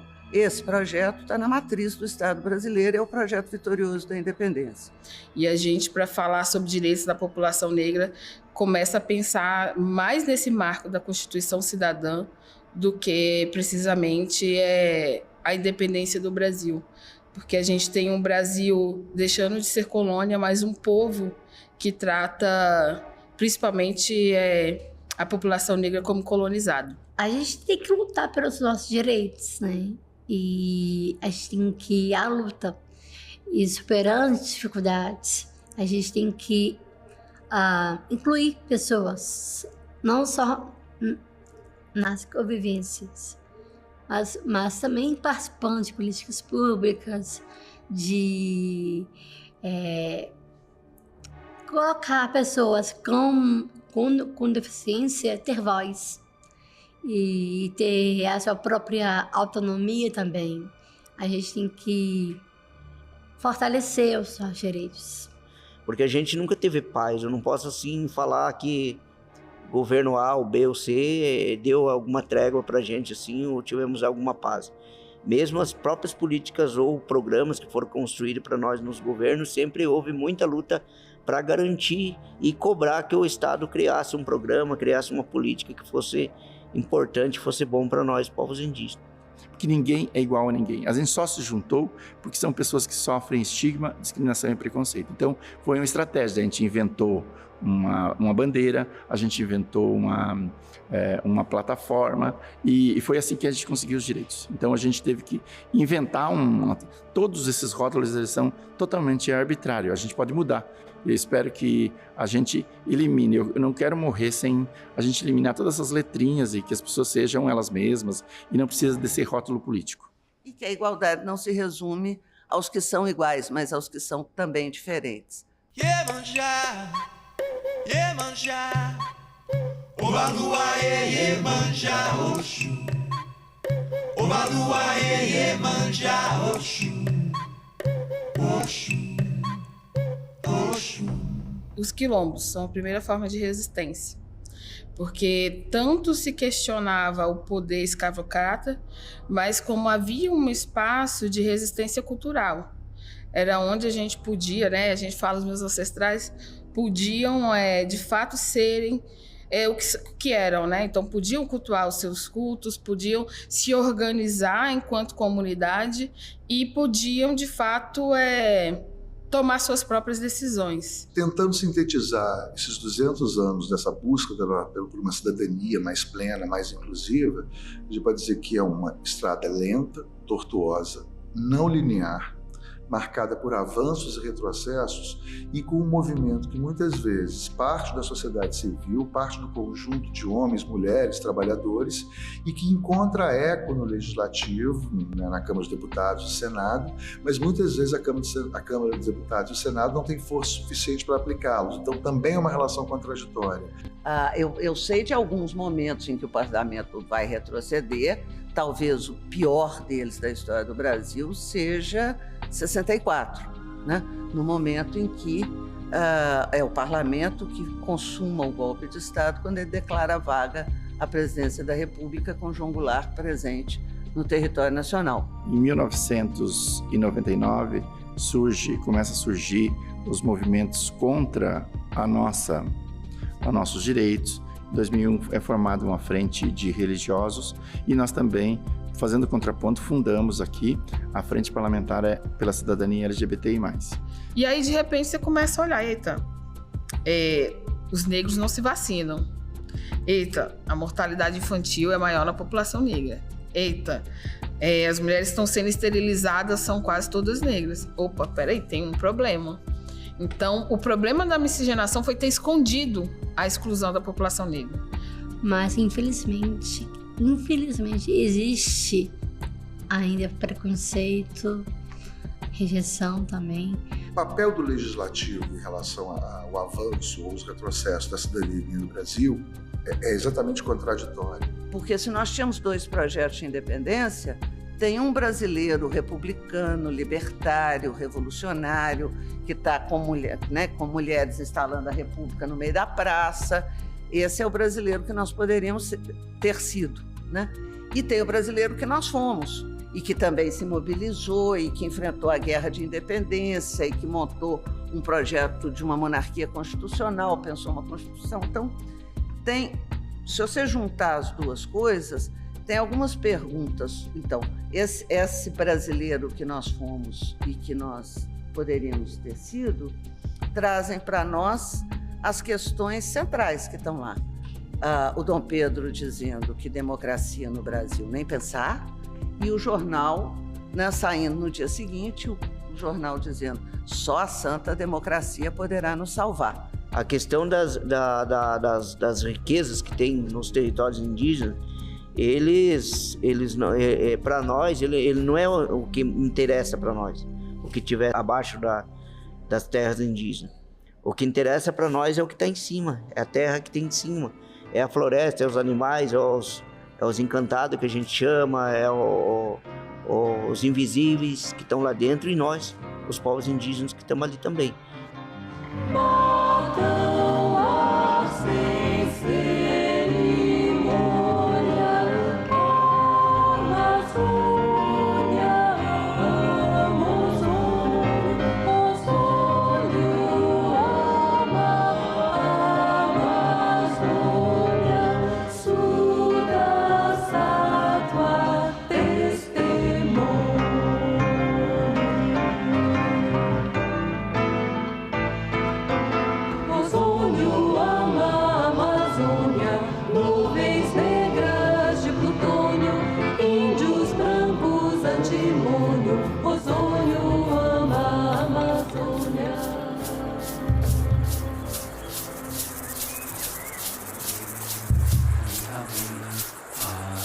Os encantados são seres invisíveis que você não vê, mas que você sente.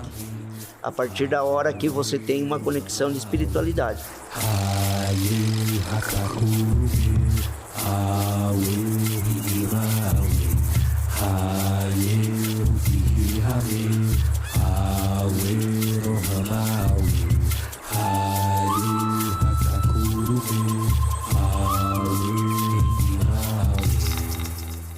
Que as pessoas com deficiência possam ter voz em todos os espaços, não só nas políticas públicas também, né? E também exercer os seus próprios direitos e deveres. Nós estamos em 8º lugar no âmbito internacional em termos de direitos conquistados. Nós temos uma série de desafios, nós temos muitas mortes, nós temos uma discriminação muito grande das pessoas trans, nós temos muitos desafios, mas a gente, em termos de direitos garantidos, nós estamos bem na figura. De um lado, você tem movimentos que o Senado, pelos deputados, tentou garantir esses direitos e chegou até a ser fechado, a sofrer sanções por conta dessa luta. E teve momentos que essas instituições impediram, ou dificultaram, ou não ouviram fortemente os ecos da sociedade. Mas é o espaço, por definição, onde esses direitos são consolidados.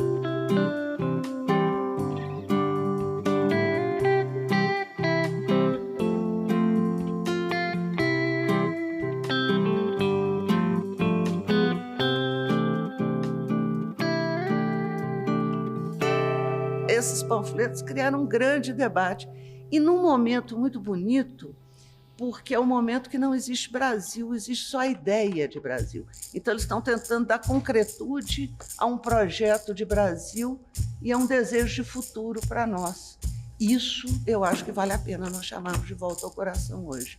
Um grande debate público para que a gente possa imaginar o brasileiro que nós ainda queremos ser. Qual é o futuro que nós queremos para o nosso país?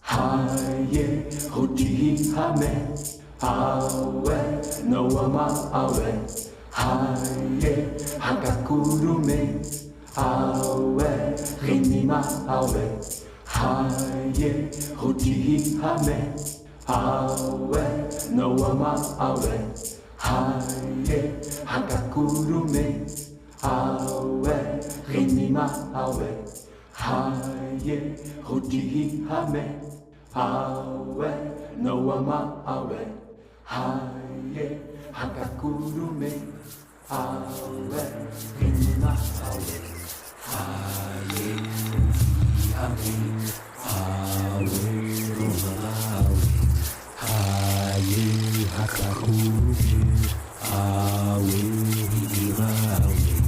Haye Ruti Hame, Awe Rohamawe, Haye Hakakurume, Awe Himawe, Haye Ruti Hame, Awe Rohamawe, Haye Hakakurume, Awe Himawe.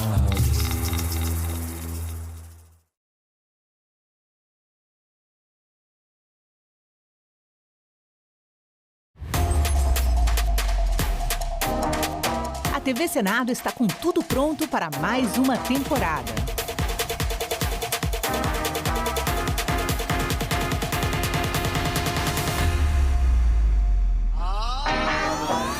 História. Em maio de 1933, 3,5% da população vão às urnas. Análise. O grande problema que a gente vive hoje é a falta de entendimento do papel da imprensa. Debate. É difícil realmente fazer chegar o conteúdo de todos os candidatos quando você está numa bolha. Combate à desinformação. Especialista em fact-checking, checagem de fatos e também jornalismo de dados. E a mais completa cobertura de eleições do Legislativo.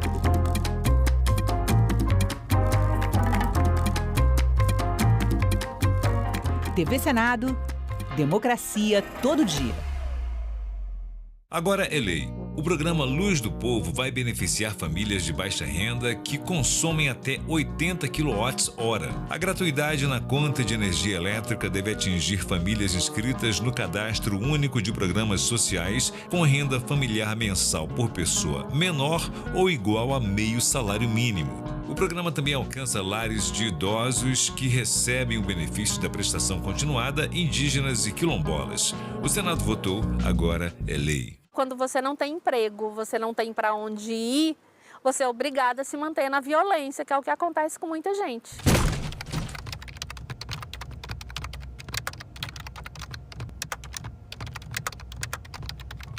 Eu fiquei casada por 22 anos. Quando aconteceu de eu denunciar a Maria da Penha, foi quando ele me pegou pelo cabelo, que ele nunca tinha encostado a mão em mim. Assim, tinha tido empurrões, né? Que ele me empurrou uma vez, eu estava grávida da minha filha quando ele me empurrou. Meu ex-marido me acusou de ter um caso com o marido da minha irmã. Qualquer homem que se aproximasse de mim, ou até os amigos que eu, na minha casa, quando ia embora, ele virava e falava: você acha que eu não vi você dando trela para fulano? Que você acaba se afastando dos amigos, da família, você acaba se isolando. A gente se assusta muitas vezes com o feminicídio, mas o feminicídio ele nasce daí. Ele nasce dessas pequenas coisas que vão tomando uma proporção maior. Então, xingamentos, ofensas, essas difamações, não respeitar essa mulher, né, perante terceiros, são um sinal de alerta. Depois que eu passei, que eu fiz o acompanhamento pelos psicólogos e tudo, você acaba entendendo e vendo que se a pessoa não tiver uma ajuda, ela não consegue sair da violência, ela não consegue se libertar. Hoje eu posso falar que a minha vida está maravilhosa, apesar dos altos e baixos, eu tenho paz.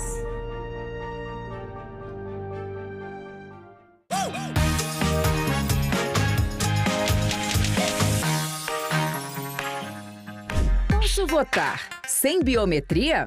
Eu acho que pode votar. Óbvio que não. A resposta está no capítulo 1 do Manual do Eleitor. Se seu título estiver regular, você pode votar mesmo sem a biometria cadastrada.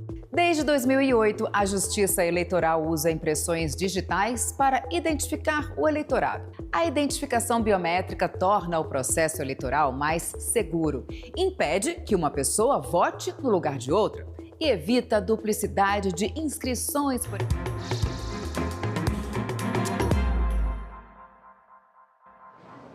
Olá, boa tarde. Você estava acompanhando a programação da TV Senado e passa a assistir a partir de agora sessão especial no plenário do Senado destinada a celebrar o Agosto Lilás, mês de enfrentamento à violência doméstica contra a mulher.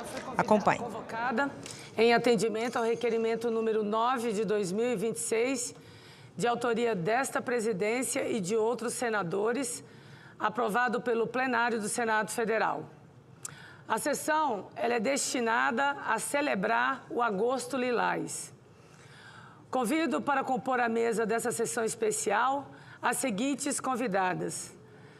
A senhora Márcia Helena Carvalho Lopes, que é a ministra de Estado das Mulheres.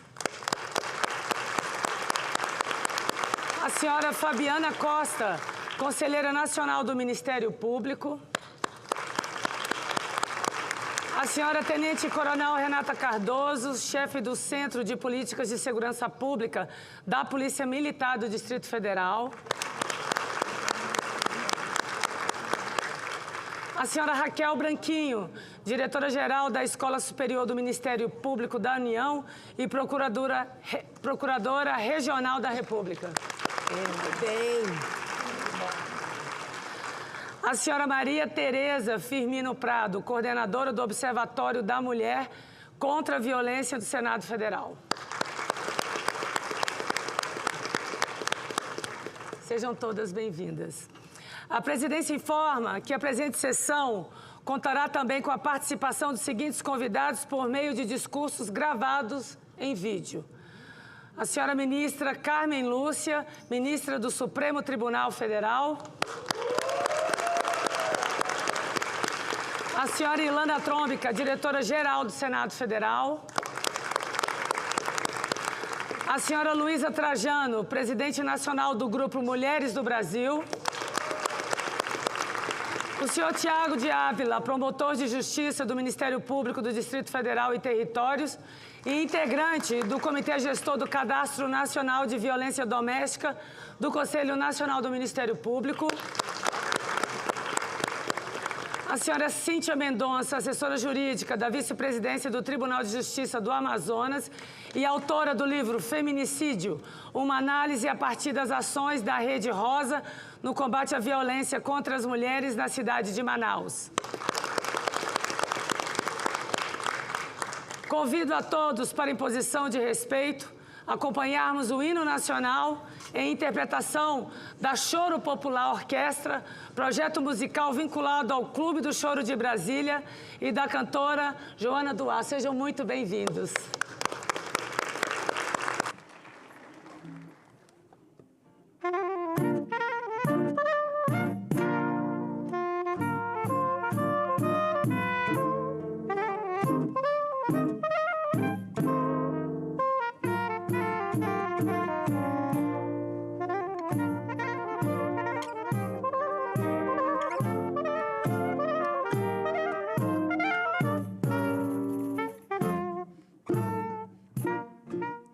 Ouviram do Ipiranga as margens plácidas de um povo heróico brado retumbante, e o sol da liberdade em raios fúlgidos brilhou no céu da pátria nesse instante.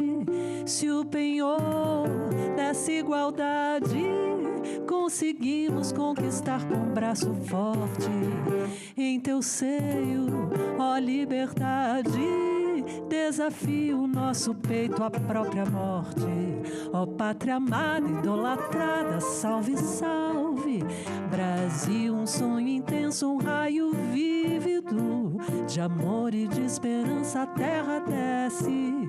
Sim, teu formoso céu risonho e límpido, a imagem do cruzeiro resplandece. Gigante pela própria natureza, és belo, és forte, impávido colosso, e o teu futuro espelha essa grandeza. Terra adorada, entre outras mil és tu, Brasil, ó pátria amada. Dos filhos deste solo és mãe gentil, pátria amada, Brasil.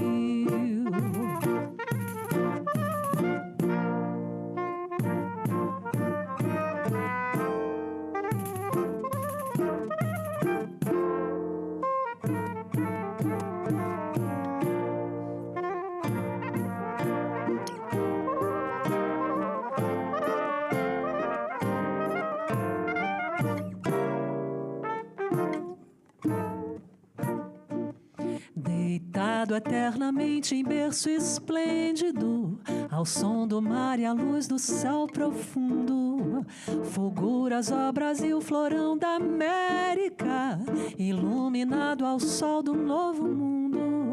Do que a terra mais garrida, teus risonhos lindos campos têm mais flores, nossos bosques têm mais vida, nossa vida em teu seio mais amores. Ó pátria amada, idolatrada, salve, salve.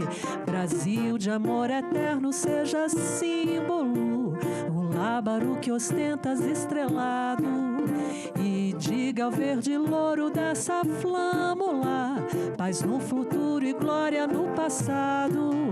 Mas se ergues da justiça clava forte, verás que um filho teu não foge à luta, nem teme quem te adora a própria morte.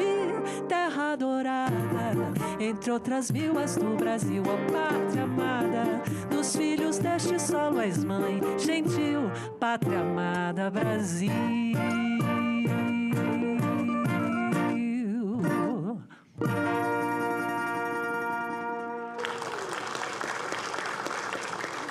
Bravo!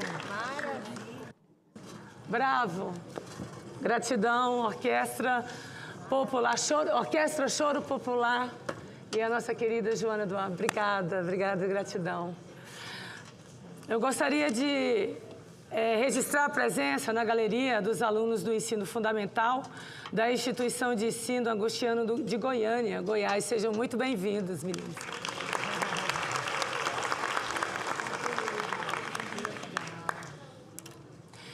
Bom, eu convido a todos para acompanharmos as canções Maria da Vila Matilde, de Elza Soares, tema do Pacto Nacional de Combate ao Feminicídio, e Sussuarana, de Frederico Demarca e Yara Ferreira, interpretação da Choro Popular Orquestra.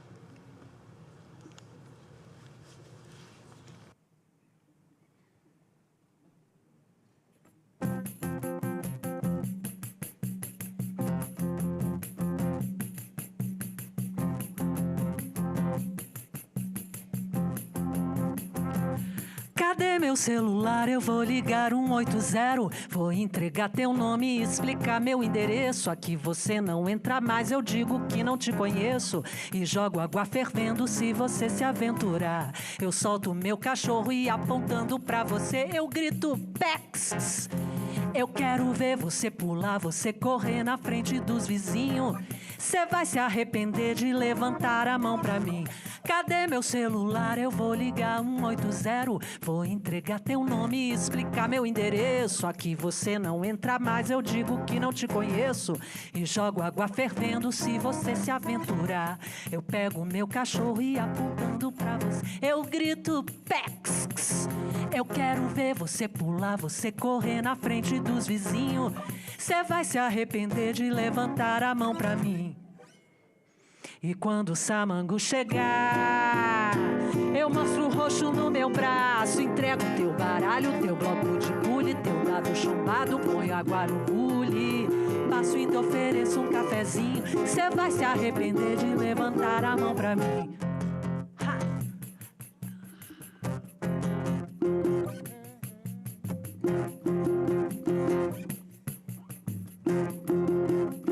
Cadê meu celular? Eu vou ligar 180. Vou entregar teu nome e explicar meu endereço. Aqui você não entra mais, eu digo que não te conheço.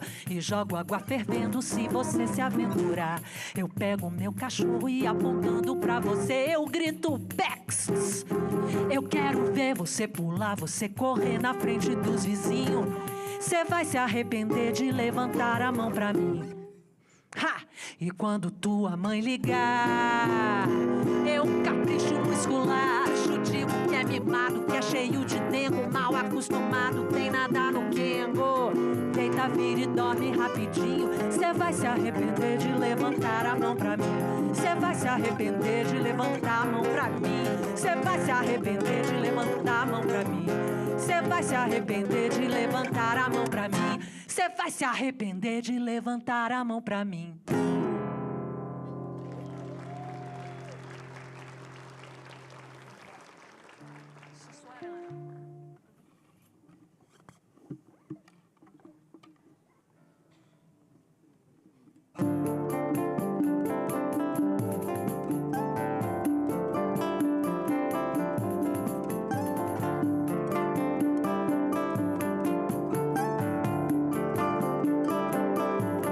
Sussuarana foi quem me fez aprender a valentia.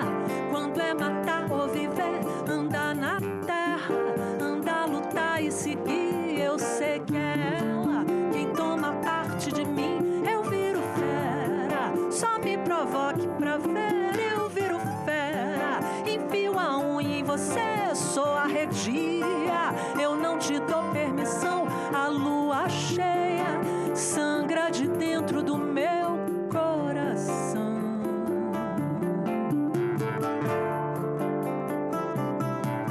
Sussuarana derruba as armas de vez. Nenhuma filha terá mais nada a temer por essa terra. Nós vamos ser mais de 1000 fêmeas felinas enfurecidas do cio. Eu viro fera, eu não vou mais recuar. Eu viro fera, eu deixo o bicho pegar. Essa alegria é minha libertação, a alforria assino com minha mão. Ó pátria amada, juro pelas nossas mães, juro por quem mais vier, que não desculpo nada, nem canso de ser mulher.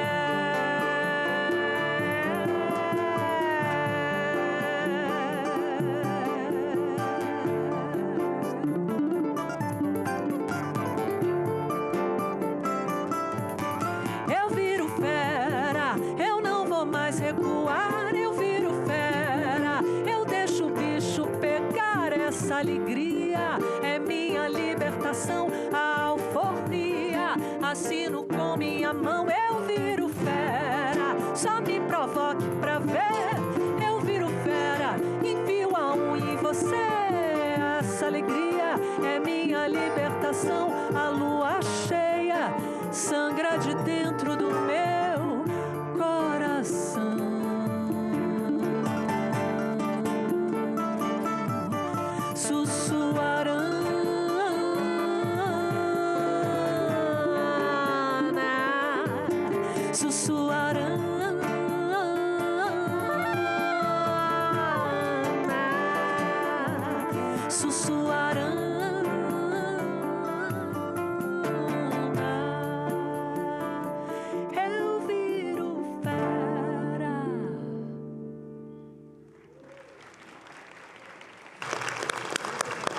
Bravo, maravilhoso. Obrigada. Gratidão por estarem conosco nessa celebração. Bom, senhoras e senhores, boa tarde. É com muita emoção e, sobretudo, com um enorme senso de responsabilidade que declaro aberta essa sessão especial do Senado Federal, dedicada ao Agosto Lilás, mês de conscientização e enfrentamento à violência contra as mulheres. Como autora do requerimento que deu origem a essa sessão, eu agradeço às senadoras, todas as senadoras da bancada, e aos senadores, e todos os que se somaram a essa iniciativa. Eu quero fazer uma saudação muito especial à ministra das Mulheres, Márcia Lopes, agradecendo sua presença, e em seu nome eu quero cumprimentar todas as autoridades aqui presentes, representantes das instituições públicas e da sociedade civil, que aceitaram o nosso convite. A presença de cada uma e de cada um aqui demonstra que o enfrentamento à violência contra a mulher não pertence apenas a uma instituição, a um partido ou a um governo. É uma responsabilidade de toda a sociedade brasileira. Minhas amigas e meus amigos, o Agosto Lilás existe porque há exatamente 20 anos o Brasil deu um passo histórico. Em 7 de agosto de 2006, foi sancionada a Lei Maria da Penha, uma lei que mudou a forma como o Estado brasileiro enxerga a violência doméstica. Aquilo que durante muito tempo foi tratado como um problema privado, uma questão de casal, passou a ser reconhecido pelo que realmente é, uma violação dos direitos humanos. Nesses 20 anos, avançamos muito. Criamos instrumentos de proteção, ampliamos a rede de atendimento, aperfeiçoamos nossa legislação, tornamos o feminicídio crime autônomo, criamos mecanismos para afastar e monitorar agressores. Mas precisamos reconhecer uma realidade dolorosa. As mulheres brasileiras ainda estão morrendo. E os números mais recentes mostram que não podemos baixar a guarda. Em 2025, 1.571 mulheres foram vítimas de feminicídio no Brasil, o maior número já registrado no nosso país. Foram também mais de 4.000 tentativas de feminicídio. E o pior, quase 8 em cada 10 feminicídios são praticados pelo parceiro ou pelo ex-parceiro da vítima. E mais de 60% dessas mulheres são assassinadas dentro de casa. Ou seja, o lugar que deveria representar proteção ainda é para milhares de brasileiras o lugar do medo. Como senadora por Brasília, preciso falar também da realidade da nossa capital. Em 2025, 28 mulheres foram vítimas de feminicídio no Distrito Federal. Foram ainda 133 tentativas de feminicídio apenas aqui em nossa cidade. São números que nós não podemos normalizar. São mulheres cuja história foram interrompidas. Mulheres marcadas para sempre, famílias marcadas para sempre. Filhos que perderam suas mães, pais que perderam suas filhas, amigas, colegas de trabalho, vizinhas que perderam alguém que amavam. Por isso, quando falamos de feminicídio, precisamos lembrar, por trás de cada número existe uma mulher, existe uma vida existe uma história, existe uma família. E existe também, muitas vezes, uma sequência de violências que começou muito antes do assassinato. Começou com o controle, começou com os ciúmes, com a humilhação, com a ameaça, com a perseguição, com aquela mensagem repetida dezenas de vezes, com alguém esperando na porta do trabalho, com a invasão das redes sociais, com a tentativa de controlar onde a mulher está, com quem ela fala, como se veste e para onde ela vai. Foi exatamente por compreender essa escalada da violência que apresentei aqui no Senado Federal o projeto que se transformou na Lei 14.132 de 2021, a Lei do Stalking. Até então, perseguir reiteradamente uma mulher, ameaçar sua liberdade, invadir a sua privacidade e provocar medo permanente, não possuía uma tipificação penal adequada. Hoje, perseguição é crime. E os números mostram a dimensão desse problema. Somente em 2025 foram registrados quase 124 mil casos de stalking no Brasil. Isso significa que a lei, ela não trata de uma situação excepcional. Ela trata de uma violência presente na vida de milhares de mulheres, de milhares de vidas.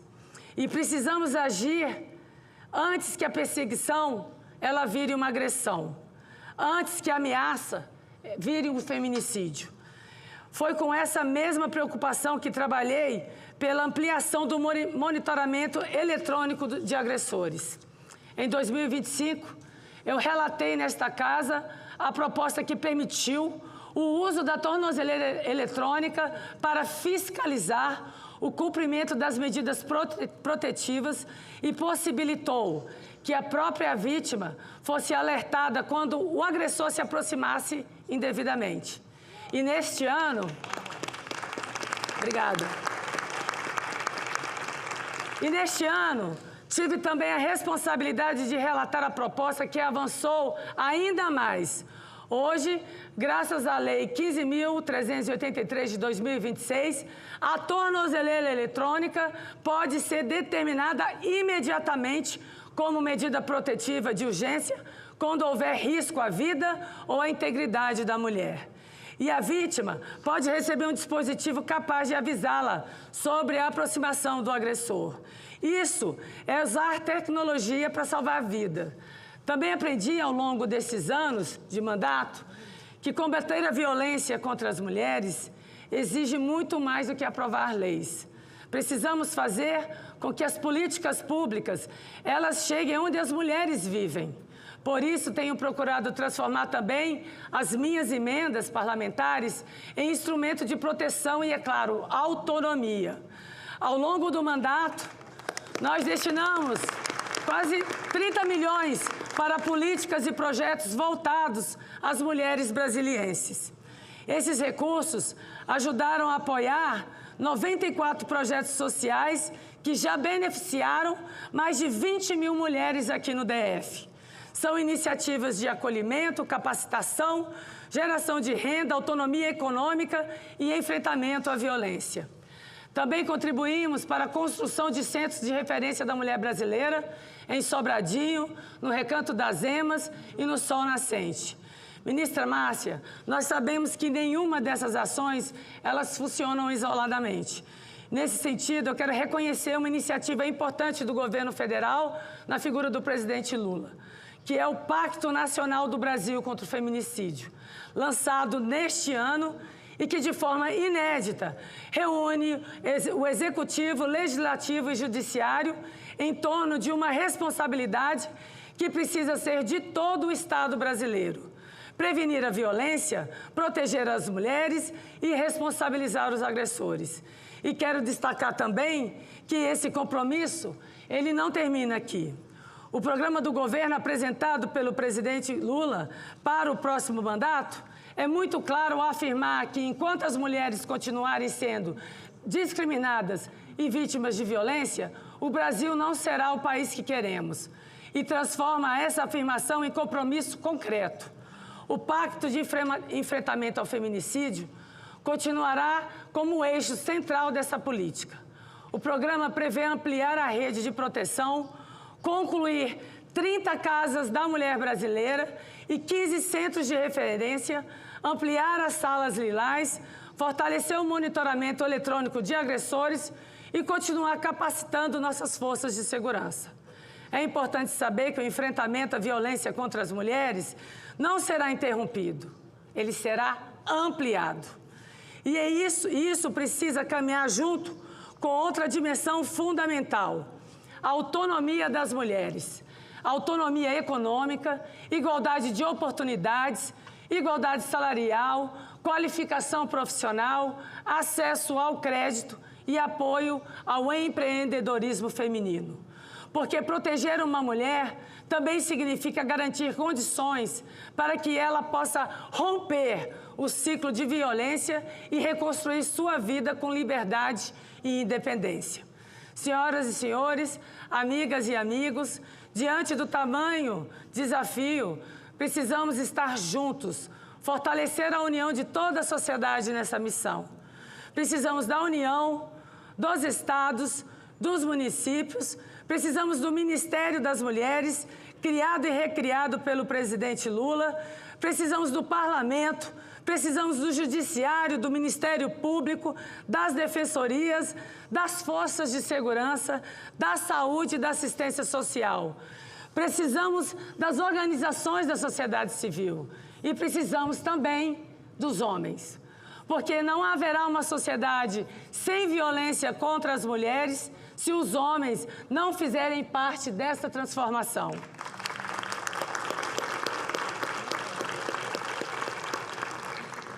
Precisamos educar os nossos meninos para compreender que o amor, ele não é posse, que ciúmes não é prova de amor, que controlar não é cuidar, que não significa, que o não, ele significa não, e que nenhuma mulher pertence a ninguém.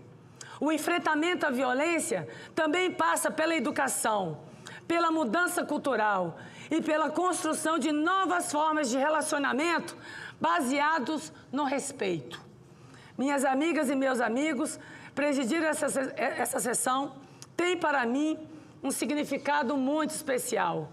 Ao longo da minha vida pública, tive a honra de ser procuradora especial da Mulher do Senado e liderar a bancada feminina desta casa. E posso dizer que uma das experiências mais marcantes do meu mandato foi perceber a força que existe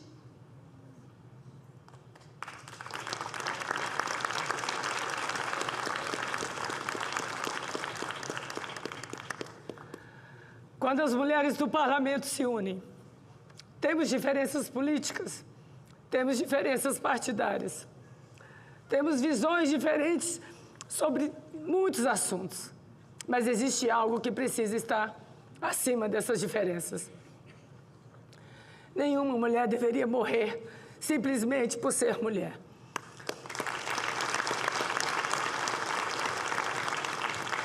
E essa precisa ser uma causa que precisa nos unir. O Agosto Lilás não pode ser apenas uma cor iluminando prédios públicos.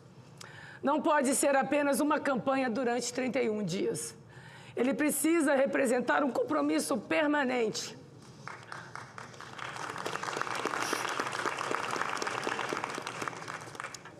Um compromisso com a prevenção, com o acolhimento, com a proteção, com a responsabilização dos agressores e, principalmente, com a vida de todos nós.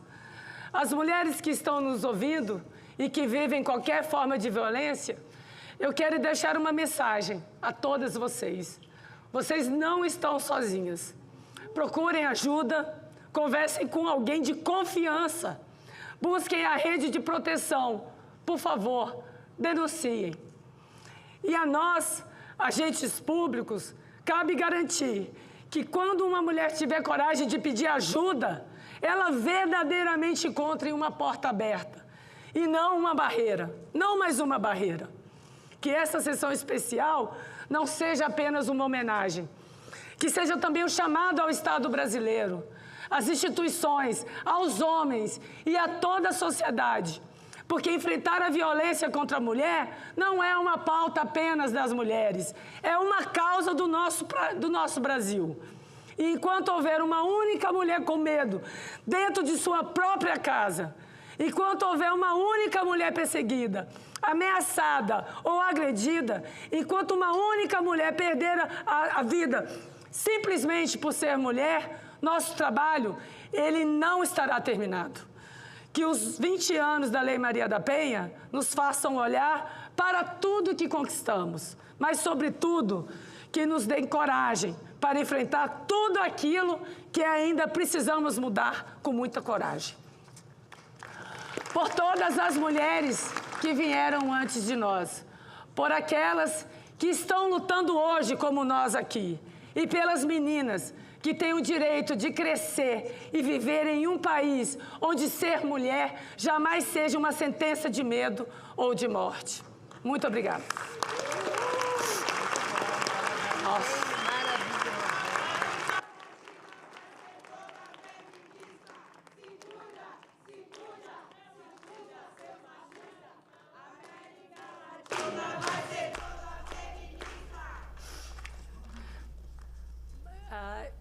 Desculpa a minha emoção, gente, a voz, né, a sequência dos dias aí de uma caminhada, e peço desculpas a todos vocês. Obrigada pela manifestação. Eu gostaria de registrar a presença aqui da senhora Lu Alckmin, que está presente no plenário. Eu gostaria de você. Onde que está? Ali atrás do braço. Seja muito bem-vinda. Gostaria também de registrar a presença da Liana Doni, defensora pública federal e coordenadora do Grupo de Trabalho das Mulheres da Defensoria Pública da União. Cosete Ramos, presidente do Movimento Brasília Capital da Felicidade. Maísa Barbosa, representante do Grupo Mulheres do Brasil aqui no Distrito Federal. Marinalva Cardial, presidente do Instituto Raízes Culturais. Luana Moura, representante da Coordenação Geral de Atenção à Saúde das Mulheres do Ministério da Saúde. Seja muito bem-vinda. TT, que é representante setorial nacional das mulheres do PSOL. Seja muito bem-vinda. Convido também para compor a mesa dessa sessão especial a senhora Iá de Campos. Iá Sandrali de Campos Bueno, vice-presidente do Conselho Nacional dos Direitos da Mulher.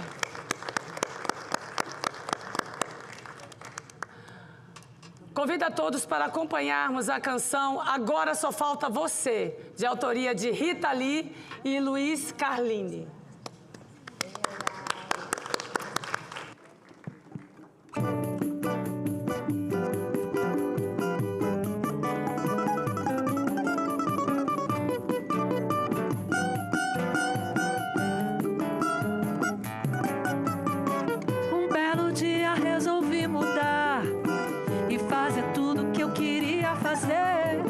Me libertei daquela vida vulgar que eu levava estando junto a você. E em tudo que eu faço existe um porquê. Eu sei que eu nasci pra saber. E fui andando sem pensar em voltar e sem ligar pro que me aconteceu.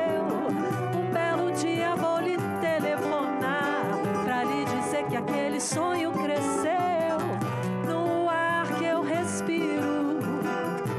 Eu sinto prazer de ser quem eu sou, estar onde estou. Agora só falta você.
dia. Sei que eu nasci pra saber o quê.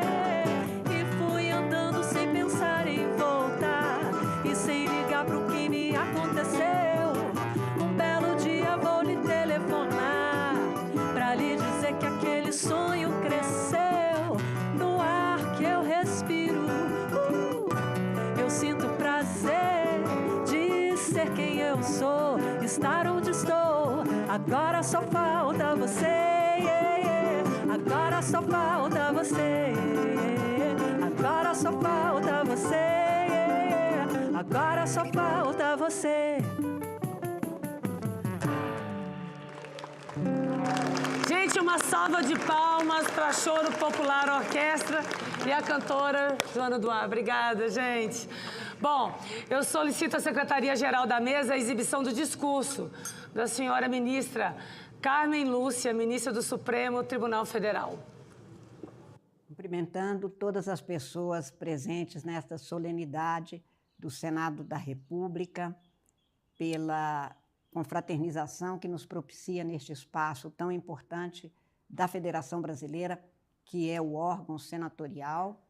Eu gostaria de, em primeiro lugar, cumprimentar esta casa na pessoa do seu presidente, senador Davi Alcolumbre, e de uma forma muito especial e carinhosa, a senadora Leila Barros, que nos reúne, no meu caso, ainda que virtualmente pela impossibilidade, pela data e pela agenda, que, como sabem, não está nas minhas mãos resolver, mas que ainda de forma indireta ou virtual pudesse também estar junto e dar uma palavra de parabéns ao Senado por nos reunir e lembrar cada vez mais a imperiosa necessidade de termos, não apenas neste agosto lilás, que impõe uma reflexão, um cuidado, um processo de sensibilização de todas as pessoas, para que possamos, juntas e juntos, atuar contra todas as formas de violência contra as mulheres.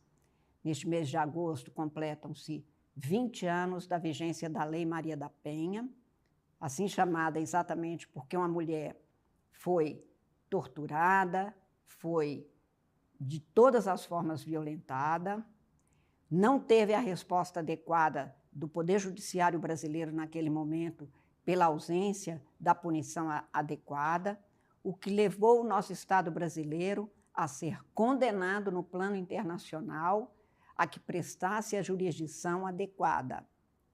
Sobreveio a lei, que então adotou o nome como apelido, na verdade lei tem número, não nome, mas há uma significação, um simbolismo em todo mundo se lembrar desta lei com o nome daquela que, num processo tão violento, tão desumano, tão contrário à civilização, sofreu e representa todas as mulheres que sofrem todos os dias de todas as formas de violência praticadas no ambiente doméstico. E por isso mesmo, quando o Senado, neste agosto, que marca em todos os anos agora, um movimento específico de sensibilização de todas as pessoas, para que a gente atue em conjunto, todo o povo brasileiro, contra todas as formas de violência contra a mulher, especialmente no espaço doméstico, e pela sua só condição de gênero, para que a gente supere esse estado de coisas que é inconstitucional, contrário ao direito, contrário à civilidade, mas que principalmente hoje, com a mulher sendo assassinada a cada 4 horas no Brasil, significa uma falta de humanidade. Por isso eu agradeço e parabenizo o Senado da República por ter este espaço nesta sessão de reflexão, de proposição, para que nós atuemos no sentido de não permitir, não compactuar, não sermos omissos na busca de rapidamente, urgentemente, exemplarmente, superarmos esse estado de coisas inconstitucional que nós vivemos no Brasil contra todas nós mulheres, aquelas que lutaram para que a gente tivesse direito hoje, direitos que não são respeitados, nós que vivemos hoje e que temos o direito a uma vida digna, com igualdade de condições, naquilo que a Constituição estabeleceu expressamente no inciso 1 do artigo 5º, e principalmente para as nossas meninas e jovens, para os nossos meninos e jovens de hoje, que têm o direito de, daqui a 20, 30 anos, não ter mais de refletir sobre esse tipo de violência que é tão contrário a tudo que o ser humano tem lutado desde sempre.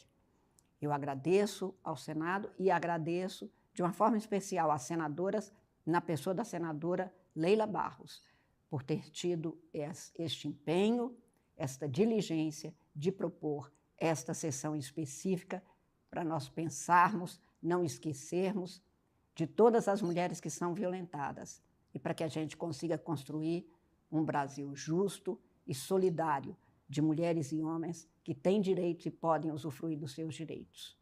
Muito obrigada.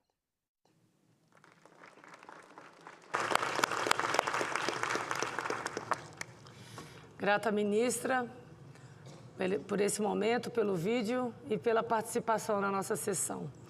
Eu gostaria de registrar a presença do senhor presidente da Câmara Municipal de Brusque, o vereador Giancarlo Dalmolin, os senhores vereadores do município de Coronel Fabriciano, Minas Gerais, Anirton da Silva, Valeriano da Silva, Bruno Lázaro, Reginaldo Messias da Silva. Sejam bem-vindas. Bem-vindos. A senhora secretária da Promoção e Proteção dos Direitos das Mulheres, da Defensoria Pública da União, Marta Veloso de Menezes, o senhor presidente da Associação dos Trabalhadores Rurais de Três Conquistas, Gilberto Ribeiro dos Santos, e a senhora presidente da Associação dos Produtores Rurais da Agricultura Familiar de São Sebastião, Marli Francisca de Souza, a senhora presidente da Associação dos Produtores de Palmeiras, Neide de Oliveira, e a senhora presidente da Associação dos Produtores Rurais de Quintas do Maranhão, Tereza Cristina. Sejam todos muito bem-vindos. Neste momento, eu concedo a palavra à excelentíssima senhora ministra Márcia Helena Carvalho Lopes, ministra de Estado das Mulheres.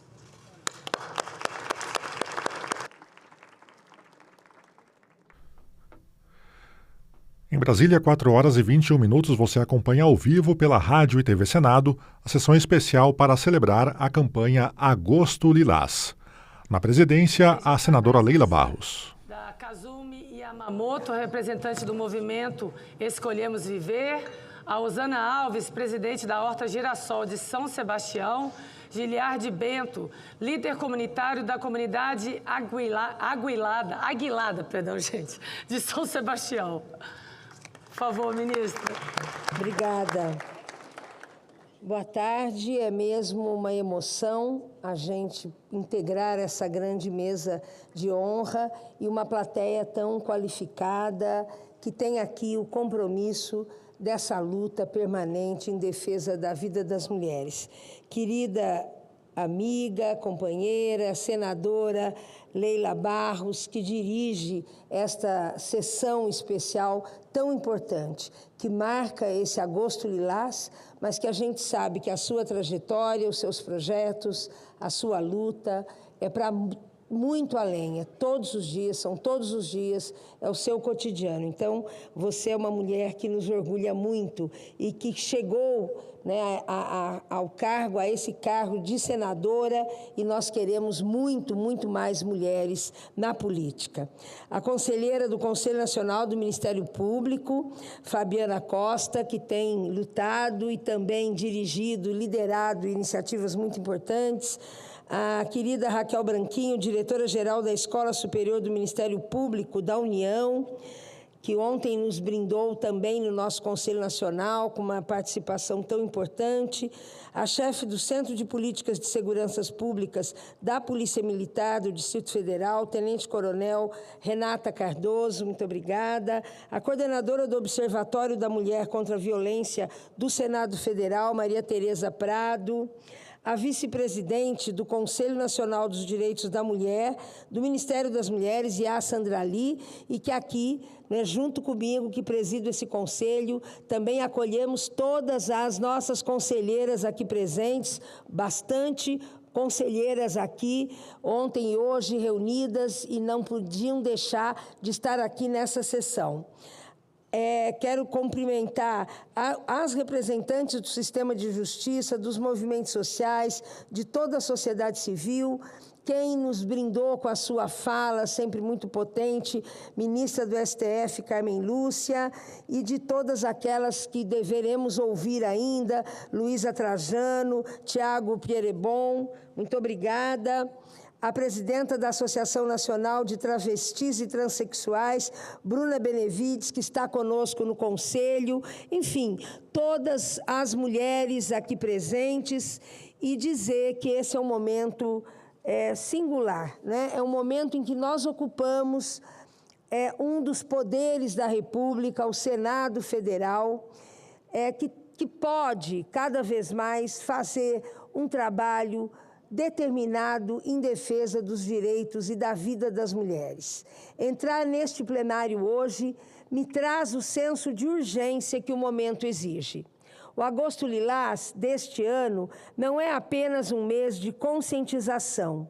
Ele marca 2 décadas da maior ferramenta jurídica de proteção que já construímos, a Lei Maria da Penha. E tenho falado com ela, Leila, nesta semana algumas vezes, e ela está muito sofrida, nós sabemos por quê, porque mesmo aos 80 anos, mesmo com todas as provas, mesmo com seu ex-marido ainda já julgado, mas ainda continuando agredindo a honra, a dignidade, e ela tendo que se sentir sempre muito insegura. Então, nós fazemos aqui também um ato de solidariedade a esta mulher guerreira, Maria da Penha, a quem deu o nome, a nossa lei, que é reconhecida no Brasil e no mundo. Esses números que a Leila já trouxe aqui nos desafiam a fazer as escolhas certas. E eu fico pensando que esta plateia que está aqui não precisa mais ser convencida de que nós, mulheres, temos o direito de viver, o direito de ser livres, o direito de fazer as nossas escolhas.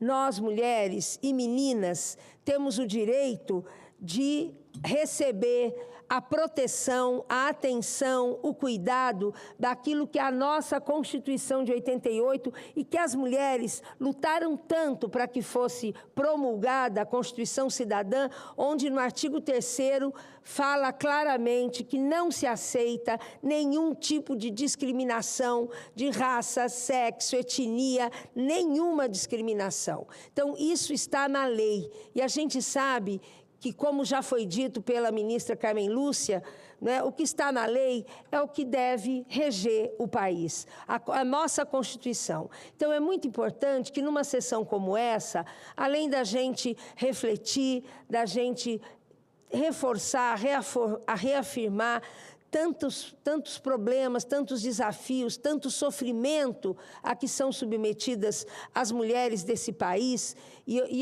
Nós temos 109 milhões de mulheres no Brasil, meninas e mulheres. E um dia,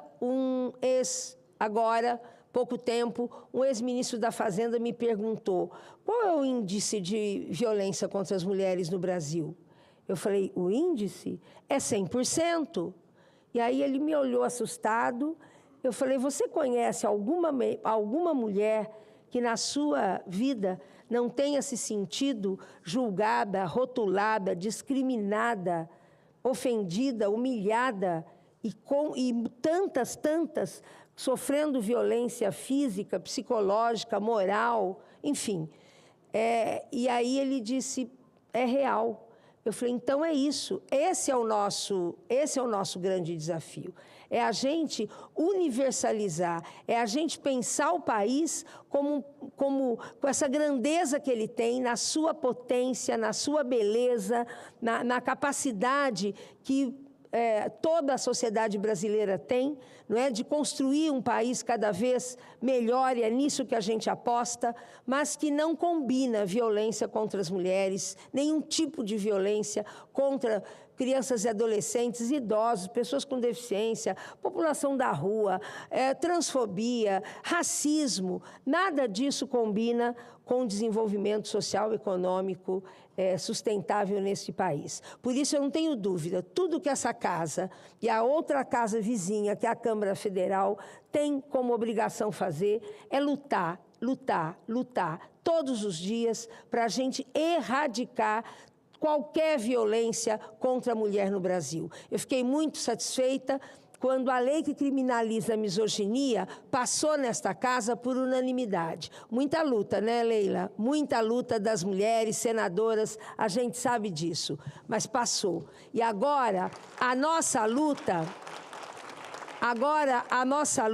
é para que na Câmara Federal seja pautada, porque não foi pautada ainda, e nós teremos mais um esforço concentrado ainda, e nós esperamos, né, que cada uma de vocês, cada um que esteja aqui, faça essa ação política tão importante, que é convencer os nossos deputados e deputadas a pautarem a lei, a votarem nessa lei, ainda que votem de acordo com a sua consciência, mas nós precisamos saber quem é que está aqui ao lado, quem são os nossos representantes, o que eles trazem, não é, para representar todos os seus estados. Nós estamos hoje com todas as gestoras estaduais das secretarias, as secretárias de mulheres de cada estado do Brasil. Estão todas aqui em Brasília hoje e amanhã. E eu disse para elas, vocês peguem na hora do almoço a lista e liguem para os parlamentares, porque eles representam a sociedade, a população de cada estado desse Brasil.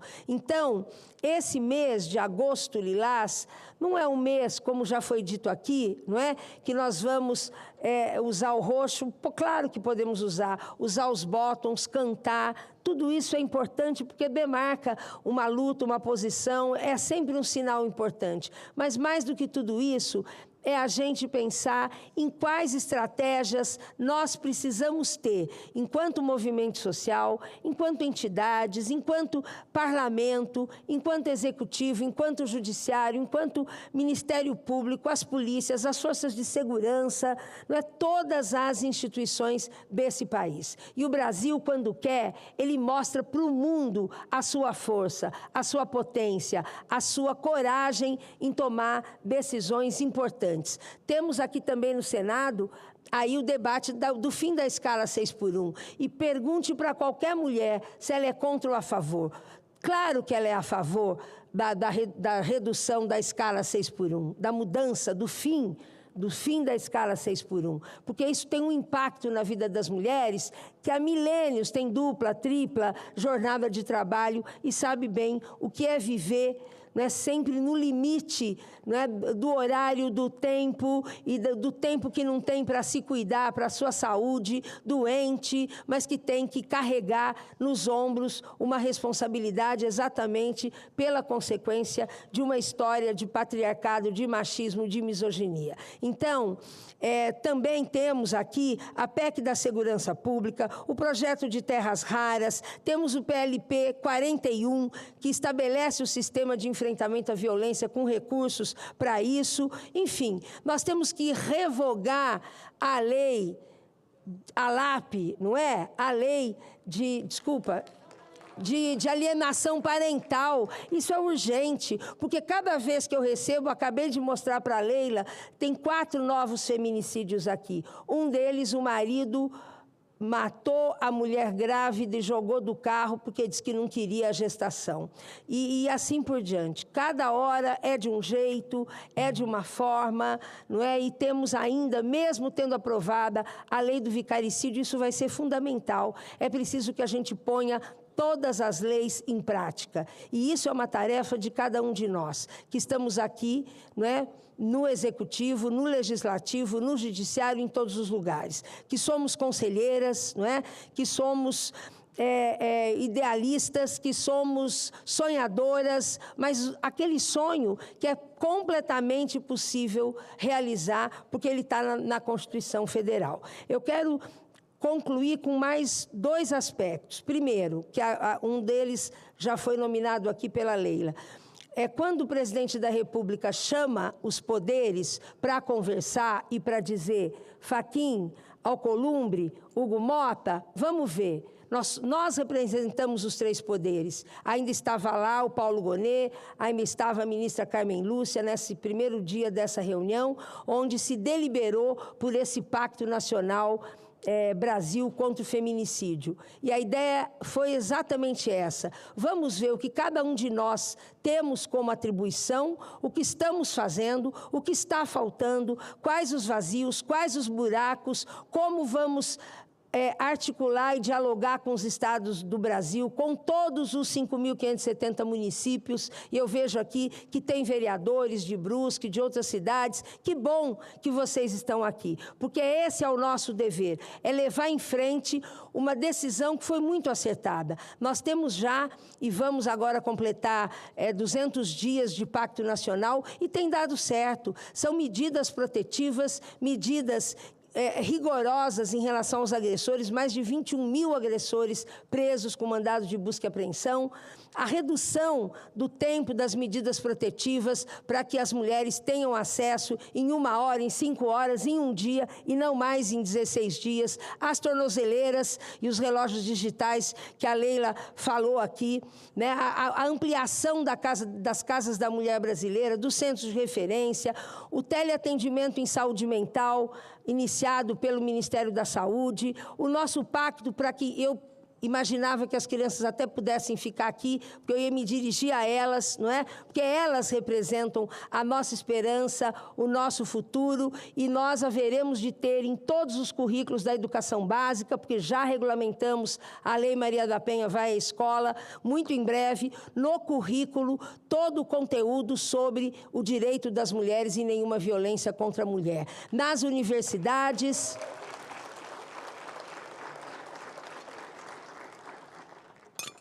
Nas universidades federais, estaduais, municipais, junto com o MEC, nos institutos federais, cobrem isso nos seus estados, porque nós vamos fazer pelo menos uma cuidoteca para que as mulheres estudem à noite e saibam que os seus filhos estão ali acolhidos e cuidados. Assim como nos currículos de todas as graduações e pós-graduação, também, vocês imaginem daqui a alguns anos, médicos, engenheiros, arquitetos, pedagogos, advogados, assistentes sociais, psicólogos, todos os contadores, né? Os administradores, todas as profissões saindo com um outro perfil, não mais de naturalizar, de banalizar, de normalizar essa relação que, como já foi dito, não é privada, não é? É responsabilidade do Estado brasileiro, dos governos, de todos os poderes do nosso país. E, por isso, também, a Política Nacional de Cuidados, que vai crescendo com um plano nacional intersetorial, que vai dialogando, porque as mulheres têm o direito de serem cuidadas, são cuidadoras, mas têm absoluto direito de serem cuidadas, e as meninas também nos cobram muito isso, e é real, não é? E, por fim, dizer que a Leila tocou nisso e nós já temos uma resposta, porque quando o presidente falava com os outros chefes de poderes, ele dizia assim: eu não entendo, quem é que agride as mulheres? Não são os homens? E por que a gente só fala com as mulheres?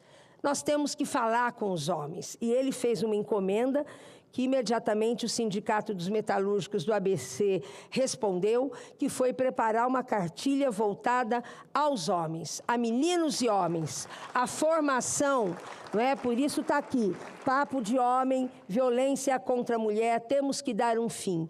E os grupos reflexivos, não é, que estão nos tribunais de justiça, no Ministério Público, das defensorias, as patrulhas Maria da Penha fazendo um trabalho incrível pelo Brasil afora, não é? E todas as oficinas. Então, cada uma e cada um de vocês aqui hoje, temos que sair daqui com essa tarefa. Como é que nós vamos, nas nossas empresas, nos nossos locais de trabalho, nas nossas vizinhanças, né, nos nossos espaços, como é que nós vamos levar essa determinação de uma ação voltada para homens. Ninguém quer disputar nada, nós queremos ter o direito à vida, à liberdade, às nossas escolhas. Por isso, eu quero dizer que agora a tarefa do pacto é exatamente sair pelos estados, conversando com o Executivo, Legislativo e Judiciário. Nós não podemos interferir nos estados, os estados são autônomos, mas nós estamos dizendo, venham juntos, venha a sociedade brasileira,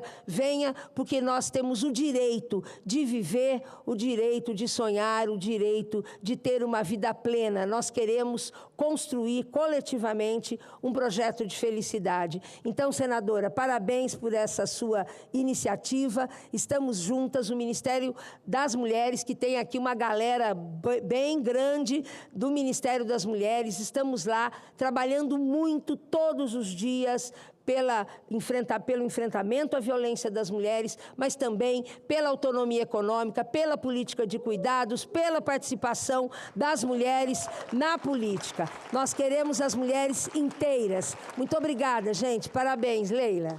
Obrigada. Vivas! Vivas! Obrigada, ministra. Eu gostaria de anunciar a presença a representante do Movimento Nacional das Mulheres do Futebol, Eveline Maia, Andréa Stuckert, que é coordenadora e idealizadora do projeto Renascer através das Lentes, Flauzina Antunes, presidente da CTB-DF, Marta Lima, Eunice Teodória, Márcia Aurélio e Rogério Mota, representantes da Associação Nacional de Técnicos e especialistas de execução penal. Sejam todos muito bem-vindos. Eu concedo a palavra à senhora Fabiana Costa, conselheira nacional do Ministério Público. Seja muito bem-vinda, doutora Fabiana.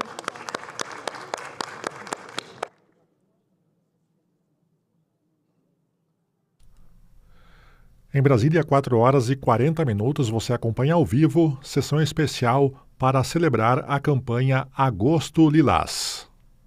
Muito boa tarde a todas e todos. Meus agradecimentos, senadora Leila, pela oportunidade do Ministério Público falar nessa data tão especial, desde já parabenizando pela iniciativa de celebrar o Agosto Lilás. Eu gostaria, neste momento, de trazer os pontos positivos, né, que nós tivemos desde que o Brasil, digamos, despertou com a Lei Maria da Penha há 20 anos atrás. Há 20 anos atrás não se falava em violência contra a mulher. Ela era naturalizada. Chegava-se numa delegacia de polícia, chegava-se no sistema de justiça, os casos eram arquivados. Hoje, nós sabemos os números. Hoje, nós sabemos, como bem disse a ministra Márcia, que todas as mulheres brasileiras, em algum momento de suas vidas, sofreu algum tipo de violência. Mas também tivemos avanços. O primeiro deles, com certeza, a publicação da Lei Maria da Penha, uma conquista das mulheres brasileiras, de uma luta de muito tempo. Uma grande reforma que aconteceu no sistema de justiça, nas polícias, nas políticas públicas. E aqui, senadora, deixo os meus elogios às diversas iniciativas de sua autoria, muito especificamente as já citadas aqui neste ato, como a da criação da lei do stalker, porque sabemos que o feminicídio ele não é um ato inesperado. Ele começa de várias outras violências, e normalmente essa violência, ela não necessariamente ela vai ser uma violência física. Ela vai ser uma perseguição, uma tentativa de controle, ameaças, e que, portanto, é um crime previsível.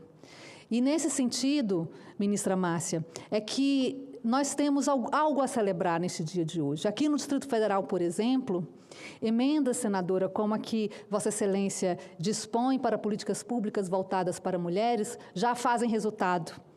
E aqui, a Tenente-Coronel Renata sabe bem, porque comanda um dos programas de muito êxito aqui no Distrito Federal, né, em que a Polícia Militar acompanha mulheres que foram vitimadas e que procuraram ajuda do sistema de justiça, que procuraram a ajuda das políticas públicas. Nós tivemos uma grata percepção. Fui presidente da Comissão de Prevenção e Combate ao Feminicídio aqui do Distrito Federal, que buscou investigar as razões e os porquês dos números de feminicídio não baixarem. E pelo menos um dado importante e positivo nós encontramos. Sempre que o sistema de justiça se alia às políticas públicas, aqui no Distrito Federal, nós tivemos e encontramos a taxa de feminicídio zero. Ou seja, o programa comandado pela Tenente Coronel Renata, Provide, o programa que trata de grupos reflexivos para agressores, de acompanhamento das vítimas, que existe há mais de 20 anos aqui no Distrito Federal e que tem o apoio da senadora.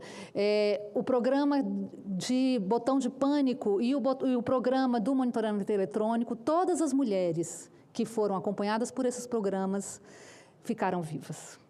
Então, neste momento, já temos também a percepção de que não se pode, e a Sandrali com certeza vai concordar comigo nesse sentido, não se pode, senadora, olhar para todas as mulheres como se fossem uma só. Temos que saber que nosso país é constituído de várias etnias. E muitas delas, e vamos falar especialmente das mulheres negras e das mulheres indígenas, sofreram violências no passado que ainda hoje se refletem nas formas como essas violências se dão nos dias atuais e que, portanto, as políticas públicas, as leis e todo o sistema de justiça tem que estar atento a isso. E, finalmente, gostaria, neste momento, senadora, de informar que o CNMP e o Ministério Público Brasileiro está comprometido com a causa do combate à violência contra a mulher e com a celebração dos direitos das mulheres. E aqui, nesse sentido, saúdo minha parceira de luta, doutora Raquel Branquinho. Estamos juntas na Estratégia Nacional de Combate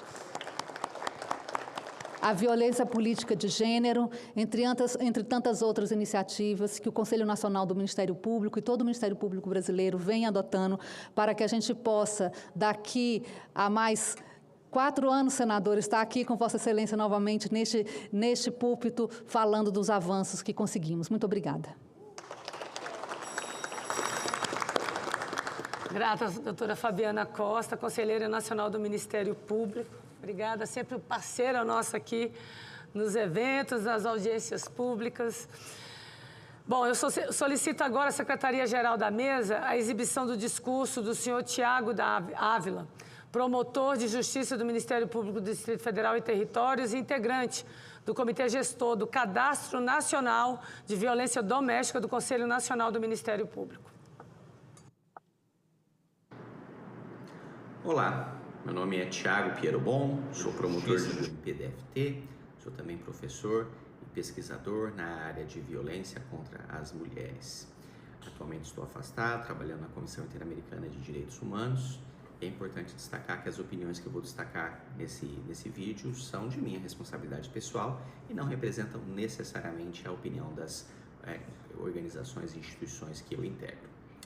Inicialmente, eu gostaria de encaminhar a minha calorosa saudação e os meus agradecimentos à senadora Leila do Vôlei, que gentilmente fez esse convite a mim para participar dessa sessão solene no Senado Federal, tão importante em celebração aos 20 anos, as 2 décadas de vigência da Lei Maria da Penha. A ideia desse encontro é fazermos um balanço, avaliarmos os avanços e quais são ainda os desafios que persistem.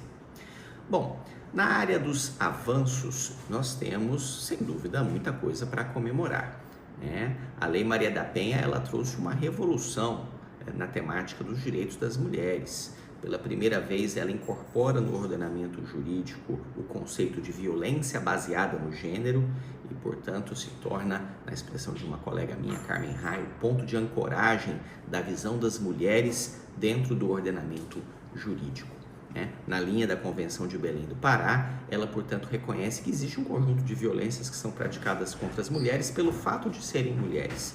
E mais do que a perspectiva de gênero, incorpora igualmente a perspectiva da interseccionalidade, reconhecendo que há uma consequência diferenciada da violência para mulheres negras, mulheres idosas, crianças, mulheres deficientes e todas as intersecções de vulnerabilidade.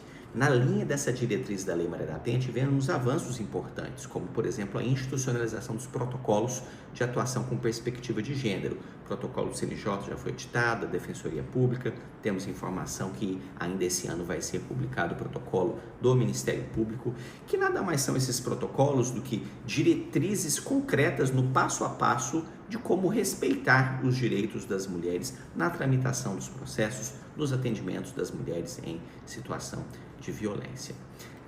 Uma outra avanço importante da Lei Maria da Penha foi a visibilidade política da violência contra as mulheres. Hoje esse é um tema amplamente retratado na imprensa, é um tema suprapartidário, todos os espectros políticos reconhecem a gravidade, a seriedade do tema e a necessidade do Estado ser eficiente. A Lei Maria da Penha trouxe diretrizes muito importantes para a atenção integral à mulher em situação de violência doméstica, criando, portanto, a ideia de uma intervenção em rede, algo que naquele momento era inovador para o sistema de justiça. Foi a Lei Maria da Penha que trouxe a semente da intervenção em rede, de atenção às vítimas no sistema de justiça brasileiro. Também trouxe diretrizes importantes na área de proteção das mulheres e de responsabilização dos agressores. Diria que as medidas protetivas de urgência são a grande revolução da Lei Maria da Penha, um mecanismo célere e rápido de proteção às mulheres, mas igualmente os avanços que vieram depois, como as chamadas Patrulhas Marias da Penha, os programas reflexivos para homens autores de violência, as estratégias de monitoramento eletrônico, tudo isso foi um avanço impulsionado pela Lei Maria da Penha. E acima de tudo, eu diria que talvez um dos grandes avanços que temos que comemorar com esse aniversário de 2 décadas da nossa lei é que a lei sobreviveu. Tem muita lei que é aprovada ali e a lei não pega, a Lei Maria da Penha pegou. Tem muito projeto de lei que foi proposto ao longo desses 20 anos para tentar desnaturar aquilo que é a Lei Maria da Penha. A lei sobreviveu a esses projetos, se fortaleceu. E como diria a minha saudosa colega e eterna professora Lourdes Bandeira, a Lei Maria da Penha ela criou um campo de pesquisa dos estudos sobre violência contra as mulheres, um campo profissional de atuação daqueles que trabalham com o tema da violência contra as mulheres. Isso sedimenta esse campo e fortalece essa pauta para avançarmos ainda mais. Esses são um balanço geral dos avanços, mas nós temos inúmeros desafios. Diria que o desafio mais grave é a persistência da violência contra as mulheres nas suas diversas formas, tanto a violência doméstica e familiar, a violência sexual e os feminicídios. Nós podemos observar na linha histórica, desde a edição da Lei Maria da Penha, que está ocorrendo progressivamente uma redução dos homicídios de mulheres. Então, só para dar um exemplo, em 2016 nós tivemos 4.245 homicídios femininos, no ano passado, de 2025, tivemos 3.539, há uma redução. Mas esses números de homicídios de mulheres não acompanham a evolução dos números de feminicídios, que ano após ano tem se elevado. Se por um lado a gente pode dizer que isso pode ser uma melhor anotação dessas informações, por outro lado indica uma persistência muito grave e as cifras são tão estratosféricas que nos colocam mesmo num ponto de reflexão sobre a seriedade da efetividade das ações do Estado em concretizar as diretrizes da Lei Maria da Penha e, portanto, ser efetivo nessa redução. Destaco aqui também uma pesquisa do DAT Senado que indica uma certa estabilidade no número de mulheres que dizem ter vivenciado algum tipo de violência nos últimos 12 meses. Segundo a última pesquisa, 33% das mulheres brasileiras indicam que nos últimos 12 meses vivenciaram algum dos tipos de violência previstos na lei. Na mesma linha, uma pesquisa do Instituto Patrícia Galvão indica que 54% das mulheres brasileiras indicam já ter sofrido algum tipo de violência prevista na Lei Maria da Penha em algum momento da sua vida. Quer dizer, mais da metade das mulheres brasileiras já vivenciaram a violência doméstica e familiar. Isso é um número muito forte, a gente precisa refletir sobre aquilo que o Estado tem que avançar. Então, quais são os desafios? O que a gente precisa melhorar para avançar? Então, eu diria, primeiro, avançar no reconhecimento da interseccionalidade. Reconhecer que o racismo traz uma consequência diferenciada para as mulheres negras e a gente precisa produzir estatísticas desagregadas por raça, por idade, por território, por nível socioeducacional, com as diversas variáveis que permitam compreender a complexidade da situação das mulheres e construir políticas públicas baseadas em evidências. Segundo, precisamos avançar mais nas políticas públicas de prevenção primária, educação, conscientização social. Aí é onde está a raiz para o avanço no tema da violência contra as mulheres. Terceiro, precisamos fortalecer a perspectiva de gênero no sistema de justiça. Temos pesquisas que indicam que ainda há um número significativo de medidas protetivas que não são deferidas quando as mulheres solicitam a proteção. Precisamos de mais transparência pelos órgãos do sistema de justiça quanto às suas respostas, o percentual de medidas protetivas deferidas, o percentual de denúncias ajuizadas pelo MP, o percentual de sentenças condenatórias proferidas pelo Poder Judiciário. Que mais? Nós precisamos avançar nas estratégias de avaliação e gestão do risco. O Formulário Nacional de Avaliação de Risco é uma ferramenta importante desenvolvida pelo CNJ. Precisamos institucionalizar a sua aplicação, precisamos avançar na qualificação dos dados que subsidiam a aplicação desse formulário e, de forma muito especial, precisamos de uma atenção para os casos de descumprimento de medida protetiva de urgência, porque é absolutamente inadmissível que uma mulher comunique que está em situação de risco e ainda assim o feminicida consiga concretizar a sua ideia de tirar a vida daquela mulher. Precisamos fortalecer a estrutura das redes de atenção às mulheres, mais estrutura, mais interiorização, as zonas rurais, as cidades de interior ainda são um desafio nessa política, portanto a ideia de aumentar a transversalização da perspectiva de gênero, mesmo quando não conseguimos ter uma especialização, porque é impossível num contexto de cidades muito pequenas. Um fortalecimento das patrulhas Maria da Penha e, de forma muito especial, uma atenção à resposta criminal. Se, por um lado, as medidas protetivas de urgência são a revolução da Lei Maria da Penha, por outro lado, nós temos um problema sério na área de responsabilização criminal. Em muitos estados do Brasil, a prescrição criminal ela é um problema crônico em vários juizados, porque eles estão, muitas vezes, absolutamente sobrecarregados com o volume abissal de processos. Então aqui eu vou tocar num tema sensível.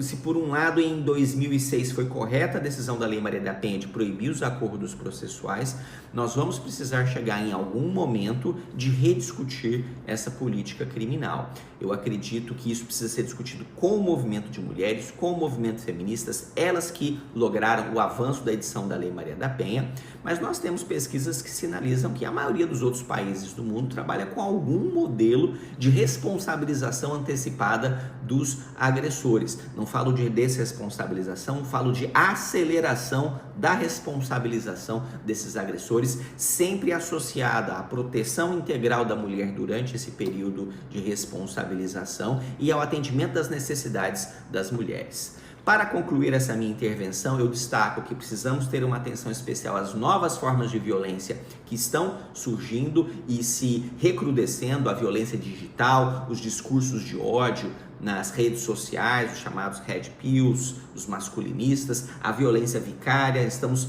começando a perceber novas formas de violência ou começando a reconhecer formas de violências que já existiam. E para encerrar, diria que precisamos hoje pensar em o que temos que avançar para além da Lei Maria da Penha. Lei Maria da Penha é uma lei focada de forma centrada na violência doméstica e familiar contra a mulher. Precisamos pensar nas outras formas de violência. Discriminação nas relações de trabalho, violência política, violência obstétrica. Precisamos de uma lei integral de proteção às mulheres. Com essas considerações, eu me uno a todas e todas que celebram esses 20 anos da Lei Maria da Penha e que sigamos juntos enfrentando esse câncer grave da nossa sociedade, que é a violência contra as mulheres. Muito obrigado pela oportunidade. Nós que agradecemos, precisamos de mais homens, igual o Tiago, doutor Tiago Pierobon, ao nosso lado, passando essas informações e fazendo um excelente trabalho junto ao Ministério Público aqui do DF e Territórios. Obrigada, doutor Tiago. Vou passar a palavra agora, com muito carinho, à senhora Iá Sandra Ali, de Campos Bueno, vice-presidente do Conselho Nacional dos Direitos da Mulher. Seja bem-vinda, Iá. Boa tarde, em Brasília, 4h57. A voz é... Eu gostaria de registrar a presença da Jovita Rosa, que é vice-coordenadora da Pastoral do Menor da Arquidiocese de Brasília. A Mona, membro do Levante Nacional Feminista contra o Feminicídio, Lesbocídio e Transfeminicídio. Seja muito bem-vinda, Mona. Mônica Cova, presidente do Instituto Brasilidade. Seja bem-vinda, Mônica. Guilherme Jaganu, que é o coordenador do Fórum de Defesa das Águas, do Clima e do Meio Ambiente aqui do DF. Seja bem-vindo, Guilherme. E Célio Dias, presidente da Federação de Remo aqui do Distrito Federal. Sejam todos muito bem-vindos.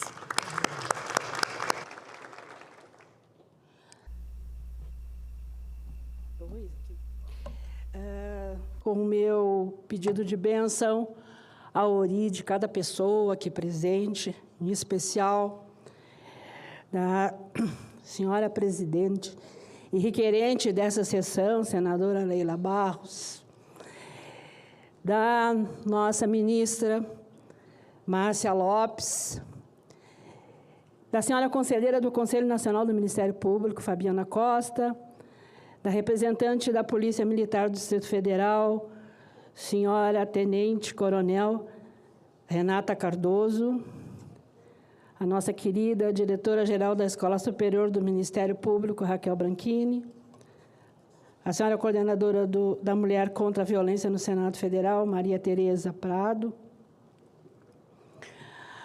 as minhas companheiras de conselho, Conselho Nacional dos Direitos da Mulher, e eu sou das oralidades, mas eu passei agora a escrever as minhas falas.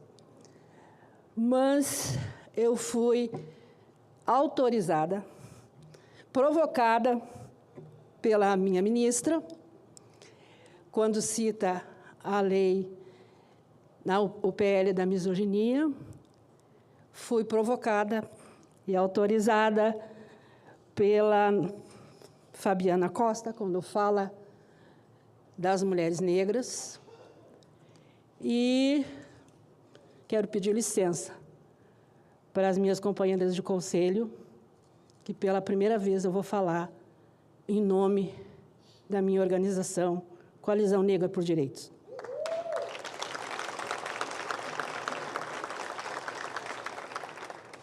E daí, eu vou pedir autorização para nossa preponente para ler o manifesto da Coalizão Negra por Direitos contra a emenda que ameaça enfraquecer a lei número 7.716, de 1989. A Coalizão Negra por Direitos vem a público fazer um alerta urgente às organizações de mulheres, ao movimento feminista, ao movimento negro organizado e especialmente às deputadas, aos deputados, aos senadores, a este Congresso, que poderão e deverão votar a qualquer momento o projeto de lei 896. A discussão sobre a necessária criminalização da misoginia, mas ela pode colocar em risco uma das mais importantes conquistas da luta histórica do movimento negro brasileiro, a proteção penal contra a prática, a indução e a incitação ao racismo, ao preconceito e à discriminação racial, étnica e religiosa. Precisamos dizer de forma direta, didática e sem permitir que a técnica legislativa seja utilizada para esconder da sociedade a gravidade do que está acontecendo. A emenda apresentada pelo deputado federal, capitão Alden, ao PL, número 896, pode criar uma brecha na Lei 7.716, conhecida como Lei do Racismo, permitindo que as pessoas acusadas de promover ou incitar o racismo passem a alegar que suas manifestações eram apenas opiniões políticas, convicções religiosas, filosóficas, científicas e acadêmicas. E eu pediria um pouquinho mais. E é exatamente isso que está em jogo. O PL 896, de autoria da senadora Ana Paula Lobato, pretende incluir a misoginia entre as formas de discriminação enfrentadas pela Lei 7.216. E também promover alterações no Código Penal.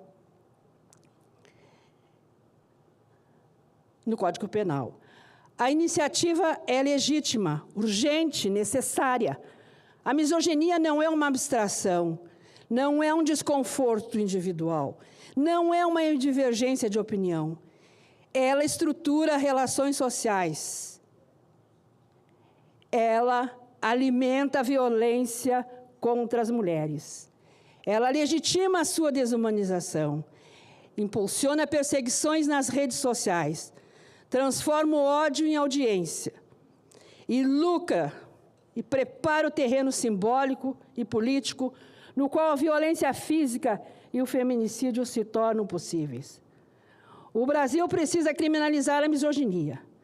Precisa responsabilizar quem transforma o ódio contra as mulheres em projeto de poder. Precisa mobilizar política, precisa impedir a criação de um modelo de negócio nas plataformas digitais. Precisa enfrentar as redes organizadas que lucram com a humilhação, com a perseguição, com a desumanização das mulheres. Essa é uma demanda histórica das mulheres brasileiras, principalmente das mulheres negras. Mas nenhum novo direito pode ser construído com a retirada de uma proteção já conquistada. Não aceitaremos que o combate à misoginia seja utilizado como veículo legislativo para enfraquecer o enfrentamento ao racismo. Nós, mulheres negras, que nós, mulheres, sejamos colocadas diante da escolha perversa entre proteger-se do ódio misógino ou preservar as garantias jurídicas conquistadas contra o racismo. Não aceitaremos que mulheres negras sejam obrigadas a escolher qual parte deverão escolher: a sua existência ou a parte que merece ser proteção do Estado. E é exatamente por isso que está em jogo o PL 896. Nós precisamos. A armadilha é grave justamente porque o PL 896 altera a Lei 716. E muitos daqueles que não querem que a lei da misoginia passe, ou seja, que seja transformada numa lei que dure para além de 20 anos, que a gente possa comemorar. Então, é preciso que estejamos atentas aos jabutis. É preciso que estejamos atentas a essa emenda que nos coloca num lugar em que o movimento negro, que lutou por décadas para afirmar uma verdade que deveria ser elementar em qualquer democracia, que não é opinião, não é incitação do racismo, não é a liberdade de expressão, a intolerância religiosa não é exercício legítimo da fé, a liberdade de pensamento não assegura a ninguém o direito de negar a humanidade, a dignidade ou os direitos fundamentais. A Lei 7.716 não caiu do céu, nem nasceu da generosidade das instituições brasileiras. Ela é resultado da resistência de gerações do movimento negro, que denunciaram um país construído sobre 4 séculos de escravização e organizado depois da abolição formal, para conservar privilégios, territórios, riquezas e poder político nas mesmas mãos. Cada palavra desta lei carrega a memória de pessoas negras que enfrentaram a violência do Estado, a perseguição religiosa, a exclusão econômica e a falsa democracia. A Constituição Federal de 1988 reconheceu o racismo como crime inafiançável. É imprescindível porque o Constituinte compreendeu que não se tratava de uma ofensa comum ou de um simples conflito entre os indivíduos. A Coalizão Negra por Direitos afirma que criminalizar a misoginia é necessário e que preservar integralmente a legislação antirracista é inegociável. As duas responsabilidades não são incompatíveis. Ao contrário, elas fazem parte do mesmo compromisso democrático de combater estruturas de ódio, desumanização e violência. O Congresso Nacional possui capacidade técnica, política e jurídica para aprovar uma lei que proteja as mulheres sem abrir qualquer brecha para relativação do racismo. Por isso, fazemos um chamado direto à bancada feminina da Câmara dos Deputados e deste Senado e de todos os partidos que não permitam que uma conquista apresentada em nome das mulheres seja utilizada para enfraquecer direitos conquistados pela população negra. Não permitam que a criminalização da misoginia avance sobre os escombros da legislação antirracista. Não permitam que mulheres negras sejam transformadas em moeda de troca de uma negociação legislativa.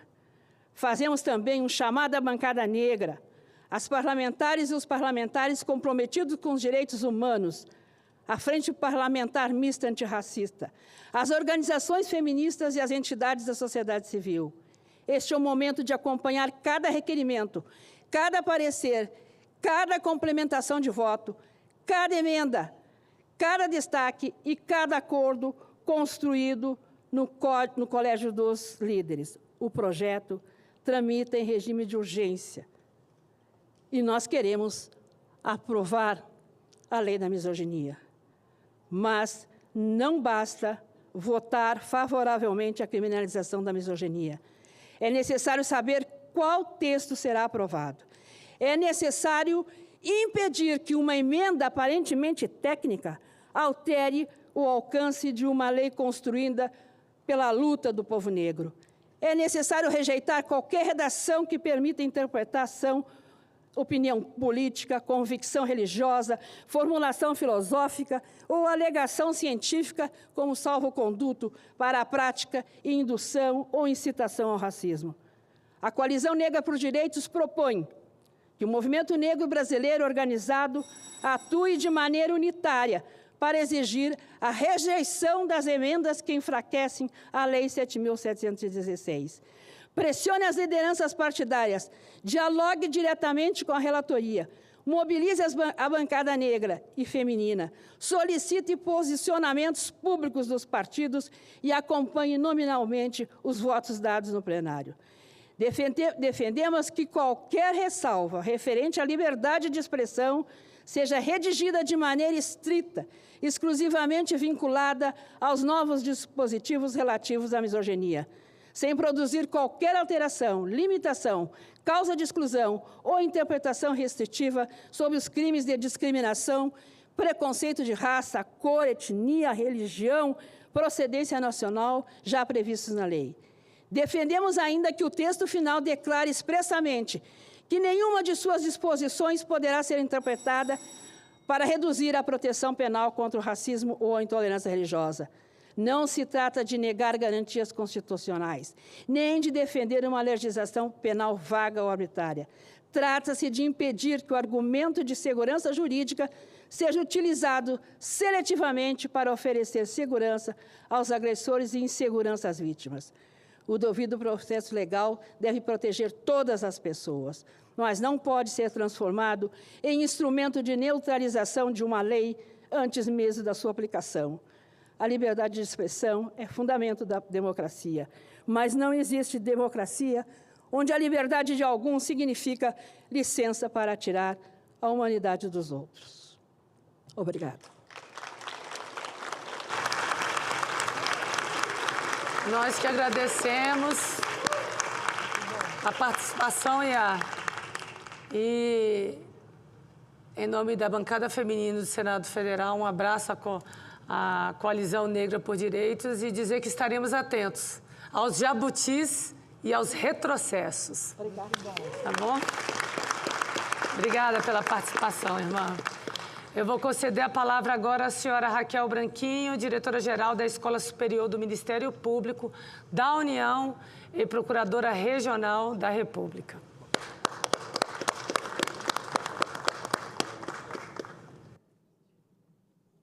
Em Brasília, 5h13. Gostaria de registrar a presença das senhoras vereadoras do município de Caraguatatuba, no estado de São Paulo. Sejam muito bem-vindas. Senadora Leila, é um prazer estar aqui hoje.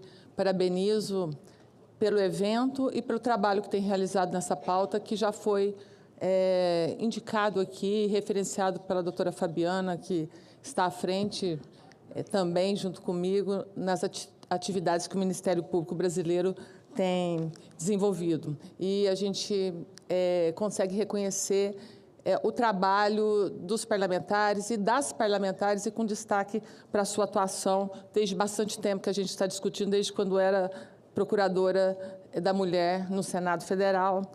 A ministra Márcia, que está também à frente de um ministério que eu fico assim, impressionada de ver a dimensão das atividades que são desenvolvidas, da complexidade e das demandas, a quem eu parabenizo, e em nome de ambas, todas as representantes que estão aqui à mesa e todas as pessoas que estão participando aqui e que estão assistindo. Eu acho que hoje é um dia de reflexão, né, muito pautado nos avanços e no que precisa ser feito ainda. A ministra fez uma exploração, uma prestação de contas extremamente detalhada de tudo que está envolvendo o Ministério. O Parlamento também, a senadora Leila apresentou. A minha colega, doutora Fabiana Costa, representante do CNNP, e aqui eu digo, agora nós temos mulheres no CNNP, até pouco tempo era um órgão que estava representado apenas por homens, muito competentes, mas que as mulheres que representam 40% ou mais do Ministério Público Brasileiro não estavam ali representadas, e hoje eu, com grande felicidade, que estou sempre junto com a doutora Fabiana e as demais integrantes conselheiras hoje ali presentes, trabalhando juntamente nessa pauta. Muito já foi dito aqui do que tem sido feito. O doutor Tiago Perobon fez uma apresentação brilhante, né, de tudo que pauta esse assunto, os desafios, os avanços. Nós avançamos muito, mas nós ainda temos muito a fazer, e isso foi muito dito aqui. Estou indicada pelo Procurador-Geral da República, junto com a minha colega Luciana Loureiro, representando o Ministério Público Federal, junto com a doutora Fabiana, ali no pacto, né, dos três poderes, contra o feminicídio, o pacto que foi chamado, né, pelo presidente da República para a sociedade e para os poderes públicos trabalhar essa temática, e ali estamos discutindo, e muito também tem sido feito nessa temática. A contribuição que nós podemos fazer também no campo, né, do Ministério Público, além dos recortes do trabalho de gênero, da violência política, que nós discutimos diuturnamente com esse parlamento aqui, que são dois assuntos que se entrelaçam muito, né, a violência política de gênero e a violência sofrida pela mulher na sociedade brasileira. Uma situação é quase causa e efeito em determinada medida de outra, porque a falta de mulheres no parlamento, nas câmaras municipais, nas assembleias legislativas, também faz com que as políticas públicas não sejam traçadas, né, com a priorização e o olhar daquela pessoa que está vivenciando a realidade. Nós precisamos de mais mulheres na política. Este ano é um ano bastante desafiador, é um ano eleitoral em que as mulheres estão sofrendo a violência na nossa sociedade. Então, nós temos que olhar todas essas inter-relações. A Sandra Lee trouxe aqui uma leitura extremamente relevante da questão envolvendo, né, a violência de gênero e raça que se entrelaçam, e as propostas que estão sendo feitas, porque de vez em quando eu fico pensando que o parlamento brasileiro ele tem um pouco do médico e monstro. De um ponto ele tem dupla personalidade, porque ele traz uma legislação tão tão importante para nós, como a Lei Maria da Penha, que é considerada a terceira, uma das melhores legislações de todo o mundo. Por outro lado, nós temos todo dia projetos de retrocesso, projetos de legislação para retroceder nos avanços civilizatórios que nós temos. Um desses avanços civilizatórios foi falado aqui pela Sandra Lee, que é justamente a Lei 7.716, com as alterações que foram feitas nessa legislação, principalmente a criminalização ali na Lei 7.716 da injúria racial, que trouxe, doutora Fabiana, para o Ministério Público Brasileiro, instrumento concreto para trabalhar e punir e prevenir o racismo aqui no Brasil. A Lei 7.716, ela foi uma determinação do Constituinte brasileiro, é um patrimônio da nossa sociedade e que não permite nenhum retrocesso, apenas avanço. Muito bem pontuado pela Sandra Lia. E hoje, como representante, né, do Grupo de Trabalho de Prevenção e Repressão à Violência Política de Gênero, eu gostaria aqui de trazer um registro bastante importante para nós, é que houve o primeiro julgamento de mérito pelo Tribunal Superior Eleitoral de um caso, senadora Leila, de violência política contra uma vereadora de um município do Rio de Janeiro. Houve a condenação, né, pela nossa legislação recente, pela Lei 1492, da violência sofrida por essa vereadora. Depois o Tribunal Regional Eleitoral do Rio, infelizmente, revogou, reverteu essa condenação e hoje o Tribunal Superior Eleitoral manteve a unanimidade e condenou o agressor, inclusive na inelegibilidade. É um caso histórico, bastante importante, porque vários casos de violência política que estão sendo condenados ou julgados pelos tribunais regionais eleitorais em todo o Brasil estão chegando no TSE e hoje a gente tem esse marco tão importante, que é um marco da efetividade da Lei 1492, que a gente tanto tem lutado conjuntamente. Só um último recado, no âmbito da Escola Superior do Ministério Público da União, nós estamos patrocinando pesquisas na área do feminicídio, uma delas liderada pelo doutor Tiago Piorobon, que está estudando com ferramentas de inteligência artificial mais de 40 mil processos nos casos envolvendo feminicídio e violência doméstica, para melhor apresentar estruturas de políticas públicas na questão da avaliação de risco e outras metodologias. Até o final deste ano, nós teremos o resultado dessa pesquisa, que eu acho que será uma entrega muito importante para todos que trabalhamos nessa temática. E uma outra pesquisa também é liderada pelo Dr. Luiz Carlos, com um grupo de pesquisa financiado pela Escola Superior do Ministério Público da União, é justamente identificar medidas que possam ser adotadas pelo Ministério Público Eleitoral brasileiro para acompanhar e melhorar as providências que têm que ser adotadas pelos partidos políticos para o financiamento das campanhas femininas. Então, acho que em breve nós teremos 2 entregas de pesquisas aplicadas muito importantes que vão nos ajudar nessa temática. Com isso, eu agradeço muito a possibilidade de estar participando aqui hoje. Obrigada. Nós que agradecemos, doutora Raquel. Aliás, a doutora Raquel já tem cadeira cativa aqui nos debates da casa. Obrigada, é sempre um prazer recebê-la, tanto a senhora como a doutora Fabiana, nos debates, né, que não foram poucos durante esses últimos anos a respeito dessa temática. Gratidão. Eu vou solicitar à Secretaria-Geral da Mesa a exibição do discurso da senhora Ilana Trombica, que é a nossa diretora-geral aqui do Senado Federal também. É uma ativista na causa, está sempre conosco em todas essas frentes, né? Seja em todo tipo de discriminação, seja principalmente na questão de gênero e raça.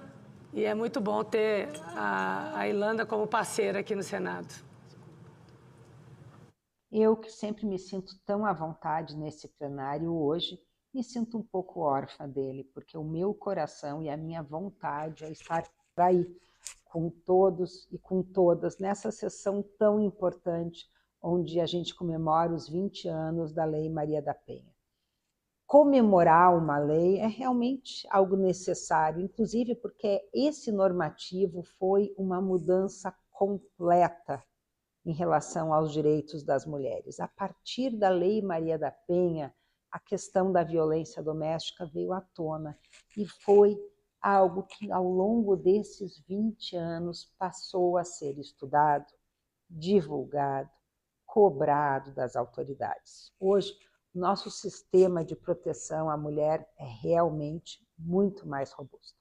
Além disso, a Lei Maria da Penha foi a primeira de vários normativos desse sistema de proteção à mulher que hoje temos no Brasil. Disso podemos nos orgulhar, um sistema de proteção à mulher robusto, talvez o melhor do mundo. Mas o que precisamos fazer a partir de então? Fazer com que esse sistema realmente esteja no dia a dia das mulheres, chegue perto da população que mais precisa dele. Comemorar esta norma, comemorar que hoje temos leis que nos protegem é muito importante. O que nós não podemos comemorar são os números da violência contra a mulher, que ainda são altíssimos no Brasil. E nós sabemos que todo tipo de violência é preocupante e que esse ciclo da violência acaba da pior forma, acaba no feminicídio. Um Brasil sem violência, um Brasil que não penalize as mulheres porque elas são mulheres. Um Brasil que não aceite nenhum tipo de violência, e especialmente um Brasil que proteja a vida das mulheres e que zere o número de feminicídios. De um lado, a comemoração dessa lei importante e longeva. De outro lado, a necessidade ainda dessa lei, algo que nós não podemos comemorar. E é por isso que eu, mesmo nesse curto recado, mesmo de longe, a partir desse vídeo, eu quero me juntar a todos os esforços que nós todos e todas fazemos para refletir o que mudou, como é a realidade da mulher hoje e o que precisamos melhorar para que cheguemos diferentes nos próximos 20 anos da Lei Maria da Penha.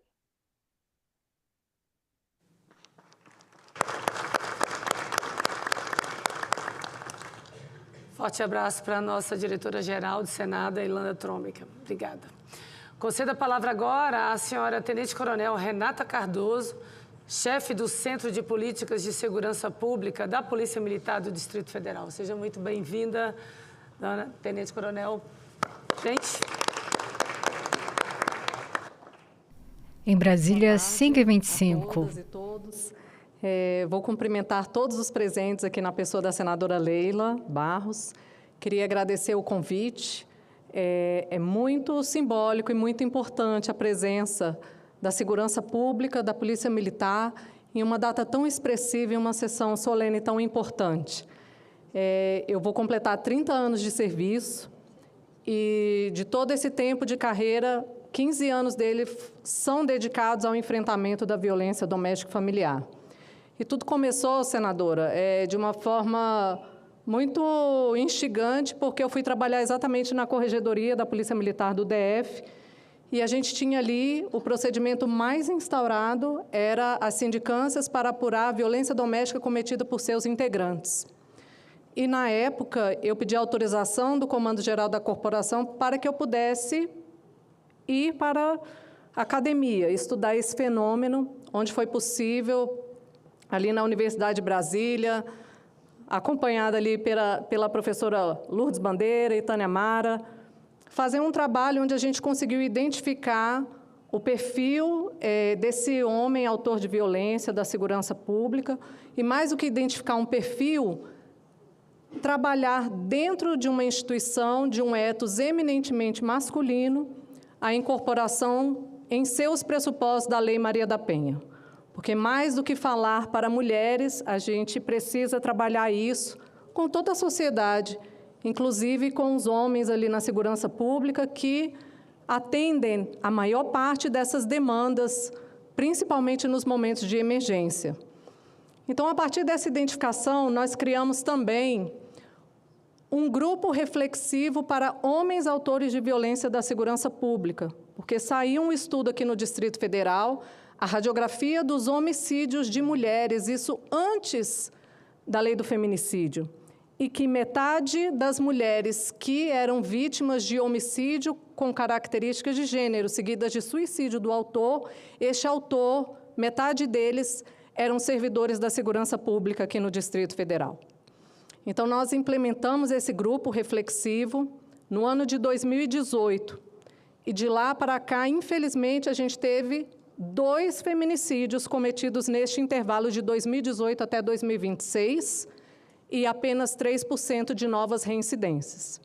Então, percebemos que a intervenção específica e seguindo as resoluções do CNJ e principalmente trabalhando articulados, porque isso não foi um trabalho sozinho da Polícia Militar.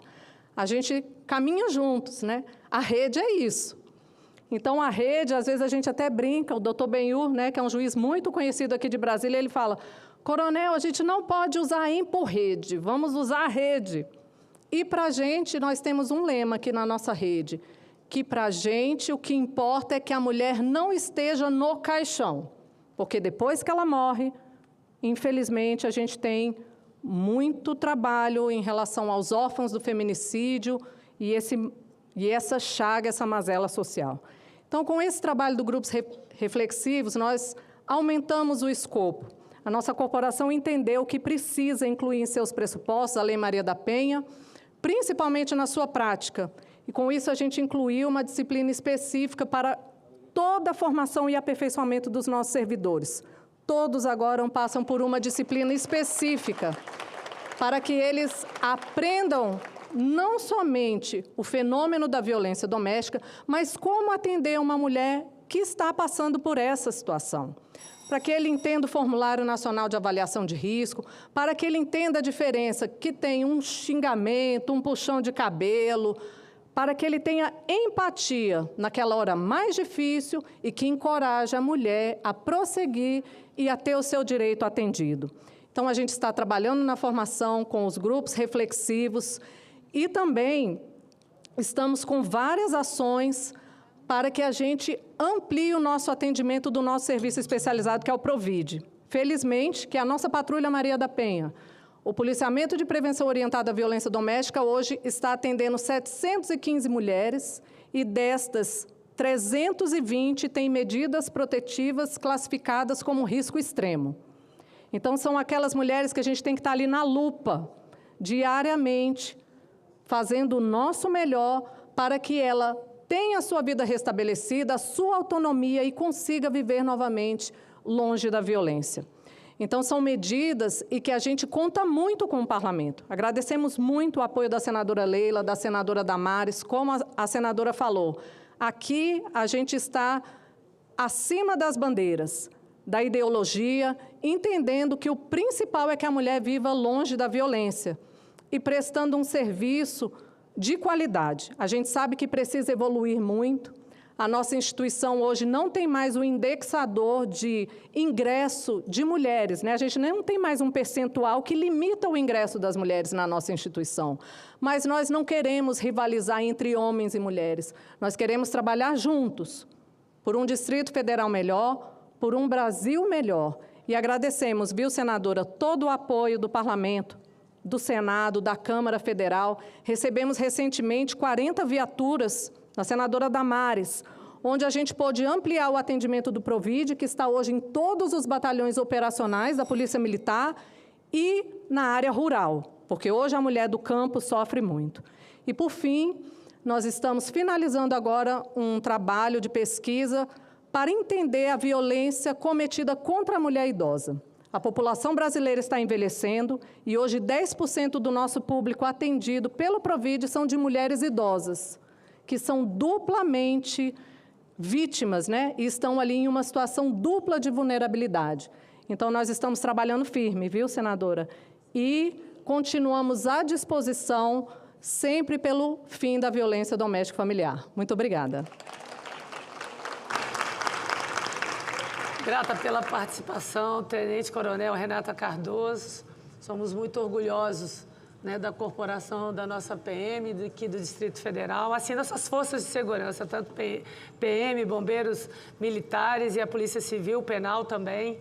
A todos vocês, a nossa gratidão.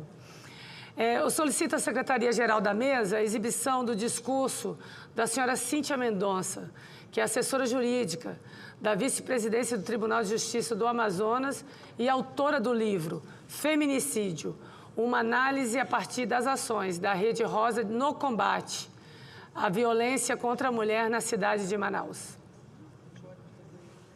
Senadora Leila Barros, cumprimento Vossa Excelência pela iniciativa dessa sessão especial em alusão ao Agosto Lilás. Cumprimento também os senadores e as senadoras e as autoridades presentes e todas as pessoas que acompanham esse importante debate. Neste ano em que nós celebramos os 20 anos da Lei Maria da Penha, eu poderia falar sobre tudo que nós conquistamos. Poderia falar das alterações legislativas, das medidas protetivas, dos avanços institucionais. Mas depois de tantas contribuições relevantes trazidas nesta sessão, eu gostaria de oferecer um olhar que só a Amazônia pode compartilhar com o Brasil. Imaginem uma mulher vivendo em uma comunidade do interior da Amazônia. Ela não precisa conhecer o artigo 22 da Lei Maria da Penha. Ela não precisa saber o significado jurídico de uma medida protetiva. Ela precisa saber uma coisa muito mais simples. Se eu pedir ajuda, alguém vai chegar? Talvez essa seja a pergunta mais importante desses 20 anos. Porque uma lei, senadora, pode ser excelente, pode ser reconhecida internacionalmente, pode ser aperfeiçoada pelo Congresso Nacional, pode ter sua interpretação consolidada pelos tribunais. Mas para uma mulher que vive com medo, o direito só existe quando consegue alcançá-la. Ao longo dos últimos anos, trabalhando com acesso à justiça e dialogando com estudantes, profissionais da redes e mulheres do meu estado, eu compreendi que nem todas as barreiras são geográficas. Algumas estão muito mais perto do que imaginamos. Ouvi relatos de pessoas que encontraram dificuldades para ingressar no sistema de justiça simplesmente porque estavam de chinelos ou porque vestiam roupas inadequadas. E eu não menciono isso para apontar responsabilidades, mas para lembrar que o acesso à justiça começa antes do processo, começa na porta. Também ouvi perguntas que continuam me acompanhando, como tornar efetiva uma medida protetiva quando vítima e agressor pertencem ao mesmo território indígena.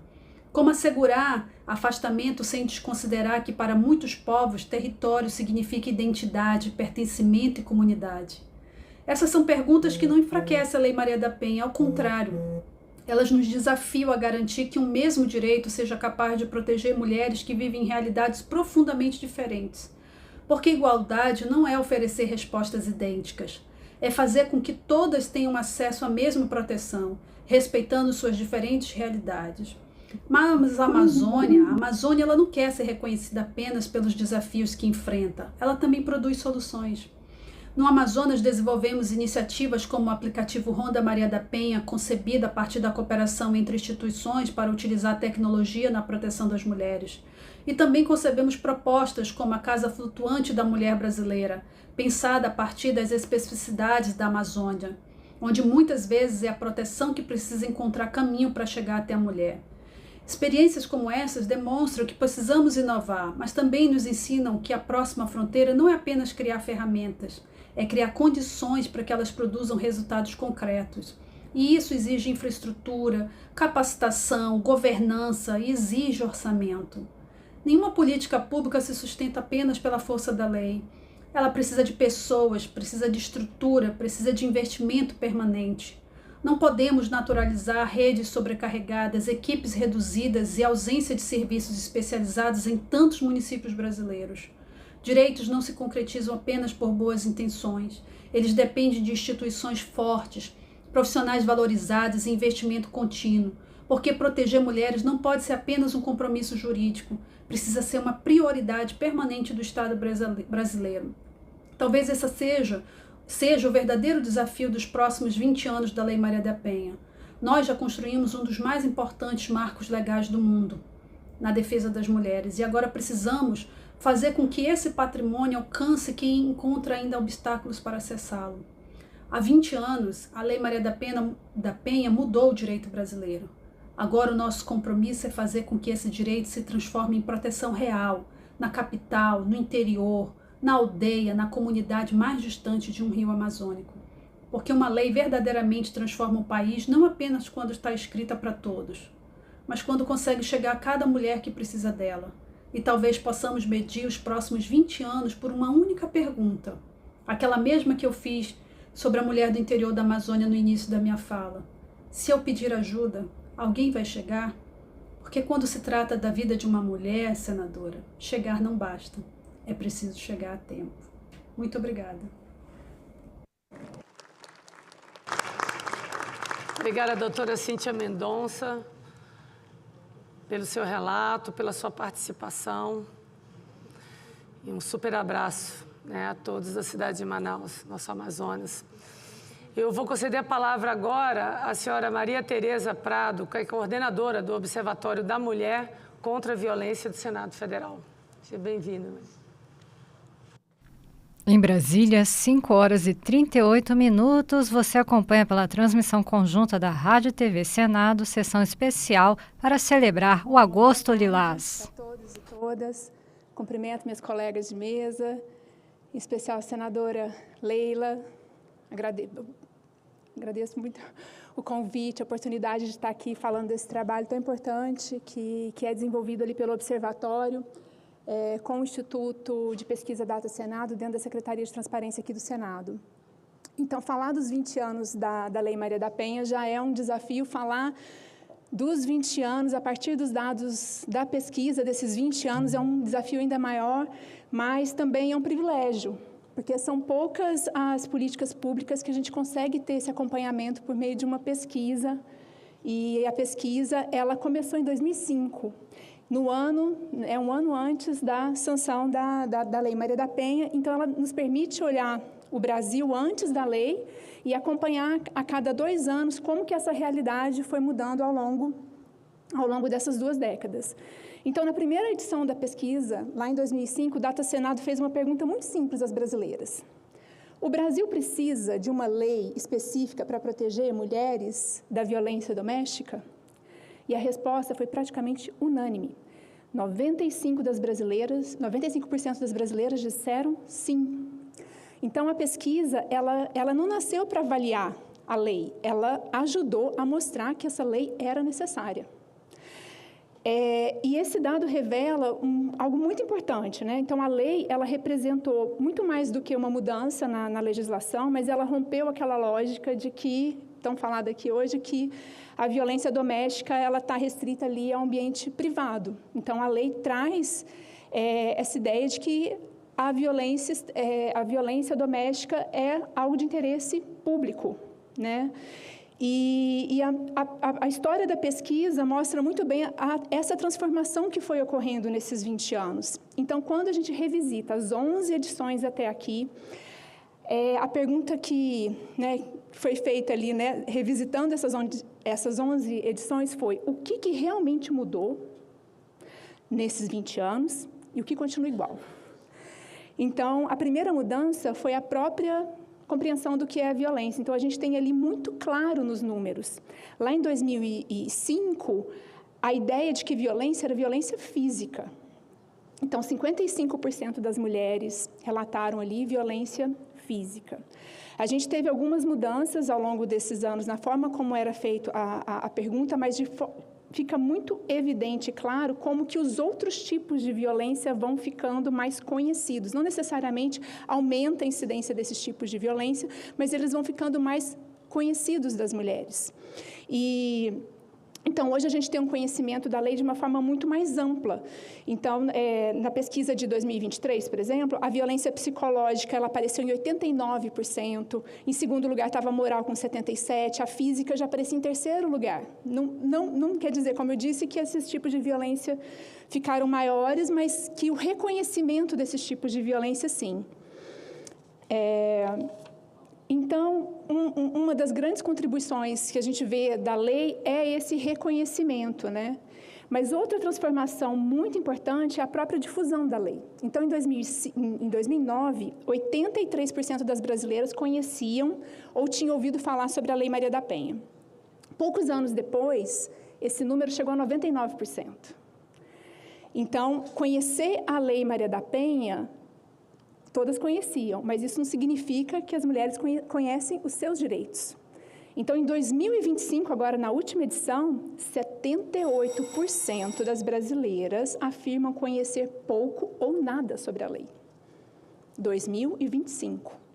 A própria pesquisa também ela vai mudando ao longo desses 20 anos. Então, a gente começou ali em 2005, fazendo 815 entrevistas, que dava ali uma ideia nacional, mas hoje, nas 2 últimas edições, a gente entrevistou mais de 21 mil mulheres em todos os estados brasileiros, né? O que permite a gente fazer um estudo muito mais aprofundado dos dados dos estados. Nesses anos, foram mais de 56 mil mulheres que foram ouvidas pela pesquisa, né? Hoje, a gente consegue enxergar diferenças entre os estados, as regiões, raça, renda, mulheres com deficiência, mulheres trans, violência digital, os impactos da violência sobre diferentes dimensões. Então, a gente tem ampliado muito esse olhar da pesquisa para trazer informações. Outra coisa que foi tão falada aqui, né, a questão das estatísticas pensadas para as diferentes mulheres que nem sempre têm esse olhar, mas a pesquisa traz esses números, e são estatísticas desagregadas, dados abertos para pesquisadores, está tudo disponível, aberto, você entra, os dados estão lá, de forma desagregada.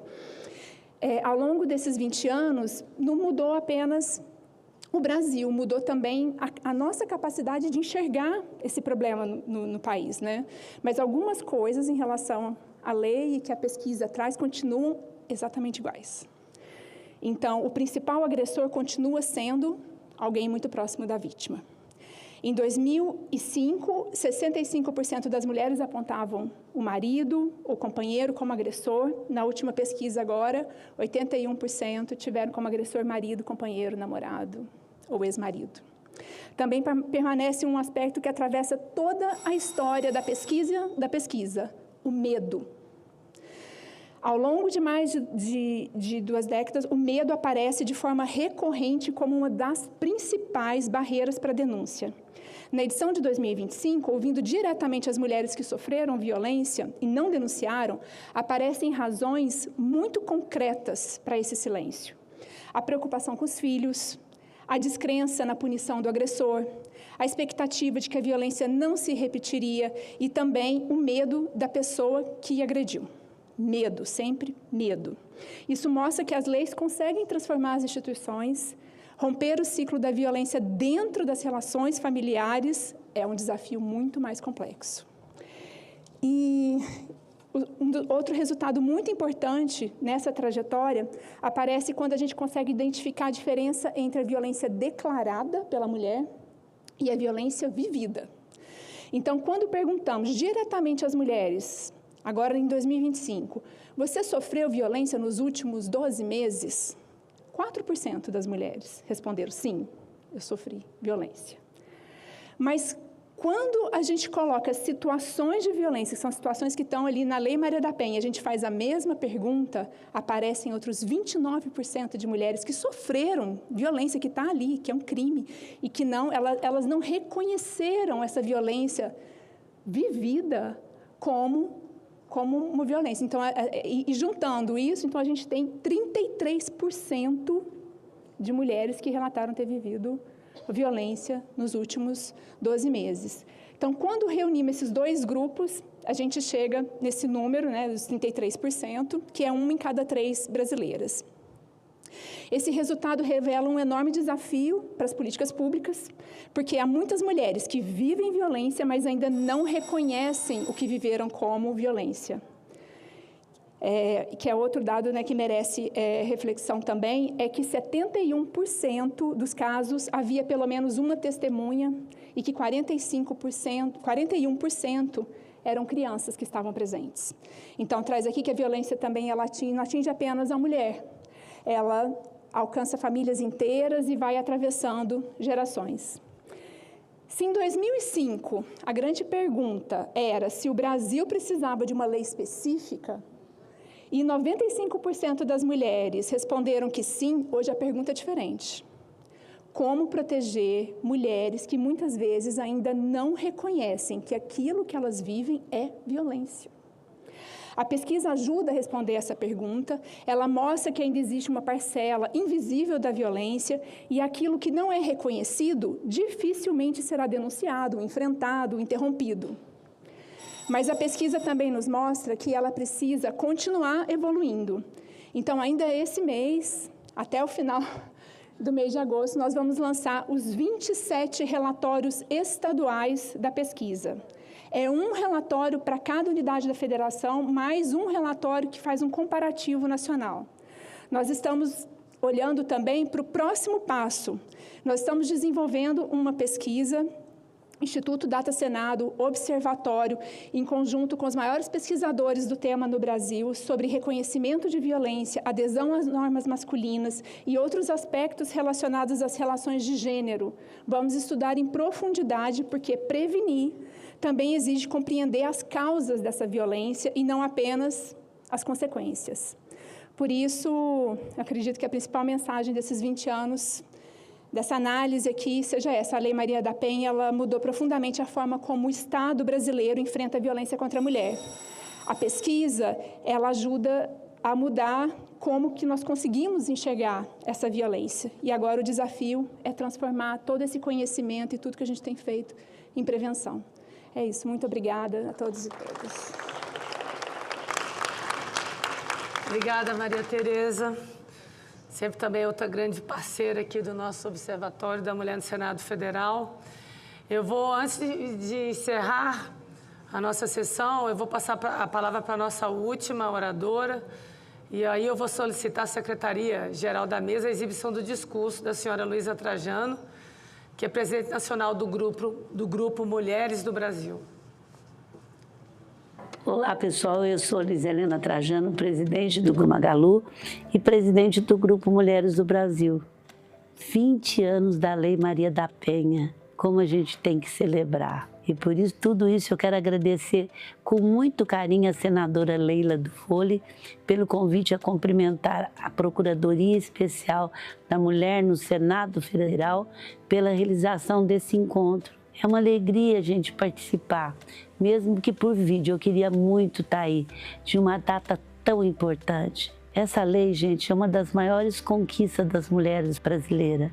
É uma luta muito grande da Maria da Penha.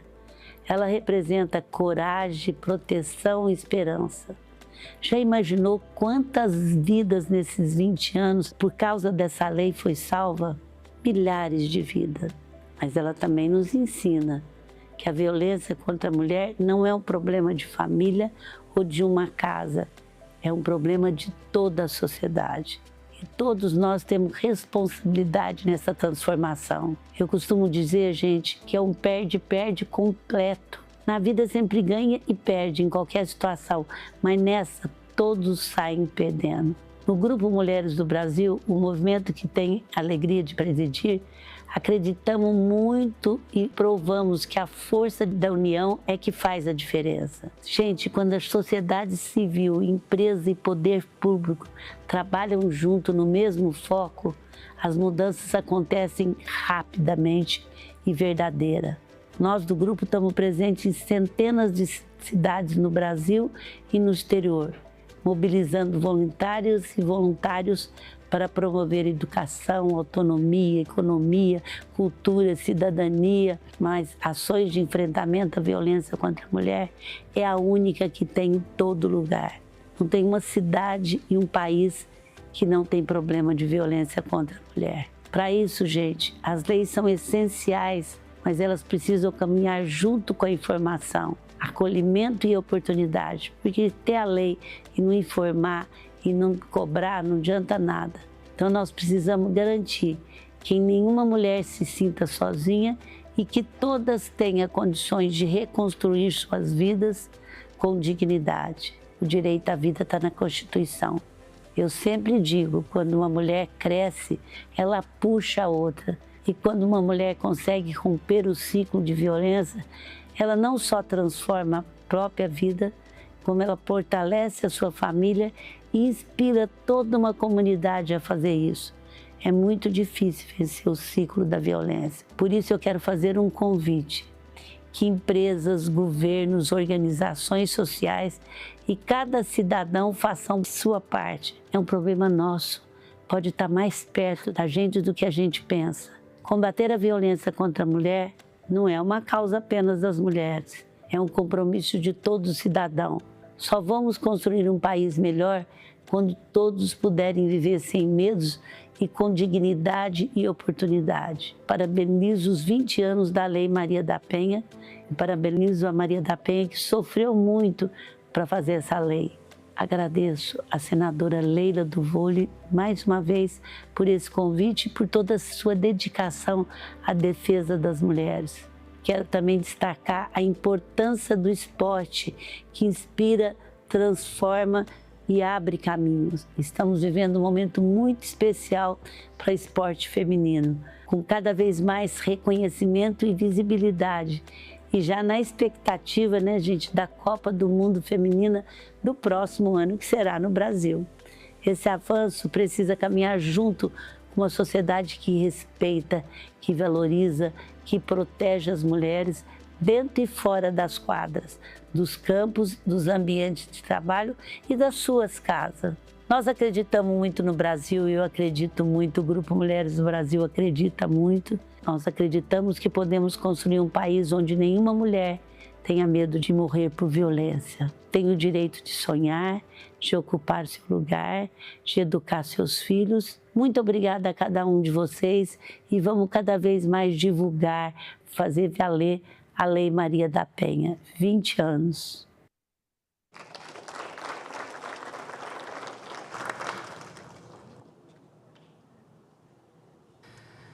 Bom, foi uma tarde muito rica, foi muito prazeroso ter essa tarde com vocês, escutar as nossas expositoras, nossas angústias. Às vezes eu comento muito que a gente fala muito só pra gente, e foi muito importante ouvir a fala de cada uma, assim, finalizando através da Luísa Trajano, que nós precisamos ampliar, né, esse fronte, mais mulheres e, acima de tudo, trazer os homens para se engajarem conosco.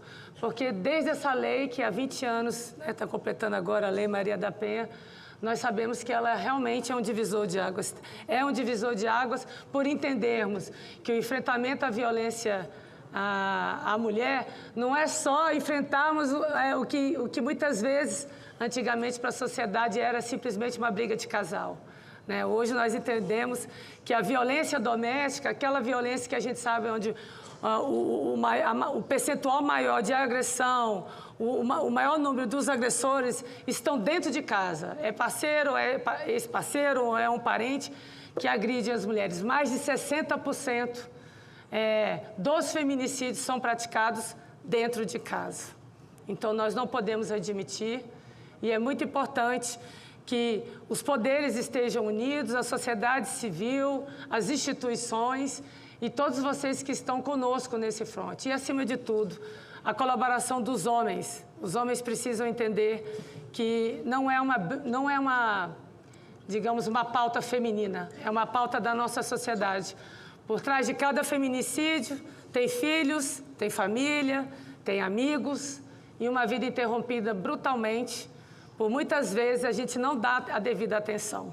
Então, nós estamos aqui em alerta. Eu quero agradecer a bancada feminina do Senado Federal, porque aqui quero dizer mais uma vez a vocês que, independente do campo ideológico, dos pensamentos que muitas vezes não são convergentes, quando a pauta é a defesa dos interesses das mulheres, nós aqui agimos em sororidade. Creiam nisso, tá? E cumprida a finalidade desta sessão especial do Senado Federal, mais uma vez agradecendo a todas as nossas expositoras, a todos que estiveram conosco nessa tarde incrível para celebrar o Agosto Lilás. Eu agradeço as personalidades que nos honraram com a sua participação e está encerrada a presente sessão. Muito obrigada.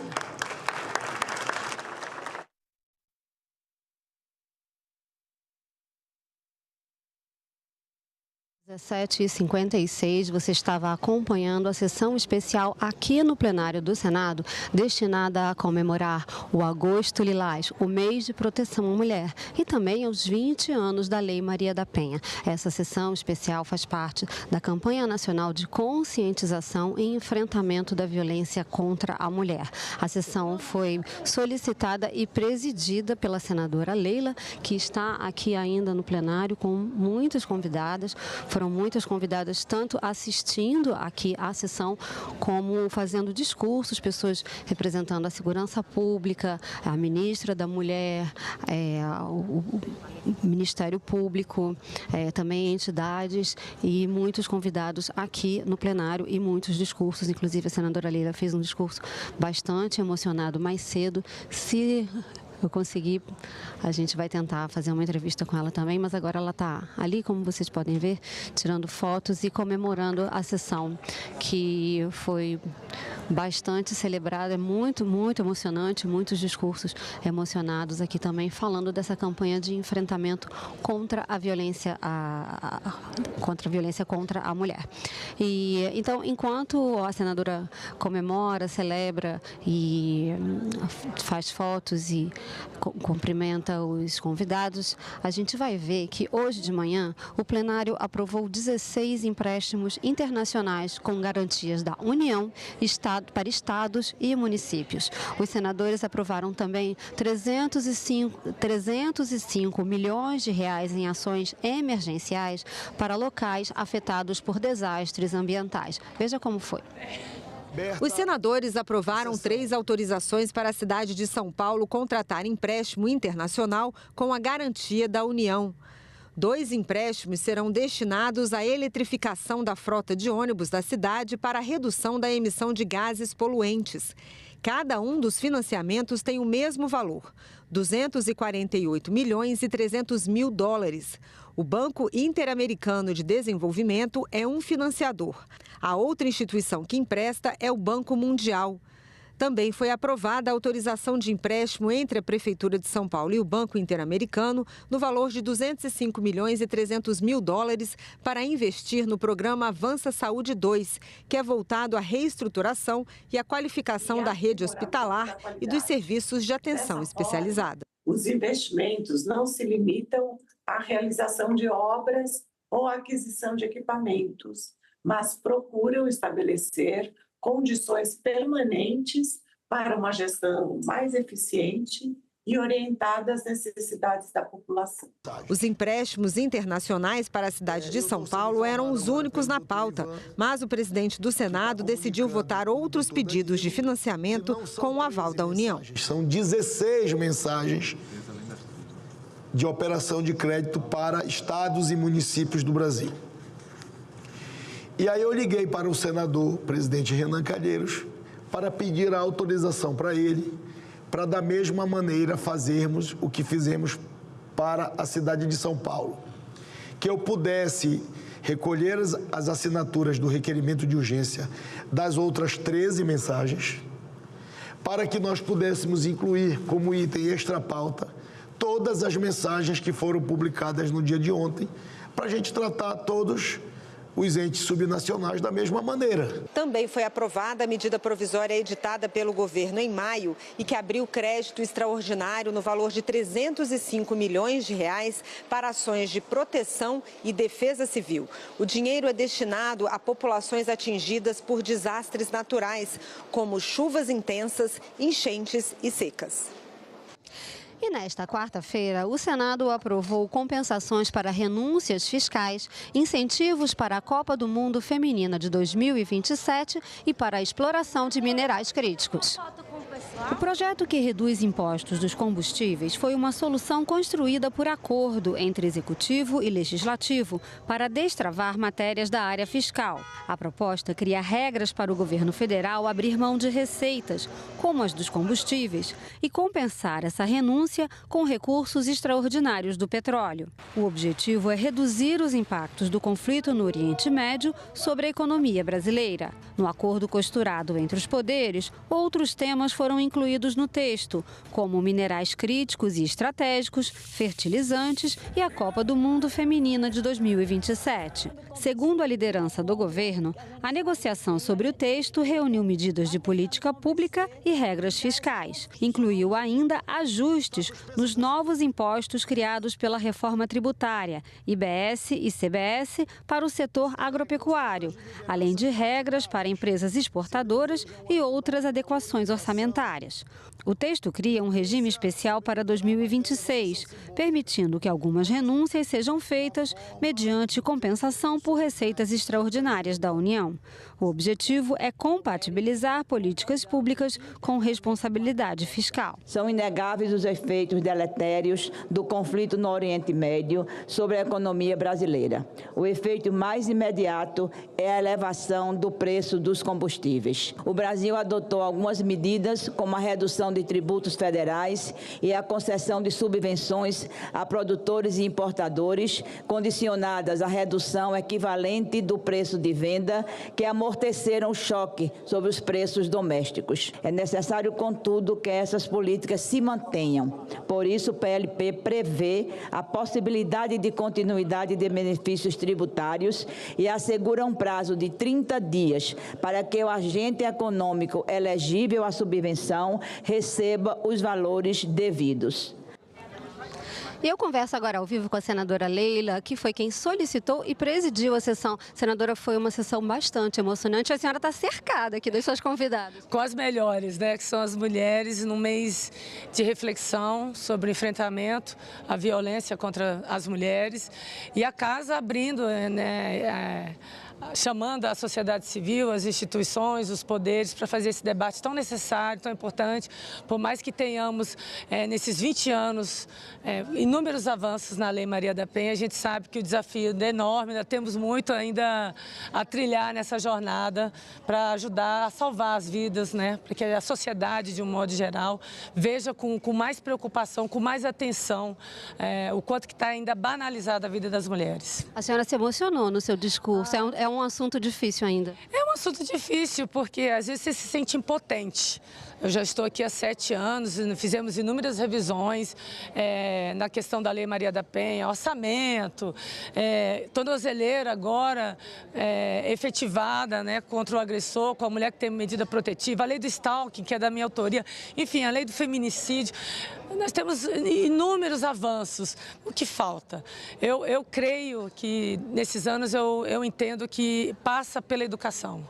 Agora nós precisamos cuidar dos jovens, né? Os futuros homens, as futuras mulheres e aprimorar, focar na educação das futuras gerações, porque hoje nós estamos aqui nessa luta, nós mulheres, outras vieram antes de nós e travaram essa batalha, estamos aqui e pensamos nas que virão. Nas mulheres que virão, que sociedade que a gente quer deixar para essas meninas, para essas jovens mulheres, e essa é a nossa missão. Não está aqui só a senadora Leila representando uma bancada, está aqui a sociedade representada por essas mulheres nessa sessão, pedindo, clamando a esta casa que olhe com mais carinho a vida das mulheres. E são muitas, né, senadora? Muitas convidadas e muitos depoimentos bem interessantes, importantes e com muita informação do que vem sendo feito em vários setores da sociedade. Nós temos aqui, nós tivemos representantes do Judiciário, a ministra Carmen Lúcia, né, fez seu depoimento, nós temos também a questão das forças de segurança, nós tivemos representação aqui, também temos do Legislativo e da sociedade civil de um modo geral, das instituições, a gente tem inúmeros trabalhos, a gente vê as senadoras, né, os parlamentares com inúmeros trabalhos em parceria com o terceiro setor, para justamente implementar políticas públicas que tragam às mulheres, né, geração de renda, autonomia financeira, que também é algo que pesa para uma mulher sair muitas vezes de uma relação de abuso, de muita violência, essa violência patrimonial, moral, e depende muito dessa autonomia. Então, assim, o desafio é enorme. De agora em diante, então, que mensagem a senhora quer deixar para todas essas suas convidadas e as mulheres do Brasil?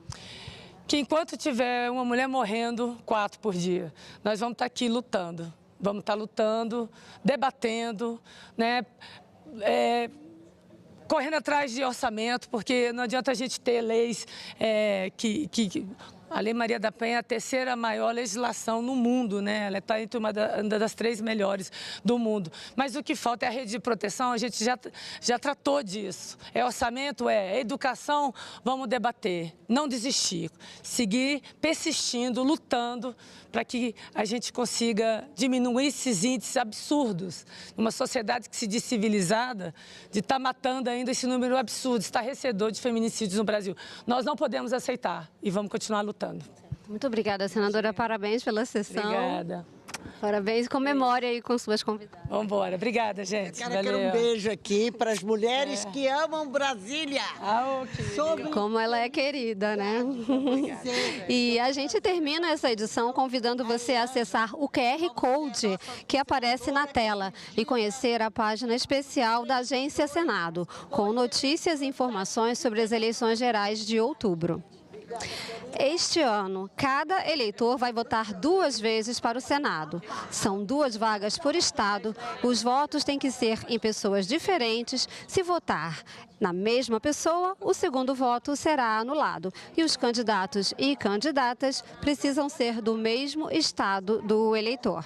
Essas foram as notícias de hoje, aqui do plenário do Senado, mas a gente volta ao vivo a qualquer momento com outras notícias e outras informações aqui do Senado. Eu resumo todo do dia, mais tarde, às 19h30, no nosso jornal Senado Notícias. Mais um pouquinho para vocês aqui dos convidados da senadora Leila, sessão especial em comemoração ao Agosto Lilás.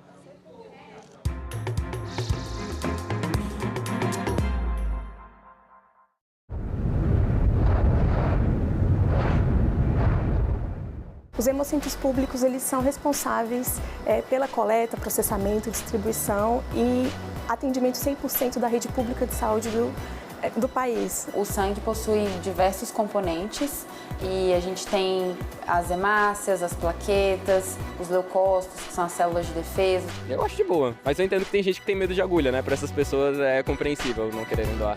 Em discussão, hoje, 20h, aqui na TV Senado.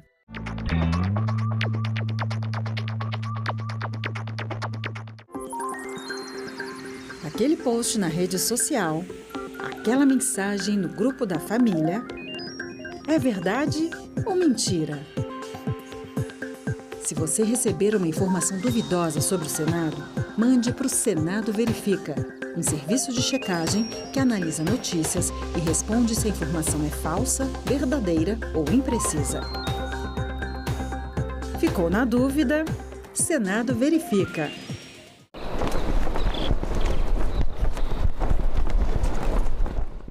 O programa a seguir é livre para todos os públicos.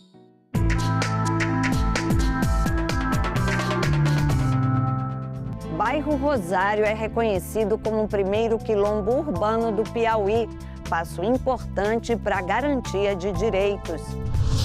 Hemocentro Veterinário de Lauro de Freitas, na Bahia, incentiva a doação de sangue de cães e gatos. Eleições. Servidor não pode fazer campanha para político nas redes sociais durante o expediente. Veja outras condutas vedadas a agentes públicos. Agora, no seu horário de folga, né, se ele está de férias, está de licença, ou ele está lá, né, no final de semana, no feriado, de noite, aí, como qualquer eleitor, ele tem sua liberdade, pode exercer a sua livre manifestação do pensamento. A segurança dos passeios de balão é debatida na Câmara dos Deputados. Coletivo Poéticas da Meia-Noite leva espetáculo de teatro para a rodoviária no Distrito Federal. O ônibus é o espelho da cidade. Ele enche e esvazia, como a vida. E o que sobra entre um passageiro e o outro é o que nos mantém em pé. O Brasil tem mais de 5.000 parlamentos, nos municípios, estados, Distrito Federal, além do Senado e da Câmara. Em cada um, decisões importantes para o brasileiro. A gente conta tudo para você aqui no Parlamento Brasil. Há 20 anos no ar, o Parlamento Brasil é feito em parceria com as emissoras legislativas de todo o país. Eu sou Andréa Alves e te convido para um giro.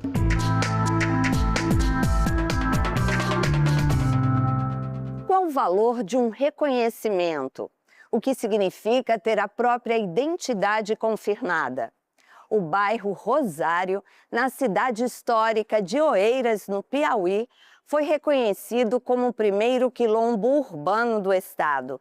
Para os moradores do Rosário, esse é um passo fundamental para a garantia de direitos e preservação da cultura quilombola. O bairro mais tradicional de Oeiras foi reconhecido oficialmente como comunidade remanescente de quilombo. Com a certificação, o Rosário se torna o primeiro quilombo urbano do Piauí. A conquista é resultado de um trabalho que mobilizou moradores, pesquisadores e lideranças da comunidade. Muda muita coisa. Primeiro é que nós estaremos assistenciados por uma entidade que tem esse fim de cuidar das áreas que são remanescentes de quilombo. Tanto faz zona rural como também quilombo urbano. Então será uma forma de nós termos aí uma entidade que vai nos ajudar a resguardar a nossa história, a nossa cultura e a nossa ancestralidade. Fora isso, nós sabemos que existem as políticas públicas que assistenciam essas comunidades quando elas têm esse reconhecimento. Todo o processo foi baseado na memória, na ancestralidade e nas tradições que há séculos fazem parte da história do bairro. É aqui onde está localizada a cultura do povo negro de Oeiras, é no bairro do Rosário. Por quê? Quem veio para cá, quem trouxe os negros para cá? Quem chegou aqui com a negrada foi o primeiro governador do estado do Piauí. Oeiras foi a primeira capital do Piauí e aqui chegou o primeiro governador.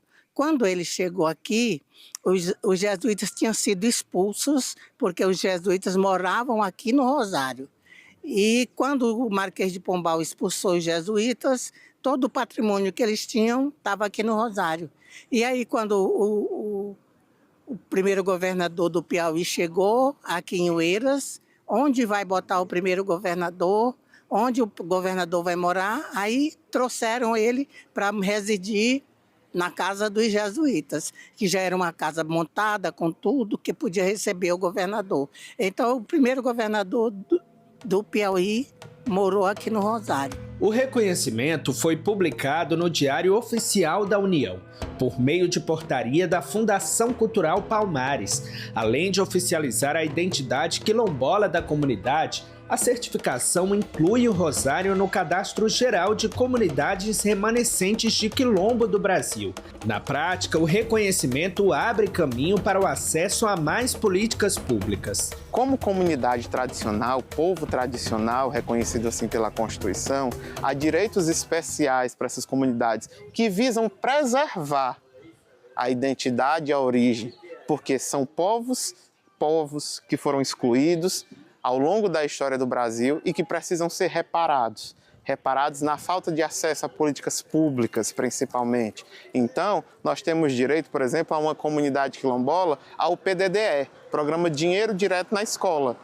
Ao invés de atravessadores do Ministério da Educação, Secretaria de Estado de Educação Municipal, não. A transferência é direta para o Conselho Escolar, como também a garantia de uma equipe exclusiva de saúde, um programa Minha Casa Minha Vida exclusivo para a comunidade quilombola, que é o Minha Casa Minha Vida entidades.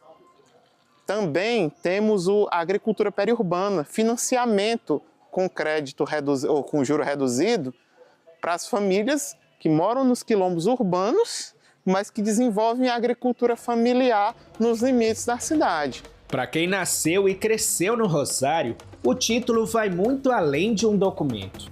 Porque o Rosário é muito cultural, o Rosário tem tudo. Tem grupo de percussão, tem capoeira, tem um grupo dos Conga há mais de 200 anos. E eu acho que já estava na hora de um bairro desse daqui se tornar quilombola.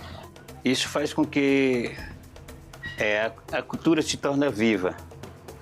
A lembrança da história, que a história é muito importante quando ela é bem contada, né? E as pessoas têm que interessar também na história. Porque quando você conhece a história, você dá mais valor a você mesmo. Dá valor à sua terra, dá valor ao seu estado, dá valor ao seu país, sabendo da história de onde nasceu.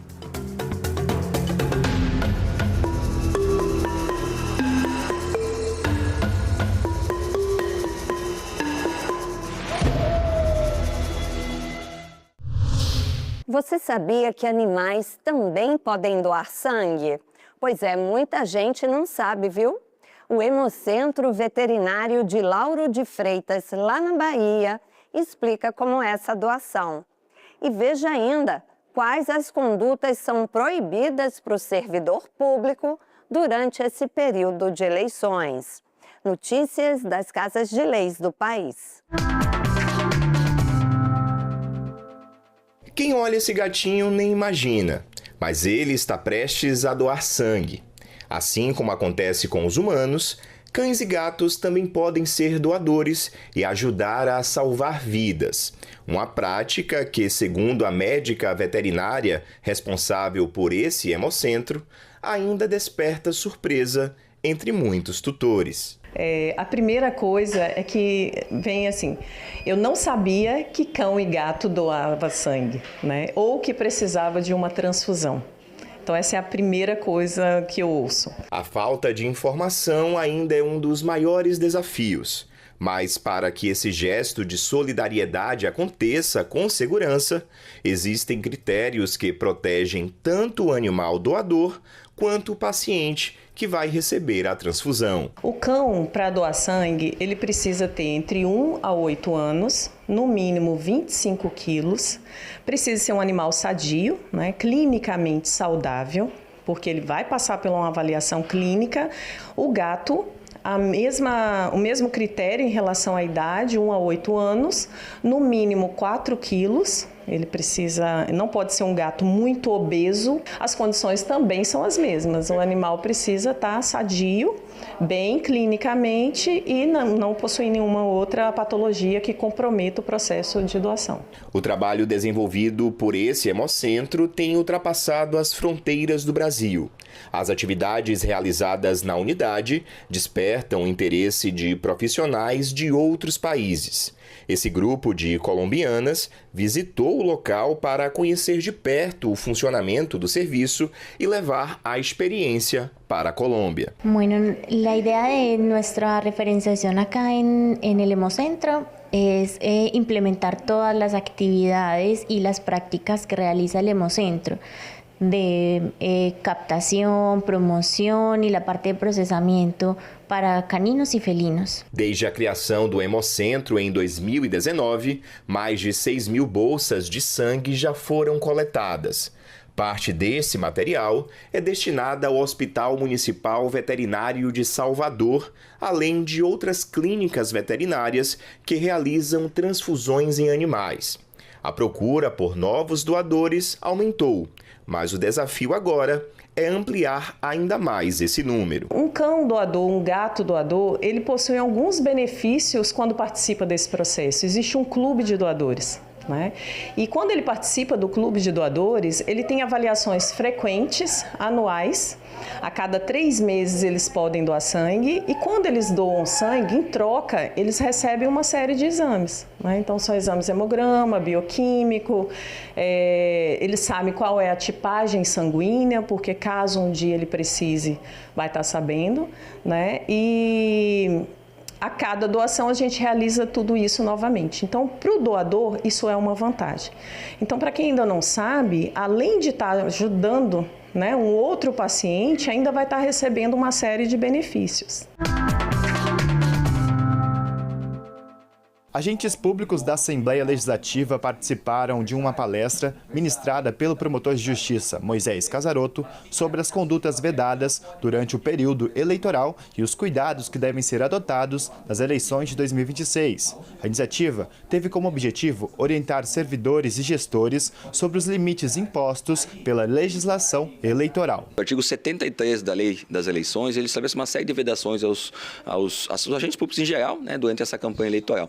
Assim como também existe o chamado abuso de poder econômico, abuso de poder político, o uso dos meios de comunicação, que também estão no artigo 22 da Lei 6490. Então, todos esses fatores devem ser levados em conta, né, para os agentes públicos fazer uma campanha, né, dentro do órgão público não fazer campanha e quando forem fazer, né, respeitar a legislação. Isso é bem importante. Durante a palestra, o promotor explicou que a legislação eleitoral proíbe o uso da máquina pública em benefícios de candidaturas. Entre as condutas vedadas estão a utilização de bens, veículos materiais e servidores públicos para favorecer candidatos, além do uso de publicidade institucional e da estrutura administrativa para a promoção eleitoral. No 73 da Lei das Eleições, né, o tipo fechado que eu acabei falando na palestra, tem uma série de condutas vedadas. Uma delas, talvez, que já é mais, né, polêmica, né, além daquela questão da proibição de publicidade institucional, né, nos veículos, de todos os veículos, né, do órgão público, seja no site, no Instagram, Facebook, é a questão dos servidores públicos, né, sejam eles concursados, comissionados, estagiários, né, se pode fazer campanha ou não.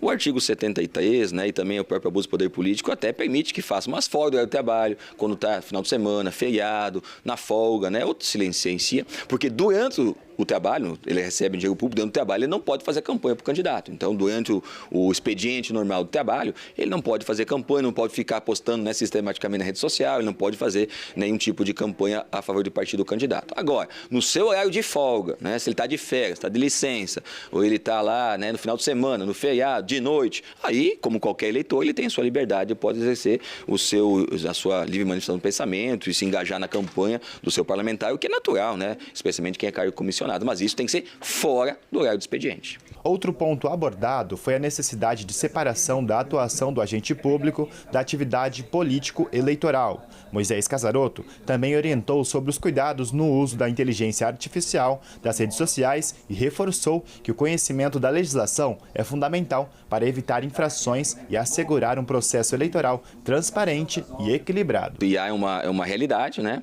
E a legislação eleitoral, conhecendo disso, está legislado, né? O TSE, desde a eleição de 2024, já tinha, agora de novo, 2006 atualizada, na resolução 23.610, especificamente no artigo 9, 9A e seguintes, ele disciplina sobre inteligência artificial. IA, o uso de IA na campanha é permitido, pode usar IA, desde que rotulada. O que significa isso? Rotulada tem que ser informado ao eleitor claramente que foi feito por IA. Todo mecanismo de rede social, inclusive, permite que você, por um clique, lá diga que ela foi produzida por IA. Então, se usou IA, tem que ser claramente dito que foi feito por IA. Essa é a primeira regra. Segunda regra é o seguinte, se for positiva, né, e o pré-candidato pode impulsionar a propaganda também, né? Se for feita por IA. Só se for favorável. Conteúdos favoráveis a ele pode impulsionar. Críticas aos adversários, propaganda negativa não pode ser impulsionada. Tá? Não pode ser impulsionado, é vedado, tanto na campanha como na pré-campanha. Então, ele até pode publicar uma crítica, né, de opinião aí em relação a adversários, mas isso tem que chegar organicamente aos demais, né, sem impulsionamento.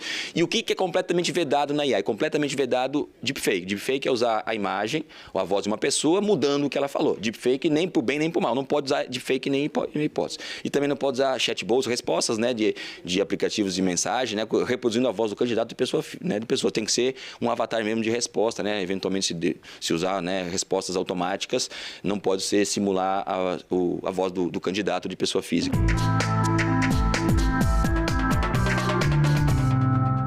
A segurança dos passeios de balão foi debatida na Comissão de Turismo aqui da Câmara dos Deputados.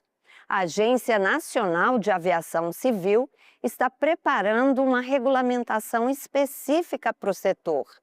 A primeira fase das novas regras já está em vigor. Em junho do ano passado, uma tragédia chocou o país.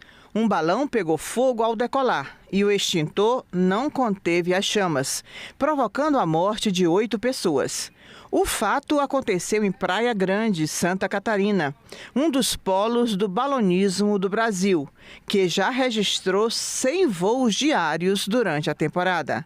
A Agência Nacional de Aviação Civil aprovou uma resolução criando regras para a exploração comercial de balões tripulados, que serão implementadas em 3 fases até 2028, visando garantir mais segurança aos participantes dessa atividade.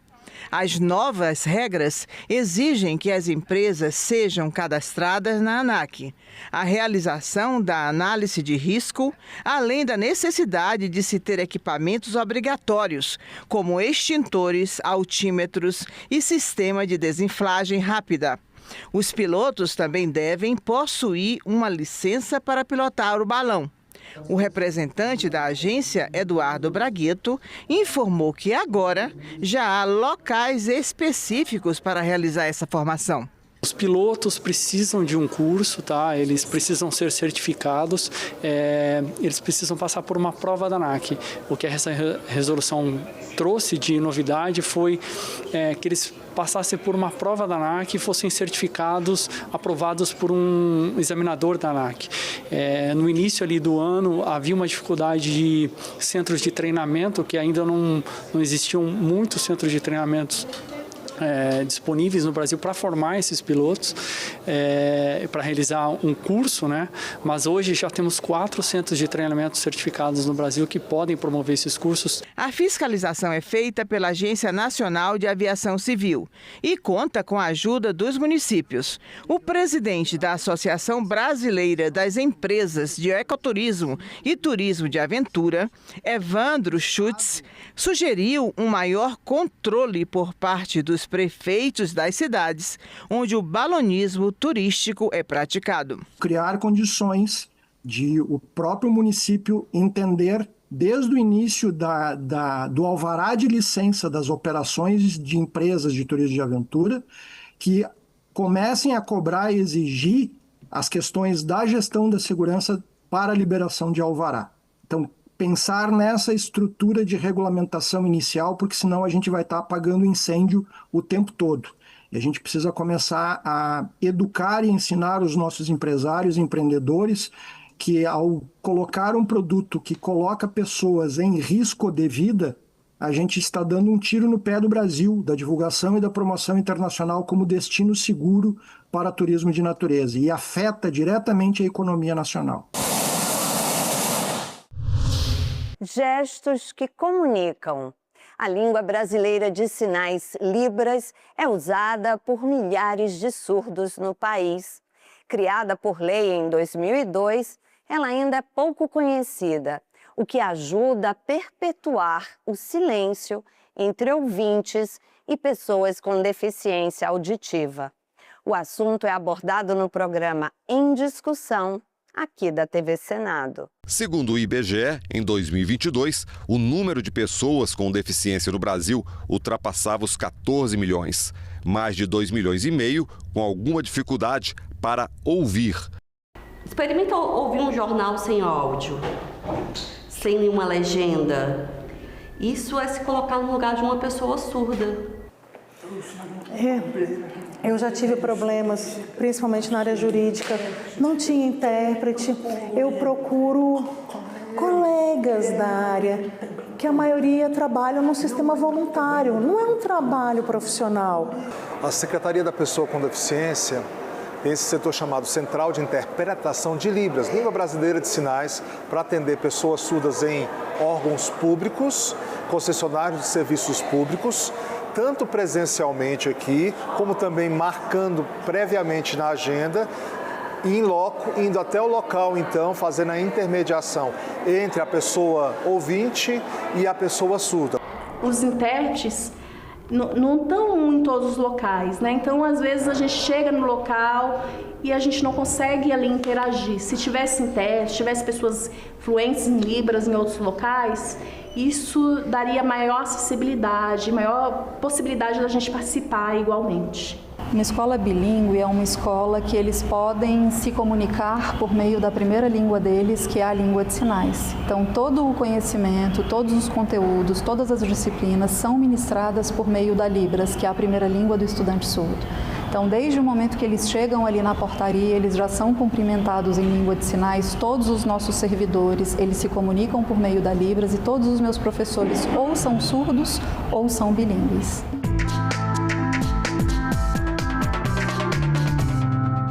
Imagina que você está esperando o ônibus na rodoviária e, de repente, começa a rolar uma peça. Pois isso está acontecendo aqui em Brasília.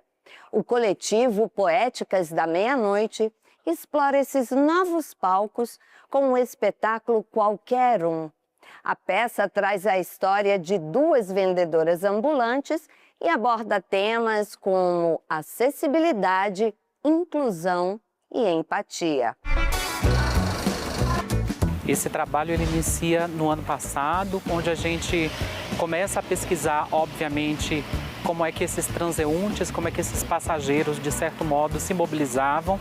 Antes de a gente fazer uma definição prática do objeto, obviamente, a gente foi para o campo.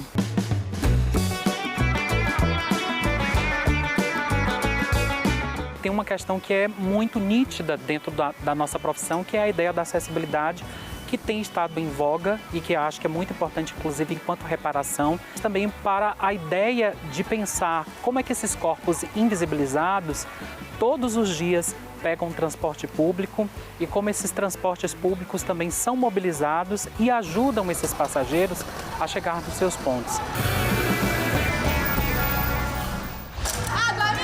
Essas personagens, né, tanto Lúcia, que é a personagem que eu faço, quanto Maria, que é a personagem que Fernanda Duarte faz, elas adentram esse espaço, esse ônibus, e ali a gente evidencia, a gente mostra, a gente vive questões como, por exemplo, desentendimentos que acontecem ali, Às vezes é um compartilhar de um sentimento que ele é junto, é um compartilhar de um cansaço, de um medo, de um desgaste do sistema que a gente vive e o desgaste da rotina.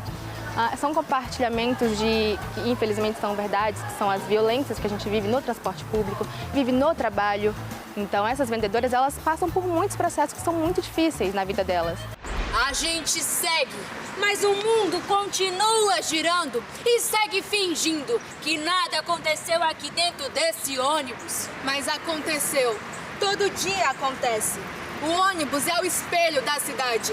Ele enche e esvazia, como a vida. E o que sobra entre um passageiro e o outro é o que nos mantém em pé. O nosso desejo é apresentar nas rodoviárias daqui do Distrito Federal que essas pessoas que não têm esse direito garantido ou esse espaço de poder ir até o teatro, a gente leve esse teatro com qualidade, com responsabilidade. Então, a gente tenta também manter a mesma essência que a gente tem dentro do teatro também nas rodoviárias, né? E a gente conta também essas múltiplas histórias que acontecem dentro desses ônibus. E a gente percebe esse lugar de as pessoas acabarem se identificando com muitas dessas histórias, né? Então, desde o momento dessas colisões que acontecem dentro dos ônibus, né? Esses quase acidentes que acontecem, como também esse lugar da gente encontrar outras pessoas e partilhar as nossas histórias, de repente com pessoas que a gente nem conhece, a gente encontra as pessoas emocionadas, entendendo, e elas parando para pensar e refletir sobre as experiências que elas tiveram dentro dos transportes públicos, né? A gente está falando de uma questão que é humanitária. Então, são várias pessoas que todos os dias, nessa tentativa, estão, de alguma forma, tentando vencer ou tentando conquistar algum espaço. Quando a gente pensa especificamente no fora do transporte, a gente também precisa pensar dentro dele. Dentro dele, muitas histórias elas são construídas. Para a gente foi muito interessante, né? Sair dos muros, inclusive, desse espaço tradicional, do teatro convencional. Por mais que a gente deseje estar no palco, a gente também tem uma outra perspectiva de entender que o palco é a própria vida, né? As histórias, essas alteridades, essas memórias que vão sendo reveladas para a gente. Então, quando você toca especificamente nesse recorte do popular, é exatamente isso, tentar acionar não só os nossos companheiros que já fazem parte de uma comunidade, que em determinado momento é uma comunidade crítica, quando observa realmente narrativas, como é o caso da nossa, mas o que importa é entender como essas histórias de vida, elas também são transformadas. Então, pensar nessas Marias é pensar na diversidade de Marias que estão espalhadas no Brasil de uma maneira geral. É um processo que nos possibilita trazer histórias de quem está muitas vezes sendo invisibilizadas, que são as pessoas que utilizam o transporte público no nosso dia a dia. Esses espaços públicos, inclusive, têm alimentado bastante a feitura dos nossos espetáculos, porque tem ganhado, ele ganha ritmo, ele ganha uma nova narrativa, que não é a narrativa convencional que a gente está acostumado.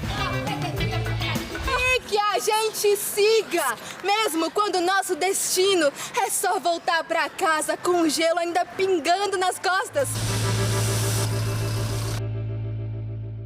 Parece um trabalho bem desafiador e rico também, viu? Parabéns ao coletivo Poéticas da Meia-Noite. E a gente vai ficando por aqui. Você sabe que se quiser rever qualquer conteúdo da TV Senado, tem tudo na internet. Até semana que vem, pessoal. Tchau!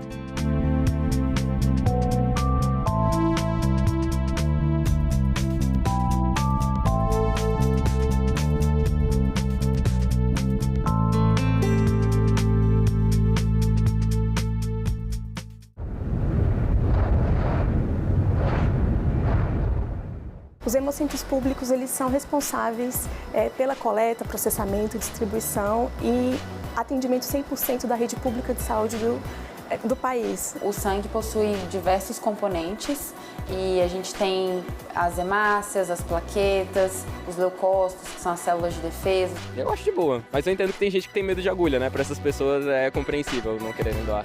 Em discussão, hoje, 20h, aqui na TV Senado.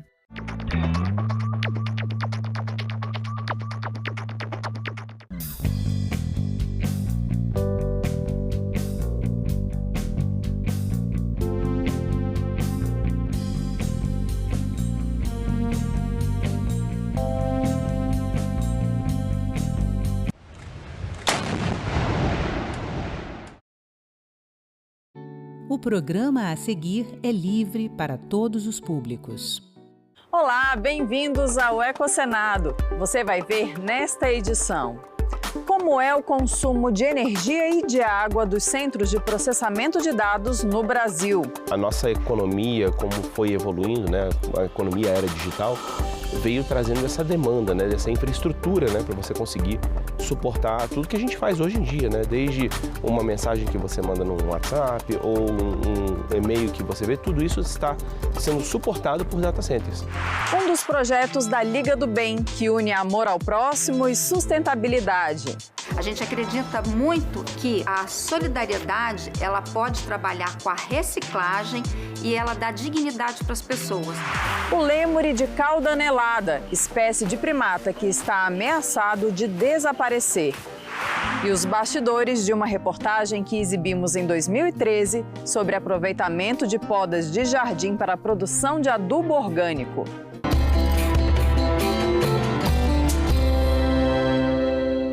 Os centros de armazenamento e processamento de dados estão cada vez mais sobrecarregados pelo mundo, especialmente com o crescimento do uso da inteligência artificial.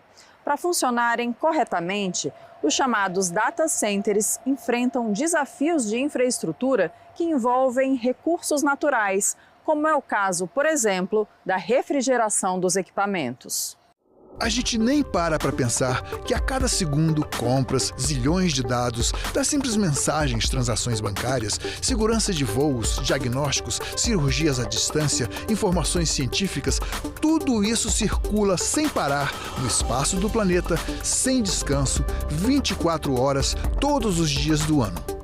Da transação via Pix à inteligência artificial generativa, cada texto, cada imagem demanda energia, gerando calor nos chips dentro de servidores que precisam ser alimentados e resfriados a uma temperatura constante. A indústria dos mega data centers cresce e se expande em proporções inimagináveis. Qual o custo disso tudo para o meio ambiente? O Ecosenado recebe a visita de Alexandre Contoyanes. Ele é diretor da Associação Brasileira de Data Centers, especialista em sistemas de refrigeração e economia energética. Seja bem-vindo, Alexandre. Obrigado, é um prazer estar aqui. Obrigado pelo convite. Alexandre, como você definiria a evolução dos data centers no país? Vocês consideram a data de 2019 como sendo ponto de partida? Na verdade, os data centers já estão aí há muito tempo, né? E a nossa economia, como foi evoluindo, né? A economia era digital, veio trazendo essa demanda, né? Dessa infraestrutura, né? Para você conseguir suportar tudo que a gente faz hoje em dia, né? Desde uma mensagem que você manda no WhatsApp ou um e-mail que você vê, tudo isso está sendo suportado por data centers. Com a crescente demanda por digitalização, computação em nuvem, internet das coisas e IA generativa, a potência instalada dos data centers aumentou de 281 megawatts para 1.340 em 2026 e deve alcançar 3.144 megawatts em 2031. Essa medida de potência tem a ver com o consumo de energia ao longo de um tempo. Então, cada empreendimento, seja residencial, seja industrial, seja um data center, ele é medido nessa escala de consumo de energia, né?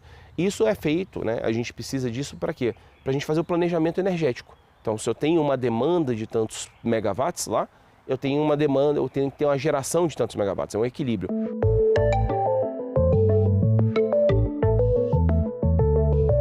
Os megacenters geram calor. Quais são as formas de combater o calor? O equipamento de TI, assim como o seu computador, o seu smartphone, ele não se mexe sozinho. Então, se ele está consumindo energia, ele está gerando calor. Tudo que ele consome de energia, ele é convertido em calor. E as máquinas precisam ser mantidas a uma temperatura constante. Exato. Aqueles corredores de grandes servidores, né? Exatamente. Todos eles com muitos chips ali dentro. Inúmeros. Eles, na verdade, eles precisam de um range de temperatura. Né? Você vê, por exemplo, hoje as melhores práticas falam de 18 a 27 graus ali na entrada do equipamento de TI. Então, a gente tem que montar todo um sistema para que eu garanta que o ar que está ali na frente daquele equipamento que ele vai pegar para resfriar os componentes internos, estejam entre 18 e 27 graus. Por quê? Aí ele vai passar pelo equipamento, vai resfriar esse equipamento, atrás do equipamento vai sair mais quente, e aí eu preciso resfriar esse ar de novo para que ele volte para o equipamento e faça esse ciclo fechado de ar. Hoje, os data centers de circuito aberto, onde a água é devolvida ao meio ambiente, representam 20% do total. Em 2030, a previsão é que sejam apenas 10%. No Brasil, 80% do parque atual de data centers reciclam a água de resfriamento. Em 2030, serão 90%.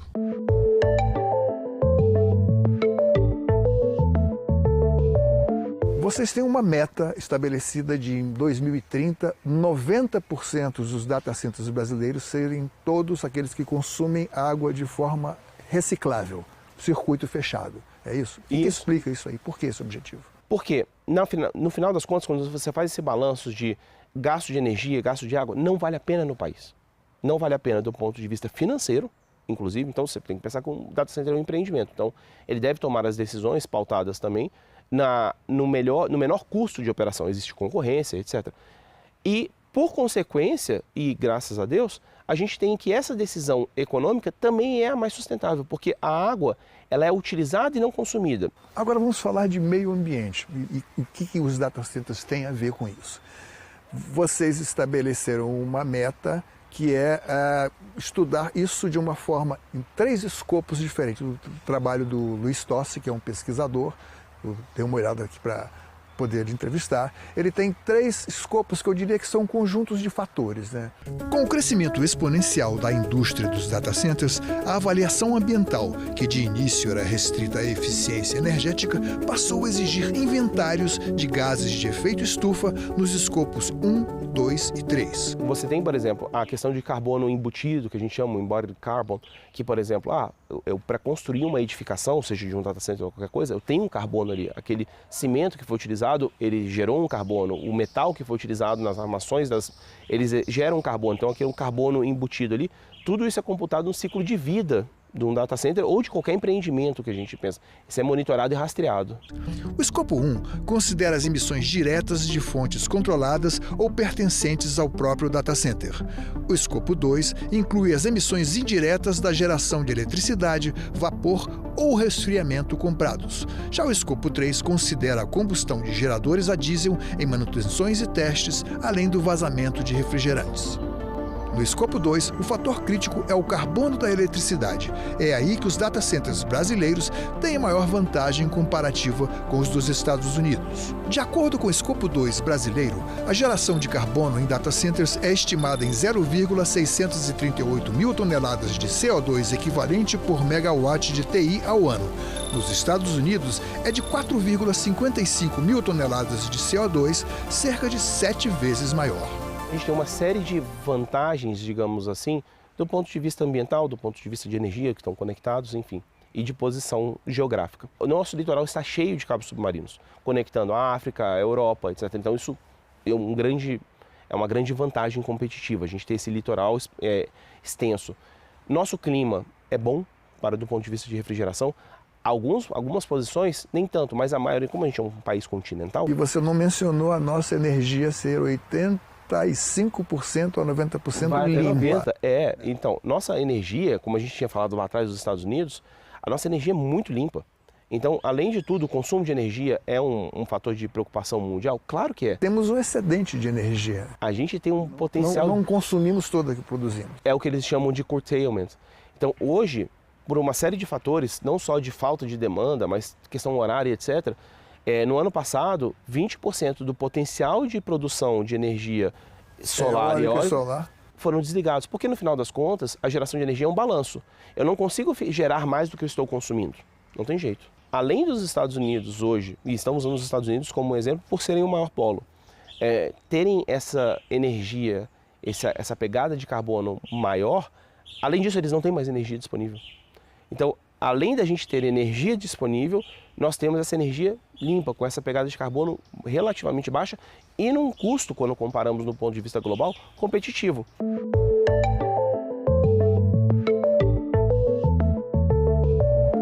Segundo os dados da BDC, Fadurp, Brascom, em 2024, o consumo de energia elétrica dos data centers representava 1,7% do total do país.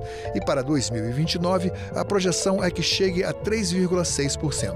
Já o consumo de água, que em 2022 era de 0,003%, é projetado para 0,008% do total em 2029. Essa projeção é fidedigna? Ela não pode acontecer um aumento exponencial também desse consumo, porque a maioria dos nossos data centers ainda não são ligados à inteligência artificial generativa. Esse é um estudo relativamente fidedigno e você vê que é um comportamento do ponto de vista mundial. Óbvio que quando você fala de 3% de geração de energia, não só do país, mas por exemplo, você projeta isso para o mundo, é muita energia. Mas isso se converte em melhorias de qualidade de vida, isso melhora uma velocidade de conexão, onde você se conecta com parentes, os seus negócios. Então, todo esse consumo exacerbado, por assim dizer, ele se converte em bem-estar social. A ideia é essa.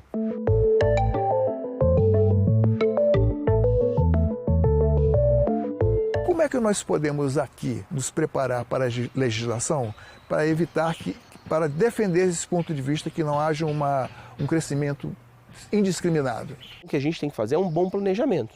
Existem lugares onde eu posso colocar um data center, inclusive como solução, por exemplo, do curtailment que você colocou. E o que você sugeriria em termos de resguardar a soberania nacional, porque a gente não fique apenas hospedando os data centers sem que haja transferência de tecnologia? Quando a gente fala de data center, a gente tem o data center, como a gente vê, né, aquele computador, né, aquele chip, etc. E a gente tem toda a infraestrutura do data center. Então, os equipamentos de resfriamento, os geradores, uma série de equipamentos de infraestrutura do próprio data center. Nós temos hoje capacidade de trazer essas indústrias para cá. E temos indústrias muito boas aqui no Brasil, inclusive, que produzem esse tipo de equipamento. Então, trazer esse tipo para cá, incentivar a indústria nacional a produzir isso é fundamental. Eu acho que isso traz um grande ganho para nós como país. E os equipamentos que você tem de produção de ponta ali, de chips, etc., isso é uma briga hoje muito intensa, né, entre Estados Unidos e China.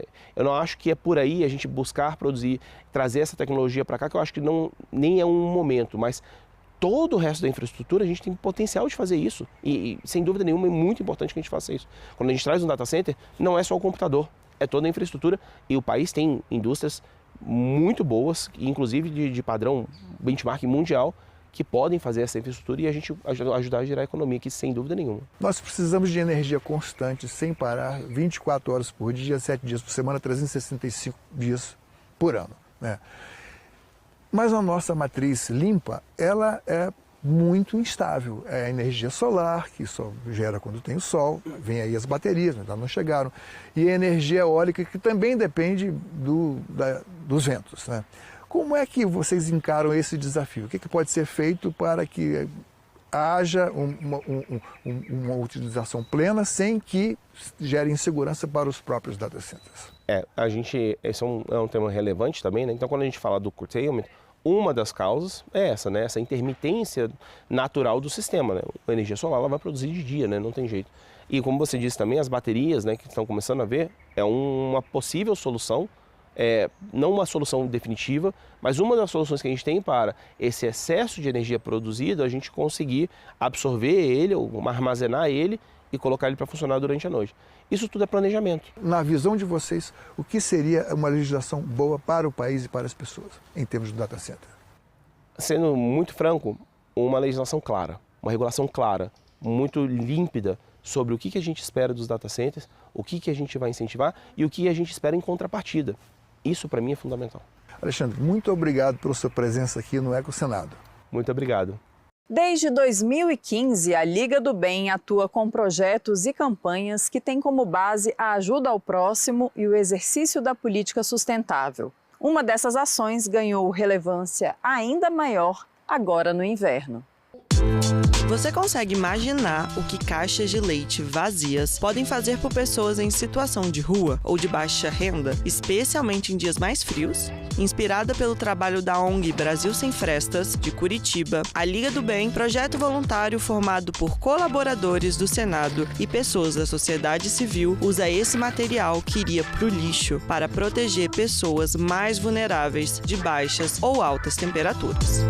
Bom, nós temos 14 projetos e várias ações, né? Todos voltados ao público vulnerável. A gente acredita muito que a solidariedade, ela pode trabalhar com a reciclagem e ela dá dignidade para as pessoas. Dignidade que já chegou a muita gente do Distrito Federal, com o projeto Paredes do Bem. Funciona assim: as caixas já higienizadas são arrecadadas por doação e passam pelas mãos cuidadosas de voluntárias que cortam, costuram e as transformam graças ao alumínio da embalagem em placas térmicas. E além de servirem como revestimento em residências de pessoas de baixa renda, também são usadas em outros projetos em que viram cobertores e tapetes. Que são esses colchonetes distribuídos para as pessoas em situação de rua. Com revestimento já foram 36 residências revestidas e já foram distribuídas 845 mantas térmicas. A gente acompanhou a 37ª instalação de revestimento térmico em uma casa da comunidade Leão de Judá, em Samambaia, região administrativa do DF. A ação foi liderada pela Denise. O trabalho leva em média 5 horas e tudo é feito com muito cuidado, atenção e empenho da equipe de voluntários. Qual o objetivo? De não cair chuva, né? De não molhar. De tampar o vento. E se essa parte estiver molhando, a água que quando entrar aqui vai infiltrar.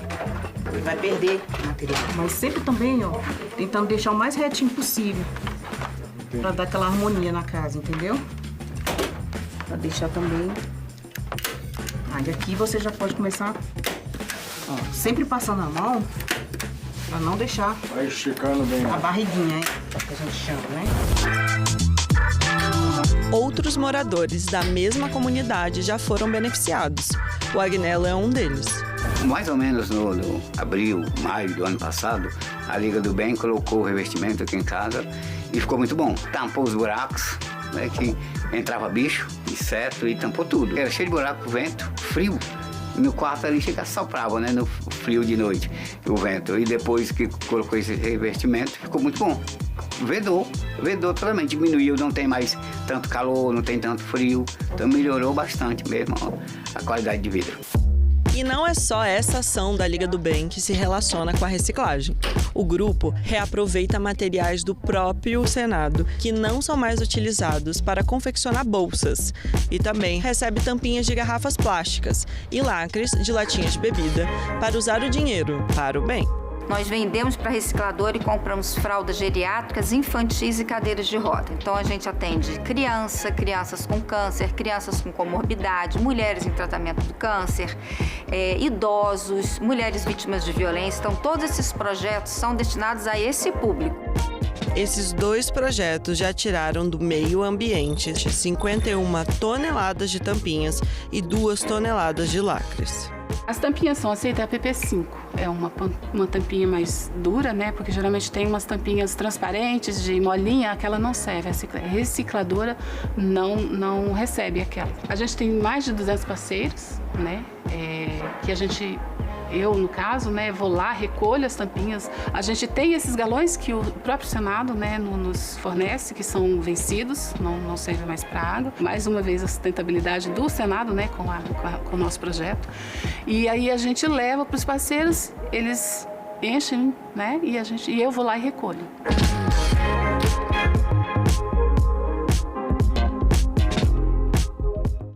Você confere agora o que foi destaque no Brasil e no mundo nos últimos dias no nosso Giro Ambiental.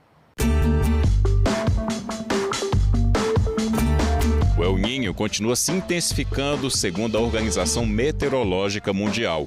De agosto a outubro, as temperaturas devem ficar acima da média em grande parte do mundo e o regime de chuvas deve sofrer alterações. O fenômeno pode causar sérios impactos na agricultura, na saúde e em comunidades vulneráveis. No Brasil, o governo federal deve destinar R$ 1,3 bilhão para ações de preparação e resposta aos efeitos do El Niño. O valor deve contemplar áreas como abastecimento de alimentos, fiscalização ambiental e combate a incêndios florestais.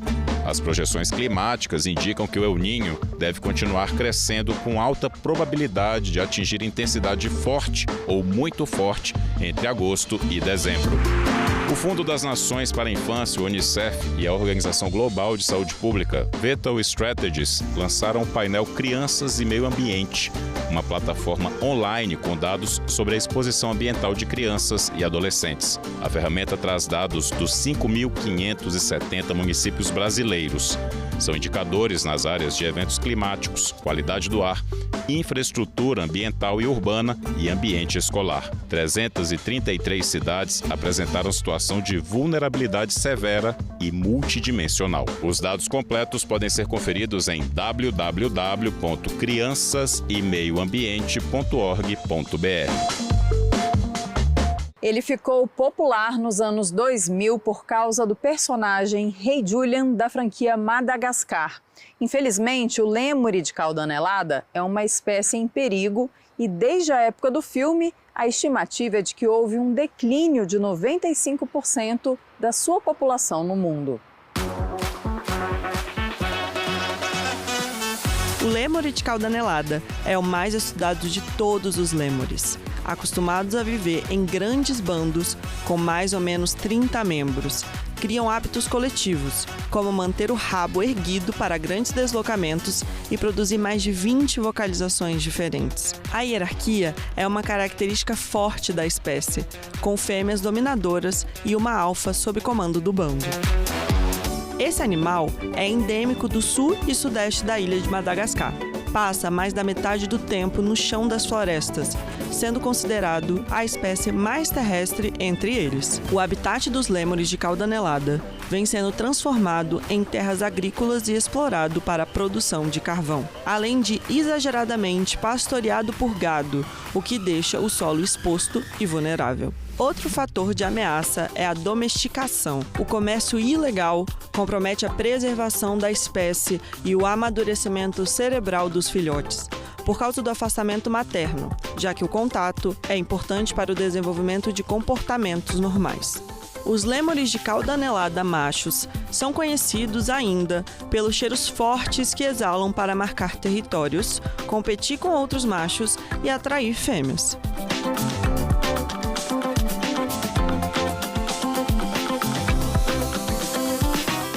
Nós ficamos por aqui. Obrigada pela audiência. É hora de lembrar de uma das reportagens que marcaram esses 20 anos do nosso programa, quando mostramos técnicas para a produção de humus de minhoca utilizando material descartado de podas de jardim. O resultado? Adubo orgânico de qualidade. Quem conta é o jornalista César Mendes. Até o próximo Ecocenado.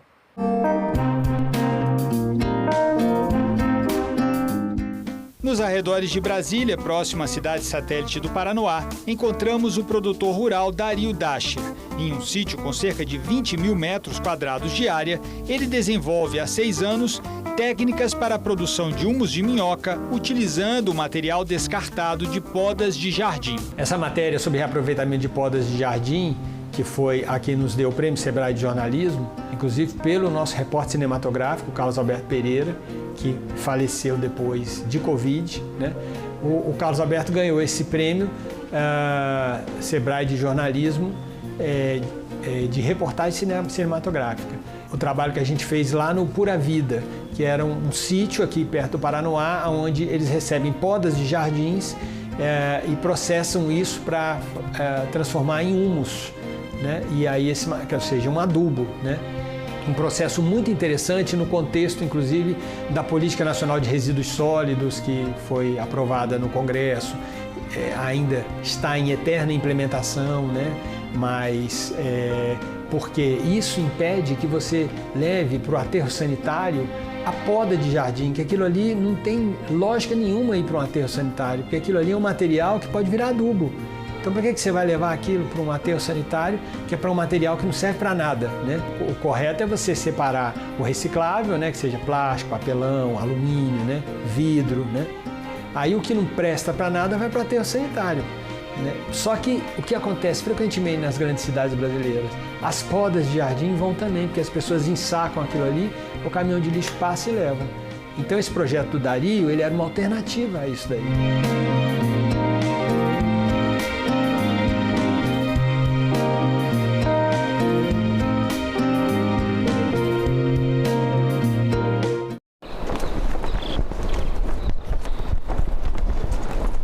Paraná debate Código Estadual de Direitos dos Animais. Amazonas se prepara para a seca. Entenda como são feitas as pesquisas eleitorais. Eleitores com deficiência ou mobilidade reduzida vão ter transporte gratuito nessas eleições. Tudo isso no Parlamento Brasil. Parlamento Brasil, toda sexta, 8 horas da noite, aqui na TV Senado.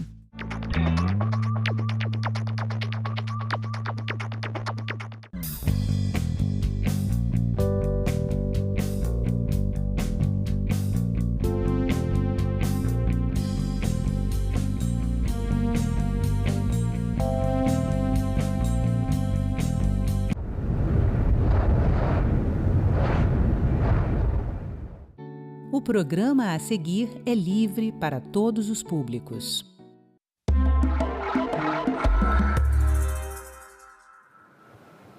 Olá! As imagens das últimas semanas chamaram a atenção do mundo. Temperaturas recordes, incêndios florestais e uma intensa onda de calor atingindo o Reino Unido e outros países da Europa. Foi justamente nesse cenário que líderes, especialistas, empresas e investidores se reuniram em Londres para um dos principais encontros globais sobre ação climática. Mas como discutir o futuro do planeta quando os efeitos das mudanças do clima já fazem parte do dia a dia? Bom, para conversar sobre esse momento, recebemos a jornalista Mariana Caminha, da Climate Bonds, que acaba de voltar da London Climate Action Week. Mariana, seja muito bem-vinda aqui ao programa. Obrigada, é um prazer. Bom, vamos começar dando um panorama dessa Semana do Clima lá em Londres. Como é que foi participar dessa semana e o que foi discutido? É sempre muito bom a gente participar de um evento assim, porque essas Semanas do Clima, elas são uma espécie de aquecimento para a COP, né, que esse ano vai acontecer na Turquia. A Semana do Clima em Londres é a principal semana da Europa, né? É o principal evento climático da Europa. Então, é um evento que esse ano comemora a 8ª edição e foram mais de 1.300 eventos pela cidade inteira, mais de 75 mil pessoas participando, entre cientistas, sociedade civil, mas também políticos, empresários, técnicos, então investidores também. Então a gente teve representantes do mundo inteiro, de todas as áreas que juntas podem fazer a diferença um dia. E como é que foi participar justamente na semana em que foi registrado ali? A gente tem até a imagem de uma câmera que identificou a temperatura de 50 graus em algum dia da semana. Como é que foi participar dessa semana do clima justamente numa semana em que a temperatura subiu tanto? Foi um lembrete muito claro de que a gente já está vivendo os impactos das mudanças do clima. Então, a gente teve eventos, por exemplo, que foram cancelados. Justamente, imagina, uma grande ironia. Um evento sobre mudanças climáticas sendo cancelado justamente por conta das mudanças climáticas. Então, a gente teve vários eventos assim, pessoas relatando dificuldades de mobilidade, por exemplo, porque Londres é uma cidade que, dentro da sua infraestrutura, é extremamente despreparada para o calor, né? É uma cidade que foi construída para outro tipo de clima, para um clima mais frio, mais ameno. Então, os prédios são antigos, alguns são tombados, então não pode colocar ar-condicionado. Então, a gente viu várias disrupções acontecendo durante a semana e foi uma experiência muito clara e eu acho que deu a entender a urgência desse assunto, de que a gente não está falando do futuro, a gente está falando do presente e de como evitar uma catástrofe ainda maior no futuro. E esse tema justamente nessa semana, foi mencionado por quem apresentava, participava dos painéis, as pessoas comentavam sobre isso lá, e isso foi inclusive gancho para discussões dentro da Semana do Clima? Sim. Todos os eventos, primeiramente, assim, você via até o jeito que as pessoas se vestiam. Eu prestei muita atenção na questão dos ventiladores portáteis, que antigamente não tinha. Eu morei alguns anos em Londres, cheguei a 20 anos lá, e 20 anos atrás não existia isso. Né? A gente não via pessoas caminhando com ventilador portátil no verão, e a gente mal está chegando no verão lá. Então, várias adaptações, nas lojas também, foi uma coisa que me chamou muito a atenção, de passar nas lojas e ver sessões inteiras dedicadas a, digamos assim, produtos que vão amenizar o calor, aquele calor extremo que as pessoas estavam sentindo. Então, no caso dos ventiladores portáteis, desde pequenos leques simples, como também pequenos produtos de marcas muito famosas, marcas de alta tecnologia, que estão investindo neste ramo agora, porque sabem que esse é um problema que não vai embora. Né? É um problema que vai piorar. Antes de melhorar, vai piorar.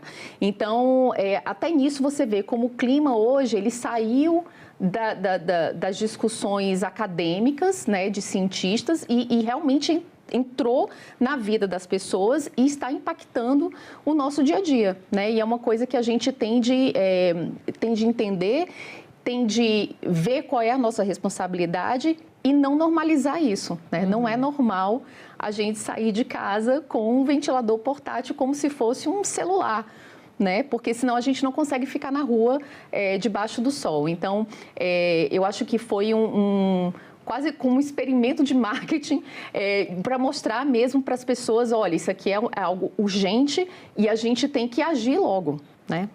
E durante a semana, esse tema, você acha que entra também a questão da resiliência climática, a questão do aquecimento, de como as cidades estão se preparando para essas ondas de calor?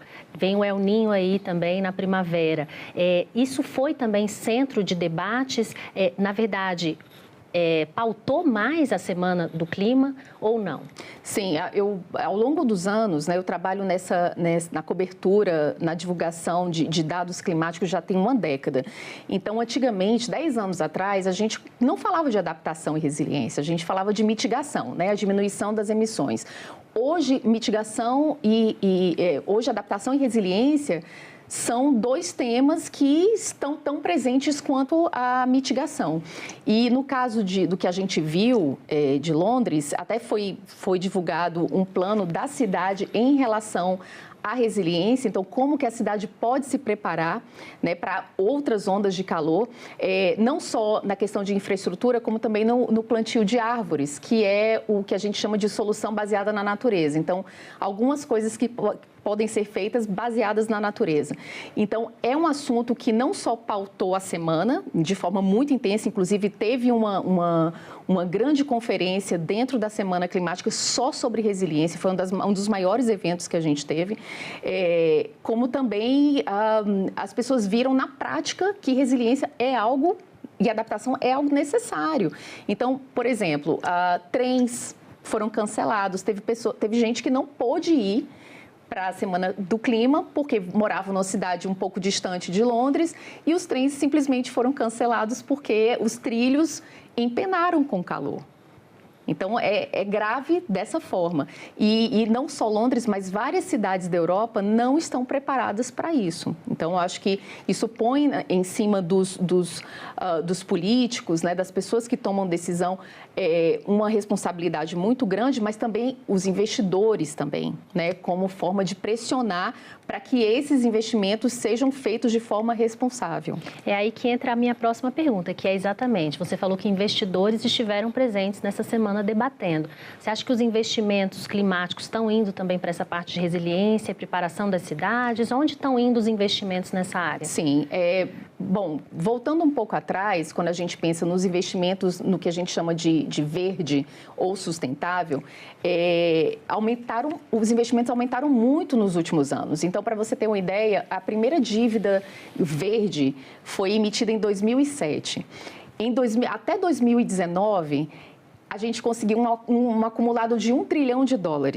De 2020 para cá, ou seja, em 6 anos, nós fomos de $1 trilhão a $6 trilhões.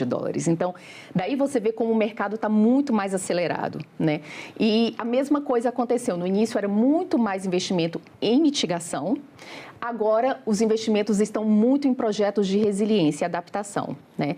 Então, a Climate Bonds, por exemplo, acaba de lançar uma taxonomia de resiliência, que é uma taxonomia, é a primeira do mundo e é inovadora nesse sentido porque ela traz para o investidor mais transparência e credibilidade. Então, eles querem investir em projetos que realmente sejam viáveis e que sejam efetivos nesse sentido, né? Então, as taxonomias, e o Brasil faz pouco tempo, né, na COP passada, a gente teve o lançamento da taxonomia brasileira. Então, a taxonomia, que é esse grande arcabouço do que é considerado verde, né, do que é considerado crível nesse sentido, ajuda muito os investidores, né, a tomarem as suas decisões responsáveis, porque hoje a gente vê que empresas, por exemplo, que não estão investindo em projetos resilientes e projetos que não vão fazer algo pior ao mundo do que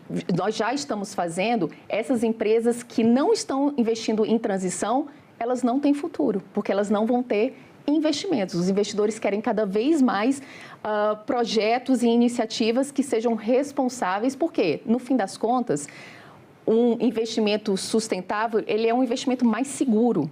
Então, acho que o mercado financeiro ele já entendeu que um risco climático ele é um risco financeiro e ninguém quer perder dinheiro, né? Então, isso aí é uma lógica que vai até acima de valores éticos, se você for pensar, né? O próprio mercado, ele já entendeu que não vale a pena financeiramente investir em algo que faça mal ao planeta.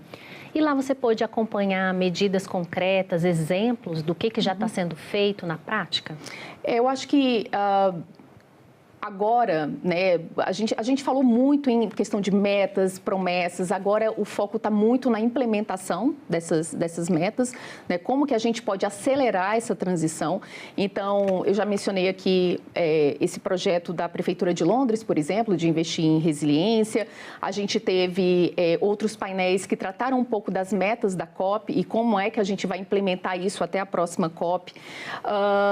Então, sim, são várias pequenas ações que, coletivamente, elas ajudam a gente a acelerar essa transição e não perder tempo, porque cada vez mais a gente vê que está acelerando, né? Os impactos estão cada vez maiores e mais intensos e mais frequentes. Então, a gente não tem muito tempo a perder, né? Temos que fazer essa transição o quanto antes. Agora, essas tensões globais, na sua avaliação, estão atrasando? Ficou claro durante esses debates que essa tensão global, ela acaba dificultando e atrasando essa transição energética? Eu acho que as tensões globais e os problemas geopolíticos, é uma faca de dois gumes, né?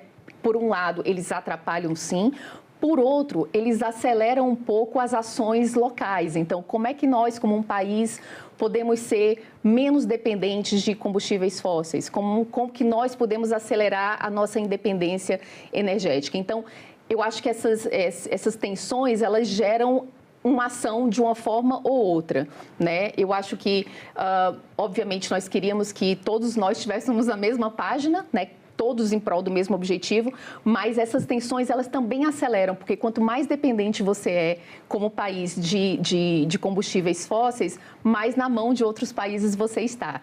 Então, acaba que o problema acelera um pouco as ações governamentais. Você que esteve nessa semana global, que analisou projetos de vários países, como é que você colocaria o Brasil hoje nessa agenda, né? Como é que está o andamento do Brasil, principalmente em relação à transição energética? O Brasil já é um grande exemplo de matriz energética sustentável, né? Isso é muito bom. Eu acho que alguns passos concretos já foram dados, como, por exemplo, a própria taxonomia, que envolve não só questões de mitigação, como também de resiliência. A nossa agricultura, por exemplo, é algo também, ao contrário do que muita gente pensa, a nossa agricultura é uma agricultura muito positiva na questão de emissões, apesar da questão do metano, que eu acho que foi um grande tema também que foi discutido nessa semana de Londres, como que a gente pode diminuir as emissões de metano, que é um gás que demora muito mais para se dissolver. Então, para a gente fazer essa transição mais rápida, temos que diminuir o quanto antes essa emissão de metano, mas o Brasil está muito engajado na questão de financiamento climático. Eu tive o prazer de ver isso acontecendo ao longo desses últimos 10 anos, né? A emissão da primeira dívida soberana sustentável, a criação da taxonomia brasileira, a evolução da nossa agricultura, né? Dos projetos sustentáveis dentro da nossa agricultura, que trazem oportunidades de investimento de fora incríveis.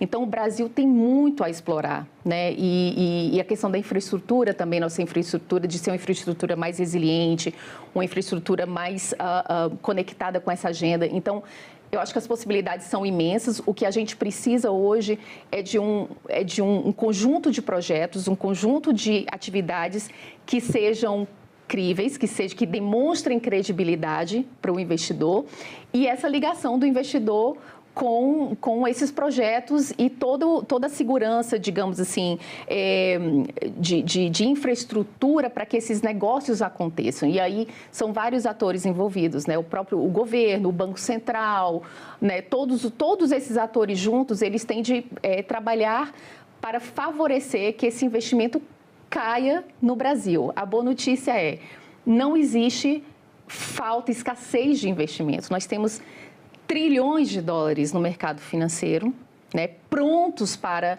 cair, serem utilizados em projetos críveis. Exatamente. Né? Então, assim, essa é a boa notícia. A gente não está falando de um cenário que não há dinheiro. Existe dinheiro suficiente. Existem investidores que estão famintos por projetos sustentáveis.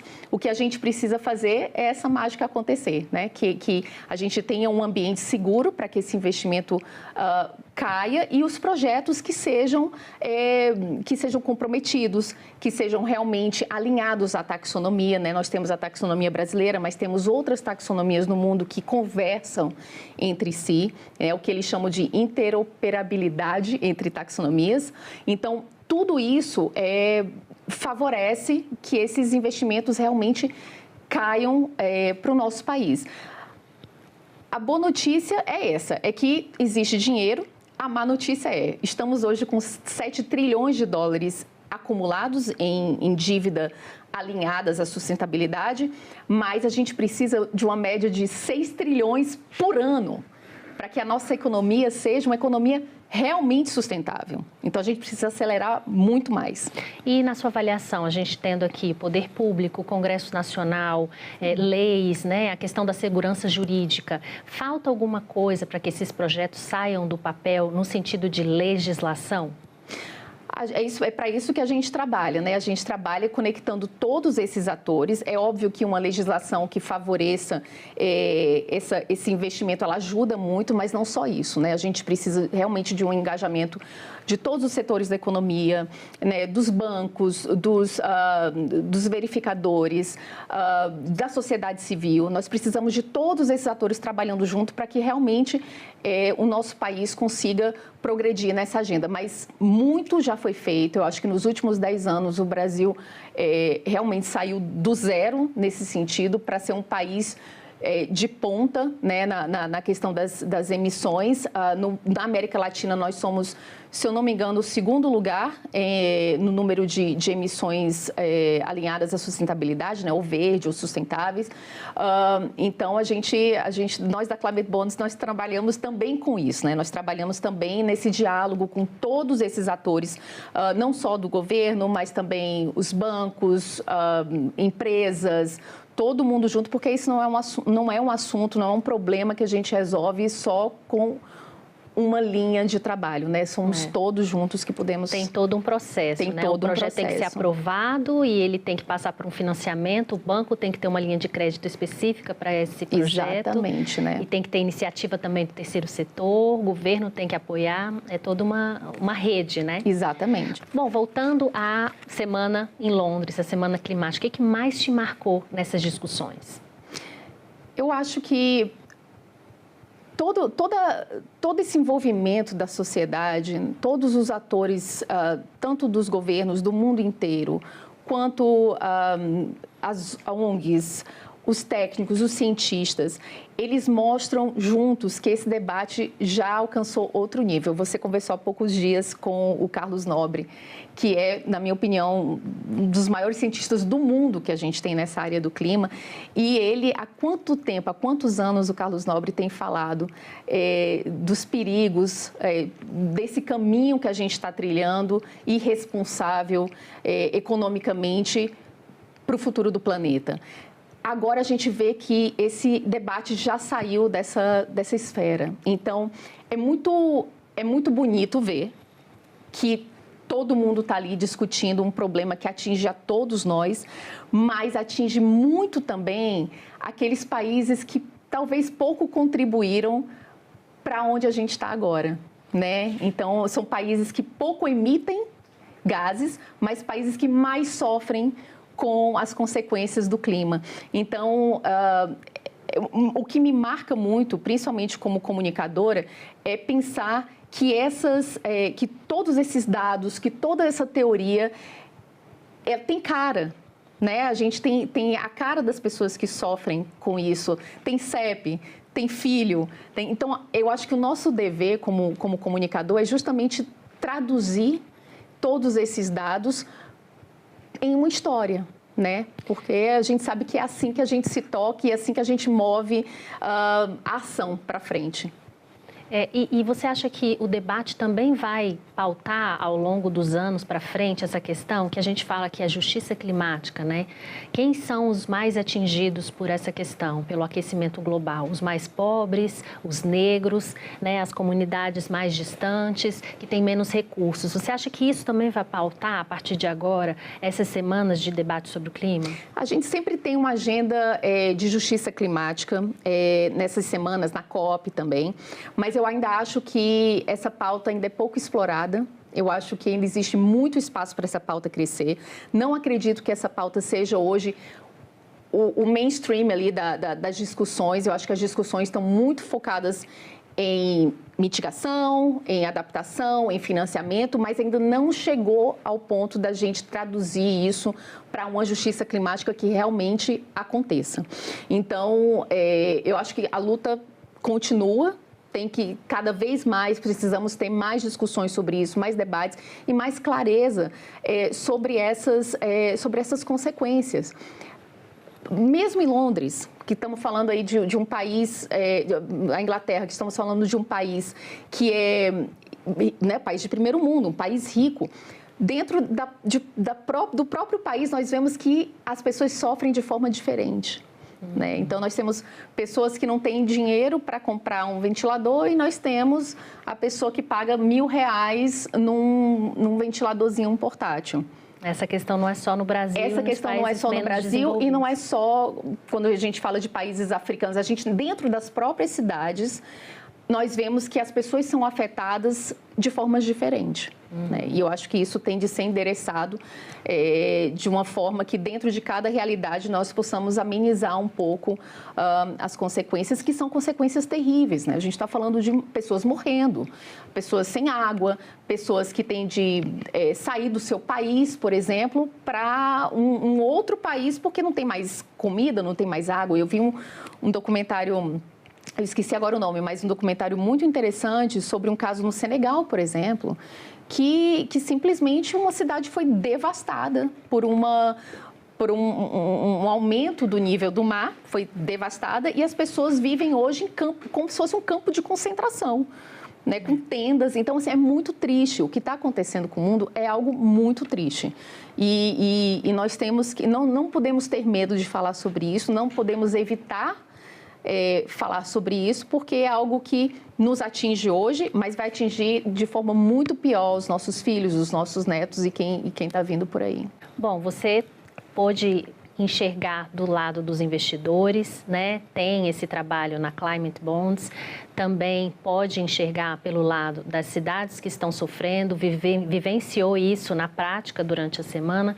Qual é a reflexão que a gente pode deixar sobre isso, tendo a visão de que quem pode mudar isso é exatamente quem tem mais poder?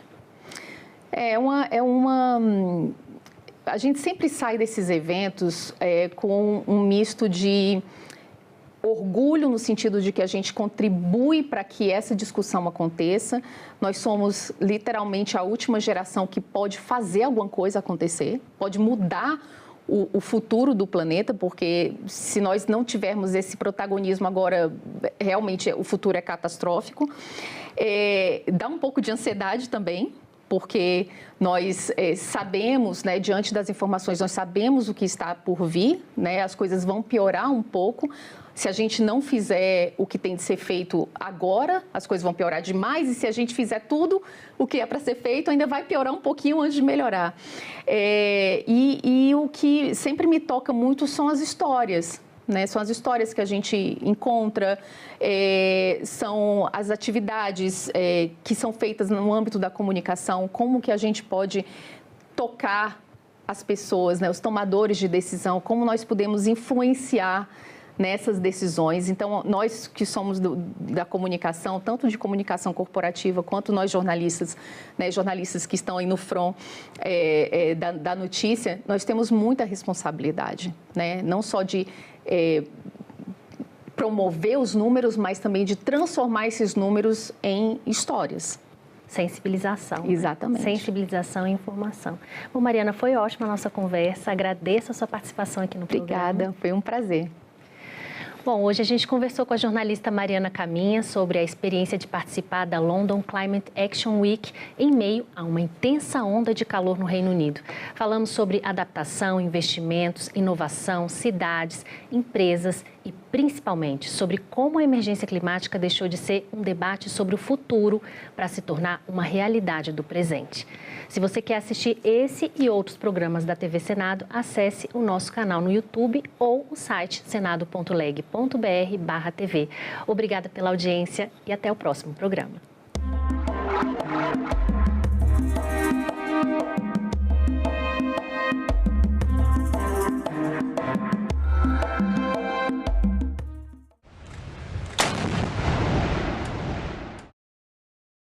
Os hemocentros públicos, eles são responsáveis pela coleta, processamento, distribuição e atendimento 100% da rede pública de saúde do país. O sangue possui diversos componentes e a gente tem as hemácias, as plaquetas, os leucócitos, que são as células de defesa. Eu acho de boa, mas eu entendo que tem gente que tem medo de agulha, né? Para essas pessoas é compreensível não quererem doar. Em discussão, hoje, 20h, aqui na TV Senado. Neste mês, a TV Senado exibe documentários com mulheres que lutam contra diferentes tipos de violência, no Brasil e no mundo. Somos todas iguales, mujeres. Seguí notando que había todas las mujeres que sufren violencia, uno las reconoce enseguida. Mostra Senadoc. Toda sexta, a partir das 9h, aqui na TV Senado.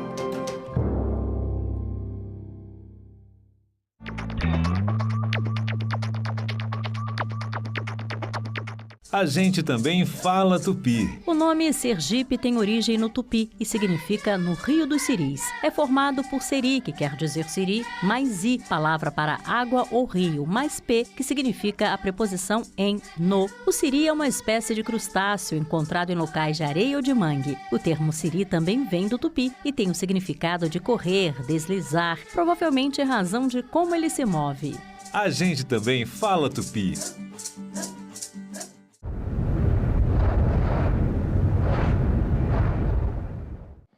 Olá, está começando agora o Senado Notícias Revista e você vai ver nesta edição. Plenário aprova projeto para segurar o preço dos combustíveis em meio às crises internacionais. Segue para a sanção presidencial o Profert, que terá 10 bilhões de reais para a construção e modernização de fábricas de fertilizantes no país. Criado pela Comissão de Constituição e Justiça, o Estatuto de Cães e Gatos vai garantir direitos para estes animais, como alimentação e água. Você acompanha comigo estes e outros destaques que movimentaram o Senado.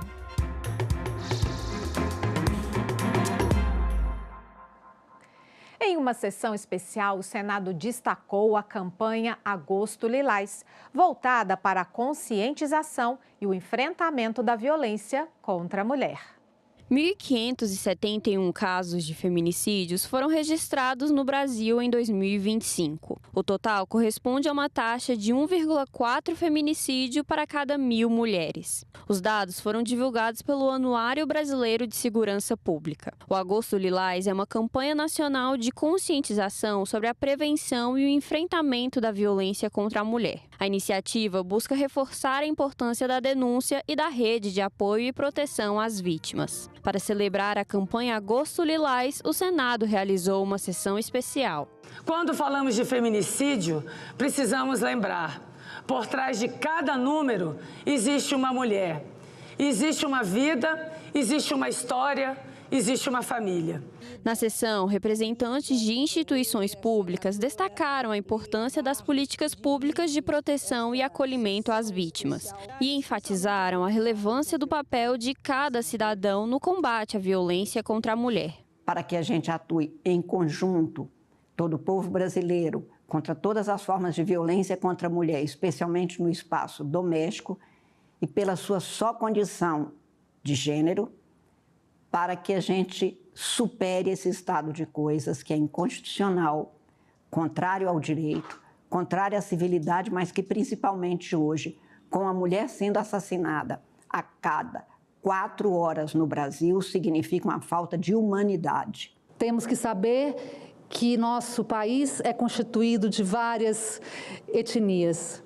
E muitas delas, e vamos falar especialmente das mulheres negras e das mulheres indígenas, sofreram violências no passado que ainda hoje se refletem nas formas como essas violências se dão nos dias atuais e que, portanto, as políticas públicas, as leis e todo o sistema de justiça tem que estar atento a isso.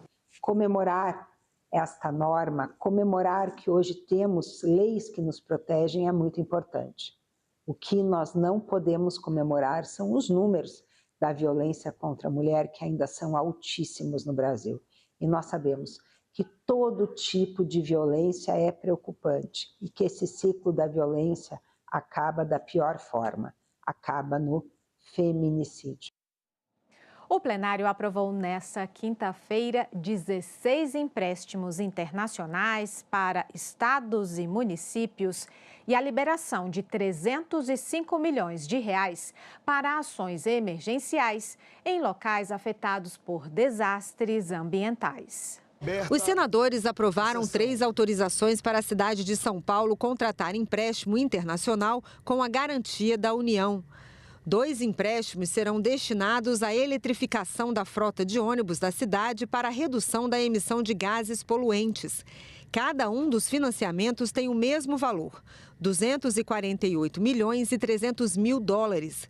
O Banco Interamericano de Desenvolvimento é um financiador. A outra instituição que empresta é o Banco Mundial.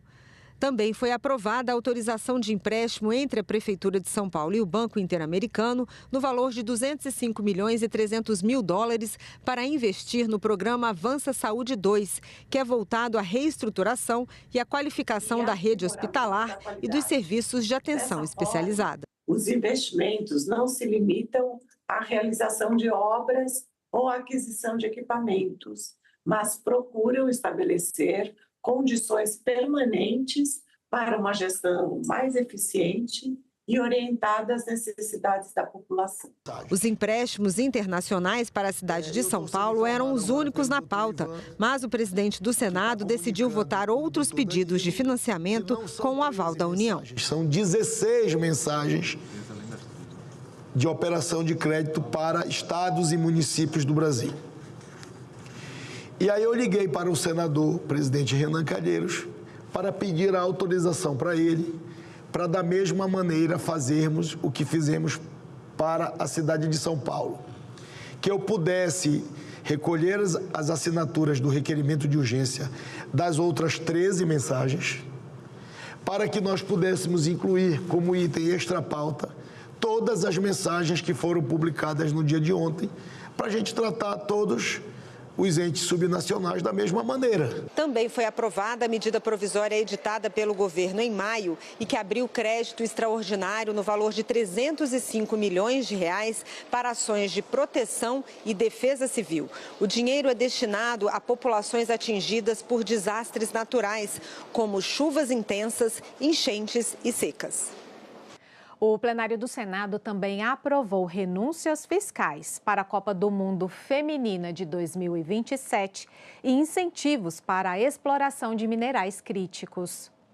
O projeto que reduz impostos dos combustíveis foi uma solução construída por acordo entre Executivo e Legislativo para destravar matérias da área fiscal. A proposta cria regras para o governo federal abrir mão de receitas, como as dos combustíveis, e compensar essa renúncia com recursos extraordinários do petróleo. O objetivo é reduzir os impactos do conflito no Oriente Médio sobre a economia brasileira. No acordo costurado entre os poderes, outros temas foram incluídos no texto, como minerais críticos e estratégicos, fertilizantes e a Copa do Mundo Feminina de 2027. Segundo a liderança do governo, a negociação sobre o texto reuniu medidas de política pública e regras fiscais. Incluiu ainda ajustes nos novos impostos criados pela reforma tributária, IBS e CBS, para o setor agropecuário, além de regras para empresas exportadoras e outras adequações orçamentárias.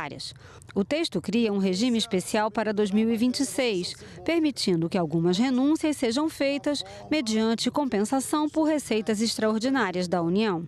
O objetivo é compatibilizar políticas públicas com responsabilidade fiscal. São inegáveis os efeitos deletérios do conflito no Oriente Médio sobre a economia brasileira. O efeito mais imediato é a elevação do preço dos combustíveis. O Brasil adotou algumas medidas, como a redução de tributos federais e a concessão de subvenções a produtores e importadores, condicionadas à redução equivalente do preço de venda, que amorteceram o choque sobre os preços domésticos. É necessário, contudo, que essas políticas se mantenham. Por isso, o PLP prevê a possibilidade de continuidade de benefícios tributários e assegura um prazo de 30 dias para que o agente econômico elegível à subvenção receba os valores devidos.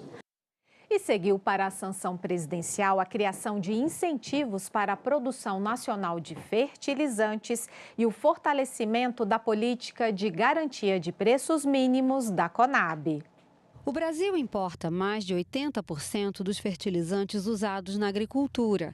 Essa dependência externa é hoje um dos maiores desafios estratégicos para o agronegócio nacional, principalmente no momento de conflitos internacionais. A proposta aprovada pelo plenário nesta terça-feira cria o Profert, Programa de Desenvolvimento da Indústria de Fertilizantes. O objetivo é conceder incentivos fiscais para atrair investimentos na produção nacional dos fertilizantes. O Profert deve funcionar em 3 pilares de incentivo industrial: criação de um fundo para apoiar projetos de inovação e reduzir riscos de mercado. Crédito financeiro por linhas de financiamento de longo prazo operadas pelo BNDES, além de crédito fiscal de até 20% para amortecer custos de produção. E cotas de mercado definidas por uma meta de mistura obrigatória de conteúdo nacional nos fertilizantes comercializados no país. O programa deve beneficiar fertilizantes minerais, sintéticos e orgânicos, além de bioinsumos, biofertilizantes, remineralizadores e suas matérias-primas. Os eventos ocorridos nos últimos anos, notadamente os impactos da guerra entre Rússia e Ucrânia e os conflitos no Oriente Médio, evidenciaram a vulnerabilidade do abastecimento nacional de fertilizantes e reforçaram a necessidade de ampliar a capacidade produtiva instalada no país. A redução dessa dependência constitui medida relevante não apenas para a política agrícola, mas também para a segurança alimentar e nutricional, a estabilidade econômica e a resiliência das cadeias produtivas do agronegócio nacional. Outra proposta ligada ao agronegócio autoriza a União a comprar produtos básicos da política de garantias de preços mínimos por até 25% acima do valor. Essa política, gerenciada pela Companhia Nacional de Abastecimento, é um instrumento do governo federal para proteger o produtor rural contra oscilações bruscas nos preços no mercado. O projeto também permite à Conab vender produtos básicos diretamente a micro e pequenas indústrias de alimentos, a micro e pequenas empresas dedicadas ao varejo alimentar e a cooperativas e associações. E tomou posse nesta semana o senador Sargento Reginaldo, do PSDB do Ceará, na condição de primeiro suplente do senador licenciado Eduardo Girão, do Partido Novo.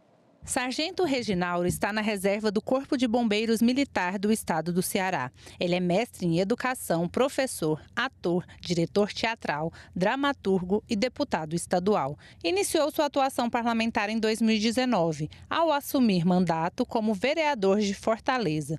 Foi eleito para a legislatura 2021-2024 e, em 2022, conquistou uma cadeira na Assembleia Legislativa do Estado do Ceará. Sargento Reginaldo assume o mandato de senador na condição de primeiro suplente de Eduardo Girão. Assumo esse mandato por 4 meses apenas, na casa mais importante do poder legislativo brasileiro, com a responsabilidade de não apenas defender a pauta da segurança pública, mas também como um paciente oncológico que já venceu 3 batalhas contra o câncer. Lembrar ao Brasil, lembrar a essa casa, lembrar aos governantes, nós temos em vigor no Brasil uma lei chamada Lei dos 60 Dias. Uma vez em posse do diagnóstico, o paciente precisa ter acesso ao início do tratamento em 60 dias, porque o câncer não espera. A Comissão de Constituição e Justiça aprovou a criação do Estatuto de Cães e Gatos e o aumento da punição para maus tratos contra qualquer animal. Seres sencientes, ou seja, capazes de sentir dor, sofrimento, medo, prazer ou afeto. Assim, cães e gatos são reconhecidos no Estatuto, que também garante a eles direitos básicos, como, por exemplo, acesso à água limpa e alimentação adequada, abrigo seguro, assistência veterinária, vacinação, proteção contra abandono e maus tratos. Direitos que os responsáveis pelos animais deverão garantir. De acordo com o texto, quem tem um cão ou gato será responsável também por evitar fugas, prevenir acidentes, recolher os dejetos em vias públicas e conduzir cães com guia, coleira ou peitoral em locais públicos. O projeto também determina a identificação dos cães e gatos no Cadastro Nacional de Animais Domésticos, instituído por uma lei de 2024. O texto ainda prevê obrigações para o poder público, como, por exemplo, a implantação de políticas de proteção animal, programas de castração, campanhas educativas sobre custódia responsável, atendimento veterinário gratuito para pessoas em situação de vulnerabilidade e ações de resgate e acolhimento de animais em desastres ambientais. O projeto também cria sanções administrativas e tipos penais específicos para maus-tratos. O texto será analisado agora pela Comissão de Meio Ambiente. O projeto fortalece a conscientização social e contribui para a redução dos índices de abandono, maus-tratos, problemas que afetam milhões de animais em todo o país e geram impactos relevantes para a saúde pública e para a gestão urbana. A CCJ aprovou também um outro projeto que prevê penas mais duras para maus-tratos a qualquer animal, não apenas cães e gatos. O texto estabelece também a criação de um sistema nacional de prevenção e detecção dessas infrações. As penas para maus-tratos passam a variar de 2 a 5 anos de reclusão, podendo chegar a até 6 anos em casos que envolvam tortura, abuso sexual ou quando houver transmissão das agressões em redes sociais. A pena também é aumentada em caso de morte do animal. O texto será submetido a turno suplementar. O substitutivo também promove alterações no ECA, relativas à educação para a prevenção da violência, a prestação de serviços à comunidade e entidades de proteção animal, a aplicação excepcional de medida de internação em caso de violência grave contra o animal e as medidas destinadas também aos pais ou responsáveis.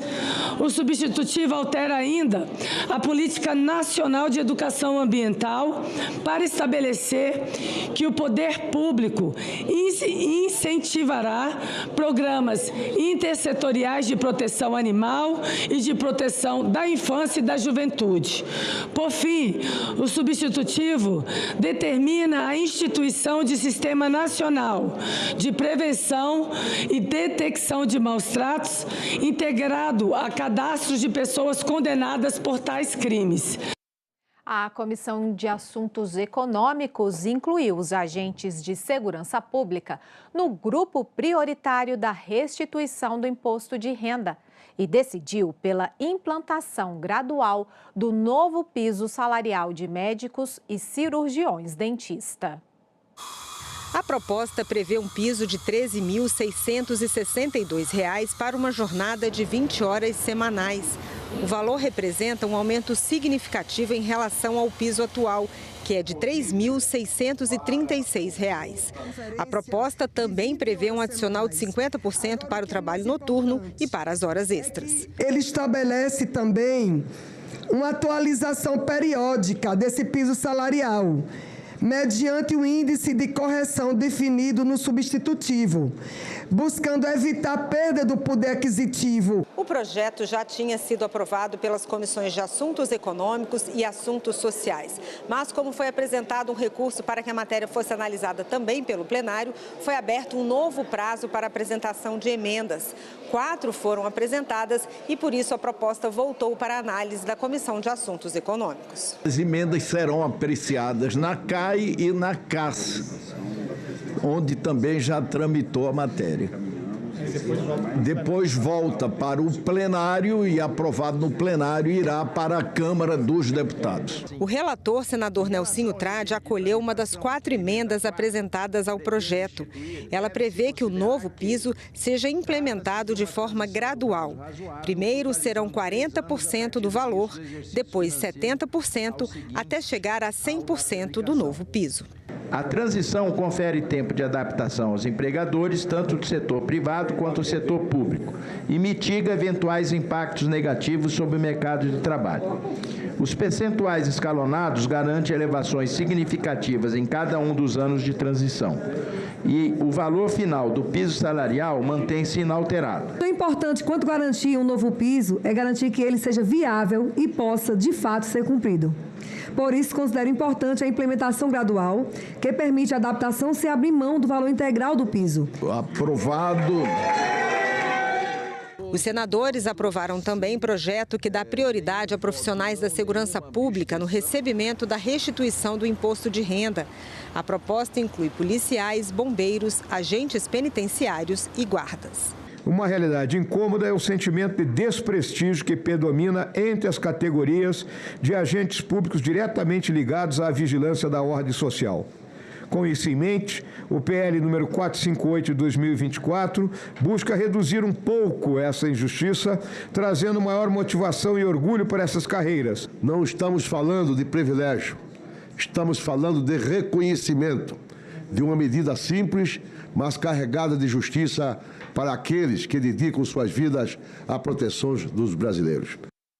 As comissões de Direitos Humanos e de Assuntos Sociais discutiram um tratamento no Sistema Único de Saúde para pacientes com uma doença rara no sangue, a chamada HPN. A cada 237 mil brasileiros, um pode ter a doença, segundo o Ministério da Saúde. O debate chegou às comissões por conta de um impasse no protocolo do Sistema Único de Saúde para tratar os pacientes. Os avanços terapêuticos nos últimos anos são reconhecidos, mas ainda não aplicados, segundo a presidente da Comissão de Direitos Humanos. Não se trata apenas de um problema administrativo para quem convive com uma doença grave e progressiva. Tempo é parte do tratamento. A demora pode significar manutenção de sintomas incapacitantes, agravamento clínico, hospitalizações e maior impacto sobre a vida profissional, familiar e social. Pode significar também maior utilização de outros serviços do SUS. A HPN é uma doença rara e grave do sangue que ocorre por uma alteração genética adquirida na vida adulta. O paciente com HPN, como já foi dito aqui, é uma doença que tem uma mutação adquirida. Na verdade, pode acontecer com qualquer um de nós, a partir do momento que é adquirido, nós não sabemos por que ocorre. Então, ocorre uma mutação e esse sistema complemento, que faz parte do sistema imunológico, passa a agredir as nossas hemácias, como mostra aqui no slide.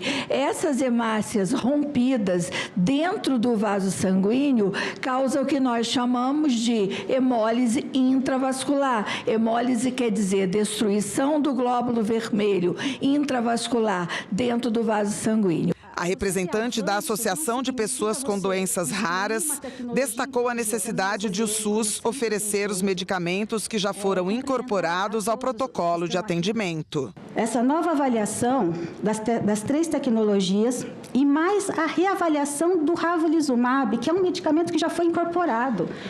Isso a gente não pode aceitar, a gente não pode admitir, a gente não quer retrocessos. Está gerando uma insegurança, tanto para os pacientes, para as famílias, como para os próprios especialistas que aguardam.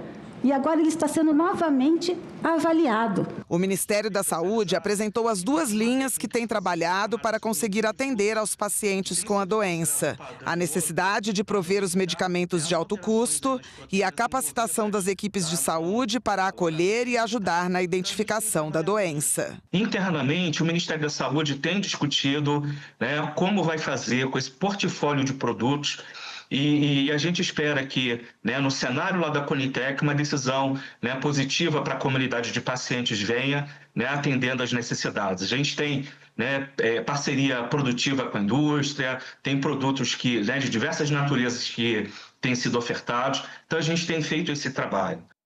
A Comissão de Ciência e Tecnologia terá uma subcomissão para acompanhar o desenvolvimento de vacinas no Brasil. Os senadores aprovaram a criação de uma subcomissão permanente que vai acompanhar o desenvolvimento de vacinas no Brasil. Hoje o Brasil tem capacidade de desenvolver as suas vacinas, qualquer vacina. E isso é extremamente importante. No hemisfério sul do país, o Brasil pode e deve ser o hub de desenvolvimento de vacinas. Isso, geopoliticamente, também é muito importante. Parabéns, né? Muito importante. Foi aprovada também a Política Nacional de Educação Digital, que trata sobre o uso ético, crítico e responsável das tecnologias digitais. A ciência e tecnologia, ela está na ponta de lança disso. Então, o pedido que eu tenho feito já de tanto tempo, né, desde o começo do Ministério, e continuo aqui, a todos aqueles que têm a caneta para tomar decisões, né, ou têm a responsabilidade com a população brasileira de tomar decisões, que tome a ciência, a tecnologia, as inovações, a educação focada, o empreendedorismo como prioritários. A comissão aprovou ainda a Comenda Nied Guidon, que vai homenagear pessoas físicas ou jurídicas com atuação de destaque em prol do patrimônio científico nacional. A propaganda eleitoral começa a ser divulgada no dia 16 de agosto, mas o pedido de votos pelos candidatos está sujeito a regras. São várias as proibições para a propaganda